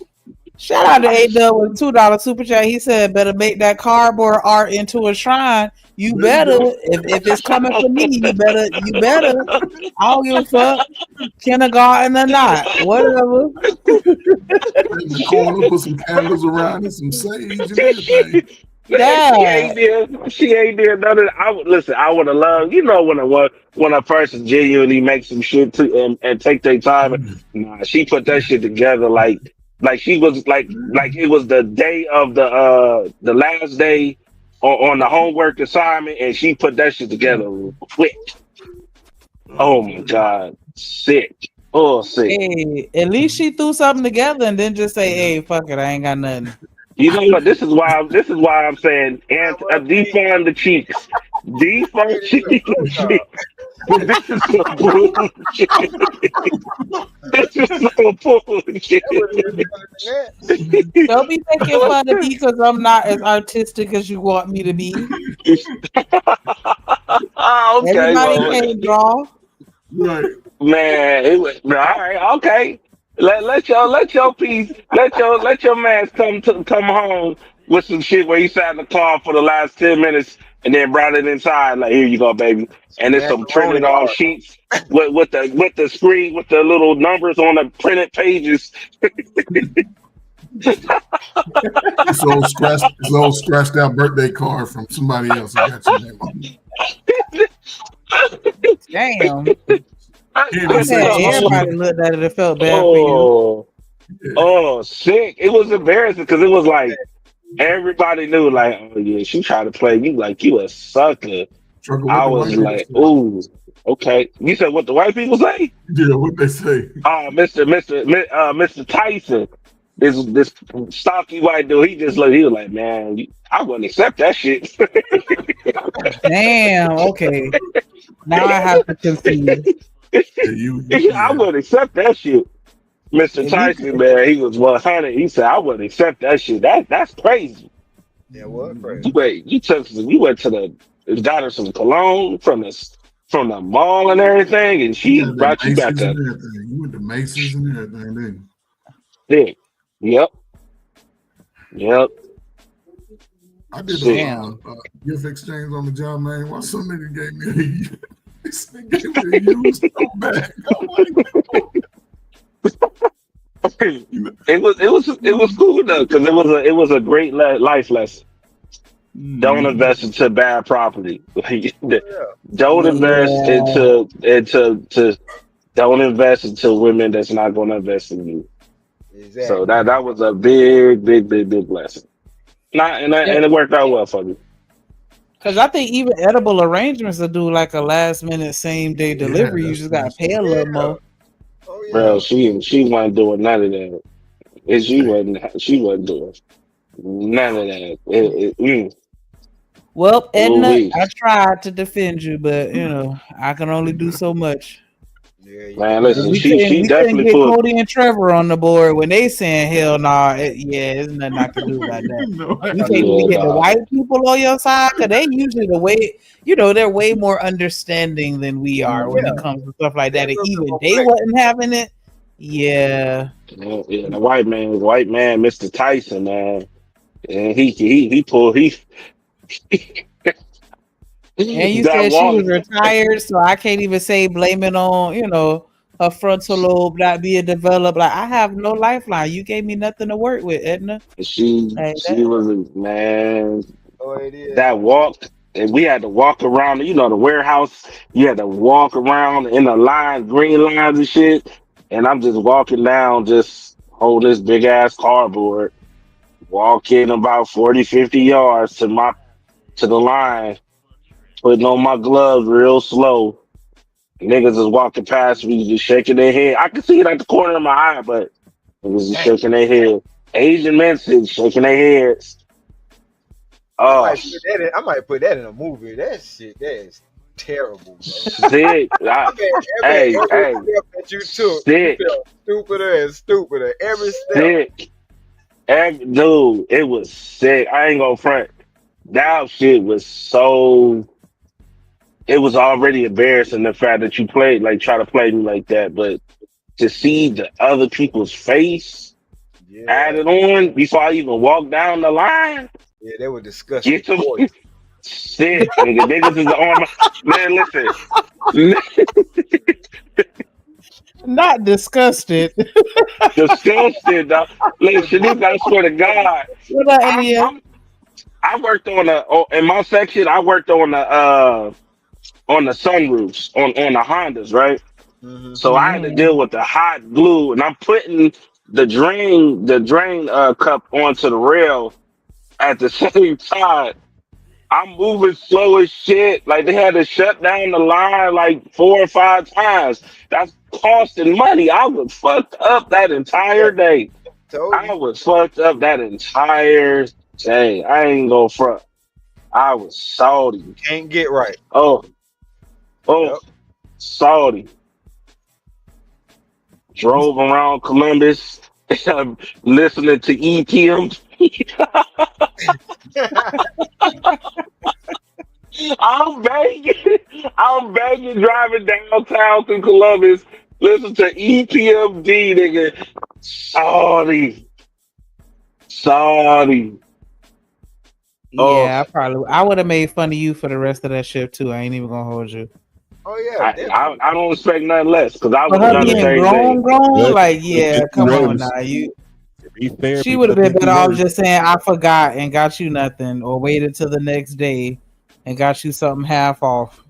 You know what, Trucker? I bought you a gift, but I left it at home. I That. I'm gonna bring it tomorrow. Yep, I would have just lied and gave you I nothing. got you some Stetson cologne at Burlington or something. Well, I would have probably ran to the gas station on my lunch break and got you a whole bunch of scratch off tickets or some shit. Man, listen. She should have walked you to the car, empty-handed and gave you a BJ. Oh Lord. I listen. I ain't going like this. Listen, I ain't gonna refuse that. But still, nah, that ain't gonna happen. Oh yeah, that would have been the gift of all gifts, huh? I got it. I ain't gonna hold you. I would have definitely done that for sure. But still, I want my gift. Cause Lord, why didn't you take your gift back? what? Nah. Once I bought it, I bought it genuinely. I ain't gonna show you. Okay. It was all good though. It was this, you know, it came with the game. I played for a duck that day. So it is what it is. It is what it is. It was a great life lesson for sure. So, was it a That, piece that of relationship was cardboard? over with, right? I'm talking about Coach. Coach don't realize that relationship was over with. When you put that gift in the trash can, Oh yeah. you were throwing the whole Yeah. relationship away. That was your hold on. It was your woman or somebody at work? Yeah, that was my woman. That was my woman. Wait, no, how long had y'all been together up at this point? At that, Like y'all had just started dating, like within the first 90 days. let's see. We were kicking it. We was October of October of 2000. When did that happen? Okay, so y'all was like 4 months 2014. in. Yeah, so we was in. I mean, it's Nah, still a fresh relationship, but yeah, she could have did better than that though. Cardboard. the fresh relationship or not, like nigga, I still took the time out when got you a $200 per, like you know, $200, even though it ain't well, I got it. It's just $200 like perfume. I could have spent $30 on some perfume. I spent $200. Did you get a whole kit like the perfume, the body Shower gel, the lotion, all that. Yeah, nah. I got perfume cost the- that much. It come in I got it was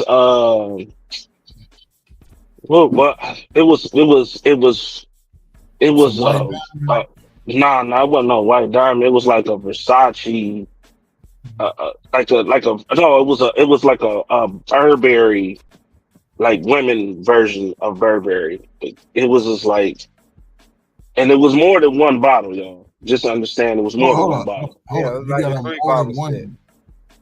Huh? I said, yeah, you probably had that set because they give you a travel one, and then they give you another smaller one. Was it 3 different versions or the same set? No, it's the same It was 2. It was 2. 2 different sets. No, it was 2 different perfumes brought together. Well, trucker, let's exchange gifts, man. This Christmas, bro. Shit, I mean, I tell you, my expensive gifts. Yeah. I got plenty of cardboard around here. I can make a little gift for you. Yeah. Give him a macaroni. Nah, I'm good, dog. Give me some of these boxes around here. Shit. Nah, that shit was. Listen, sick, dog. Ooh, we. Spell trucker out. Yeah, that is hilarious. It is funny now that I think about it, but see, Shanika, this crazy part, like Coach Ferg said, niggas will come on here, put on this fake lie, and act like they've been through some shit, like they Mr. Perfect. They ain't never been played. Nah, everybody gets played once or twice. Everybody, I don't even know who it is. You gonna pay the price. Yep. Happens to the best of us. That's why I say for real. Shit.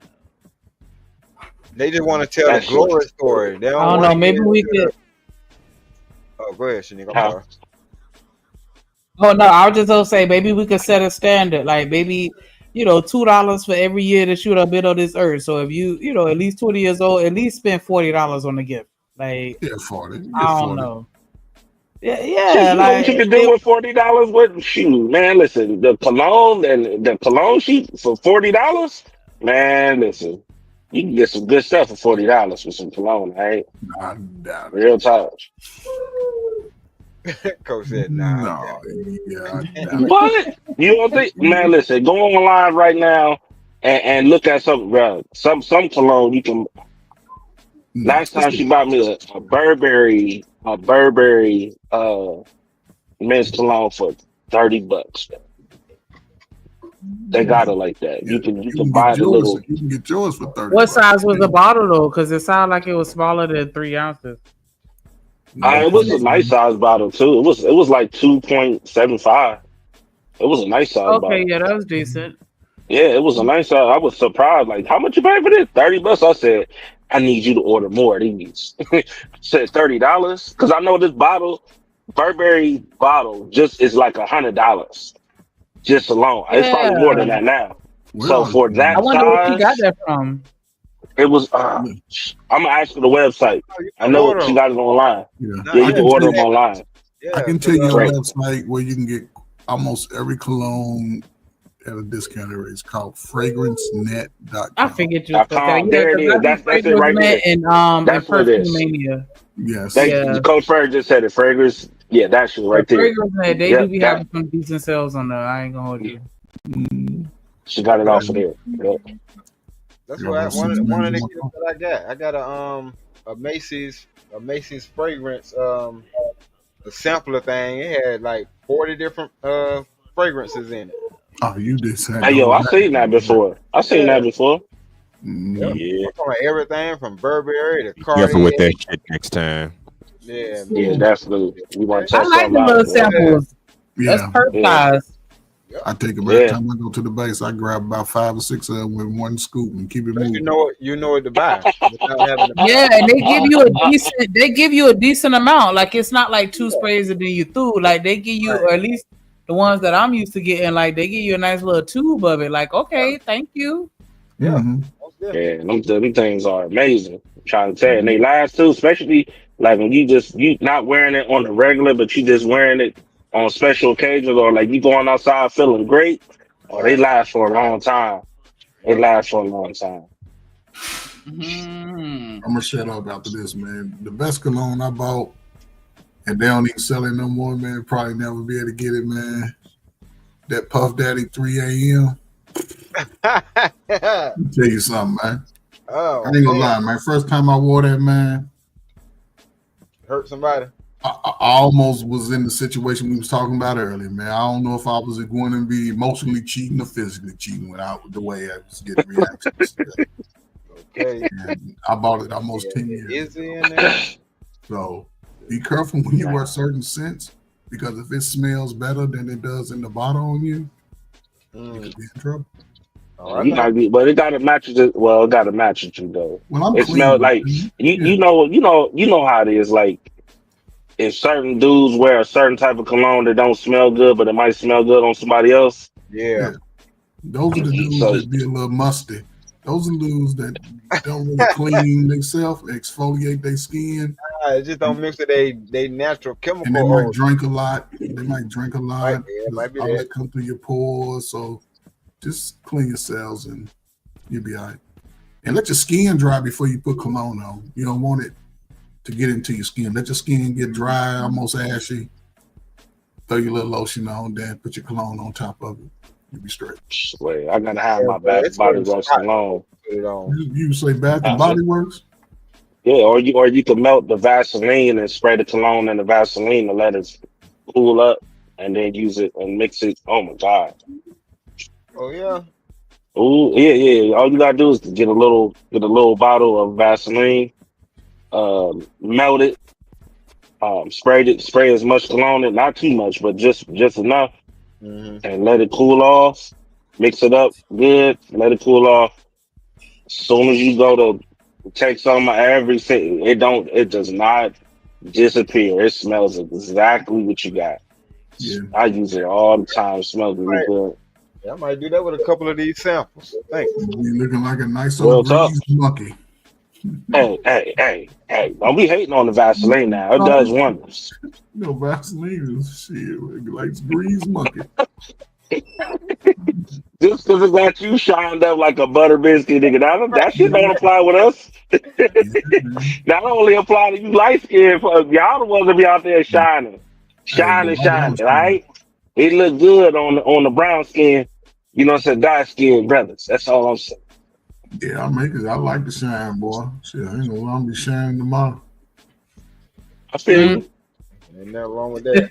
I Nothing can't. wrong with We have been rocking out for 8 hours. I definitely appreciate y'all for coming up, and I feel like today was a good conversation. It really was. You know, because we try and run away from the DMP, but I mean, we are DMP. We are men and women, and we are going to talk about our experiences and how they compare and contrast. And so it's no escaping it. But I do appreciate the fact that we were able to have a mature conversation and talk about things that people need to consider. You know, in my opinion, at least when dating, talking about you know, the vetting process, and then talking about the roles of men and women, what makes you a good parent, and how far you have to go. Like, is he really such a bad man just because he don't change diapers, and when to submit, and how long to allow yourself to be in a relationship? Because I absolutely have one uncle and auntie in particular. They didn't get married until like we were I think my youngest cousin child that they had was at least like 43 or something like that before they finally got married. And it's just like, what? We got to stop all that. Like, you know what I'm saying? And so I really do appreciate these types of conversations, because these are the conversations that we need to be having. And I think that They the really young do. folks don't even focus on these types of things, because we just thinking about, you know, our flesh and what we want in that aspect. But it's like, nah, it's bigger than that. You know what I'm saying? And so, you know, even like with the marriage being similar to a business, like we have to change our perspectives. And the only way we could do it is by having these conversations. So I definitely appreciate it. Like, it wasn't nobody yelling, screaming, nobody cutting each other off. We ain't have to drop nobody for getting out of pocket or disrespectful. Like, this the type of timing that I really do appreciate. And I thank y'all for joining me and just, you know, adding to the conversation, because I respect all of y'all for different reasons, for sure. Hey, appreciate that. Same here. Appreciate it. Appreciate it. Yeah. So, you know, that's the whole point. We supposed to take everything from yesterday and figure out how we can apply it to today, and how we can manipulate it. Well, not even manipulate, but how we can utilize it in the future. Because I don't think we need to just throw anybody to the side. I think that we need to have the conversation so that they can open up their thought process and just expand their way of thinking, to at least consider it. So if anybody listening right now, if you're in your 20s or early 30s or whatever, you don't gotta listen to us. We old heads. You know what I'm saying? It is what it is. But at least consider what we saying and think about how it may apply to you, and come back and hit the panel so we could talk about it. Because clearly there's a disconnect, and we trying to bridge that gap, but we can't do it if we don't have a conversation. And that's a fact. But I definitely appreciate everybody that sent the cash up, everybody that hit the super chat. Shout out to Daryl, been a member for 4 months. Copy y'all a membership. I'm telling y'all, the memberships be even better. Shout out to A-Dub, shout out to T-Dub, gifting the membership. Shout out to DJ, BJ. I don't know what the hell I said, DJ. Good Lord. Shout out to Big Ren, BJ. Shout out to Eater Man, Vixen Forever. Shout out to Vaughn Bryant. Shout out to Nightish, Set Media, A-Dub again in the building. We always love when you come through. Shout out to everybody on the panel. Make sure y'all hit these links. Y'all drop y'all channels in the chat. If you got if you are a content creator, make sure you search up Content Plug 93 so he could teach y'all how to be better content creators. Because that's all we could do is be better and work on being better. That's it. We can get this money together. I promise you. Y'all see Miss Jordan got monetized. She out here doing her damn thing. And you through. So just gonna do a little round robin. Miss Joy, you still up here? She might be able to cook in because she said she was frying us some fish earlier. D-Rock. Yeah, what up? Did you have any final thoughts? Definitely appreciate you for rocking with us today. Hey, no problem. I heard you call me up here, so I said let me jump on up there. Yes, because I was talking about you early in the stream, because you know when y'all were talking about it the last time, and Miss Polly was talking about it, like I wanted to jump in, and then the conversation had kind of shifted, and I was like, oh no, I felt like we kindred spirits, like we like Oh no, I just feel like you kind of be on the same wavelength with me a lot of times, but especially in that conversation, I really wanted to expound on that. So I definitely do appreciate that. And for you popping up and coming to talk to me when I asked you. So did you have any final thoughts, any last words of wisdom that you want to impart with us before you go? Well, I'm just gonna say this. I know I said it in the back chat, and I put it in the back chat because I ain't trying to pander, but I rock with you because I tell you, you overstand a lot of this. And what I mean by that is you're able to see it from an angle where you can decipher it, a lot of the stuff that we're saying, or filter it in a way where it softens it, but it's still saying the same thing that we're saying. I just appreciate that, because we don't mean to have malice in what we're saying, but we do have to kind of be strict or have that strictness, because at the end of the day, we still men.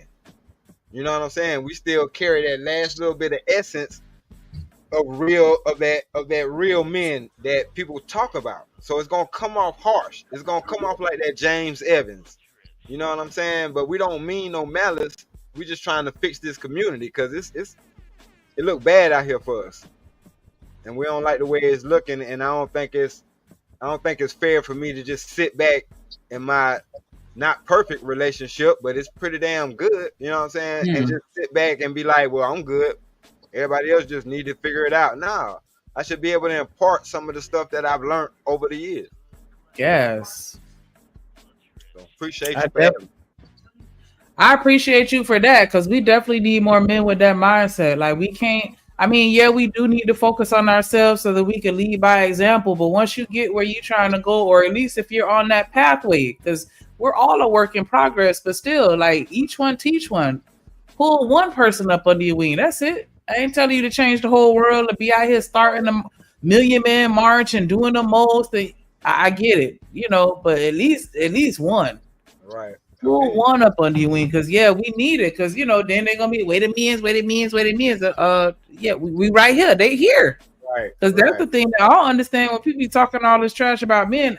That's just not my experience. And that's not to say that I never met these types of men before, but that's not who I choose to engage with and surround myself with. Like, I'm around men that protect me all the time. So, you know what I'm saying? We definitely want to see more of that. And I appreciate you for being the person that's willing to step up and be that man that we need more of in society. I definitely appreciate that. Coach Ferg in the building. He done dropped this link. Make sure y'all subscribe. Make sure y'all subscribe to get these gems. Y'all can say what y'all want, but don't nothing come with age but wisdom. No matter how much you try to debate it, I don't care. Like, you can't show me one old person that has not learned anything in their life at all, where they can't teach you nothing. And who's old? I don't know who you're talking about. It's old. No, I ain't talking about you, but I'm just saying, because they call us old heads. You know what I'm saying? Yeah. And so With some old young people, okay? That, like, nah. You're only as old as your mind. That's the way I always. You're as old as you feel. Yep. And you know, listen, man. I was listening, man. It was again, like you said, it was a good conversation. I think Eda Man does a good job of sort of manning it out in a sense. Just listening to his story, mine and his are similar. But again, man, if you are somebody who wants to be in a space of marriage, just understand that it's not the easiest thing you'll do, and it's not the hardest thing you do. It's just something you need to do consistently, even in the good and the bad days. You know, you got to treat marriage like a baby. Sometimes it feels good, sometimes it don't, sometimes it cries, sometimes it laughs, but it's always a learning process. So, you know, and I understand everybody's not built for it. I don't push marriage on anybody. I don't, but whatever you decide to do it with an open mind, and don't be afraid of the unknown. Stop listening to other people tell you the bad stuff about life. Go climb the mountain yourself, so you would know what the mountain is like. Don't listen to me telling you that it's bad to climb a mountain, but I done did it 3 times. No, go do it and come back and tell YouTube the story. So salute to everybody, man. Salute to the husbands and wives. Salute to you. For sure. Trucker, you still with us? Yeah, I'm still here. Hey. Don't be over there thinking about that little collage and shit, man. I'm sorry. Listen. He'll get over it somehow. You better put mine up on the wall. I don't care. Post it. Listen, I'm definitely was about to say, yeah, please don't be a duck like I did. Don't do that. If your woman ain't investing in you for real, please don't waste your time, right? Please don't do it, man. And Lord, man. also communicate. You know, like maybe she know it's me. I'm still trying to save her. Maybe she know. You know, let her know. Give some hints. Like, hey, you know, She knew. She knew. She looked at me and she said, "Well, this is all I could do for right now." And handed it to me and then dirt it off. I was like, "Oh, you trying to play me like I'm your E? Okay, I'm your P. Oh, okay, I get it. So okay. So you must think I'm one of them niggas. Okay." She was supposed to make up some coupons real quick, like Stan said, like one free BJ in the car right now. Like just something. God damn. We could have played Uno, sex Uno or something. She ain't do none of that shit. She hit me with a red Clifford. What's that dog? Red dog Clifford shit. Like oh my god. Clifford the big red Sick. dog. Oh man. she should have went to the Dollar Tree and got you a box and just gave you an empty box, and you'd be like, "Where's the gift?" And just be like, "Yeah, that's for Daniel." Listen, You're like, she said at least her words was exactly, at least I did something for you.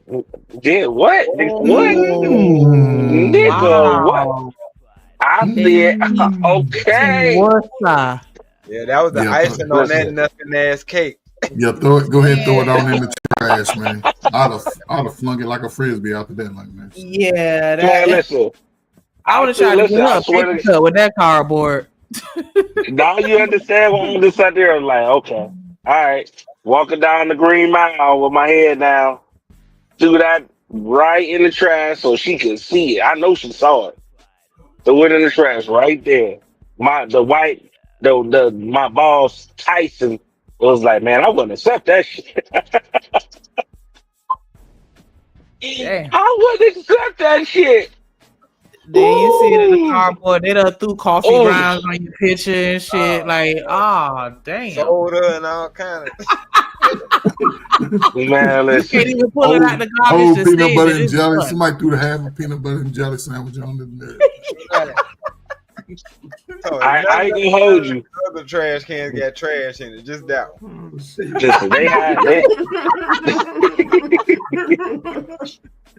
I had some good people working on the line with me because it was like, we understand. Give him, you know what I'm saying? Give him a little bit of time to get him so motivated because he down. He down right now. Played the hell out of me. Yeah, I Don't would have be been a petty duck. and I would have threw some trash on top of it, like something super sticky or just like, yeah, nah, you ain't getting this back, ma'am. And I would have made sure to drop it on her picture too, so she knew it was personal. H&M, appreciate you for swinging by. You got a couple gems that you can leave us with. I sure do, and you know it. Yeah, to piggyback off what Coach Fergus saying, that's something I spoke on too as well. Just because I be on my panel talking about the dark side of female nature as well as male nature and how fucked up the dating market is, I tell everybody that's listening, don't just take my word for it. Go out there and experience it for yourself, just like the rest of us in this panel had to do. And like the other brother had to learn the hard way what happens when you invest in something that's not invested in you. My mama always told me some things in life people have to learn the hard way. And I say to that, make sure that the hard way isn't the only way you learn certain lessons. They end up coming back from some shit. Just saying. Yeah, You got to go out there and experience the stuff for yourself. Don't just take our word for it. Experience it for yourself, and you'll see what I'm talking about. Yes, listen to the bald head white man with the aviator shades on in the avatar. I don't know why that avatar looking extra super light skin. Like, can we get some melanin in that thing? Because I'm a little confused when I look at it right now. I don't know. Well, you know this AI technology. Hold on, I can fix that. Give me a second. Yeah, get him, make him like. See, there you go. There you go. How You was see that? how it went from Rice Krispie to Hershey? Like, yeah, Chocolate right. yeah, for real. Like, I got about 10 of these avatars. I switch them up every we bringing stream. them mulatto avatars over here. We already got drip. We don't need no more. What kind of avatars? The extra super light skin avatar, mulatto. Yeah, we not doing Mulatto, that. that's what it's called. Yeah, That's what your avatar is called, mulatto. Yeah, the Coach Ferg filter.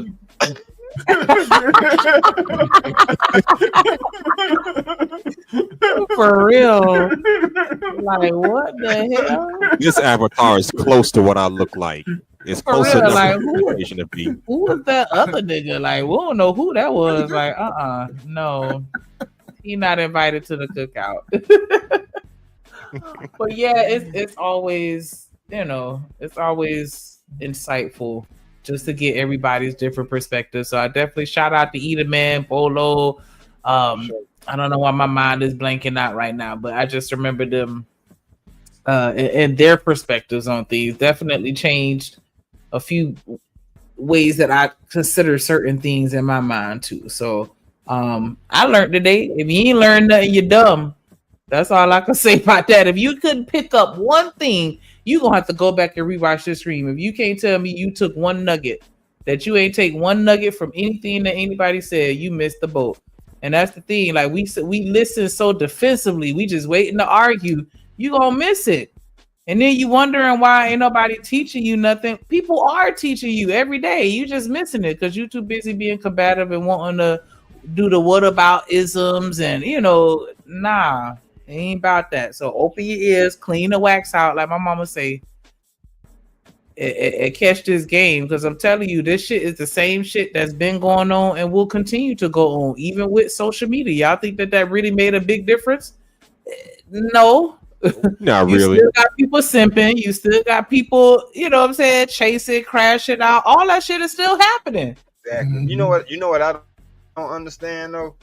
We listen to a lot of people. We listen to a lot of people have different perspectives, and then we want to blanket everything or generalize everything as if it's a one size fits all. And one thing I learned about this life is there is no one size fits all. It's what you make happen. That's what's gonna happen, or whatever you allow, then that's what's gonna be allowed. That's a fact. So don't let everybody else make you think that you missing out on a good thing because your girlfriend bought you a cardboard gift that she made for you. You never know. You know what I'm saying? That might be, that might be her limit. You just never know. Like, you don't let other people, outside of your relationship dictate it to the point where they're able to control your brain and how you think. Like, see things for yourself and then have those conversations with the person that you living with. This is somebody that you intimate with, living with, seeing on a daily basis. Like, y'all just have those convos and then y'all can work it out, talk it out. Because what they said, the best relationships are the people that stick around and say that they ain't going nowhere. Because that's the only difference between the people that have been married 60, 70 years and the people that only made it about 4 or 5. They didn't give up when times got hard, because that's going to happen with everybody.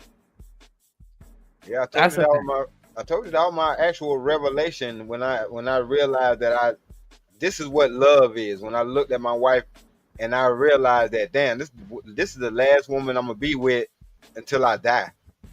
Like, this is the woman I'm going to die with. And I was like, oh shit, this is what love is. That's some powerful shit though. Yeah, because in that moment I was grateful. I was like, damn, I couldn't pick nobody else that I would rather, have by my side in the case that I pass away.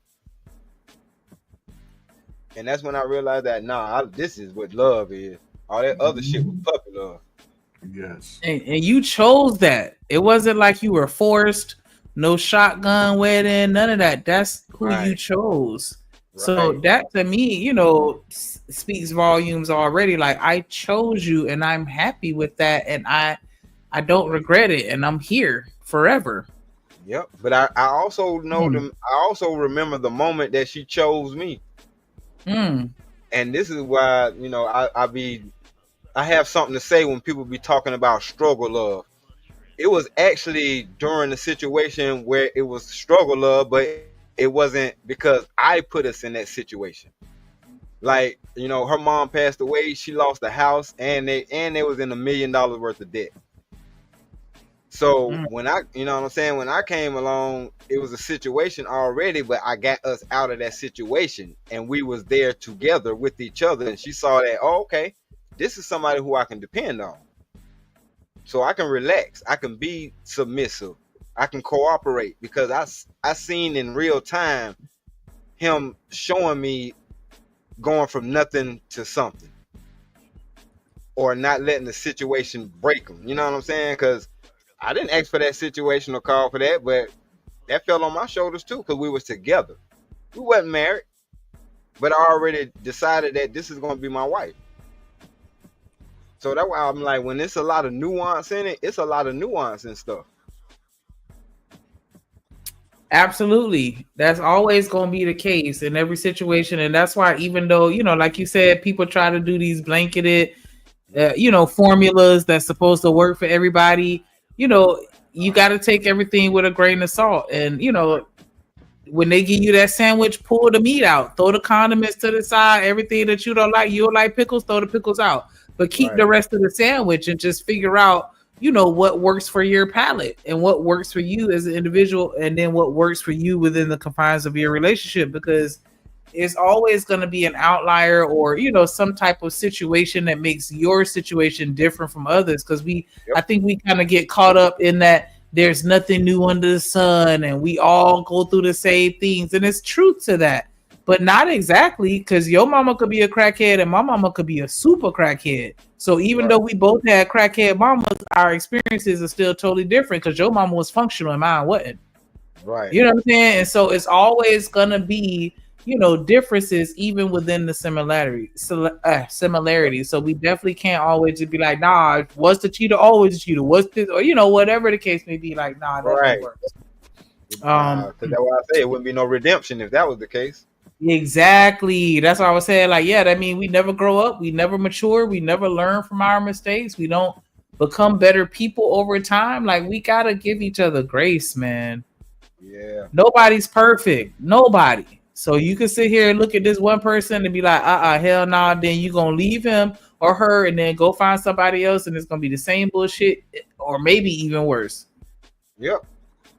Because people gonna people. That's just how it goes. But once you find somebody that I think that fuck with you on the same level that you fuck with them, and they willing to stick it through, like, that is priceless for sure. Like, just somebody that's not willing to give up on you, even if it's a parental or a professional relationship, regardless. Like, those are the people you need to clutch on, the ones that don't want to give up on you no matter what. So that's definitely a blessing. That is absolutely a blessing. I appreciate y'all. Not gonna drag this out no more. Make sure y'all hit that like button. Make sure y'all subscribe. If you're watching the replay, drop a comment. Let us know that you that you rocking with Drip Nation. I don't know what happened to Drip. Hopefully he on the raft back to China. I'll give y'all an update tomorrow, and we'll see how far he made it before the raft broke. Because we getting the cheap rope, and we getting the cheap logs, and we getting 3 rice balls, and that's it. And we sending him back to China. If he only make it, halfway, they don't got nothing to do with us. But definitely appreciate y'all again for showing up and showing out. And we will see y'all tomorrow. And you.